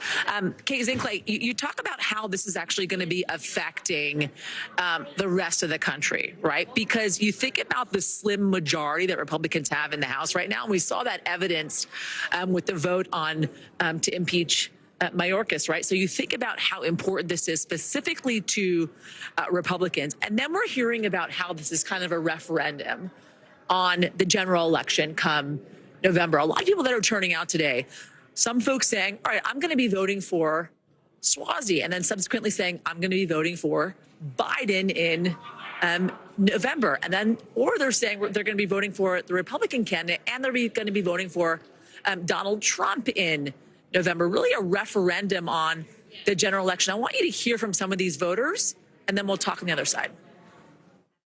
I think that the last 3 years have not gone too well for the U.S., and I'm out here to exercise my right to vote. Illegal immigration, economy, foreign policy, they're all weighing heavily on my mind as I vote. The country is in peril right now, and if we don't put the right people in office, if we continue down this same path, the country is doomed. There's a real commonality, I think, no matter what side of the aisle, guys, that you are on, in that folks are showing up today and saying we're frustrated. Right? We are frustrated with what's not being done and or the lies that are being told. And we're showing up today because we want change. And we're going to be showing up in November as well because they want change. We're going to be here all day because this certainly is consequential not only to the Republican Party, but as you say, is going to affect the entire country. Yeah, certainly a vote with far-reaching implications. Yasmin Vasugian bringing us the voices of voters. Thank you so much. Well, that winter storm that was just mentioned on the East Coast is causing a mess, not just on New York's Long Island, but all across the country. So far, nearly 1,200 flights have been canceled and about 1,500 others have been delayed. The reason, a somewhat last-minute and fast-moving snowstorm. New York City saw more snow today than it's seen in 2 whole years. Meteorologist Bill Cairns is tracking where it's headed next and what's happened. And we start, though, with NBC's Erin McLaughlin. She's out in New York City. Erin, I know the snow is starting to melt. I was looking out the window in Manhattan, but not so in a lot of parts of the Northeast, right? What are we seeing? Yeah, and when compared to New York, the storm hit Pennsylvania pretty hard when you consider about 136,000 households without power. According to state officials, there were about 1,200, according to state troopers, car crashes or stuck vehicles, and at least 1 killed in Pennsylvania due to a snowmobile accident. New York state officials here telling me that there have been no major impacts here in New York as a result of the storm. It has, though, impacted some local businesses. I was speaking to a local floral shop, local florist. here on the Upper West Side, and she said she was extremely concerned because tomorrow is Valentine's Day, and in the world of florists, that is the Super Bowl, and she was concerned that it was going to impact that walk-in traffic, those sales that they count on. Take a listen. Usually it's real pretty outside the shop. We've got tulips and roses and everything, bouquets. We cover up this whole long area with product. But now we've got ugly boxes and bags covering the boxes so they don't freeze. And the storm system has also impacted the public school system here in New York City. Officials had been hoping that more than 1 million students across some 1,600 schools would be able to log online and study remotely. There were some hiccups. They said the system was just completely overwhelmed. Teachers were frustrated. They have managed to get that system back online now. Kate. Yeah. Kids just wanted a snow day. That's what I know. Yeah. So, Bill, let's bring you in. We understand this was a strong but fast-moving storm. So how much snow have we seen, and where's it going next? Yeah, so here's the highest totals by state. West Hartford, Connecticut, 15. A couple areas in Pennsylvania right around 15. Sussex, New Jersey, Northern Jersey, 15. Even Chester, New York, and Southern New York had 13. And the highest in Rhode Island so far, Situate, had right around 9 inches. The big cities, New York City, Central Park, 3.2. Still waiting for Logan's report. It's not going to be much. Philadelphia just had barely any, and Washington, D.C., just kind of a trace. So I-95 really did not get a lot of the storm, and it's exiting, guys. We're almost done. Winter storm warnings have been dropped for New York City. All right, Bill Cairns, Aaron McLaughlin, thank you both so much. And coming up, the rules around COVID are changing. What to do if you test positive for the virus. That's coming up on NBC News Daily.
Fire has grown leaps and bounds. What you see behind me is typical. How you doing? Pretty bad.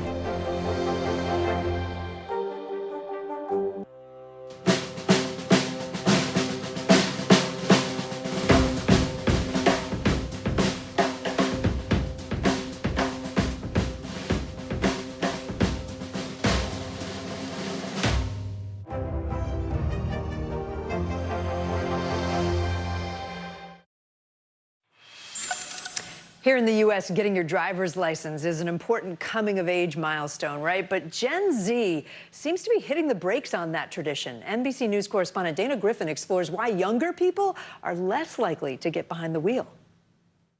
Getting a driver's license may not feel like a ticket to freedom for a lot of teens and young adults like it used to. Offhand, I'd say you failed. Failed? Hoping to avoid moments like that, less and less of Gen Z, roughly defined as people born between 97 and 2010, are on the roads. Today, just 25% of 16-year-olds have any kind of driver's license. Compare that to nearly 3 decades ago when that number was more than 40%. Why do all of that when you have things like public transportation, ride sharing, and food delivery apps? The modern accessibility for getting rides and all of that has sort of balanced out the fact that I don't have a license. It's also part of some broader shifts we're seeing among Gen Z. They're drinking less, sleeping earlier, and across social media, viral content focused on staying in more, self-care, and staying home. No, because I've got a plan. What do you mean? You'll find out. Why? Part of it may have to do with the fact that their coming of age was interrupted. Many of these young adults really kind of finished middle school or high school in the pandemic where everything shifted to online. So in real life, kind of interactions seemed less important. They're spending a lot of their time glued to their phones. Just about half of teens say they're online almost constantly, double that from 2015, according to a recent Pew study. In some cases, dramatically changing how they socialize, according to health officials. Another part, finances. 85% of Gen Z citing one or more barriers to achieving financial success. One expert citing a financial hierarchy when it comes to spending, maybe less on a focus on getting a car and paying insurance and more on groceries and paying off student loans. The outcome of some of those financial decisions, some call it an introvert economy. Instead of trying to figure out how to do it and potentially failing, it's just easier to stay kind of to yourself. Which could be good for long-term health trends, but potentially exacerbating the loneliness epidemic. Last year, nearly a quarter of Gen Z adults reported always or often feeling lonely over the past 12 months, compared to 18% of millennials, according to the American Enterprise Institute's Survey Center on American Life. But it doesn't have to stay that way. I'm hoping that as that maturity continues to happen, that thing also impacts how lonely we feel and how we can increase connected communities so that we can decrease some of these other issues. Dana Griffin, NBC News. Fascinating report. Well, what started off as a regular day at a diner in Michigan ended with a remarkable gift. It's all thanks to a customer who went a little beyond the customary 20% tip. NBC's Ellison Barber has more. When you get the check at a local restaurant or cafe, how much do you tip? Scramble, I'll be right. Some joints will give you a hint, suggesting 20, 22, or even 25%. But last week, one patron at the Mason Jar Cafe in Southwest Michigan showed some gratitude on another order of magnitude, tipping $10,000 on a $32 lunch. Absolute disbelief to begin with. Typically, we'll see, every now and then $100, but not ever anything, of this gratitude or magnitude.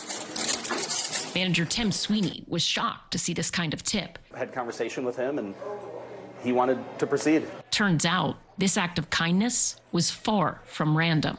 It was in memory of a friend who had recently passed, and he was in town for a funeral.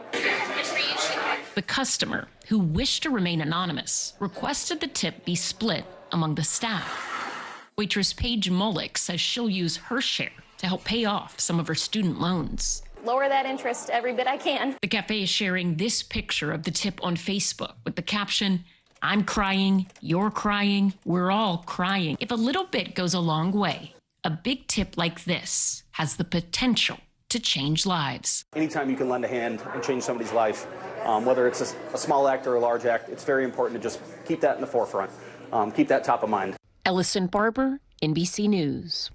That's a really generous tribute to someone he lost, Yeah, right? that's a beautiful way to remember someone, and I'm sure also a helpful literal tip. Right, for exactly. those workers. Coming up, we have the history behind the comic strip, the story behind a groundbreaking Peanuts character, and the special connection one artist shares with him. You're watching NBC News Daily.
morning, and thanks for joining us. I'm Joe Fryer. And I'm Savannah Sellers. We're going to get started with breaking news. The record number of migrant crossings. The latest developments in the war between Israel and Hamas. A closer look at the good news we got about the economy. If you do have points or you have miles, is now a good time to use them. A lot of people spend a lot of time sitting. 20 minutes of exercise might be able to help out. How does it feel to be an out college athlete? Freeing. The first woman on a lunar mission. What was it like to get that news? Morning News Now, streaming weekdays at 7. Bottom of the hour now. Here are some of the stories making headlines on NBC News Daily. New dashcam video of the jet that crashed onto a Florida interstate, killing 2 people. It happened on I-75 Friday near Naples. 3 others who were on board, and you see the flames there, 3 others on board were taken to the hospital. There's no word yet on their conditions. The FAA and NTSB say they are still investigating the crash.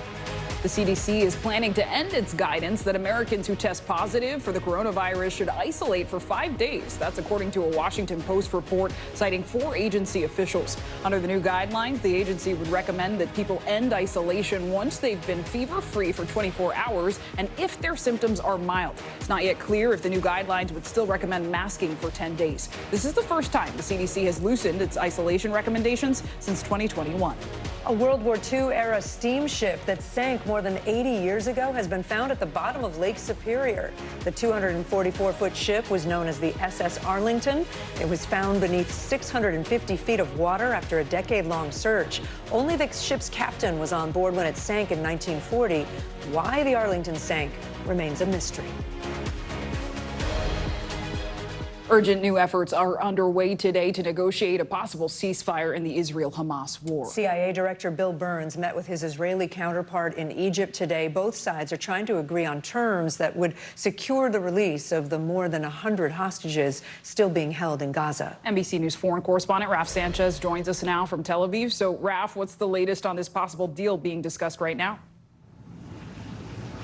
So, Zinkley, as we speak, CIA Director Bill Burns in Cairo with Egyptian officials, Qatari officials, and as you said, importantly, his Israeli counterpart, the head of the Mossad spy agency. And I say importantly because this time last night, local time, it was not clear whether Israel was going to send a high-level delegation to these talks in Cairo. You'll remember last week, Secretary of State Antony Blinken was here in Israel. And on that same day, Israeli Prime Minister Benjamin Netanyahu very publicly rejecting Hamas's counterproposal to a framework that CIA Director Burns and others had already worked out.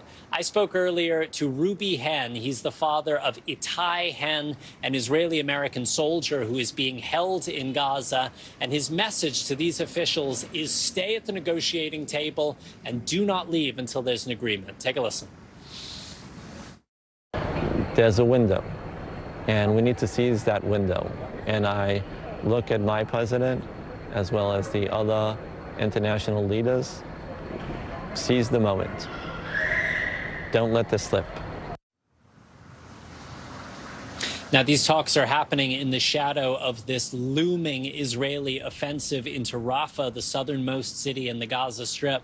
And there is a lot of concern worldwide that an Israeli attack could not only lead to mass casualties among the some 1.4 million Palestinians who are sheltering in Rafah, but that it could also derail these hostage negotiations at a very delicate moment. Guys. Yeah, and Raf, can I ask about something else? I know we're learning more about a Palestinian-American teenager who was killed in the West Bank. What can you tell us? Yeah, Kate, his name was Ahmed Hador. He was 17 years old. He was going to high school in the occupied West Bank. His family, though, based in Miami. And they are saying that about 4:30 local time on Saturday, he was at a picnic just outside of Jerusalem. They say he was shot in the head by Israeli forces as he was in a car with friends. Now, we have reached out to the Israeli military for comments about this. We haven't yet heard back, but he is the second Palestinian-American teenager killed so far this year. Another young man, Tawfiq Abdul-Jabbar, who was born and raised in Louisiana, killed back in January. Guys. Raf Sanchez in Tel Aviv for us. Raf, thank you. This year, actor Coleman Domingo earned his first Oscar nomination for his powerful performance as Bayard Rustin in the biopic Rustin. Rustin was an organizer of the historic March on Washington, playing a key role in the civil rights movement. But many have never heard of him. I spoke with Domingo about bringing his story to the big screen. Counting on the courts to eradicate racial inequity, that's madness. Coleman Domingo's performance in Rustin is captivating audiences. I'm the one that's been preaching passive resistance. Domingo brings to life the story of unsung civil rights hero Bayard Rustin. The actor, celebrated for his roles in Euphoria. You think you're tough? I'm tougher. And The Color Purple. Don't you move a muscle. Now Oscar nominated for Best Actor in the biopic. There were many years where people said if there was a Bayard Rustin biopic, you should play him. Yeah, I feel like that there has always been sort of a secret society of people who knew about Bayard Rustin. When this opportunity came at 51 years old, and Bayard was 51 years old when he organized the March on Washington, that I had a lot of what I needed to do this film. In terms of life experience? Life experience, leadership skills. I knew I've stored up a lot that I needed. Rustin was a critical force behind the 1963 March on Washington, where around 250,000 people gathered.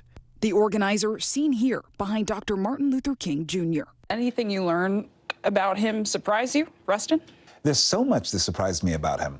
I was surprised at his candor and his wit and how he used language as his weapon. The first demand is that we have effective civil rights legislation. Raised by his grandparents, Rustin studied the nonviolent principles of Gandhi and is credited with introducing nonviolence to King, later becoming one of his closest advisors. Rustin working alongside the likes of A. Philip Randolph, Ella Baker, and John Lewis. There can be a desire to present this kumbaya sentiment when it comes to the civil rights movement. Yet the film is not shy about showing some serious divisions in the movement. It really shows that these were people with ideas, and they had different ways of doing it. It took an outlier. It took a queer, black Quaker from Westchester, Pennsylvania, to organize the March on Washington. We are going to put together the largest peaceful protest in the history of this nation. Many believe Rustin's work was nearly written out of history because he was openly gay.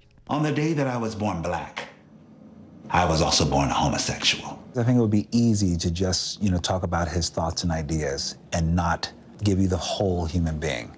The fact that he was trying to navigate love, romance, sex. Rustin remained committed to the cause. He died in 1987.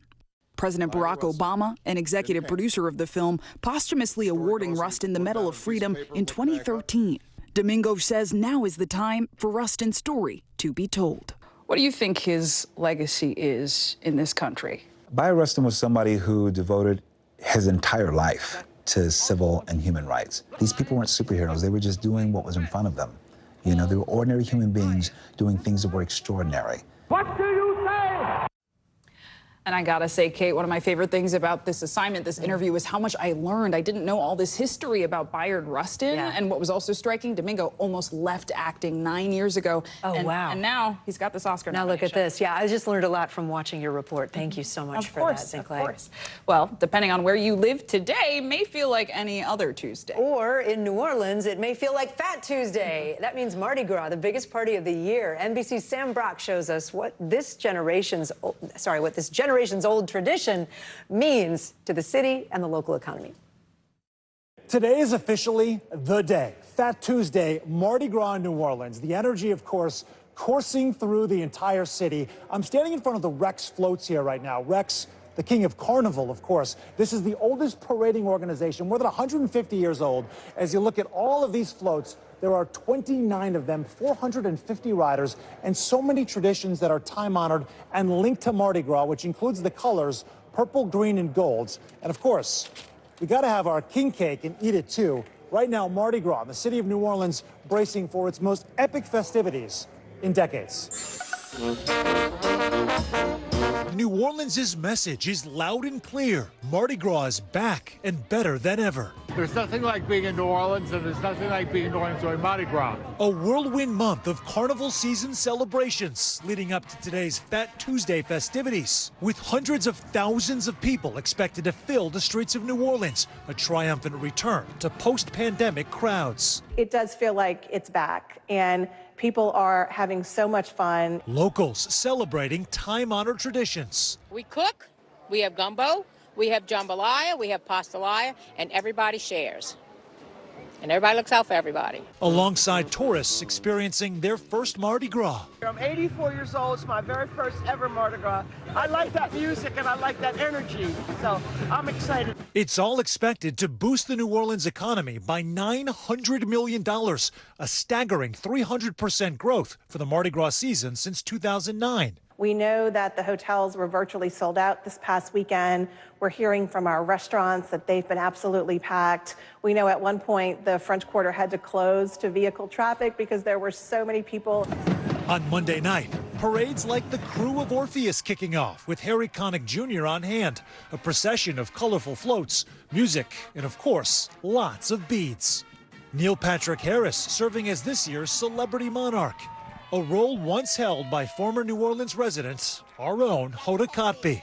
As big as this year's Mardi Gras promises to be, the city is gearing up for an even busier 2025 when it's set to host the Super Bowl just weeks before Mardi Gras. We like to say that New Orleans is built to host. We know how to do Mardi Gras.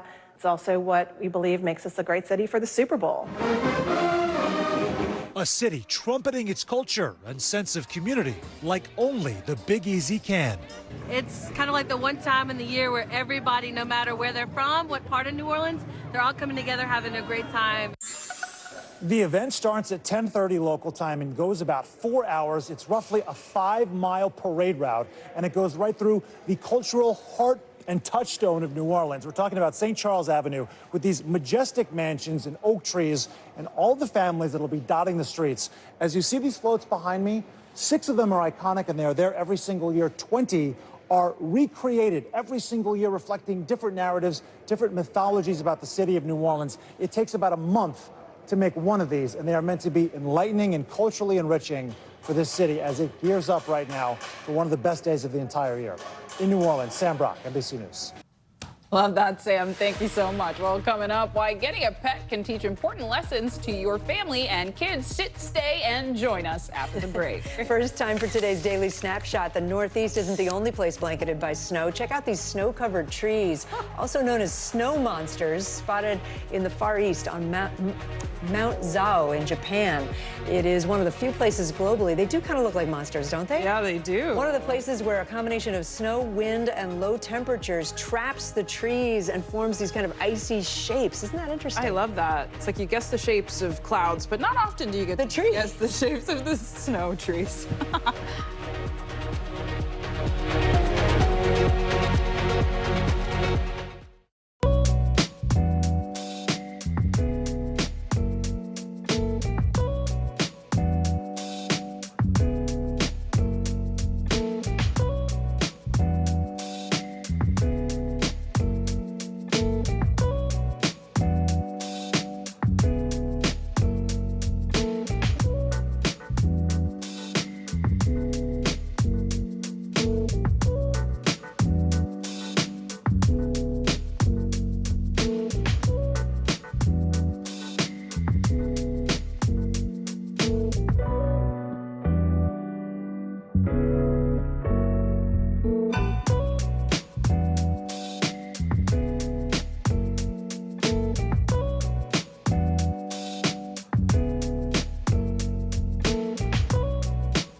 to come on the Channel 2 News. Well, the waters are certainly receding now. Still too close to call. Lester Holt reporting from Ground Zero, as it's being referred to. It is, in fact, the taste of freedom. The Haitian people know a little something about resiliency. What's the biggest risk right now? Some of the troops who have been proud. I want to welcome you to the first presidential debate. In fact, we've been told we can't go any farther. Here with some resilient folks. Let me get a hint.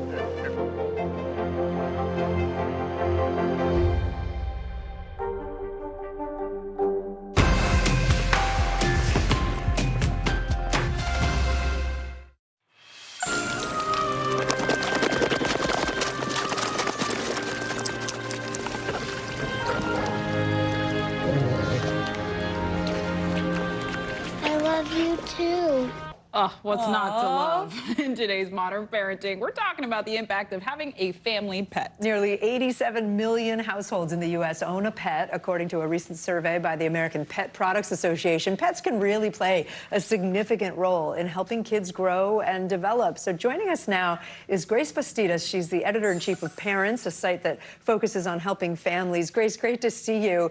I want to show a picture. In 2016, we got our dog Bowie. He was just a little puppy, and I can attest to this, that having a pet really can help a family grow stronger, closer. Let's talk first about the benefits. Great to see you too, and your dog is just, I want to pet him. So we know that studies show that pets reduce stress, anxiety, and depression in kids. So the benefits are many in terms of emotional intelligence. Caring for a pet helps kids cultivate compassion. When they feed or walk a pet, they are putting another creature's needs ahead of their own.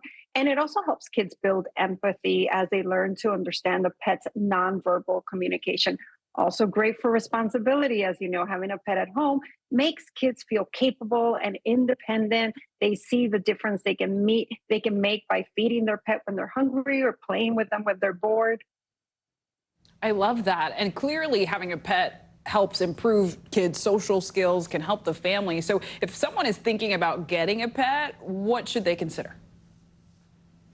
Oh, you want to consider how much you plan to interact with your pet, how much you'd like to interact with your pet. We know that hamsters and gerbils, as examples, need moderate interaction. But as Kate knows, dogs are expensive and also time-consuming. You also want to think about, is anybody in your family allergic to animal dander or saliva? So maybe if that's the case, a bird, a reptile, or fish may be a better fit for your family. Yeah, that's actually why we got a doodle, because it's not as allergenic. Anyway, you know, I want to ask, when is a good time, and maybe when is it not such a great time to get a pet? Because they can add stress, all the things that you just mentioned, the care.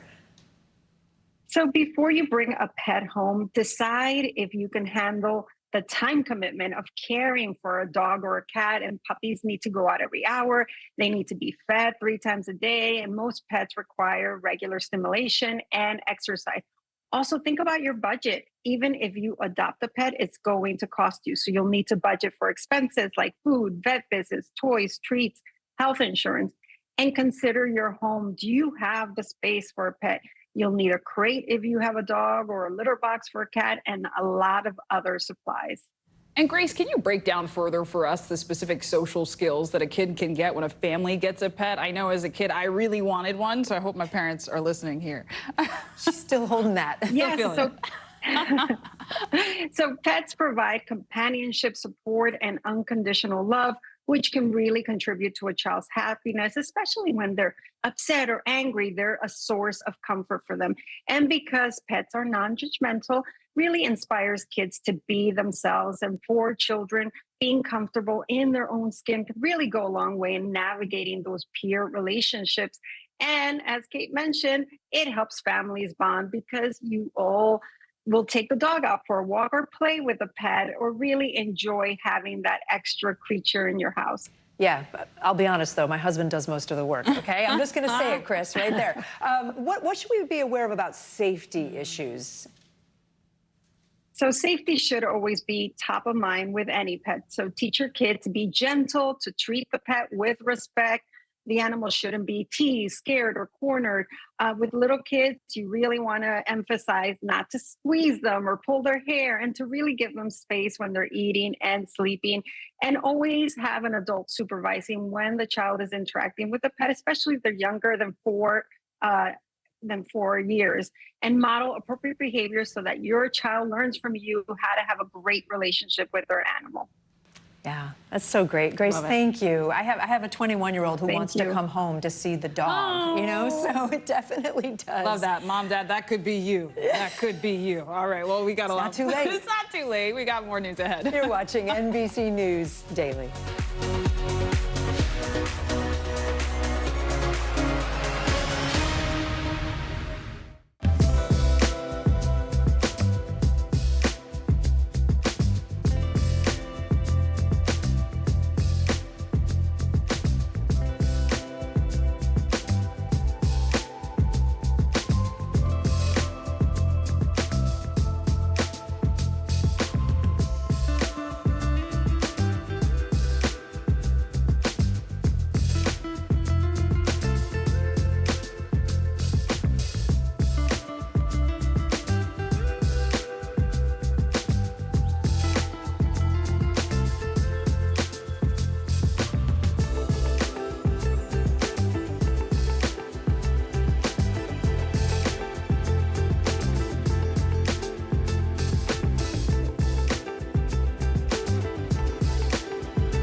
Thanks for tuning in. I'm Gotti Schwartz. Here are the stories we're following tonight. Storms keep coming here in California. The U.S. government just declassified this video. A lot more stories trending like crazy on social media. A controversy pitting lawmakers against young voters. What's the state of crypto today? Is it safe for investors? We've got another mind-bending story on artificial intelligence. This is what my voice sounds like when I clone it. That wasn't me.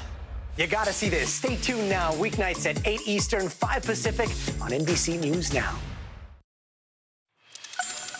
All right, who among us does not know the Peanuts? Charlie Brown, Snoopy, Linus, Lucy. The cartoon strip is iconic. Its characters timeless, among them Franklin, the very first black Peanuts character. Indeed, he was a trailblazer when he made his debut more than 50 years ago. Our Al Roker explains why. Every character in Peanuts is different. People think, oh, it's just a round head. Yeah, they're all different.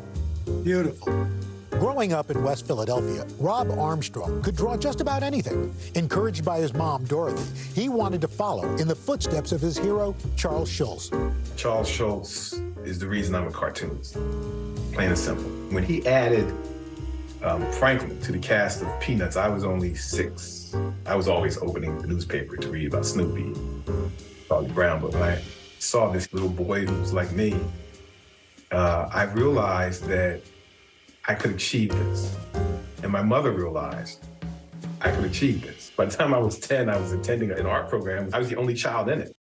In July 1968, Peanuts added a brand new character, Franklin, shown with a beach ball, nearly 20 years after the strip debuted. Franklin's introduction was the result of a Los Angeles school teacher, Harriet Glickman, writing to Schulz after the assassination of Martin Luther King Jr.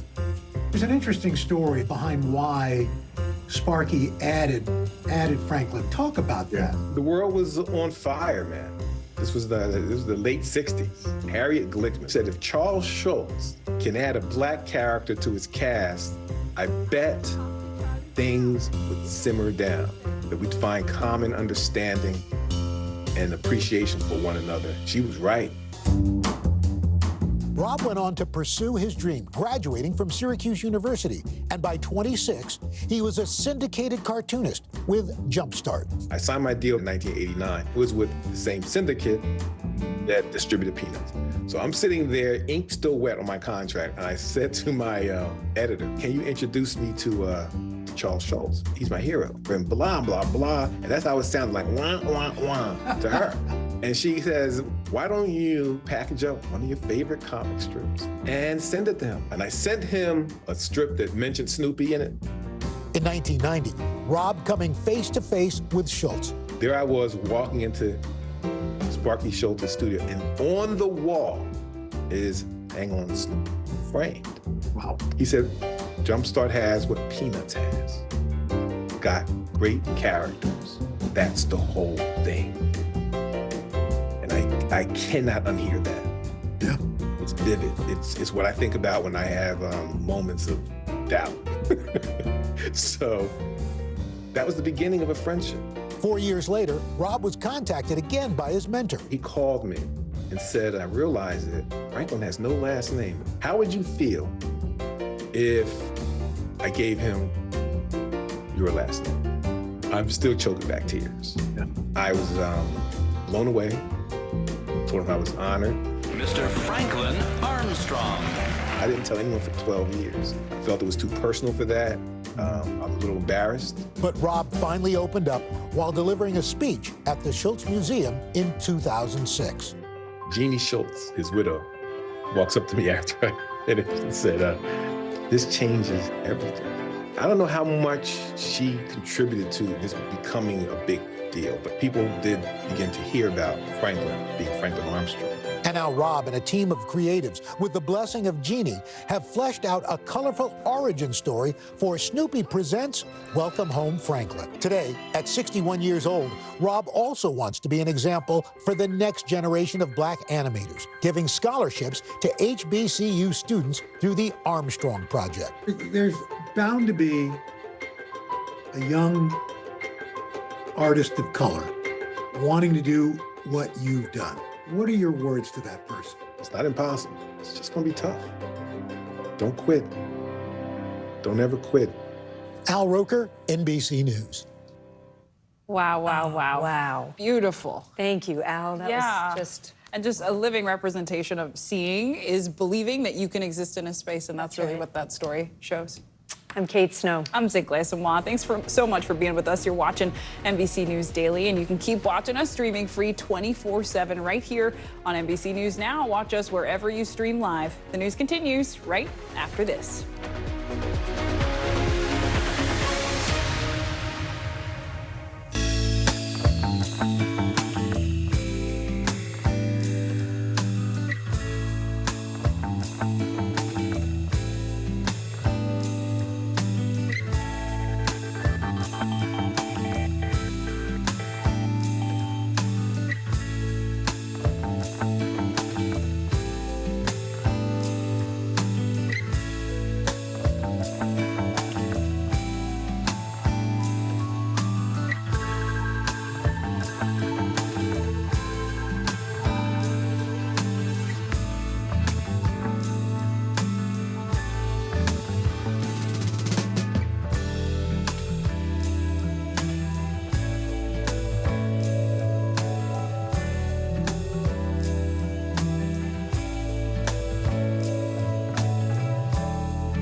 News lives in the now. Israel tonight declaring war against Hamas following the brutal surprise attack within its own borders. Now is raw. We are in the West Bank city of Ramallah. Protesters are on the streets here to denounce Israel. Now is real. Most of the time, the Iron Dome works, but there are rare occasions that a few get through, like here in Ashkelon. News for the generation of now is NBC News Now, streaming free everywhere. Hi, everyone. Thanks so much for joining us. I'm Zinklea Samoa. And I'm Kate Snow. NBC News Daily starts right now.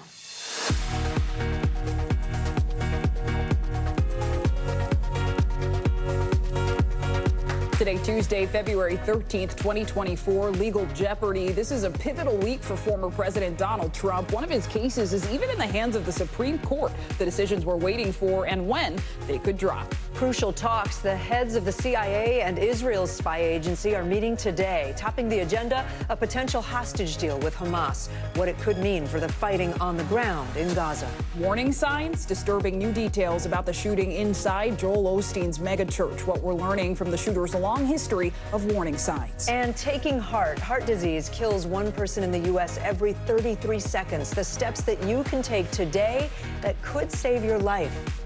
Prevention is so key. So very important conversation we're going to have. Absolutely. But we're going to begin with that week that it's a big week for former President Trump. That's right. In fact, it's turning to be a crucial one legally for the former president. Events in several cases are all happening within a matter of days. Today's focus on the federal election interference case in Washington, D.C. The Supreme Court giving special counsel Jack Smith 1 week to respond to the former president's appeal, which was filed yesterday. Last week, you may remember, a federal appeals court panel ruled that Mr. Trump is not immune from criminal prosecution.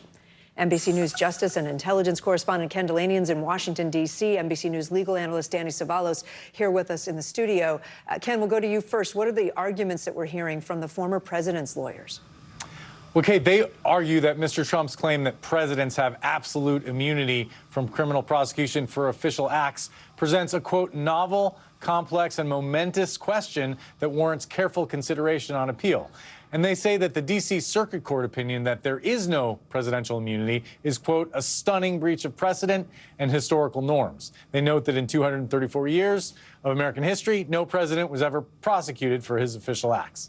They say Mr. Trump satisfied the requirements for a stay, namely, they argue that there is a likelihood that the Supreme Court will take this case on appeal and reverse it, and that absent a stay, Mr. Trump will suffer irreversible damage by having to sit through a criminal trial when he needs to be campaigning for president.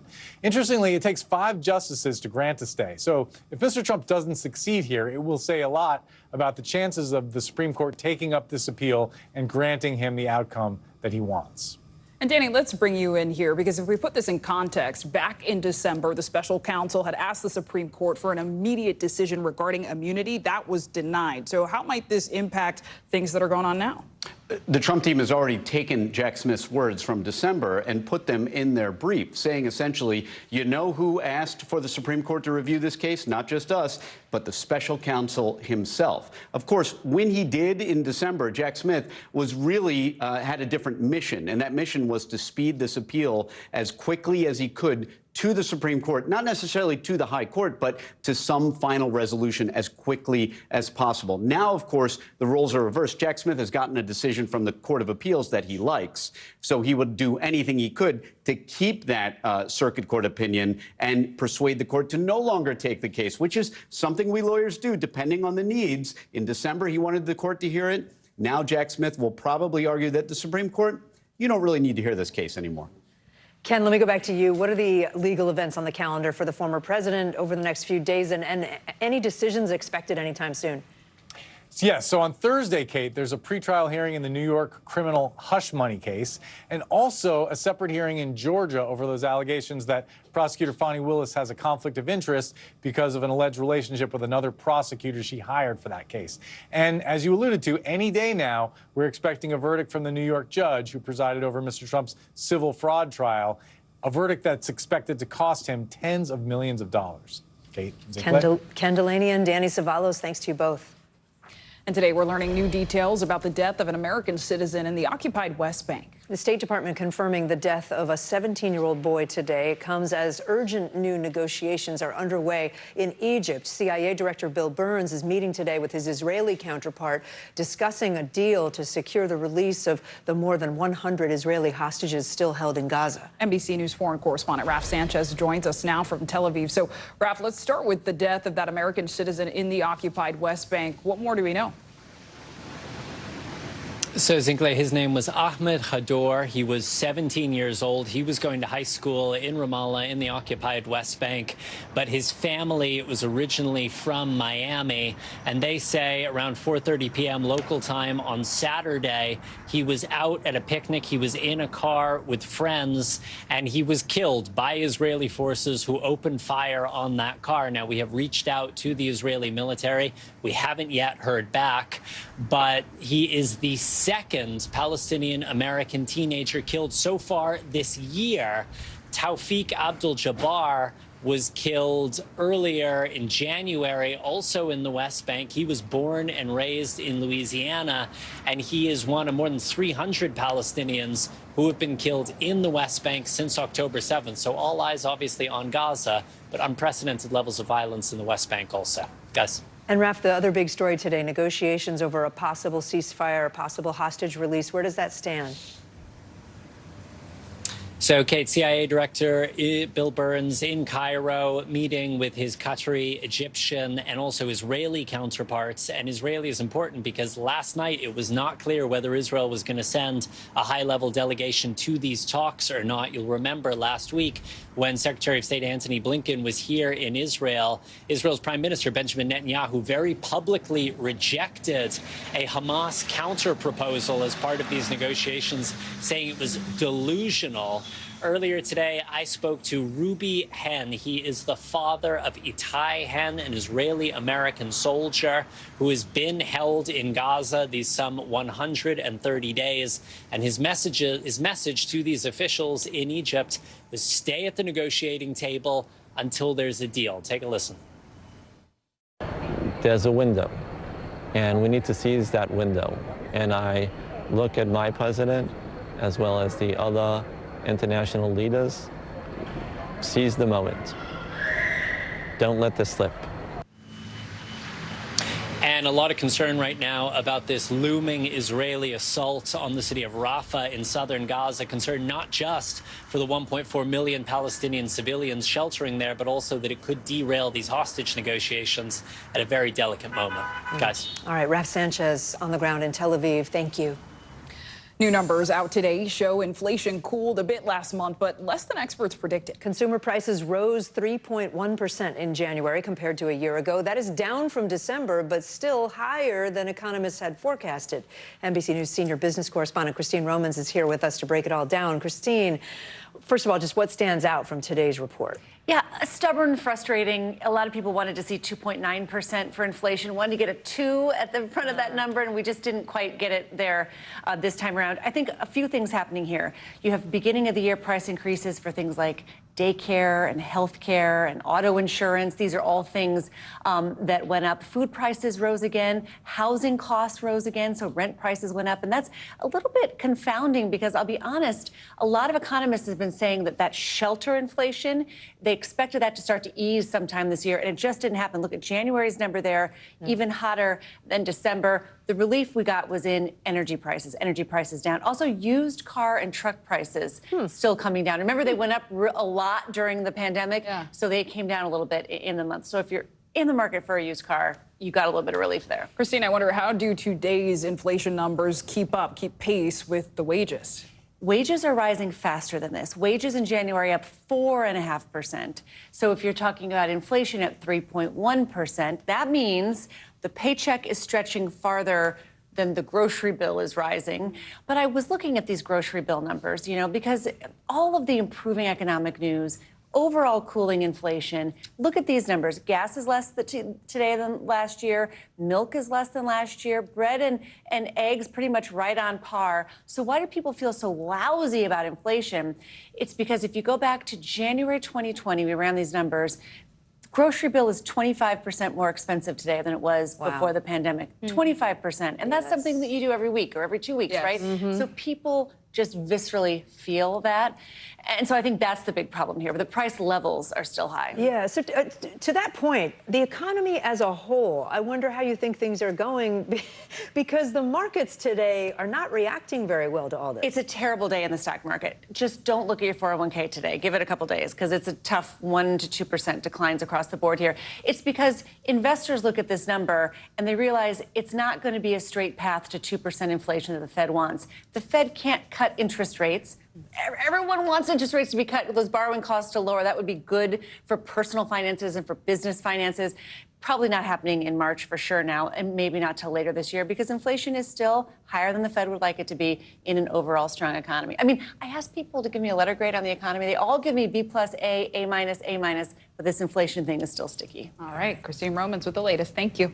Staying in the world of business, it is time for today's CNBC Money Minute. Layoffs coming to a major media company. And Tiger Woods has a new clothing deal. Bertha Coombs joins us now. Hey, Bertha. Hey, Sinclair and Kate.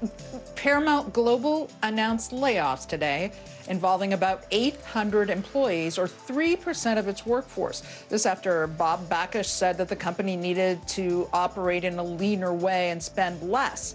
The announcement timing, not so great, though. It came just one day after the company announced that the Super Bowl on CBS was the most-watched TV show ever, with 123.5 million viewers. Meantime, after ending 27 years with Nike, Tiger Woods signed a deal to create a new brand with TaylorMade called Sunday Red. Sunday Red. It's an ode to Tiger always wearing red on the final day of tournaments. It'll be available online starting in May. And Apple will not be forced to open up iMessages by EU regulators. In an announcement today, the Commission said that the chat application would not be considered as a core platform service that would have required Apple to be hit with tougher obligations. The decision comes after a 5-month investigation that the EU Commission opened when it published a list of 22 regulated services targeted by its Digital Markets Act. So you'll still have the blue bubble and the green bubble. It means more in Europe. Chaotic like here. Group chats, more long messages. Yes, exactly. More of that. Bertha Coombs, thank you. Yep. Coming up, pickup lines. Uber and Lyft drivers are putting cars in park and hitting the streets to protest. We're going to tell you why. Plus, heartbreaker, why your Valentine's Day chocolates may be a bit more expensive this year. Chew on that. You're watching NBC News Daily.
Good morning. Thanks for joining us. I'm Joe Fryer. I'm Savannah Sellers. The latest developments in the war between Israel and Hamas. If you do have points or you have miles, is now a good time to use them. The first woman on a lunar mission. What was it like to get that news? Morning News Now, streaming weekdays at 7.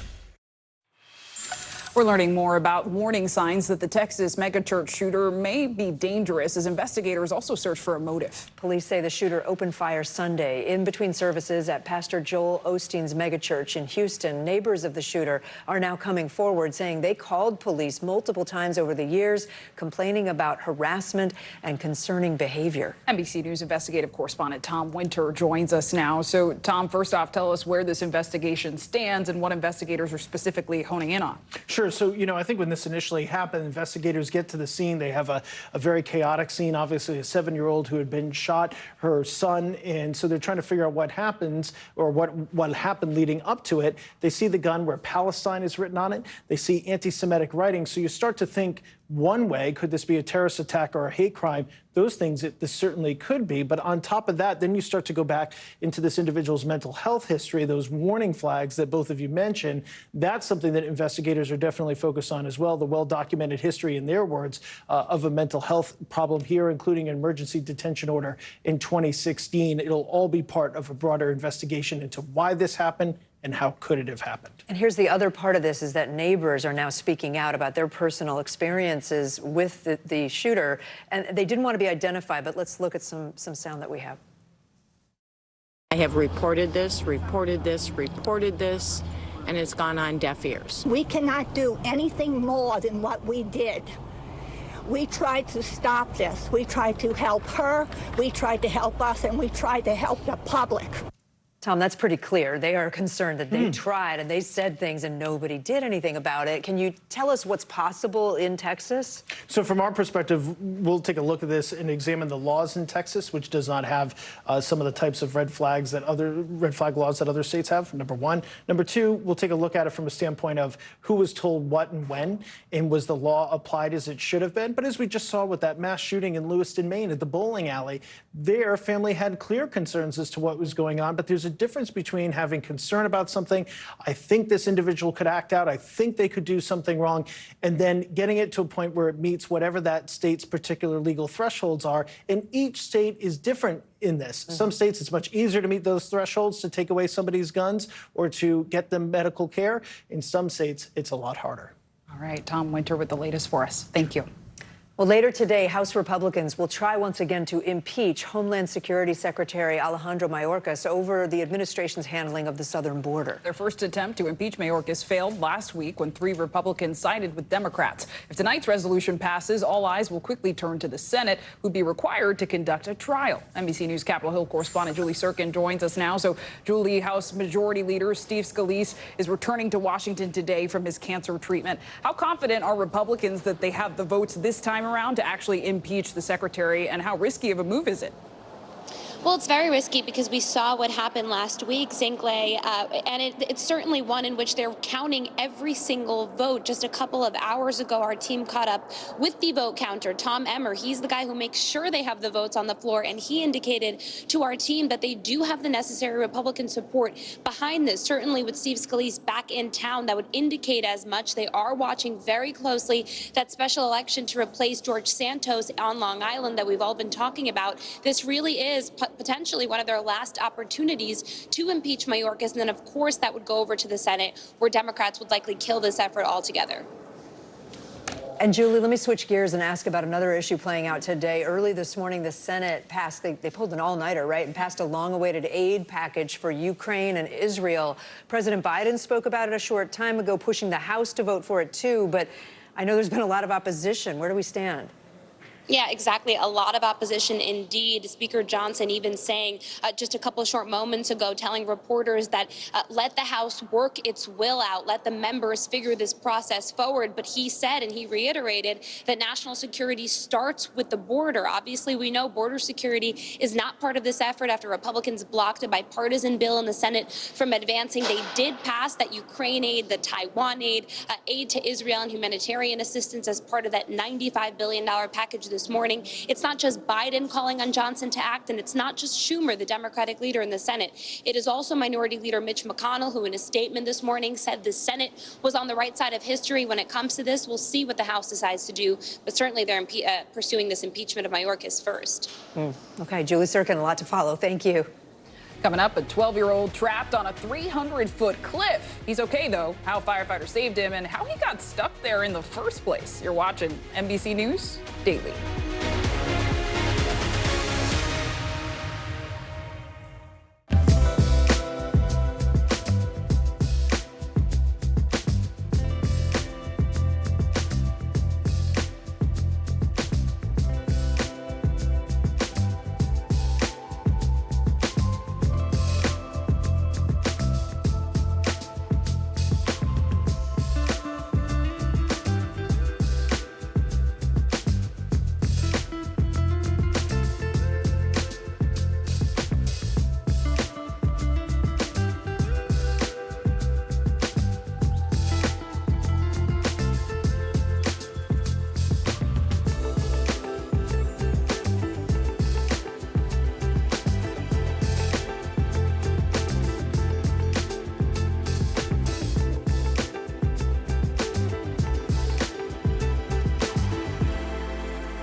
Fire has grown leaps and bounds. What you see behind me is typical. How you doing?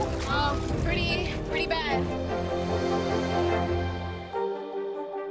We report live from Tel Aviv, from Juarez, Mexico. Reporting over the skies of Lahaina.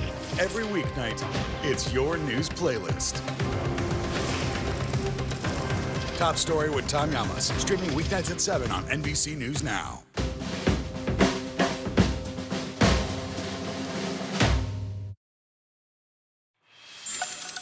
Here in the U.S., getting your driver's license is an important coming-of-age milestone, right? But Gen Z seems to be hitting the brakes on that tradition. NBC News correspondent Dana Griffin explores why younger people are less likely to get behind the wheel. Getting a driver's license may not feel like a ticket to freedom for a lot of teens and young adults like it used to. Offhand, I'd say you failed. Failed? Hoping to avoid moments like that, less and less of Gen Z, roughly defined as people born between 97 and 2010, are on the roads. Today, just 25% of 16-year-olds have any kind of driver's license. Compare that to nearly 3 decades ago, when that number was more than 40%. Why do all of that when you have things like public transportation, ride-sharing, and food delivery apps? The modern accessibility for getting rides and all of that has sort of balanced out the fact that I don't have a license. It's also part of some broader shifts we're seeing among Gen Z. They're drinking less, sleeping earlier, and across social media, viral content focused on staying in more, self-care, and staying home. No, because I've got a plan. What do you mean? You'll find out. Why?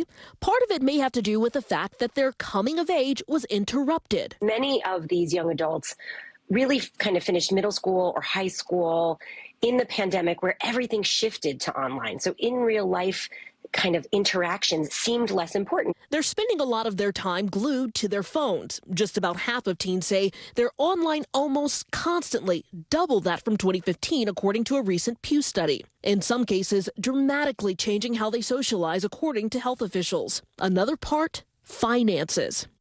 85% of Gen Z citing one or more barriers to achieving financial success. One expert citing a financial hierarchy when it comes to spending, maybe less on a focus on getting a car and paying insurance and more on groceries and paying off student loans. The outcome of some of those financial decisions, some call it an introvert economy. Instead of trying to figure out how to do it and potentially failing, it's just easier to stay kind of to yourself. Which could be good for long-term health trends, but potentially exacerbating the loneliness epidemic. Last year, nearly a quarter of Gen Z adults reported always or often feeling lonely over the past 12 months, compared to 18% of millennials, according to the American Enterprise Institute's Survey Center on American Life. But it doesn't have to stay that way. I'm hoping that as that maturity continues to happen, that thing also impacts how lonely we feel and how we can increase connected communities so that we can decrease some of these other issues. Dana Griffin, NBC News.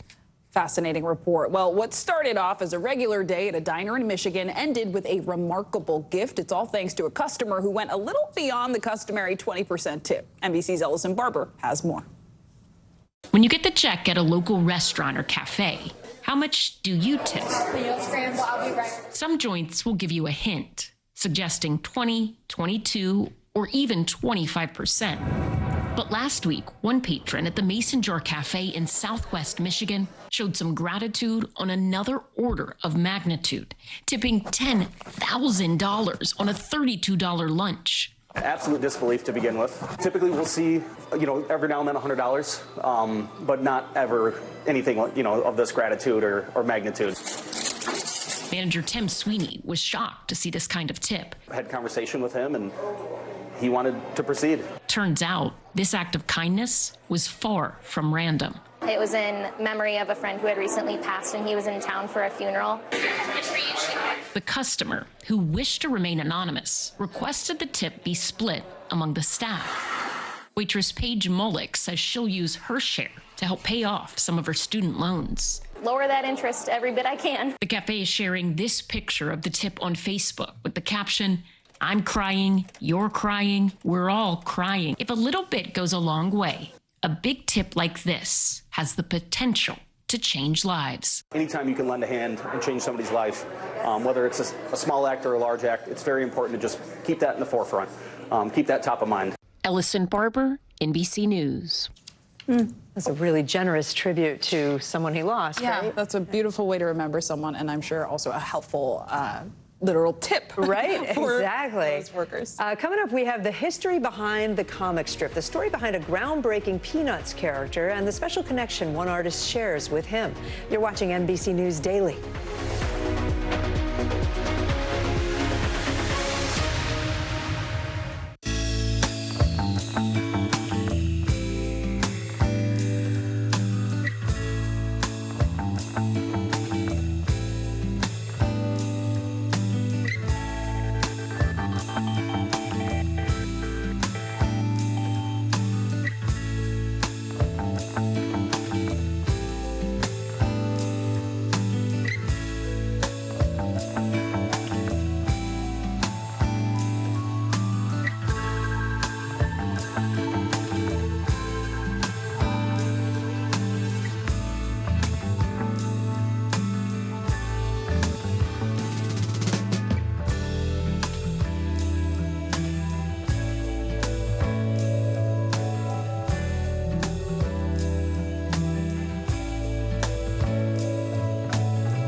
Hey, I'm Hallie. It's good to be with you tonight. What do we know that voters care about? The economy, right? You are seeing that firsthand yourself on the ground there today. This is two things. It is pretty big medical news. It is also a pretty big mystery. And oh, by the way, it's driven by one of the most controversial people in the United States. What's happening? They have tweaked my monitor, and I can see now you are, in fact, soaking wet. I am deeply sorry. I apologize for the many questions. Will never be questioned. Bottom of the hour now. Here are some of the stories making headlines on NBC News Daily. A passenger aboard the 9-month-long Royal Caribbean cruise has died. Rumors of a death on board began to circulate over the weekend when a content creator on the same ship had posted a video on TikTok. Royal Caribbean has since confirmed the death in a statement. However, they did not release the passenger's identity or any additional details about the cause of death.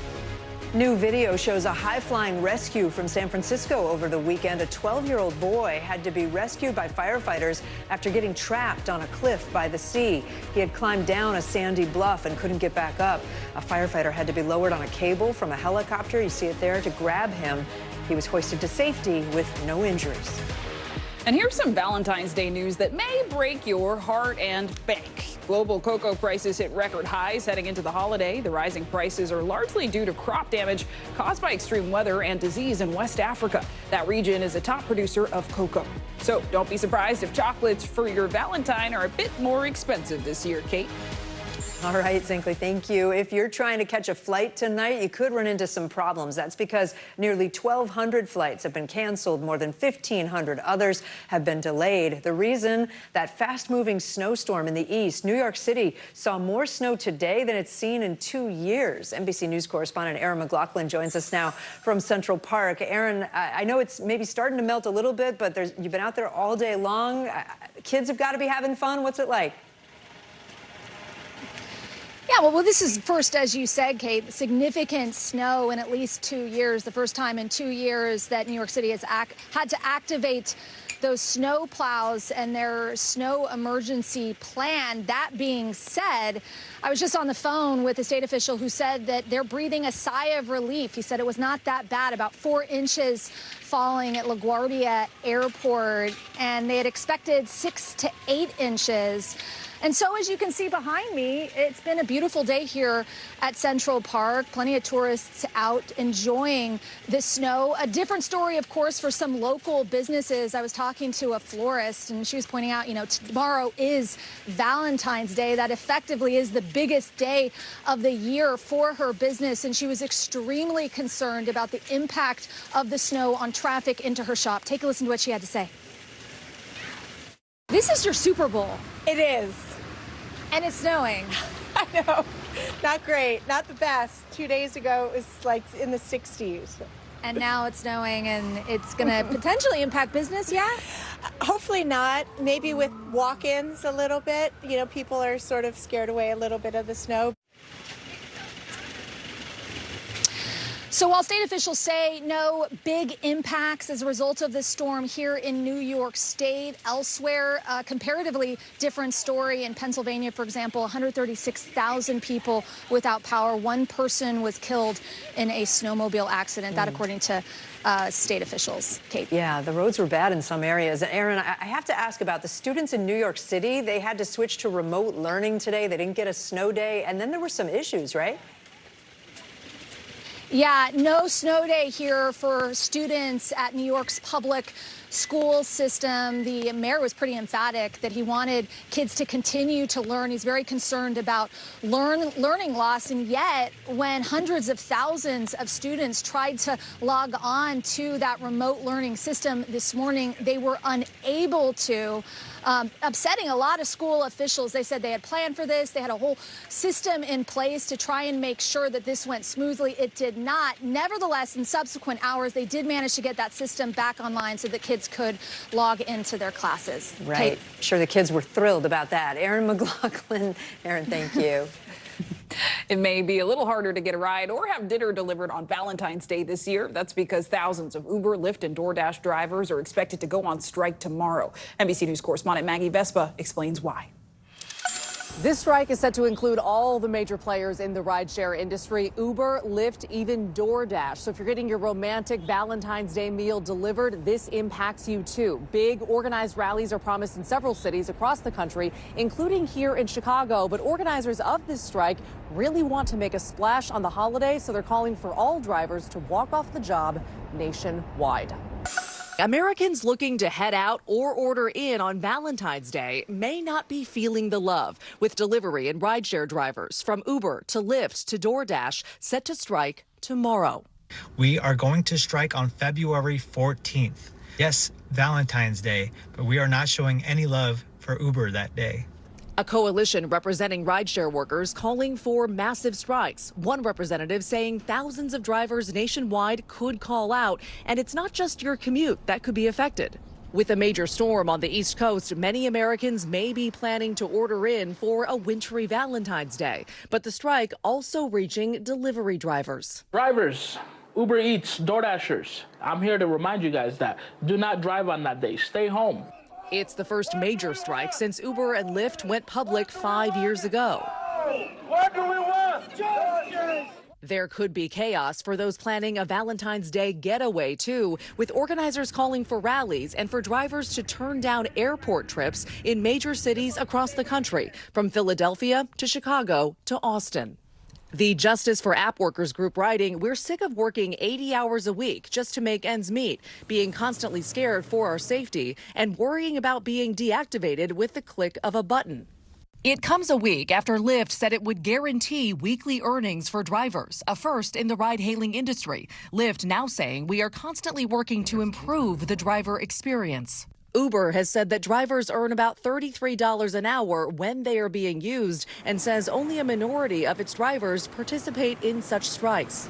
But with the nationwide rallies and strikes planned tomorrow, you may want to get a home-cooked meal ready as a backup for those Valentine's Day plans. NBC News has also reached out to Uber and DoorDash. We haven't yet heard back. It is worth noting there have been some attempted strikes and protests in the rideshare industry in the past, including an attempted boycott in New York City and a global day of strikes in 2019. But the impact wasn't very big. A lot of drivers didn't participate. Organizers are hoping that this one tomorrow will be much bigger. Back to you. Maggie Vespa, thank you. Today, voters in New York are trudging through the snow to take part in a special election. They're voting on who will replace disgraced former Congressman George Santos. You remember him. That seat opened up in December when he was expelled from Congress following a series of federal fraud charges. Well, now, former Democratic Representative Tom Suozzi is battling Republican County Legislator Mazi Phillip to take his place. NBC News national political correspondent Steve Kornacki is here with us to kind of break this down. Steve, as big as the Santos story was, this is a special election for one district in New York. Why should the rest of the country be paying attention? I think it's a test of some themes and some factors that are going to loom large in the November general election, in the big one. What you got here is Republicans in this district, more than any other issue, they are running on the border. They are running on immigration. They are saying almost all of the Mazi Phillip ads are saying Suozzi is part of a Democratic Party that has screwed up the border, that has created a crisis, and you need to vote Republican as a sign of protest against that and as a way of fixing it. See if that message carries here. Meanwhile, Democrats, they're stressing the issue of abortion, something they think has worked for them politically since the Supreme Court decision. And they are also hoping, what we've seen in some of these special elections in the last year or two, is Democrats have been doing pretty well in them, in part because they've been doing a better job of turning out voters and exciting voters than Republicans have. That's something else we're going to be looking for. Is that happening again here today? Because if that can happen in November again, that's what Democrats are really hoping for. That could really change the presidential race then.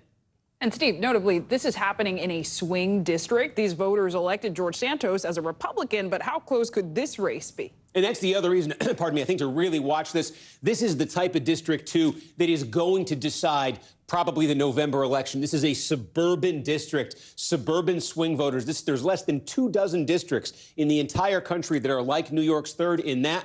They voted for Joe Biden in 2020 by 8 points. They voted for George Santos, the Republican, in 2022 by 8 points. So a complete flip between the two. Not many districts like that. This is competitive political territory here in the suburbs of New York, and the suburbs of cities all across the country, especially in swing states, are probably going to determine the November outcome. Results later tonight, right, Steve? We hope. We hope. Okay. Steve Kornacki with us. Steve, thanks. You got it. Well, around the world, basketball is growing in popularity and in places you may not expect. In rural China, an amateur league has become a national obsession. NBC's Janice Mackey-Freyer has the story. The hottest sports ticket in China these days is a grassroots version of the NBA, a basketball league where the players are amateurs, admission is free, and the stands are packed with every kind of hoops fan. It's a way for everyone to get together, he says. Played on an outdoor court tucked in rugged hills in Taipan, the self-declared capital of the Twinbie. Twin means village. For big game days like this, teams and fans drive hundreds of miles. The population here swells from 1,200 to more than 20,000. There are no big contracts or sponsorships here. None of the players are even paid. It's very special for us to represent our village, to pretend to show our talent in basketball. What do you do when you don't play basketball? I'm a cook. You're a cook? Yeah. American basketball has long been a fixture of small-town life across China. But the Twinbie, with its rural festival vibe, is now more of a national obsession. Live streams on China's version of TikTok, watched by millions of fans who had never heard of this village in one of the country's poorest regions. Now a whole economy has sprung up here around village basketball, even drawing the attention of NBA star Jimmy Butler of the Miami Heat, who appeared at a game last summer. I think it's great that we're exchanging basketball culture, says this player. It's a bridge and our passion. While village teams aren't professional, this is not your average game of pickup. They're fast and nimble, the crowd cheering every dribble, drive, and dunk. So with the crowd primed, the atmosphere electric, the championship game went well into the night here. The winners lavished, not with trophies and rings, but chilies, goats, and a cow. Champions of the countryside and beyond. Given how popular village basketball is here, it's no surprise that the league is expanding. With more teams, there's a Twinbie hotel, and even more prizes. Now, there was but one championship cow at the games we went to, but other top teams went home with a few dozen ducks and a massive fish. No money is involved, so in their own way, everyone is a winner.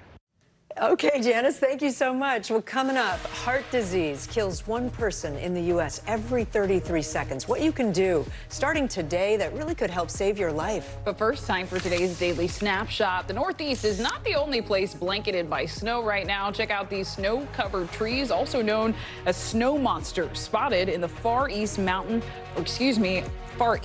on Mount Zao in Japan. It's one of the few places globally where a combination of snow, wind, and low temperatures traps trees to form these kind of cool, icy shapes. Yeah. Never quite seen anything like that. No. More NBC News Daily right after this.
people really don't know what's going to happen. Nearly a dozen hours after the eye roared ashore.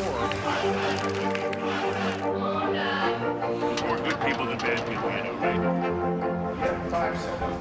4, 3. There is some late-breaking news 4 hours into the Iowa caucuses by the Hammer deliberations. All right, it just fit, too.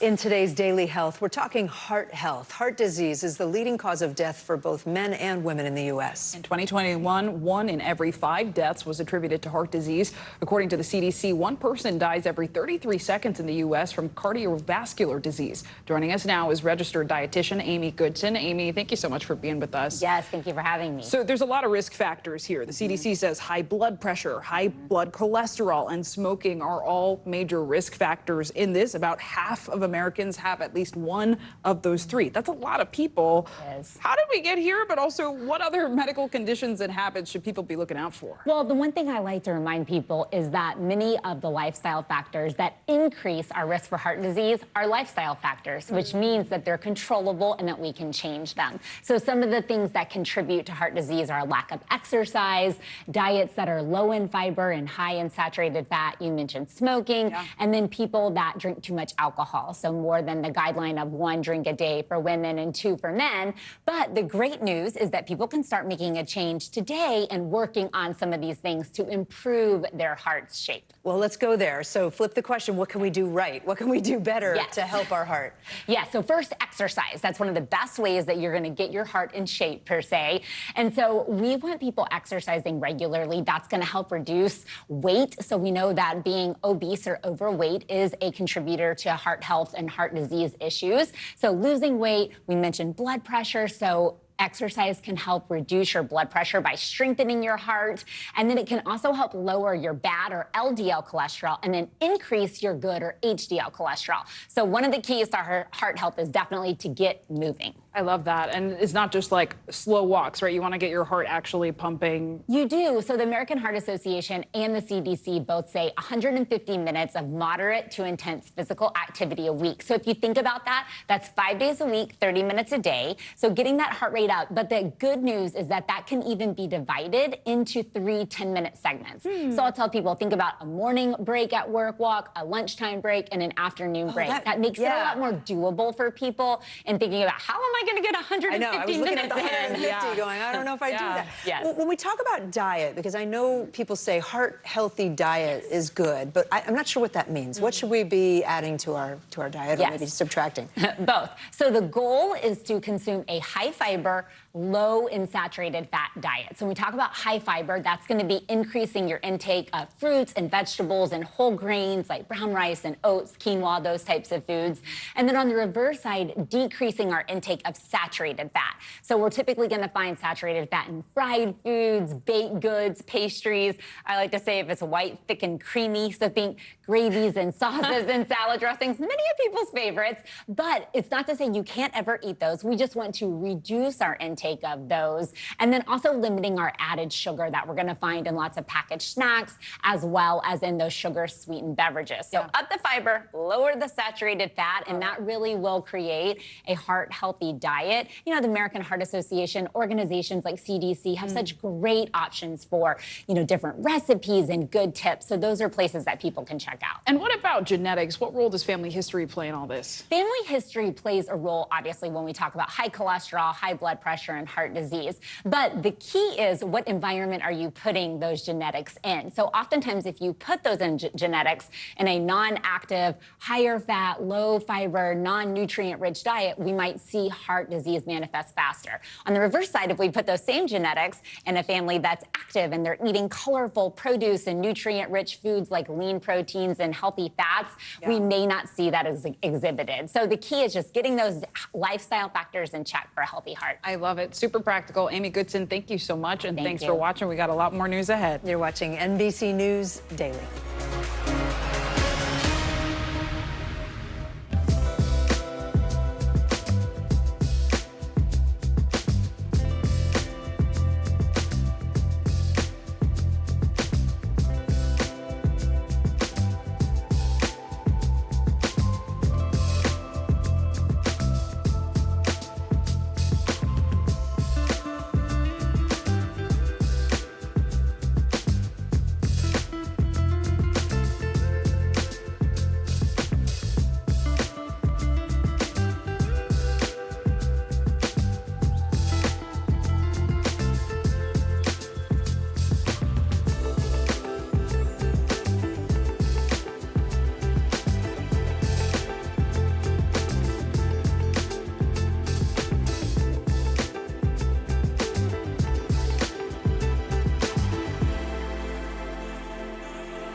News lives in the now. Israel tonight declaring war against Hamas following the brutal surprise attack within its own borders.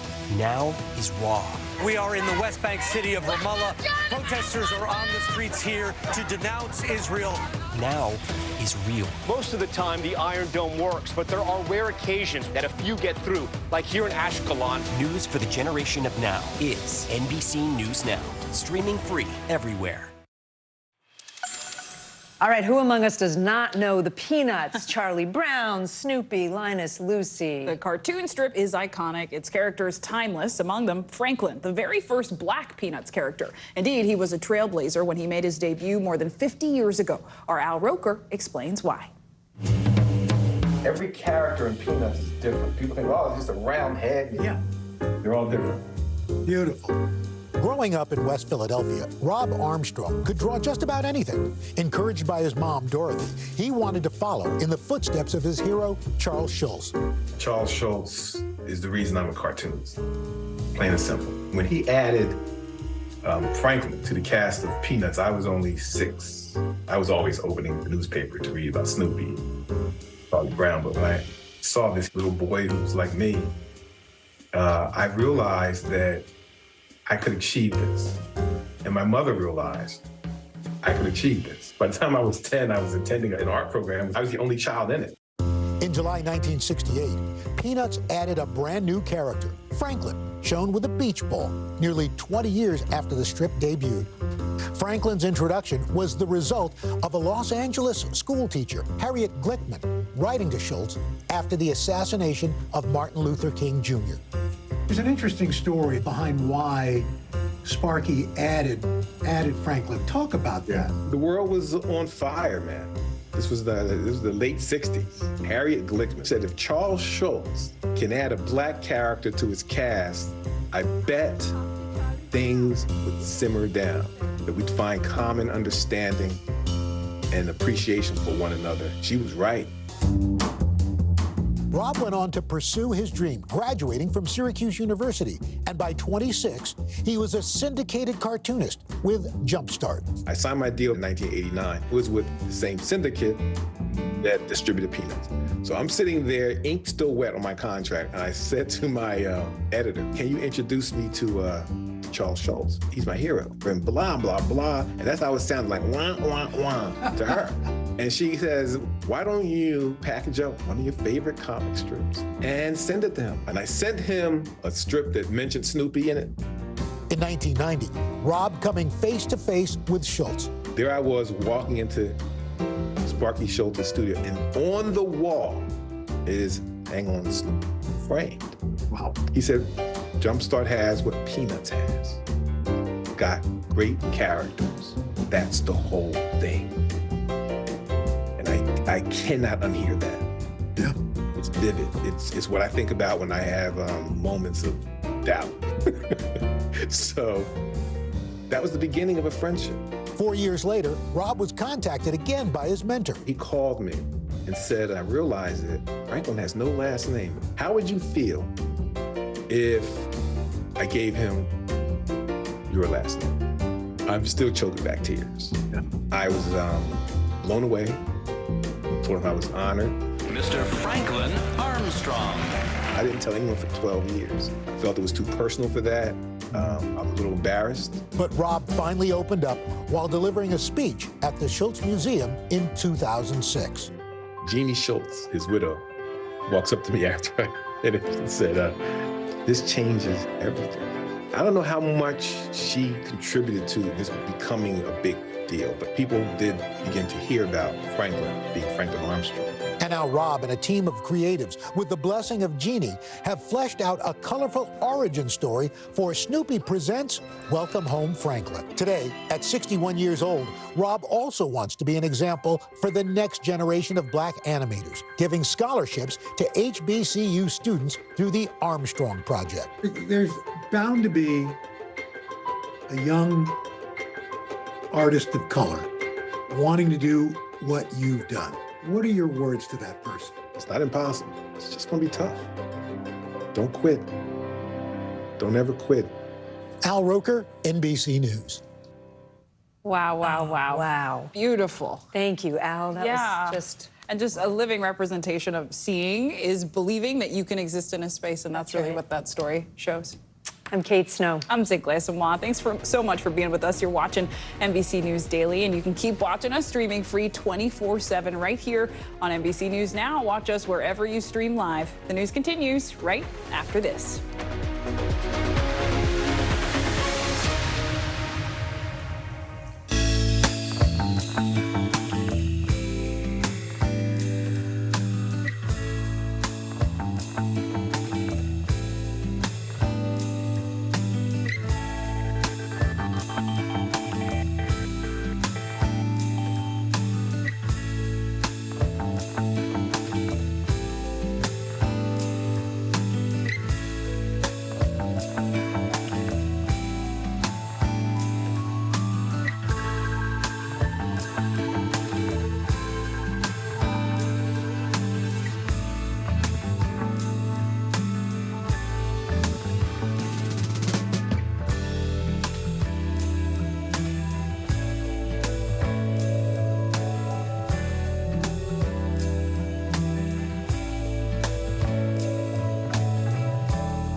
People really don't know what's going to happen. Nearly a dozen hours after the eye roared ashore.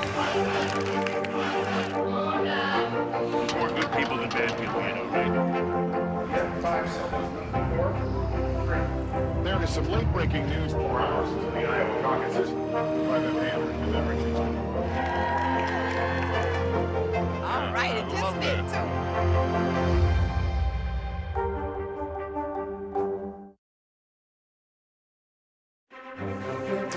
If it's Tuesday, President Biden rebukes former President Trump and calls on the House to take action as Speaker Mike Johnson vows to jam the Senate after an overnight mad dash to pass emergency funding for Ukraine and other U.S. allies.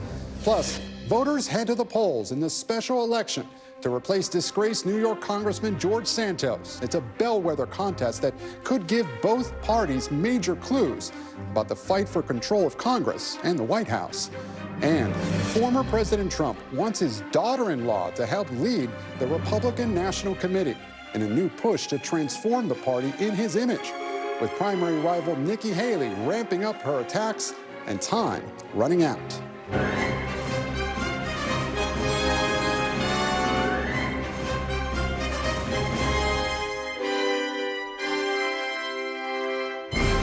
Welcome to Meet the Press Now. I'm Gabe Gutierrez in Washington, where this afternoon, President Biden spoke from the White House, delivering some of his sharpest attacks yet on former President Trump, while also demanding House Republicans take up a foreign aid bill that overwhelmingly passed the Senate overnight to supply Ukraine with critical wartime aid. In his remarks, President Biden called on House Speaker Johnson to bring that bill to the House floor, saying it would pass, even as House leadership signaled the legislation is dead on arrival. Here's the president. And I urge Speaker Johnson to bring it to the floor immediately. Immediately. There's no question that if the Senate bill was put on the floor in the House of Representatives, it would pass. It would pass. And the Speaker knows that. For Republicans in Congress who think they can oppose funding for Ukraine and not be held accountable, history is watching. History is watching. History is watching. Failure to support Ukraine at this critical moment will never be forgotten. The Senate passed that bill early this morning with 70 votes, well over the 50-vote threshold it needed. The $95 billion package includes critical aid for Ukraine and Israel, but no border security provisions. In his remarks, President Biden reserved some of his sharpest attacks for his likely general election opponent, criticizing comments former President Trump made at a recent rally that he'd encourage Vladimir Putin to potentially invade NATO members if they weren't meeting the alliance's security obligations. The former president has sent a dangerous and shockingly, frankly, un-American signal to the world.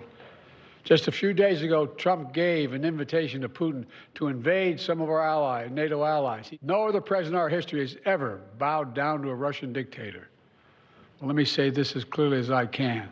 I never will. For God's sake, it's dumb, it's shameful, it's dangerous, it's un-American. When America gives its word, it means something. When we make a commitment, we keep it. And NATO is a sacred commitment.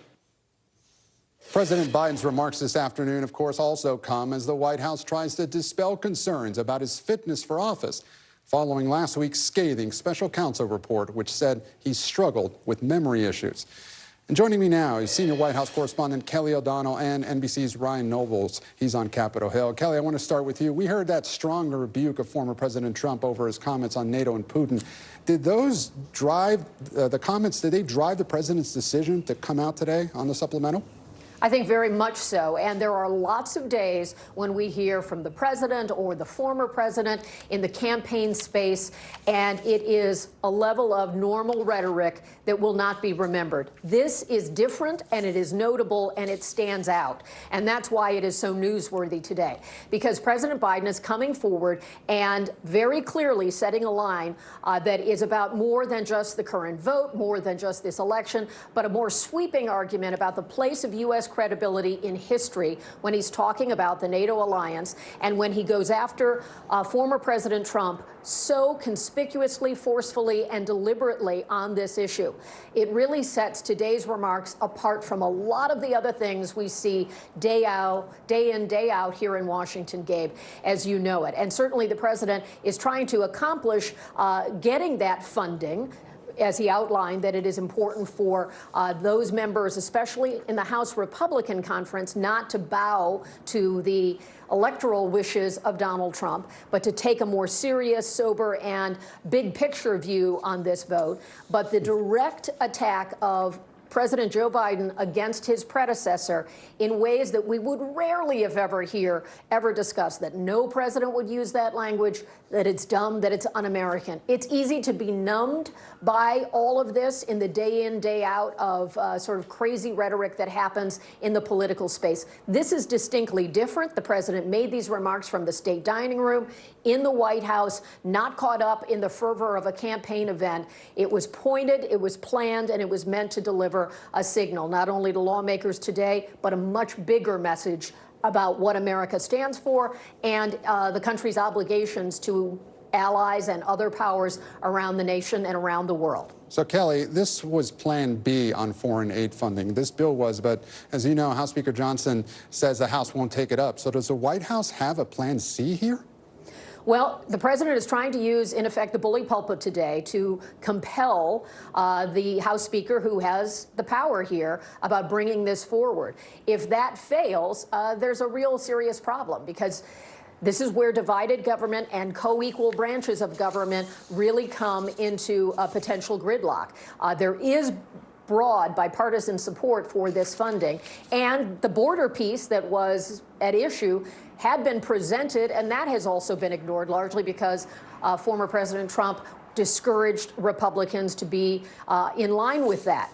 So there isn't an obvious next play except to push for this to go forward and then to regroup if it doesn't happen. But the president was clearly trying to set the stakes today in bigger terms than the ordinary, than the everyday, than just another bill on the floor, to make it bigger, brighter, and more critical of a choice.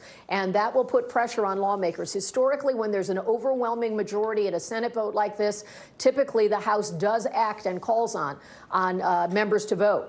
We'll see if Speaker Johnson does that. And Kelly, speaking of pressure on lawmakers, I want to turn now to Ryan Nobles on the Hill. Ryan, does the fact that this passed with 70 votes put any more pressure on Johnson to take up this bill?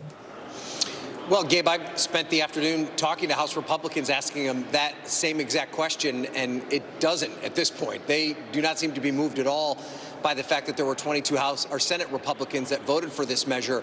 But that's not stopping Senate Republicans and the House Majority Leader Chuck Schumer from making that point to these House Republicans who may be a little bit wary about supporting this package. Listen to the argument they're making about why they believe there's enough support in the House to make this bill a reality. I am confident there are many Republicans in his caucus. I know, I've spoken to a whole bunch of them, who feel strongly we ought to pass this bill. And I will urge Speaker Johnson to step up to the moment and do the right thing. We get it out of here, and now the Speaker is going to have to decide where he wants to be in this chapter of history. People that are opposed to this, I respect anybody to take one position or the other. But for as long as I'm in the Senate, if it goes down that path and bad things happen in Ukraine, I'll remind them every single day that I'm in the U.S. Senate. And you can sense the frustration there from Senator Tom Tillis of North Carolina, who was one of the big proponents of getting this supplemental over the hump. They really do believe that there are enough votes in the House if this were to be brought to the floor to pass.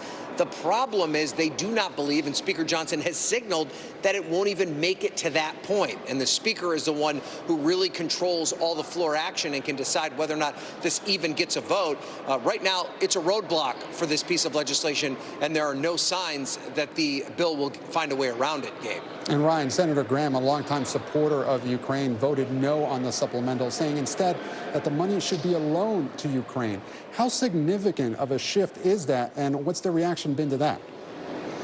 You know, I think it was a collective shrug, particularly from members of the Senate that worked to get this particular piece of legislation passed. I don't think there's anybody that really believes that a loan under circumstances like these to these countries that are literally at war is a really practical exit strategy to this process.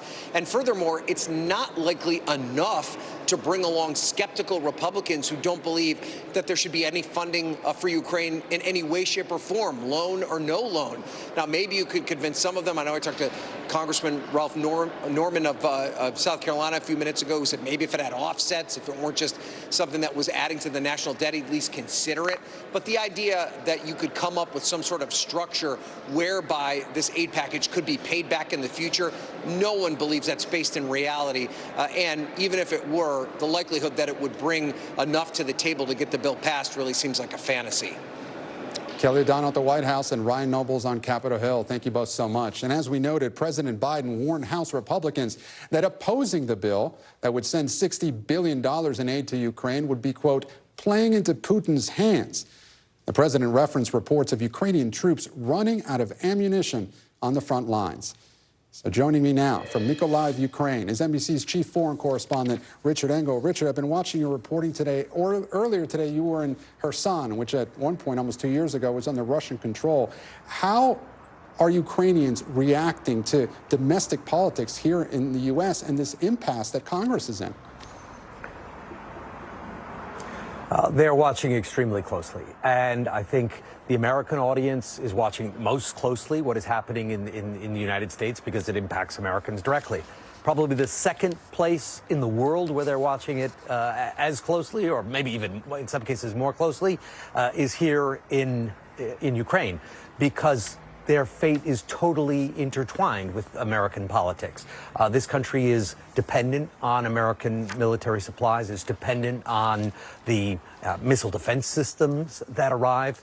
It's winter here, and generally across the country, the power is still on. People's homes are still being heated. That is because more missile defense systems have been arriving. And that's just one example.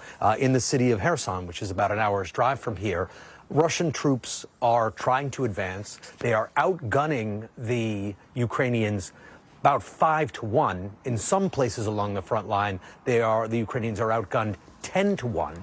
And the Ukrainians told me today, and are quite open about it, if more weapons don't arrive, they will not be able to hold on to the city. They are outmanned, they are outgunned. Already many people in Kherson, about 70% of the population, has fled the city.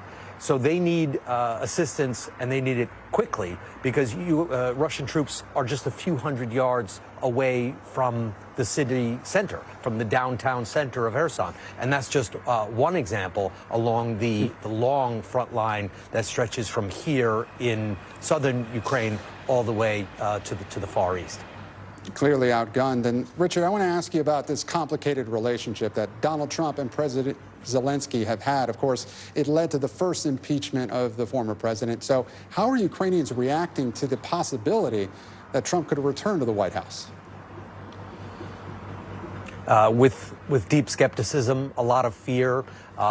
Like I said, they follow American politics very closely, so they follow all the statements from former President Trump, particularly when it comes to when it comes to Ukraine. They heard him say that he could settle this in moments after taking office. Here in Ukraine, people believe that means making a deal, forcing Ukraine to make a deal, giving up lots of territory to Russia, which Ukrainians believe is appeasement. They think that if you give away roughly 20% of the country, which is what Russian forces are occupying now, to Vladimir Putin, that he'll take that, he'll put it in the bank, and then he'll push for more. If he doesn't push for more on the first day, it'll be a year or two that he will take what he's been given and then try and take more territory. So they are not convinced that they have a solid and reliable ally in Donald Trump, and they're worried about it. I spoke to a woman I've known from Kherson for over a year now, and she was part of the resistance movement against the Russian occupation and was working in secret while Russian troops were occupying the city. And a story of incredible bravery. And she told me that, at least with Vladimir Putin, they know where they stand. They know what to expect from Vladimir Putin. He has said, and he recently just told Tucker Carlson the same thing, that Ukraine doesn't exist. It's a historic anomaly, that Ukrainians shouldn't believe this fantasy that they have an independent country and their own history and culture, that should all be dismissed, and that they should become Russians again. She said that Ukrainians know what Putin thinks, but they expect unpleasant surprises from potential future President Trump. Richard Engel in Make Alive Ukraine. Richard, thank you. And with the White House pushing Congress for more aid for Israel as well, let's head now to the Middle East, where CIA Director Bill Burns is back in Cairo to continue talks towards a deal to secure the release of more hostages in exchange for a pause in the fighting in Gaza. And joining me now is Raf Sanchez in Tel Aviv. And Raf, what level of confidence do Israeli officials have that a deal can be reached to release those hostages? So, Gabe, I spoke to a senior Israeli official earlier this morning. They are saying there is not a lot of optimism on their side about these talks going on in Cairo. You'll remember 2 weeks ago, CIA Director Bill Burns was in Paris meeting in a similar format with officials from Egypt, Qatar, and Israel, and they hammered out a broad framework of a deal which would pause the fighting temporarily. It would lead to the release of some of these hostages. And then when they submitted that proposal to Hamas took about a week to study it.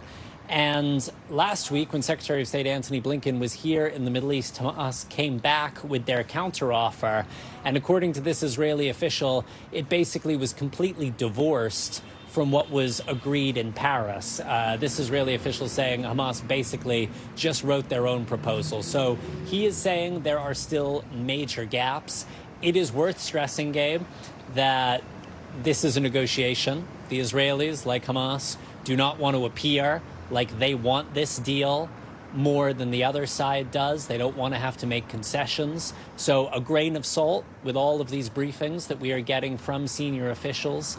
But the level of optimism from the Israeli government, at least what they're telling us, is not high for a breakthrough in Cairo today. Gabe. And Raf, I was at the White House briefing this morning, and the White House is reiterating its call for Israel to present a credible plan to protect the civilians in Rafah. Is such a plan even in the works? So I asked the Israeli military about this yesterday. They said they are drawing up that plan. It has not yet been finalized, nor has it been submitted to the Israeli government. But you ask humanitarian organizations, and they say the Israeli military can draw up all the plans it likes. There is nowhere safe for these some 1.4 million Palestinians who are sheltering in Rafah right now, more than half the population of Gaza, to go to. They have the sealed Egyptian border to their south. They have Israeli forces to their north with very intense fighting going on in the city of Han Yunis. There's some talk that maybe they could flee to the beach, which is west of Han Yunis. But UN, other humanitarian organizations are saying there is simply no shelter there. You cannot ask 1 million people to sit on a windy beach for an indefinite period of time. There's also a lot of concern, Gabe, that any Israeli attack on Rafah will disrupt the flow of humanitarian aid through the Rafah border crossing, which of course has been the absolute lifeline for the 2 million Palestinian civilians in Gaza. Gabe. Fleeing to the beach, that would be extremely chaotic. Raf Sanchez live for us in Tel Aviv. Raf, thank you. And coming up, all eyes are on the high-stakes race to replace Congressman George Santos. We're live on Long Island with the view from voters as they cast their ballots. And Steve Kornacki live at the big board to break down why tonight's results could be so consequential for both parties heading into November. You're watching Meet the Press Now.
Back and forth because Oh, yeah, nice to see you.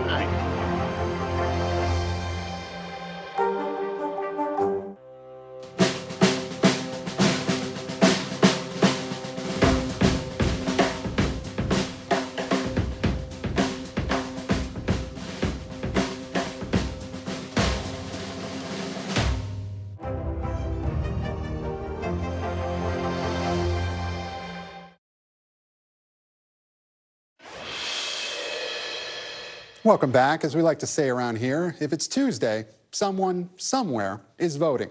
And right now, that somewhere is on Long Island, where Democrat Tom Suozzi and Republican Mazi Pilip are on the ballot in a special election that will have significant implications for the current Congress and could offer major insights into each party's messaging strategy heading into this November's general election. At stake, New York's 3rd congressional district, a seat held by George Santos until he was expelled from Congress in December. The parties have spent a combined $22 million on ads ahead of today's election, with Democrats shelling out $14 million, with the hopes of making Republicans' already slim majority in the House even slimmer. And the issues that have shaped this race will likely be the same issues that shape races across the country this November. Republicans are hammering Suozzi on immigration, accusing him of rolling out the red carpet for undocumented immigrants, while Democrats have portrayed Pillup as an extremist and elevated the issues of abortion and guns. For more now, I'm joined by NBC News senior national political reporter Sahil Kapoor on Long Island. Also with me at the big board is NBC News national political correspondent Steve Kornacki. And Sahil, I want to start with you. You gave us a preview yesterday of this race. How's it shaping up this election day? And I noticed you're indoors. It was snowing a lot on Long Island earlier today. Has that affected turnout at all?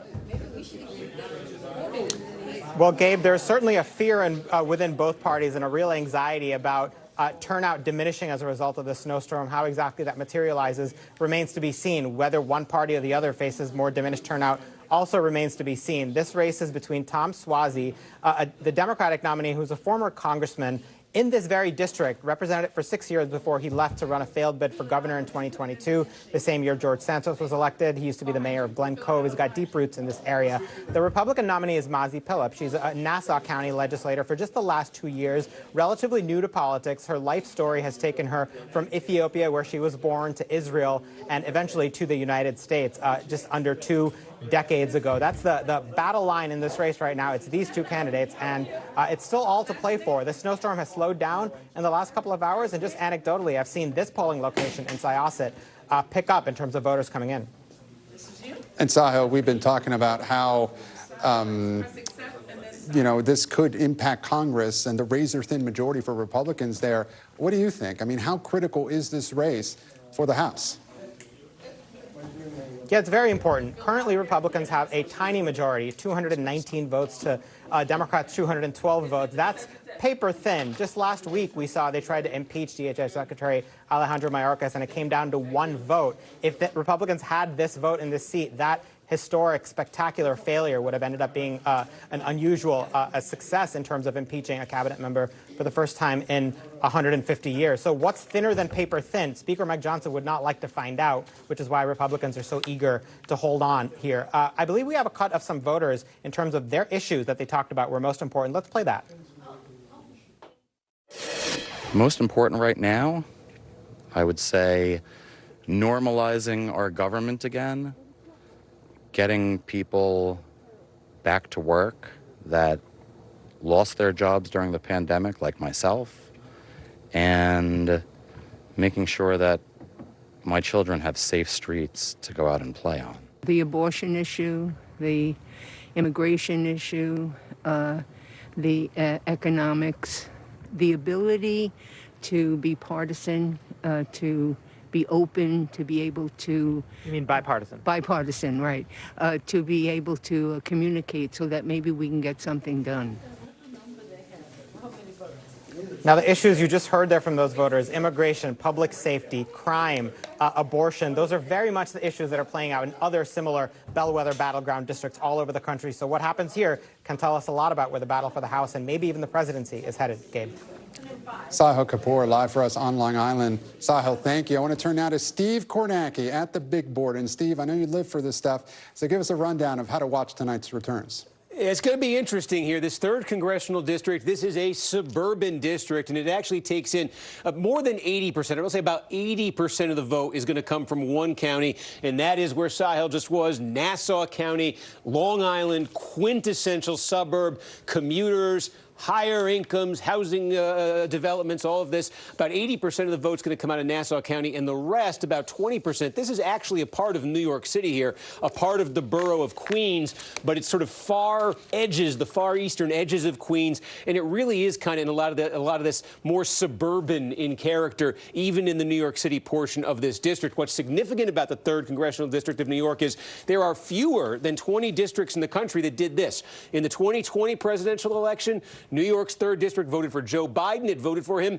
by 8 points. And then in the 2022 midterm election, George Santos obviously won this district, and he won it by 8 points. So it went from being a Biden district in the presidential race to the Republicans taking it by the same margin, a swing of 16 points there between those two elections, Republicans taking it in 2022. So this is one of these places where, look, Republicans, as Sahil was saying, those are the issues they're running on. They think they can keep the voters that they gained here in the congressional race in 2022. They think they can keep them with that message. The Democrats are counting on, obviously, as Sahil said, abortion. They're also counting on the fact that Swazi was the congressman from, the district was a little different when he represented it, but he was a congressman from this area. He has deep political roots on Long Island going back 30 years. They're hoping the familiarity of the Swazi name can offset what has sort of been a Republican trend in Nassau County and on Long Island over the last 5 years or so, a pretty strong Republican trend. They're hoping Swazi's name, familiarity with voters, can overcome that. They're also hoping, this is going to be interesting to watch, we've seen in special elections in the last couple of years,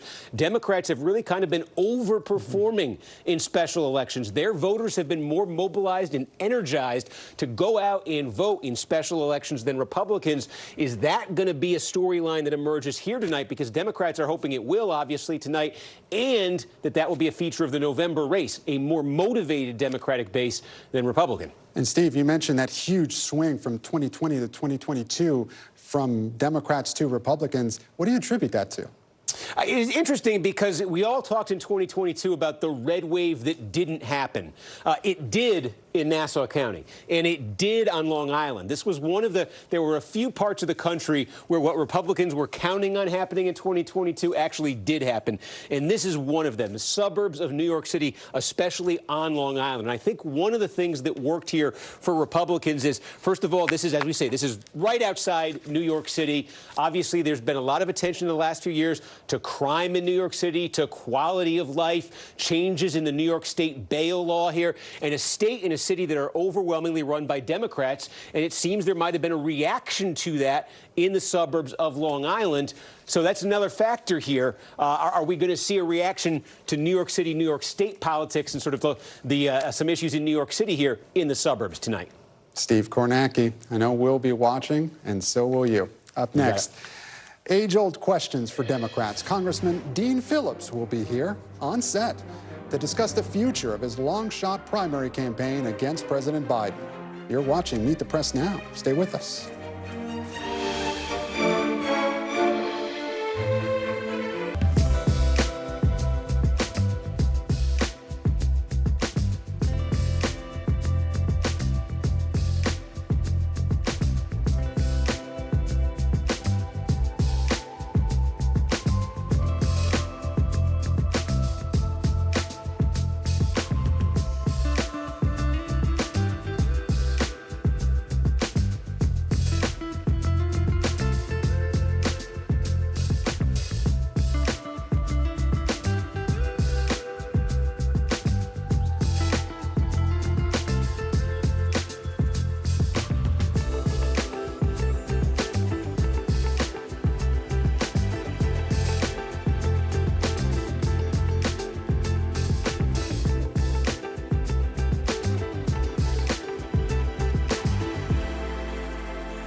We're talking possibly 1 trillion galaxies. Yes. That is a number that is just so hard to compute. Whether it's the moon, whether it's Mars, it feels like we're on the cusp of something big.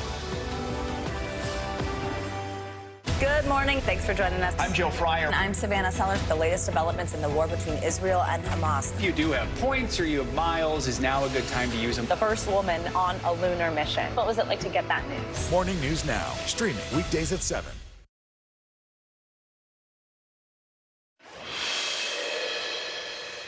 And welcome back. Most Democrats have been rushing to defend President Biden's fitness for office after that scathing special counsel report. But not Minnesota Congressman Dean Phillips, who's running a long-shot primary campaign against the president. In a statement, Congressman Phillips writes, "The report simply affirms what most Americans already know, that the president cannot continue to serve as our commander-in-chief beyond his term, ending January 20th, 2025. It comes as Phillips has struggled to win over Democratic primary voters in the early contests, most recently in South Carolina, where he placed a distant third behind President Biden and Marianne Williamson, who dropped out of the race last week. And joining me now, here on set, is Minnesota Congressman and Democratic presidential candidate Dean Phillips. Congressman, thank you so much for joining us here. Good to be with you, Gabe. On Meet the Press Now. Congressman, with all due respect, why are you still in this race? Yeah, because someone had to do it, Gabe. That's what this is all about. I'm a realist. I know my party has not celebrated this, if anything, just the opposite. That does not make it an unworthy pursuit. And as evidenced by the fact that 70% of our country wants neither Donald Trump nor Joe Biden, 86% of the country believes our president is too old to serve another term. And I want to make it clear, I love the president. I campaigned for him. He's been in my home. I supported his work. This is not about him right now. This is about serving until January of 2029. And I know saying the quiet part out loud is unusual in Washington. And I also know telling the truth generates no political rewards. It surely hasn't to me. It didn't for Liz Cheney. That's the culture I'm trying to change, Gabe, and that's why it's important that somebody had the audacity to challenge this ridiculous status quo. And Congressman, look, I don't have to tell you, it's a tough message, though, to sell, because you're saying you love President Biden, yet you're running against him. What is your path forward here? Actually, I'm running against President Trump, former President Trump. That's the whole point. But in the primary, you're running against Gabe, our President system, Biden. our atrocious duopoly, the one that George Washington warned us about, when he warned us about factions, it's proving very true right now. It is not serving the country's interest. You go into any street in this country, in any town, any village I've been in fact, a report right now from Sahil Kapoor in New York, same thing. People are dismayed and disgusted with how our government is working. They know that nobody in Washington is listening to them.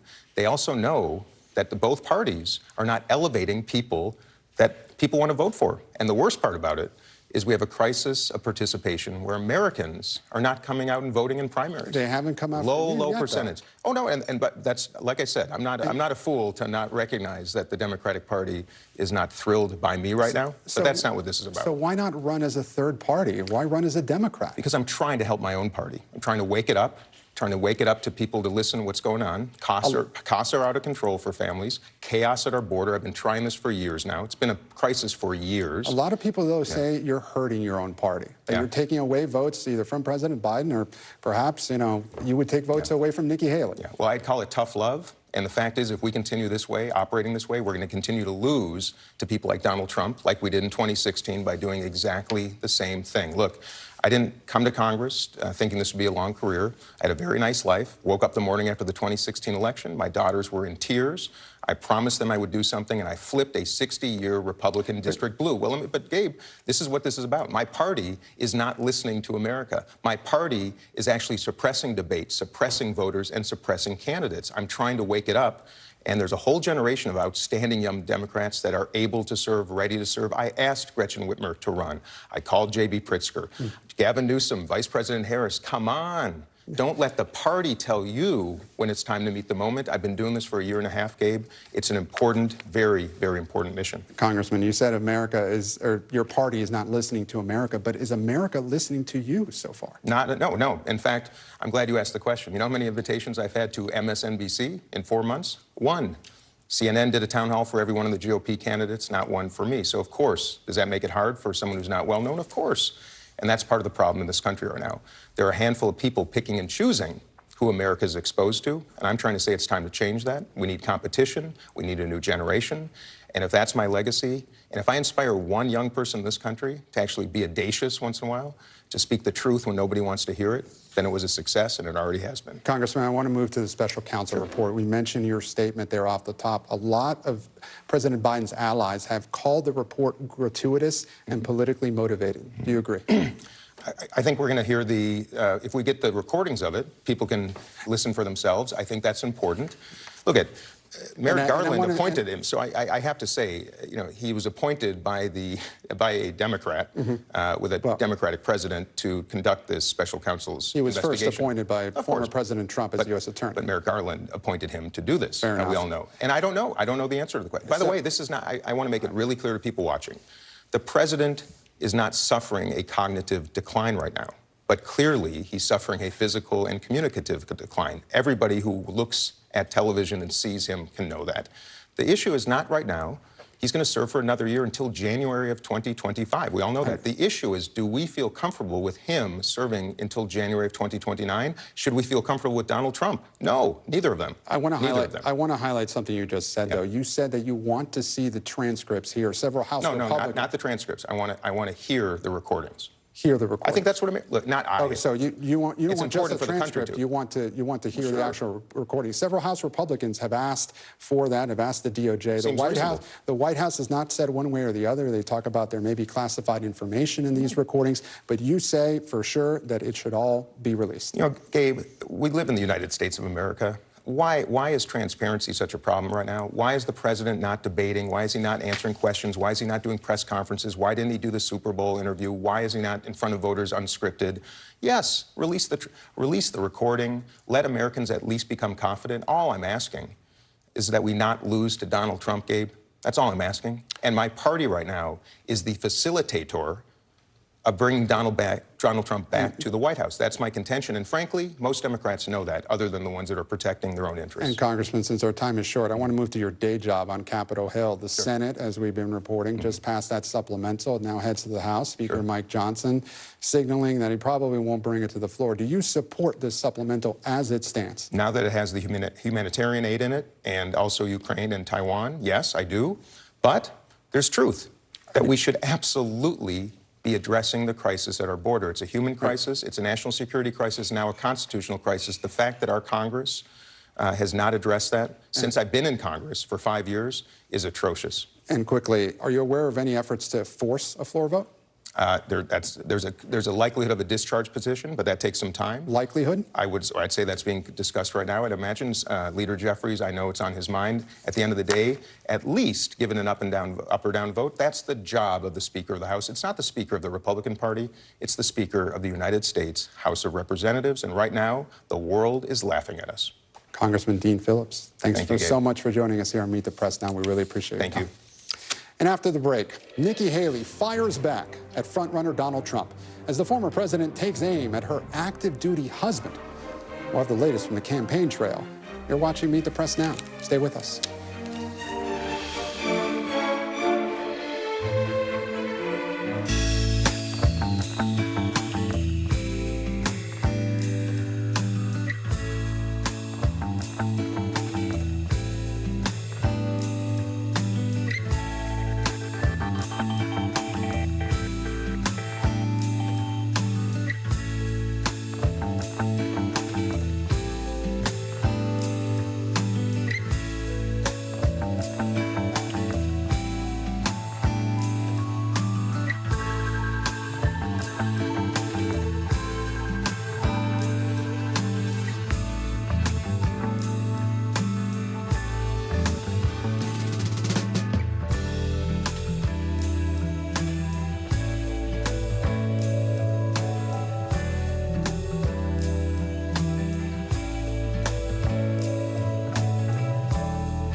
report live from Tel Aviv, from Juarez, Mexico. Reporting over the skies of Lahaina. Every weeknight, it's your news playlist. Top Story with Tom Llamas, streaming weeknights at 7 on NBC News Now. Kristen Welker hosts Meet the Press every Sunday on NBC. Fire has grown leaps and bounds. What you see behind me is typical. How you doing? Pretty bad.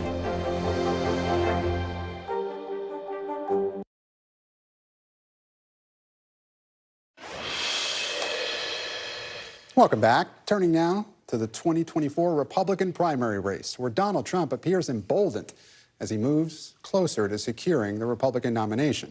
Ahead of the South Carolina primary, Nikki Haley is increasing her attacks on the former president, saying Trump is not qualified to be president after his recent attacks on her husband, who is deployed overseas. Now, let's make one thing clear. Donald Trump's never come anywhere near a military uniform. He's never had to lay on the ground like a military man or woman would.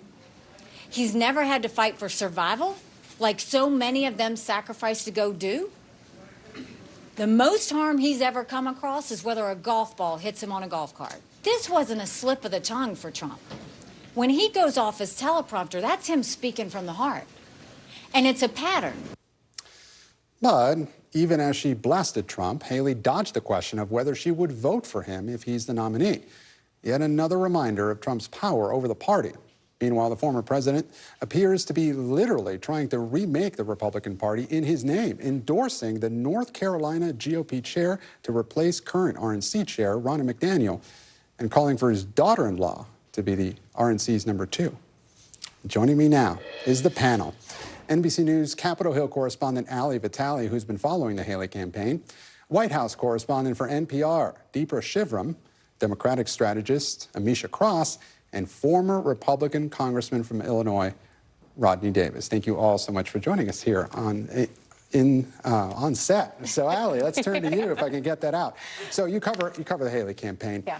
Have these recent attacks from Donald Trump essentially invigorated her campaign? Look, I think the fascinating part about the way that Nikki Haley chooses to go after Trump is she takes the openings that he gives her, which is to say when he confuses her with Nancy Pelosi, she will take that as an opportunity to attack him on mental health and mental acuity and his mental fitness. When he goes after her for her husband being deployed overseas, she will use that as an opportunity to highlight the fact that he has many, many comments going against veterans and the way in which they've served this country. I mean, all of us remember when he went after John McCain saying he preferred veterans that weren't captured. And Ted Cruz. And Ted Cruz. This is also the other parallel here, too, right? Is it's not just the attacks on veterans, it's that we've seen him go after his rivals' spouses before, of course, going after Heidi Cruz, as you mentioned there, Gabe. But the fact that Nikki Haley is now at the center of it, it's another opening that she can take. But I do think that it's really stunning when you listen to her be asked, well, would you still support the Republican nominee? That's where it all tends to break down. And that was the point I was going to make. Deepa, why do you think Trump does this? I mean, this is who Trump is. Right. We were just talking about this. I mean, this is not new rhetoric that we've heard from him. This is exactly what kind of campaign he has run in the past and the kind of campaign he's running now. He could have done nothing this weekend and ridden, the special counsel report through the weekend, and yet he decided to make these comments about Nikki Haley's husband and also NATO.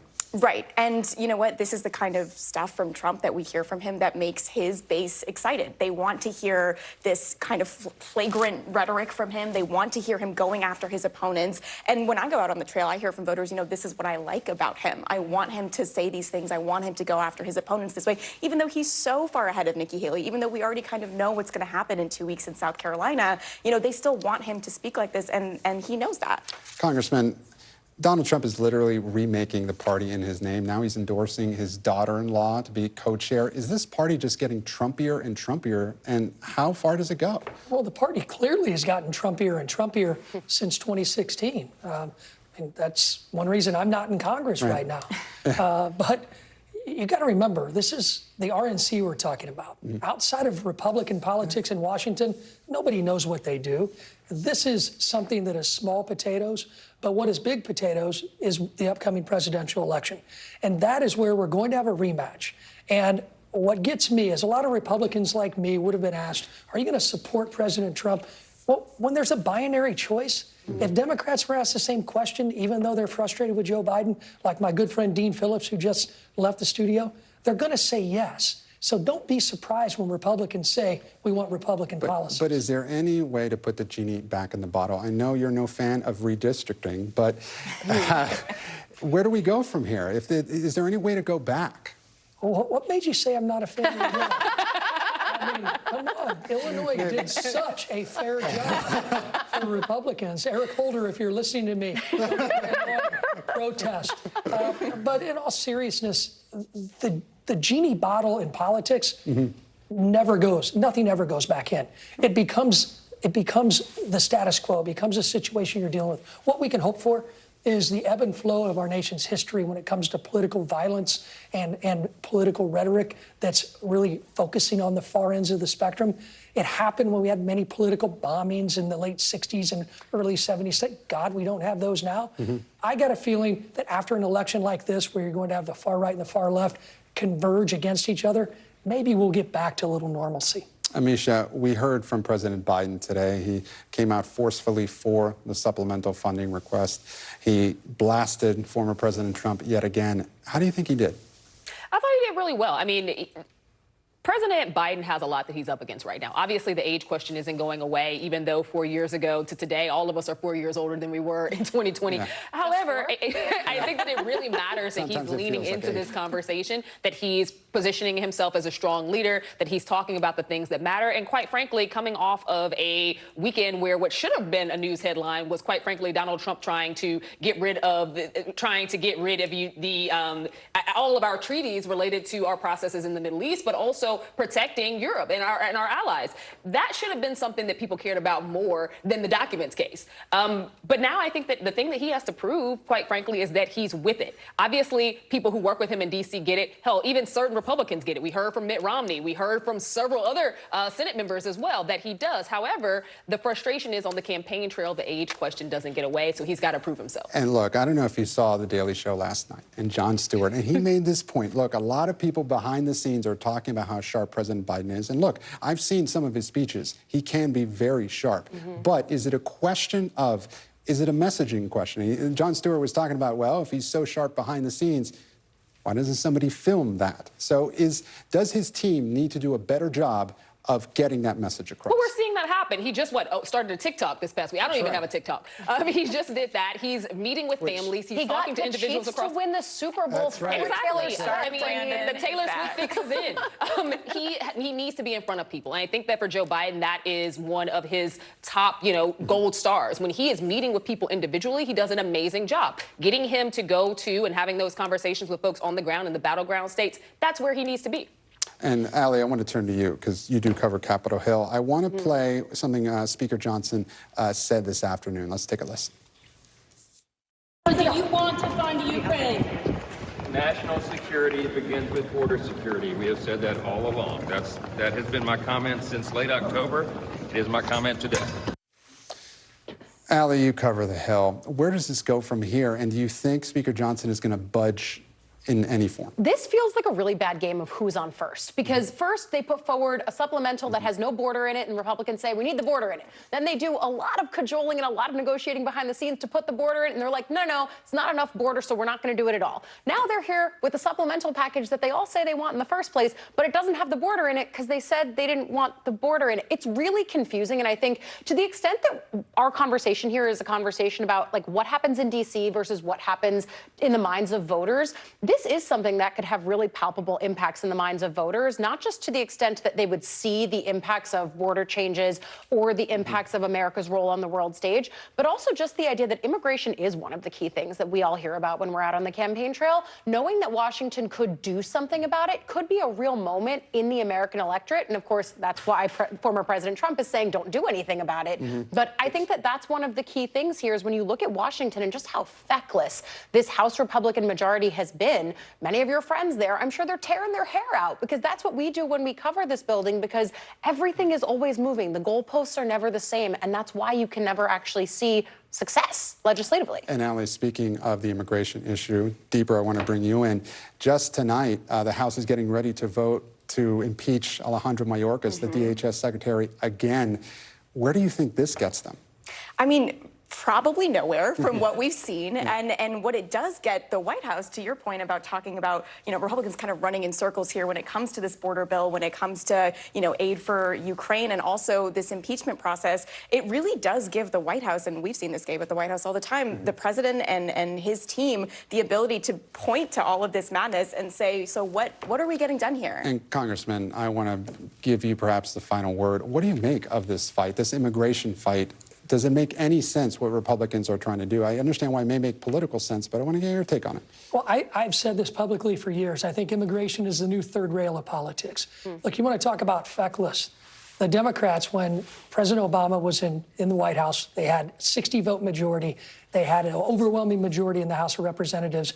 The Obama administration and Democrats wanted to use immigration in the 2012 election. They didn't anticipate losing the House in 2010 as badly as they did. This is a bipartisan failure.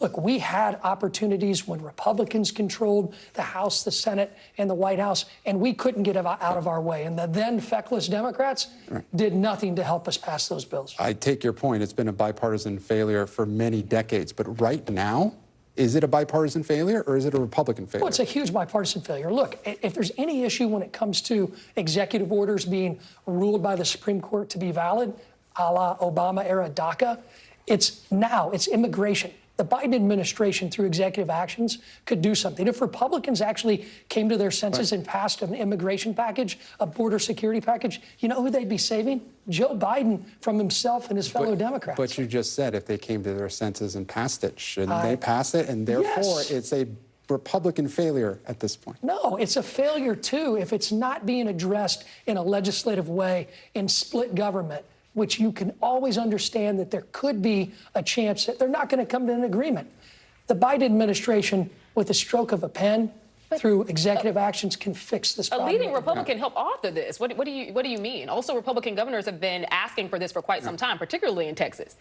They have been, but does it take legislative action to fix some of the executive actions that the Biden administration implemented immediately upon becoming president? Why doesn't he re-implement the Trump remain in Mexico policy? Why doesn't he re-implement some of the executive actions that he and his administration took away? He can do it. Rodney and Amisha, look, we could have this debate for quite some time, but thank you all for joining me here on the panel. Ali and Deepa, thank you so much.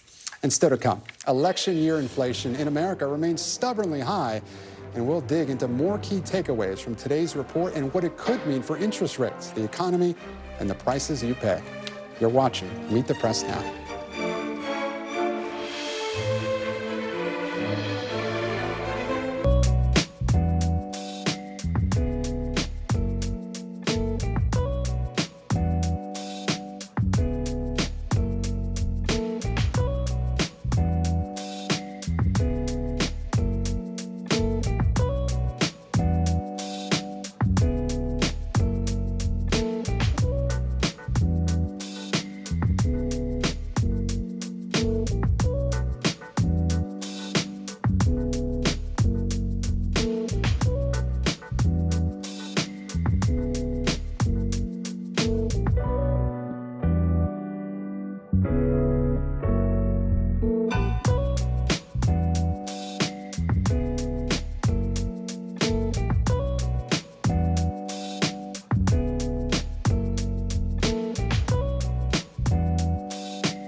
Live from Tel Aviv. We are live tonight from Juarez, Mexico. Reporting over the skies of Lahaina.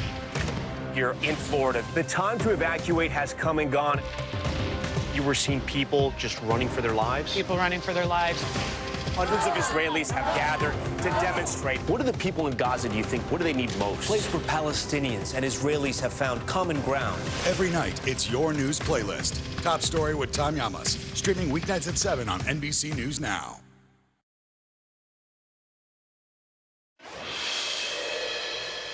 Welcome back. It's been a volatile day for Wall Street, with the Dow falling more than 500 points in response to some hotter than expected inflation data, which has investors questioning whether the Federal Reserve might have to reassess its strategy. The Consumer Price Index rose 3.1% year over year. That's down from December's 3.4% increase, but still higher than the 2.9% economists were expecting. Prices ticked up from December to January by 0.3%, also higher than expected. Driving the increase is essential goods like housing costs, which have risen 6% year over year, and food costs, which keep going up as well. Joining me now to break down the report is NBC News senior business correspondent Christine Romans. Christine, take us inside today's numbers.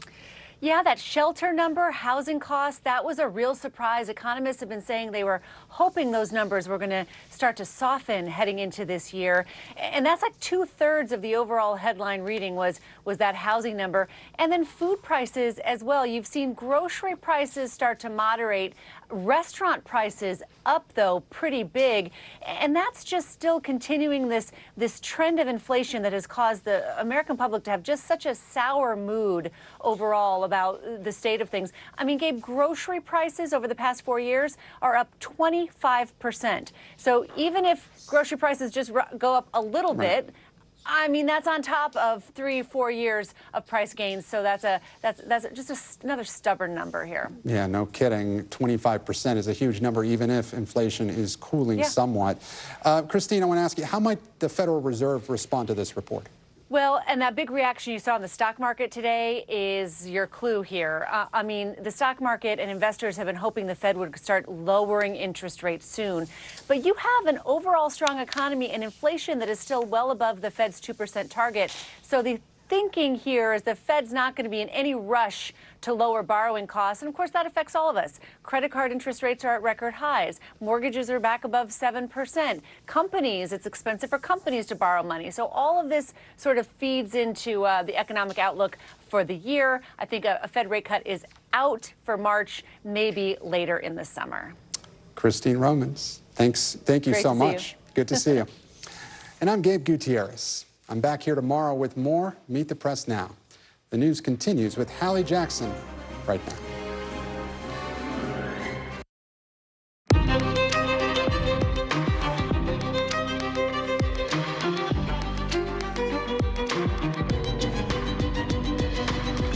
We are coming on the air with a deadly snowstorm shutting down pretty much the whole Northeast. Thousands of people stranded in cars or airports. Even more don't have power. The whole thing making a mess of the school day. We're live with what's happening now and what's next.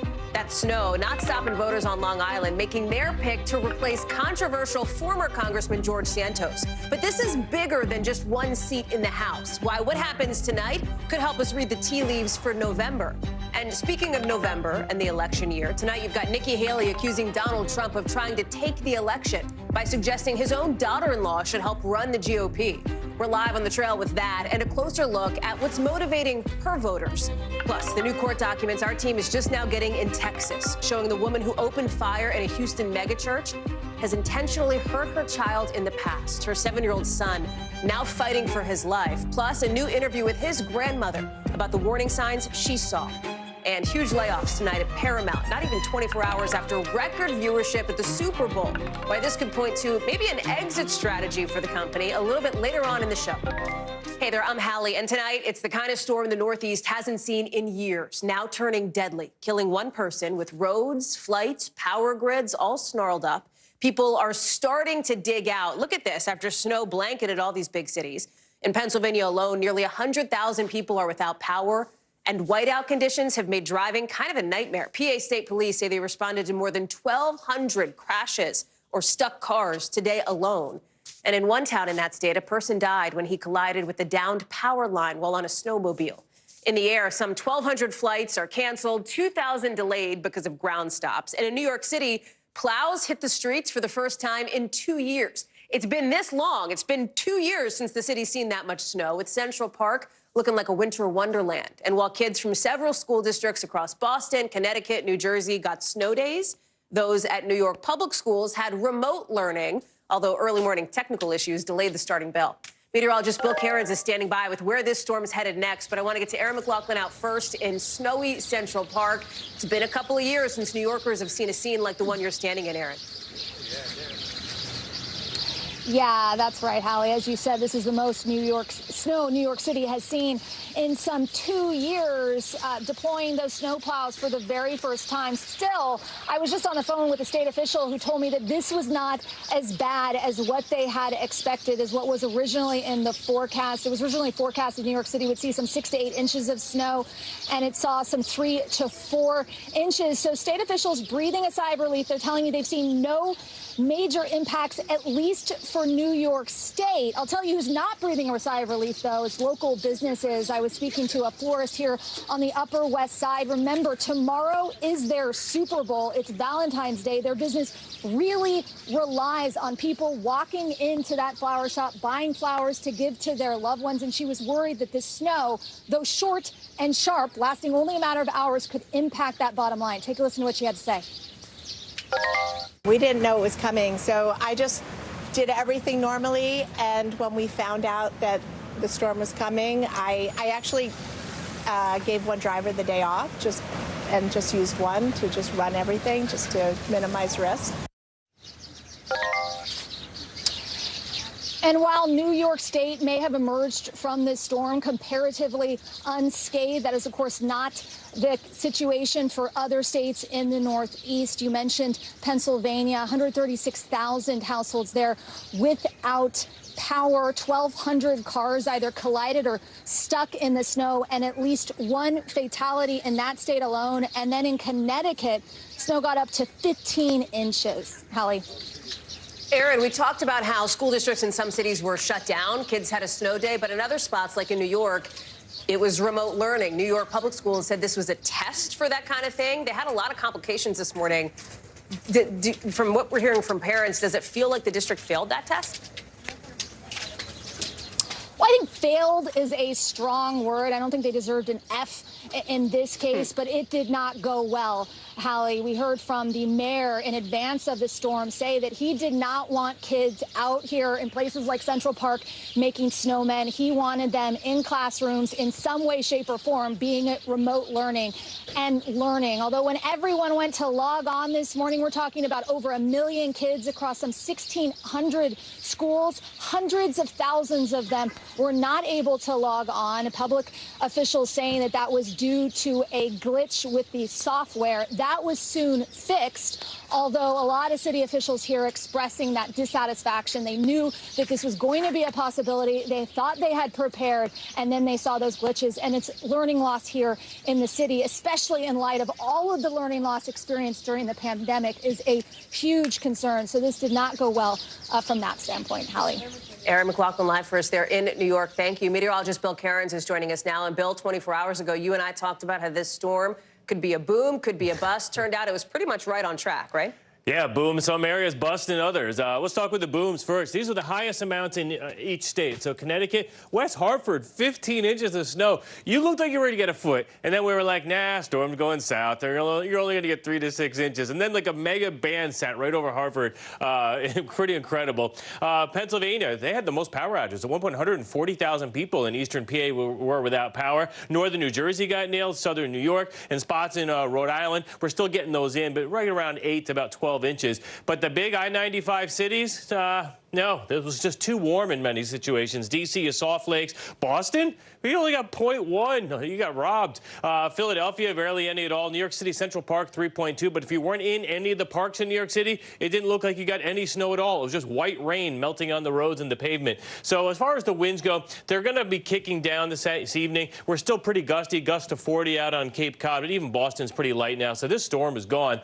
Now, everyone always wants to know what's next after this one. Well, we got a couple little storms. This first one's going to be tomorrow in areas of the Midwest. This one is just going to race through the Great Lakes. It doesn't have a lot of moisture. It's not a big deal, but it will bring some snow to New England as we go throughout Thursday evening. It'll be out of here by Friday. So how much snow with this one? The Dakotas will get South Dakota will get some good snow. Same with southern Minnesota. And then just a coating of snow. Anywhere with whites, like a slushy inch to an inch of snow. That includes Chicago, Detroit, Buffalo. And it looks like New York City southwards, no snow from this one, but central and northern New England We'll get a couple inches Thursday night into Friday. I think if anything, Hallie, all that really unusually warm weather we had, that's going to go away for about the next week or two at least. It's actually going to feel like February for once.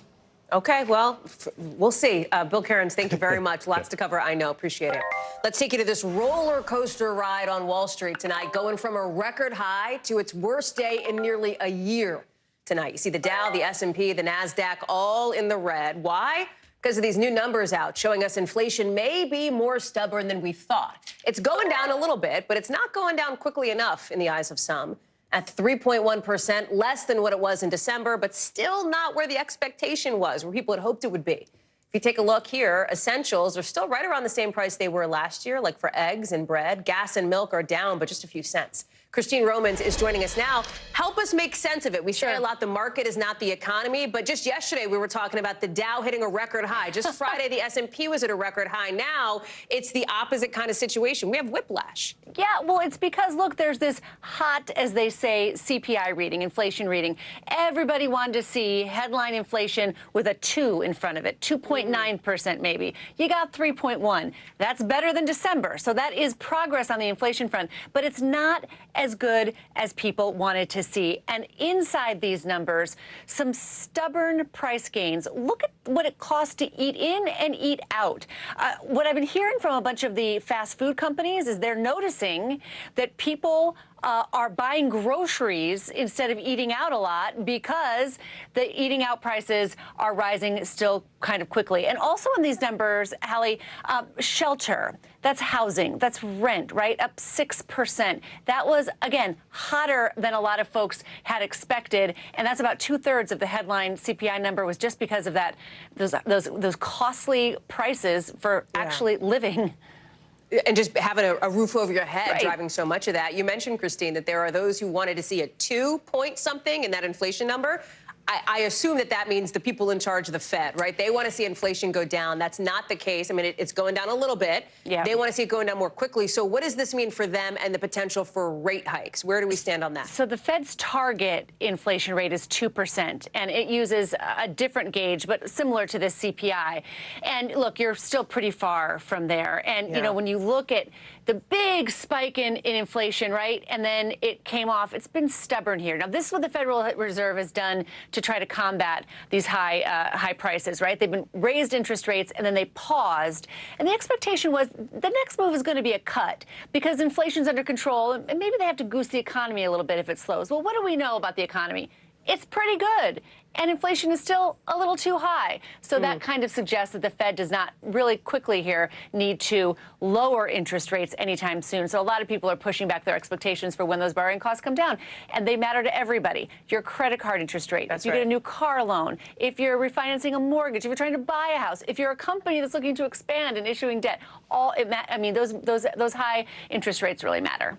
Christine Romans, thank you so much for breaking that one down. I know lots to watch in the days and weeks to come. Appreciate it. We're also watching what's going down in New York's 3rd congressional district, where voters, as we speak, are deciding who they want to replace indicted former Congressman George Santos. Only a few more hours left to vote here, with a close race between Democrat Tom Suozzi on the left, who used to represent the district, on the right, Republican Mazi Pillow. Police, you know, I want some safe streets, and crime has really been up on the island lately.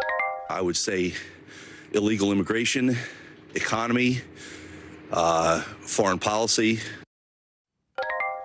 Now, if Suozzi wins, it would cut into the razor-thin majority Republicans hold in the House, right? Because remember, we're talking about seat by seat here. It is just tight. And the whole thing today is seen as kind of a message test, if you will, for the November election. What works? What doesn't? Will Republicans be able to bring home a win campaigning on immigration? Can Democrats leverage other issues like abortion, guns, democracy? Then, of course, there's the weather wild card. Will today's storm keep anybody away? I want to bring in Yasmin Vasugian. And Yasmin, obviously, this is going to be driven by the issues for voters in what is seen as a test, not just for this particular congressional district today, on this particular day, but really as a kind of litmus test more broadly for the next 8 months here. It is, Hallie. Let me answer your last question first, which was, is the storm going to keep folks away? How'd you like that hood that I had on earlier and some of those shots that you played? It, girl. 785 is the number as of 5 p.m. Today. The folks that have voted so far. So it's not keeping people away. Top of mind, some of the issues that folks are voting on today. We're talking about immigration and abortion, the number 1 and 2 issues that we've been hearing from a lot of voters. And they've been speaking to us. A lot of people pretty vocal about why they're showing up and why this is such an incredibly important race. You talk about kind of this litmus test, Hallie, and it's a really good point because you talk about the slim majority in the House, of course, for Republicans. This is an incredibly important seat. But then many of them are voting on a referendum, in a way, on the general election. If, in fact, the former president, Donald Trump, becomes the Republican candidate for president, going up against President Joe Biden. And the votes that they are issuing and leveling today are very much a litmus test and a referendum on the votes that they'll issue come November. Let's take a listen to some of the voters that we've been hearing from so far outside this middle school. Our border is gone. The culture is changing. There's crime in the streets. There's too high taxes. There's inflation. Can I go on? Do I have a half hour to talk about this? The border, the problem with the abortions and, you know, what's going on. What's interesting, Hallie, is I think the commonality in many of these voters, whether they're voting Republican or Democrat for this seat, is frustration, right? Frustration with the politicization of what's happening in Washington, frustration with lies, frustration with stories that are being told, frustration with things not getting done as folks are looking at issues with the border. And so I think that's kind of what's bringing both Republicans and Democrats together today when they're voting. However, we've been here all day. A lot of folks enthusiastic about the seat, also because of the controversy surrounding George Santos and how this all went down initially. Well, so I was going to ask about that. When you say, Yasmin, that one of the things that you've heard from people is frustration with lies, for example, should we read that as subtext for frustration with George Santos having come to represent the district in the first place, even though it was, of course, later discovered that his resume was just fabricated in some spots? How much of this is, in the eyes of the folks you're talking to, correcting a wrong? A lot of it. A lot of it. And I heard that a lot from folks. They feel like they really didn't have a choice other than George Santos. And many of them didn't even really know much about him. And why wasn't he vetted before taking on that position? They're frustrated by that. They feel like they've been misrepresented in Washington for quite some time when they want to right that wrong. And then they want to right the wrong on the national level as well when they're looking ahead to November, hearing some of that from voters as well. Let's listen. It's replacing a person that I didn't agree with in the past, so I felt it was my obligation to come out and cast my vote and hopefully make some changes. It's been so crazy and so polarizing that I just wanted to be back to normal, relatively normal. If we don't put the right people in office, if we continue down this same path, the country is doomed. We have to elect people that are for America, not for power.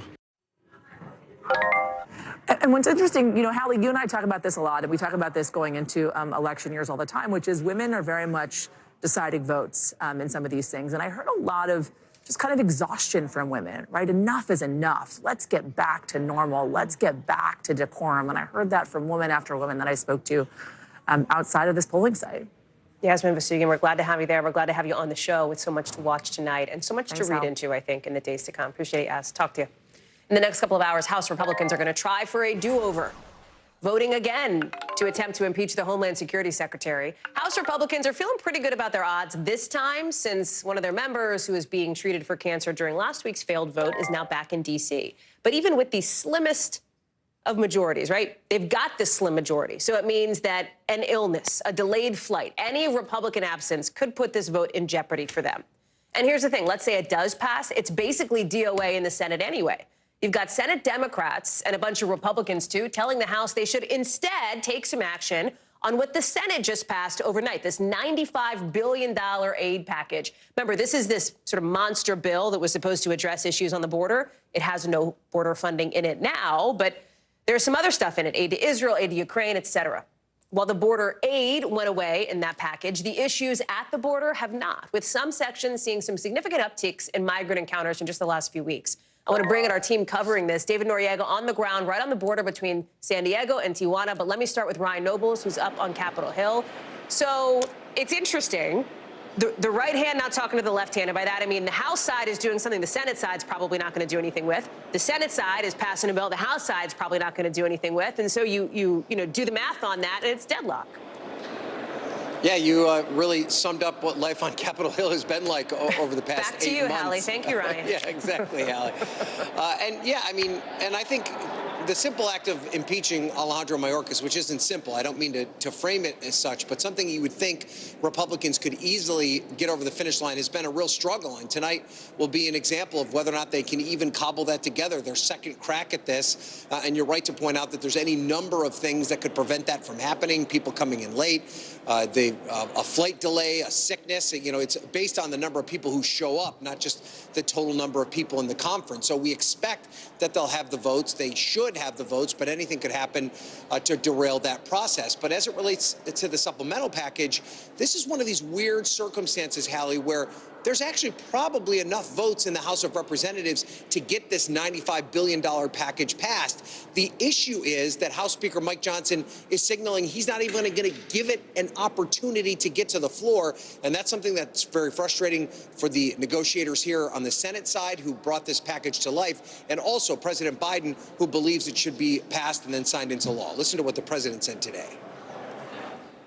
I call on the Speaker to let the full House speak its mind and not allow a minority of most extreme voices in the House to block this bill even from being voted on. And I talked to a bunch of Freedom Caucus Republicans today, and I asked them that question. If this bill came to the floor, would it pass? Yeah. I couldn't get one of them to say, no, it wouldn't pass. So it's clear that this is a tactic that they're using to put pressure on the Speaker to prevent this bill from even getting a vote, even though it likely has enough votes to pass. What's the thing that has surprised you, Ryan, as a longtime watcher and reporter on all things Capitol Hill? What's the thing that surprised you most about these last 72 hours on the Hill? I just think that, you know, the fact that there doesn't seem to be an exit strategy here, that they don't have a way to get to something that most people are in favor of. Usually they start at the ends and find their way to the middle. It just doesn't happen in this version of Congress. Ryan Nobles, thank you very much, live for us there at the Capitol. David, I want to go to you now on the border, because talk to us about what you're seeing where you are. This location where migrants have to wait outside for hours to get processed. I mean, where you are, it is the reality for what they're debating, what they're talking about back here where I'm sitting. That's right, Hallie. So just to explain a little bit how this works, about 200 or so feet behind this fence that you see is another fence that looks just like it. In that space between those two fences, which is U.S. territory, what we've been seeing is large groups of migrants having to wait several hours, oftentimes even overnight. We arrived here actually very early this morning and found a group of about 60 or 70 that reflected how very global migration to the U.S. border is today. There were people from Colombia, Ecuador, Brazil. There were people from Jamaica, from as far away as Mauritania in West Africa. Many of them, like I said, had been waiting here overnight. And on the other side of that fence, there's really nothing. It's dirt. There's nothing for them to do, no food, no water. There's, I think, a couple of porta potties, and that's about it. There's also volunteers here who've been coming here for months, because the numbers are going up here, right? The local sector chief for the San Diego sector posted online that in the first week of February, about 8,600 migrants were apprehended in this sector. If you look week by week, that's higher than it's been here in months. I should say that the numbers border-wide are still substantially lower than they were in December, but we're seeing them tick up, and we're seeing the traffic patterns sort of shift west to here in California and Arizona. As I was saying, we spoke to some volunteers also who come here in the evenings and in the mornings to offer humanitarian assistance to the migrants who are stuck on the other side of that fence. They give them food, water, hot drinks, you know, just basic things that they need for their sustenance. We interviewed one of those volunteers. I asked him if he thinks that the people in D.C. understand what's happening here on the ground. Here's what he said. They are not meeting the national standards, and that's a concern because there are oftentimes vulnerable people who are here, people with injuries or small children that should not be subject to having to wait for an extended amount of time in between two border walls. Hallie, even if this impeachment vote goes nowhere, one thing I gathered from talking to migrants today is that what happens in D.C. can trickle down to the border in often unexpected or confusing ways. So whether this impeachment, this failed impeachment, has any kind of consequences here is something we're going to have to pay attention to and find out. Hallie? It's just so much that butterfly effect. David Noriega, we're so glad to have you there, giving us that perspective. Thank you very much for your reporting. So listen, we talked about President Biden making that push to get to the House to approve the Senate's foreign aid package, but he's also slamming the man who may end up his general election rival, Donald Trump, for saying that the Russians can do whatever the hell they want to allies that don't pay enough for NATO. President Biden saying comments like that put the whole world at risk. Trump gave an invitation to Putin to invade some of our allies, NATO allies. For God's sake, it's dumb, it's shameful, it's dangerous, it's un-American. Mr. Trump responding already tonight, saying that NATO nations have to pay their fair share in defense spending, and if they don't, in his words, America first. Kelly O'Donnell is joining us now, and here we are seeing President Biden with that backdrop of the White House, using his commander-in-chief status to issue what are some of his sharpest attacks on the former president on this issue of foreign policy. Explain some of the thinking behind this move. Well, in many ways, Hallie, the president is taking this beyond the back and forth over a single piece of legislation and beyond the campaign season to put it in much more stark terms about history and about U.S. credibility around the world. And the very plain-spoken way that he attacked Donald Trump is meant to kind of break through. And whether that will or not remains to be seen. But this was jarring in many respects because we watch him very carefully every day. And this was a strong, pointed set of remarks where he wanted what he had to say to be the message. So he said when he came out, he would not be taking questions. He wanted this to stand alone. In that moment, that did not seem like question avoidance, but a way to try to shine focus on his message.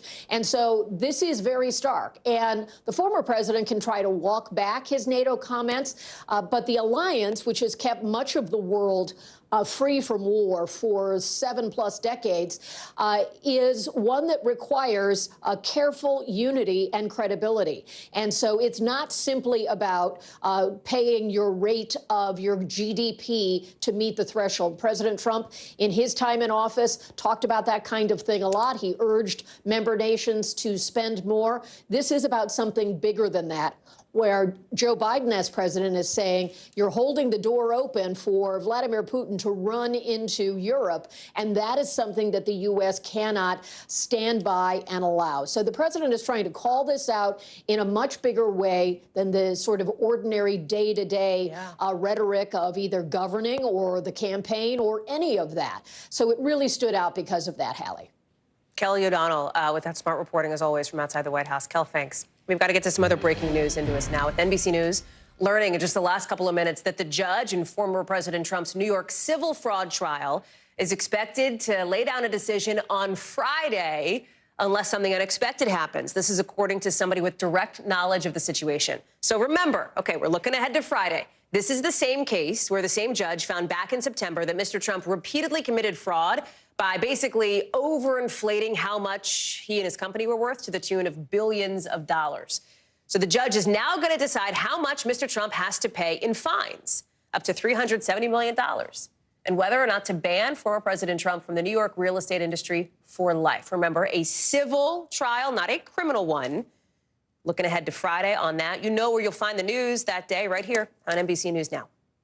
Listen, we want to get to some other breaking news happening out of Tennessee. Police now have in their custody the man accused of shooting 2 sheriff's deputies and killing one of them. Remember, this is a story we told you about last week. There was this big days-long manhunt for the suspect, who police described as armed and dangerous. After this all happened at a traffic stop, officials say he chose not to cooperate. Kathy Park is joining us now. There had been a pretty big search for this man after something that shook this community. What else do we know? Hey there, Hallie. Yeah, this certainly is a developing story. Probably in the last couple of hours, we have official confirmation that the fugitive, who has been on the run, as you mentioned, for several days, is now in custody. Kenneth DeHart Jr. has been arrested. Right now, we're standing by for a press conference to get some new details as to how this capture all unfolded. But as you mentioned, this all began as a traffic stop on Thursday night. That's when 2 Blount County Sheriff's deputies approached the suspect because, according to the Tennessee Bureau of Investigation, he was driving erratically, and that's when things really took a turn and things escalated. Apparently, the suspect did not get out of his vehicle, was not cooperating, and that's when the deputies deployed a taser.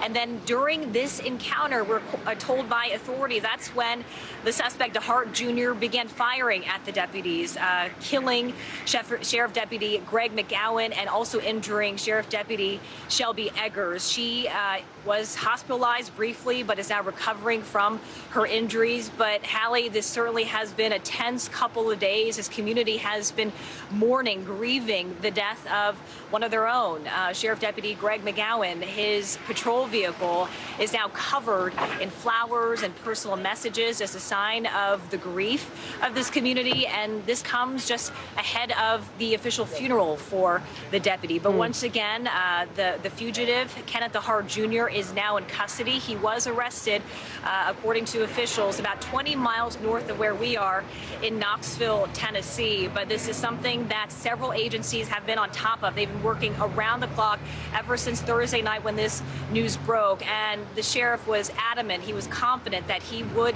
find the suspect within days. And here we are. But once again, we're standing by for more details as to how this arrest came about. Hallie? Kathy Park, just an active scene there in Tennessee. We'll look for more information as we get it from you throughout the course of the evening. Kathy, thank you for being there.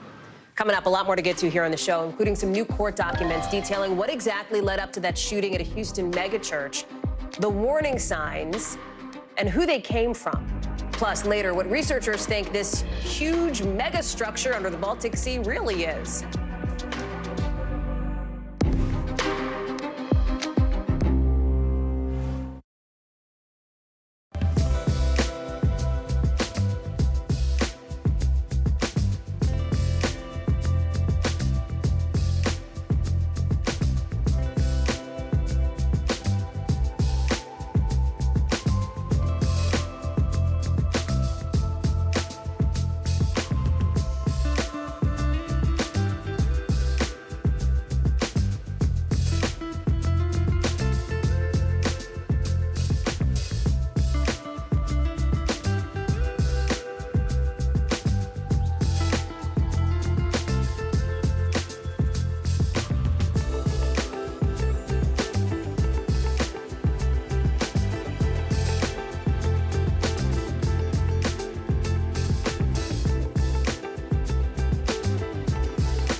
Let's get you over to the 5 things our team thinks you should know about tonight. Number 1, Boeing's deliveries are down after a series of plane problems. I know you remember when that Alaska Airlines plane saw its door plug blow out mid-flight.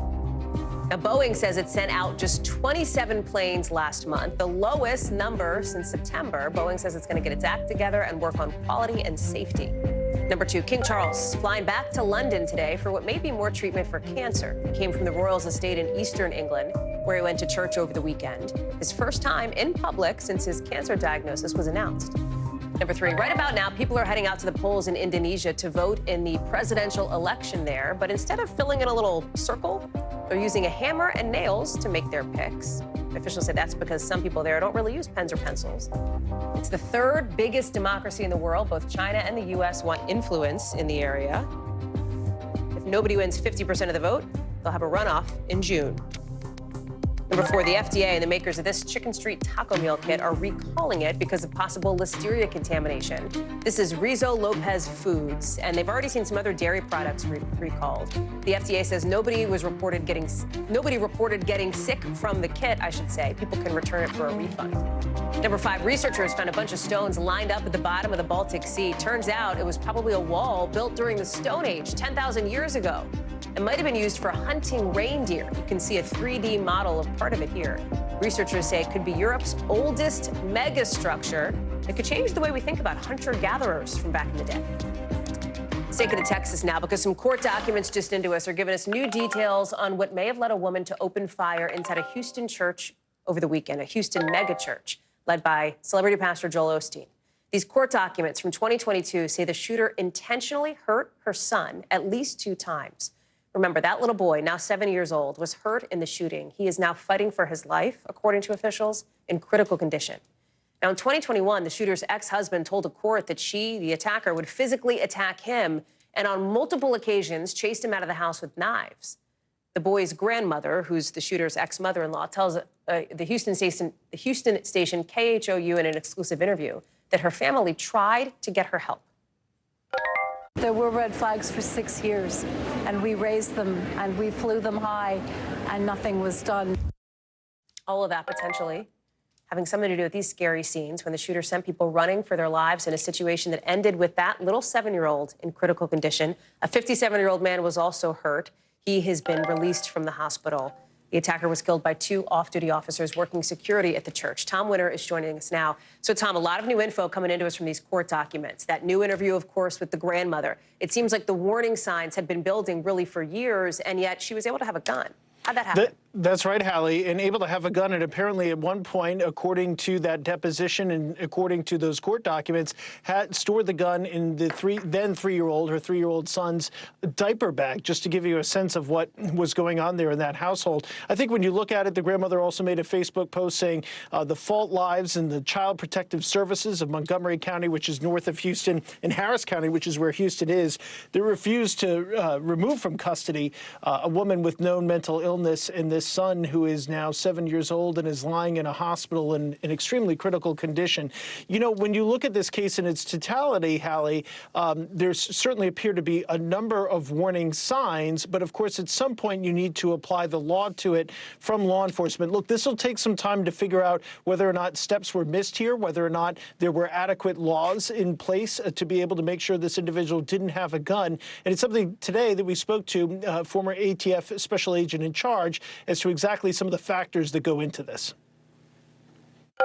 Even if you have gone and sought mental health treatment on your own, or you've been taken into police custody for 24 hours or 48 hours, that is not going to prevent people from possessing firearms in virtually every state in the country. And in Texas is one example, Hallie. They do not have an emergency risk order or a so-called red flag order. They have a working group in Houston that's examined that, but it's not something that's a state law, so it's not clear what steps anybody could have taken to ultimately determine this person shouldn't have guns, and that's something that's certainly frustrating for a lot of people. What else are we finding out from these court documents that are coming into us now, Tom? Right. So as we've laid out, just the concerning issues about whether or not this child should have been in her custody in the first place. And that's, I think, one of the things that's coming clear. Where this all goes from a standpoint of motive, that's still very much in the air. You know, initially when the information came out about this, there was talk about, is this a terrorist attack? Because Palestine was written on the gun. There was apparently a dispute with family members who are the Jewish faith. So could this have been anti-Semitic? And there were writings to that effect. So could this be a hate crime? Now, when we step back and we know the full history of this person, or at least what's publicly available in these documents, thanks to our team in Texas and team back here in New York, I think when you look at it, you say, okay, this person has an enormous history with mental health concerns. It's documented according to police. We're seeing it here now. So when we put this all together, what are we really talking about? And was there really a motive or a cause here, or just something that this person's mental condition had broken down so much that led to this point? Either way, a scary situation on Sunday, Hallie. No kidding. Tom Winter, thank you very much for bringing all that new information to us tonight. Appreciate it. When we come back, Something you've got to see to believe. We'll show you a bit more on the other side.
News lives in the now. Israel tonight declaring war against Hamas following the brutal surprise attack within its own borders.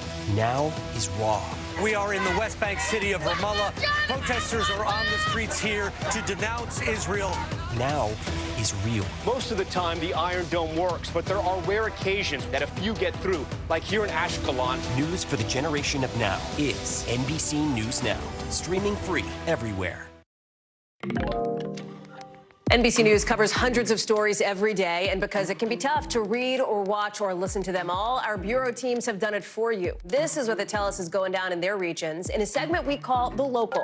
Out of our Western Bureau, a man in Alaska has now become the first person to die from what's called Alaska pox, according to health officials there. There have been 6 other cases in the state since 2015. The health department says the man had a weakened immune system, which probably made the infection worse. Officials say Alaska pox is related to smallpox and may jump from animals to humans. Also out of our Western Bureau, look at this. New video shows somebody paragliding off a skyscraper in LA. This is the same abandoned building that got covered in graffiti a couple days ago. I want to show it to you here. You're going to see the person, they just jump. Then they deploy the chute, thank goodness. They're now going to guard the site to make sure nobody else gets in. Some urban paragliding for you there. Oof. Out of our Midwest Bureau, police in Kansas arresting somebody who stole, they say, that bronze statue of Jackie Robinson last month. Remember this? It was cut off. Only the shoes were left, cut off at the ankles. It was later found burned up in a dumpster. Police say that the thieves wanted to sell the metal for scrap. They say there was no evidence this was a hate-motivated crime and do believe more arrests will be coming. Overseas now, we're just learning an American citizen has been killed in the occupied West Bank, with the State Department confirming that in just the last couple of hours. The U.S. says it's working with Israel to gather more information about how this happened. Mohammed Kaddour's father tells NBC News his son was shot in the head by Israeli forces when he was heading back home from a picnic with some friends and family, making that 17-year-old the second American teenager killed in the West Bank in about a month. I want to bring in Raf Sanchez in Tel Aviv. What else do we know about this particular situation? So, Hallie, Mohammed Kaddour, as you said, 17 years old. He was attending high school in the occupied West Bank, just outside of Jerusalem, but his family based in Miami, Florida. And they say on Saturday, about 4:30 p.m. local time, he was out with friends having a picnic near Jerusalem. They say Israeli forces opened fire on the car that he was traveling in. He was hit in the head by one of those rounds. Now, we asked the Israeli military earlier about this shooting. Kind of unusually, Hallie, they referred us to the Shin Bet, Israel's domestic security agency. We haven't yet had an answer from them about what happened here. But as you mentioned, this is the second young Palestinian American killed in the West Bank in the last month or so. The other 17-year-old Tawfiq Abdul-Jabbar, who was born and raised in Louisiana. No one has been arrested in his killing. And Hallie, human rights groups will tell you that there is a long history of Palestinians, be they Americans or not, being killed in the West Bank with very little follow-up, very little investigation, and very little accountability into their deaths. Hallie. Can you give us a picture, too, more broadly in the region here? Because we're also just learning that South Africa is putting in this urgent request to the UN's top court to try to get them to intervene in some of the deadly attacks that Israel is launching in Rafah, the southernmost city in the Gaza Strip. Walk us through that. Yeah, Hallie, so viewers will remember South Africa went to the International Court of Justice. They accused Israel of committing genocide in Gaza, an accusation Israel denies. But the court issued what they call provisional measures, basically saying Israel needs to take all precautions to make sure that its forces are not committing genocide in Gaza. And today the South Africans went back to the court and they said, look, if Israel does launch this attack on Rafah, where half the population of Gaza, some 1.4 million people, are sheltering, it would be a violation of the court's order. Now, Hallie, as we've talked about before, the court has very limited ability to actually enforce its rulings. So it's not clear the judges who sit on this court are actually going to be able to do anything about this looming Israeli offensive in Rafah. But we did hear from the president yesterday, speaking alongside the King of Jordan, saying the U.S. does not support an Israeli offensive into Rafah unless there is a credible plan to get those civilians to safety. The UN, other humanitarian groups are saying there is simply nowhere for these people to run. Hallie. Raf Sanchez live for us there in Tel Aviv tonight. Raf, thank you. Coming up, Nikki Haley calling out former President Trump's push to try to reshape who runs the GOP, as we're learning more from the former president's son-in-law about whether he'd take a job in a potential second term. That's next.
News for the generation of now is NBC News Now. The NBC News mobile app. Get connected to your favorite news shows. For the top stories, breaking news, and live video, download the NBC News mobile app now. Donald Trump tonight taking another step to try to remake the Republican Party in his image, rolling out the three people he wants to take over the party's organizing and fundraising apparatus. They are one of the big-time backers of his lies about his 2020 election loss, a close campaign advisor, and his daughter-in-law, Laura Trump. His only remaining serious opponent in this race, Nikki Haley, in the primary, is clapping back from her hometown in South Carolina. Think about what's happening right now. Is that how you're going to try and take an election? That's all his polling shows. She is trailing Mr. Trump in her home state of South Carolina. Look at that, 65% to 30%, with just about 2 weeks, not even to the primary. Garrett Hake is live for us on the Hill. Interesting game plan here by Nikki Haley, right? Increasingly personal in her attacks as Donald Trump is trying to take another step to bring together the GOP in his name, if you will, with his loyalists. Yeah, I think that's right, Hallie. I mean, here you see Donald Trump trying to look past Nikki Haley, taking steps that you do normally see a nominee take, but typically when they're the nominee, or at least when they are the presumptive nominee after a primary is over, by trying to force this consolidation of the institutional Republican Party behind him even now. He chokes off her options even further. Nikki Haley running a much more aggressive campaign now in South Carolina than she really did at any point during this contest up until now. You could argue it's too late, but the problem here is also that we have seen through ample polling that going after Donald Trump directly can also make you less popular with the kind of base Republican voters who are deciding things in states like Iowa and states like South Carolina that she has to win now. So tricky politics for her as Donald Trump is trying to basically say, I'm over this part of the race. I'm already looking ahead to Joe Biden. So, let's say he's looking ahead to a potential second term, too. There is somebody, a loyalist, if you will, who sounds like he won't be a part of his administration. Jared Kushner, his son-in-law, obviously a former senior advisor in the first term, was asked about this in a brand new interview with Axios in just the last hour. Let me play a little bit of that exchange. So is that a no? If he calls you on November whatever and says, I'd like to come back to see you, say, thanks, but I'm good? Yes. From my perspective, again, if you look at the way President Trump has been handling his campaign this time, this is his third time doing it, and he's had time to really reflect on everything. I think that the team around him is maybe the best he's had. What's so interesting here, right, is the Jared Kushner of it all, somebody who was very much engaged in the White House operations in some ways and disengaged in others, based on all the reporting over the course of the last, many years. Kind of a lightning rod, for some of those in the former president's inner circle. People loved him or they sure did not love him. Now he's kind of saying, well, I'm doing all these I've got this investing thing going on, I'm good, and talking about the way that he sees his father-in-law's political operation running in the future. Yeah, I mean, there's a couple pieces to that, Hallie. Number one, most Republicans I talk to agree with the sentiment that this Trump campaign is the most well-run of his three presidential campaigns. They like the team around him. They like the way that that team has been able to balance the competing issues here of letting Trump be Trump and also running a campaign that could at least theoretically win in a general election and not alienate the people in the middle to win over the people on the right that Trump appeals to kind of more naturally. The idea of Kushner not being involved in a second Trump White House is interesting because given his role as the president's son-in-law, the stuff he says to the president, if he were to be president again, would still carry enormous weight whether he has a formal role or not, right? What he says at brunch on a Sunday morning is just as important to Donald Trump as what his paid advisors might say. And I think you heard Kushner kind of expand on this idea of why he wouldn't come back but could potentially still be influential in some more remarks from that same interview. There's been a lot more time for people to think about the policies. I think he has a much better understanding of who was effective in all these different roles. And I suspect he'll have a very, very long list of very qualified people to choose from all of the different jobs. So you see Kushner talking about the team that is potentially available to Donald Trump. Mark my words, Hallie, if Donald Trump does win the presidency, Kushner doesn't need a formal role to still be influential in that White House. Garrett Hake, live for us there on the Hill. Garrett, thank you. Lots to talk about, I know, as it relates to the campaign tonight. I appreciate it. So listen, as Nikki Haley fights to stay in this race, to try to make her case against former President Trump, she's going after him as a tax raiser, in her words, and soft on Russia in a new commercial, boosting her ad buys to $6 million in her home state of South Carolina and announcing plans for her campaign in Super Tuesday states today. By all accounts, right, all indications that she, at least right now, is planning to stay in this race. Over the last few months, our NBC News campaign embed, Sarah Dean, has been talking with Haley voters on the campaign trail to see what's driving their vote. Watch. Nikki Haley has the vitality that I don't see with Biden, and she has the honesty and integrity I don't see with Trump. I like the fact that she's willing to call out the Republicans and the Democrats. I just trust her. Nikki Haley, now the last woman standing, with all other challengers to former President Donald Trump out of the GOP primary race. I want some young blood in there, and I'd love to see a lady president before I die. Over months, we've spoken with dozens of Haley's supporters. What draws them to the former UN ambassador and South Carolina governor? For many, it's her experience. With her experience at the United Nations, I think she brings a lot to the table. And supporters think if she's going to gain any momentum against the frontrunner, she has to do it in her home state. The best chance she has is here. 48-year-old Rich Tassin of Charleston, South Carolina, says he voted Democrat in the last election and has never voted in a GOP primary before. But he plans to cast his ballot for Haley at the end of the month. Haley's the only hope if we have any respect for the actual GOP, for the Republican Party. I really believe that. Haley says the Republican Party needs to appeal to independent-minded voters like Rich in order to win in a general election, an argument many of her supporters echo. I think she appeals to moderates and independents, and I think Trump will alienate those voters. Haley's going after people like 64-year-old retired mechanic Jackie Weidman. He hasn't voted in years and has never attended a political rally. So this is all new music to me.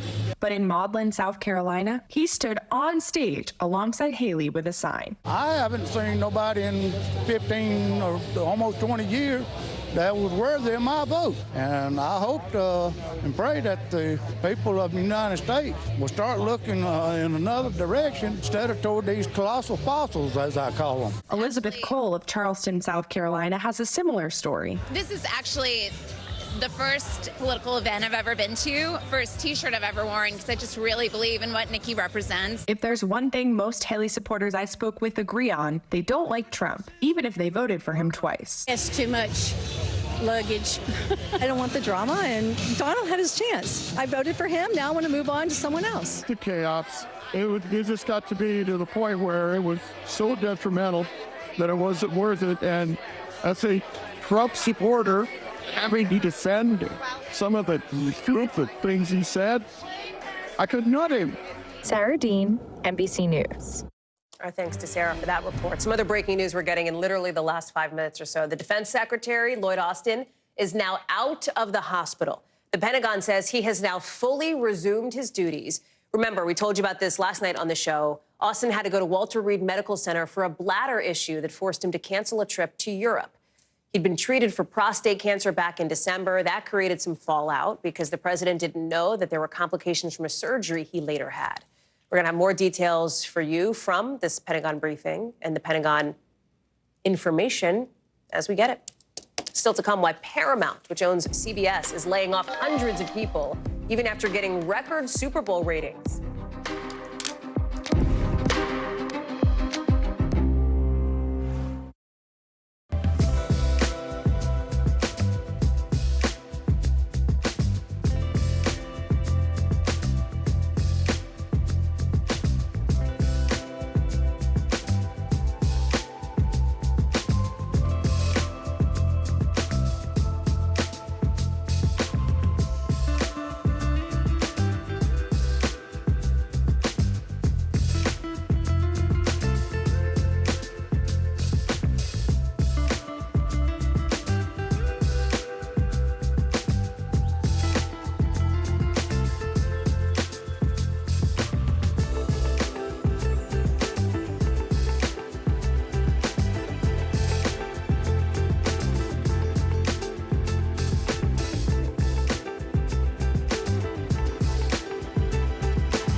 Still to come on the Channel 2 News. Well, the waters are certainly receding now. Still too close to call. Lester Holt reporting from Ground Zero, as it's being referred to. It is, in fact, the taste of freedom. The Haitian people know a little something about resiliency. What's the biggest risk right now? Some of the troops who have been proud. I want to welcome welcome you to the first presidential debate. In fact, we've been told we can't go any farther. Here with some resilient folks. Let me get in.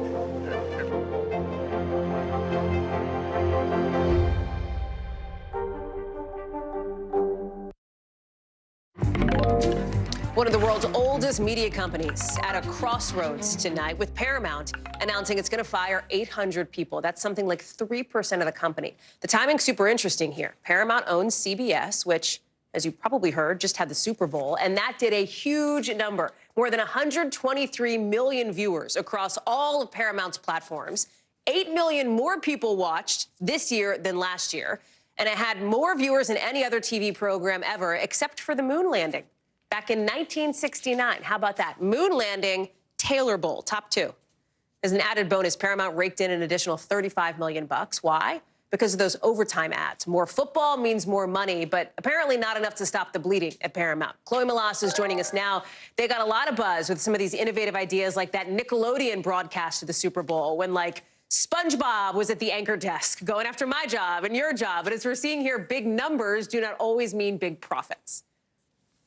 First of all, my kids loved that, and that was a fun way to introduce them to the Super Bowl. They're 4 years old and 6 years old, so kudos to Paramount for that creative thinking. But here's the deal. So although so many people watch the Super Bowl, this is just a fluke thing, because next year, CBS, they're not going to have the Super Bowl. Another network is, and that's the way it works every single year. Yes, they saw 120 million people watching the Super Bowl just on CBS, not to mention all the other sister networks that they own, like Nick Logo, Paramount, Univision Logo, that also streamed and aired the Super Bowl. Now, Bob Bakish, the CEO of Paramount Global, came out and said this: these adjustments will help enable us to build on our momentum and execute our strategic vision for the year ahead. And I firmly believe that we have much to be excited about. Now, we knew in the media that these layoffs were coming as of a couple months ago. So the two are not mutually exclusive. You can have record ratings for the Super Bowl on CBS while also making the company leaner. Right. And the big question is why Paramount has seen big losses, $238 million in losses from their Paramount Plus subscription streaming program, streaming service. And also, even though they have more subscribers to that platform, they're still seeing huge losses, Hallie. That said, the Super Bowl numbers are a way to kind of make put the product on a pedestal, if you will. You're seeing Paramount do things like bring Jon Stewart back to The Daily Show. He just debuted last night. Is the thinking that that kind of thing would make them more appealing in a sale?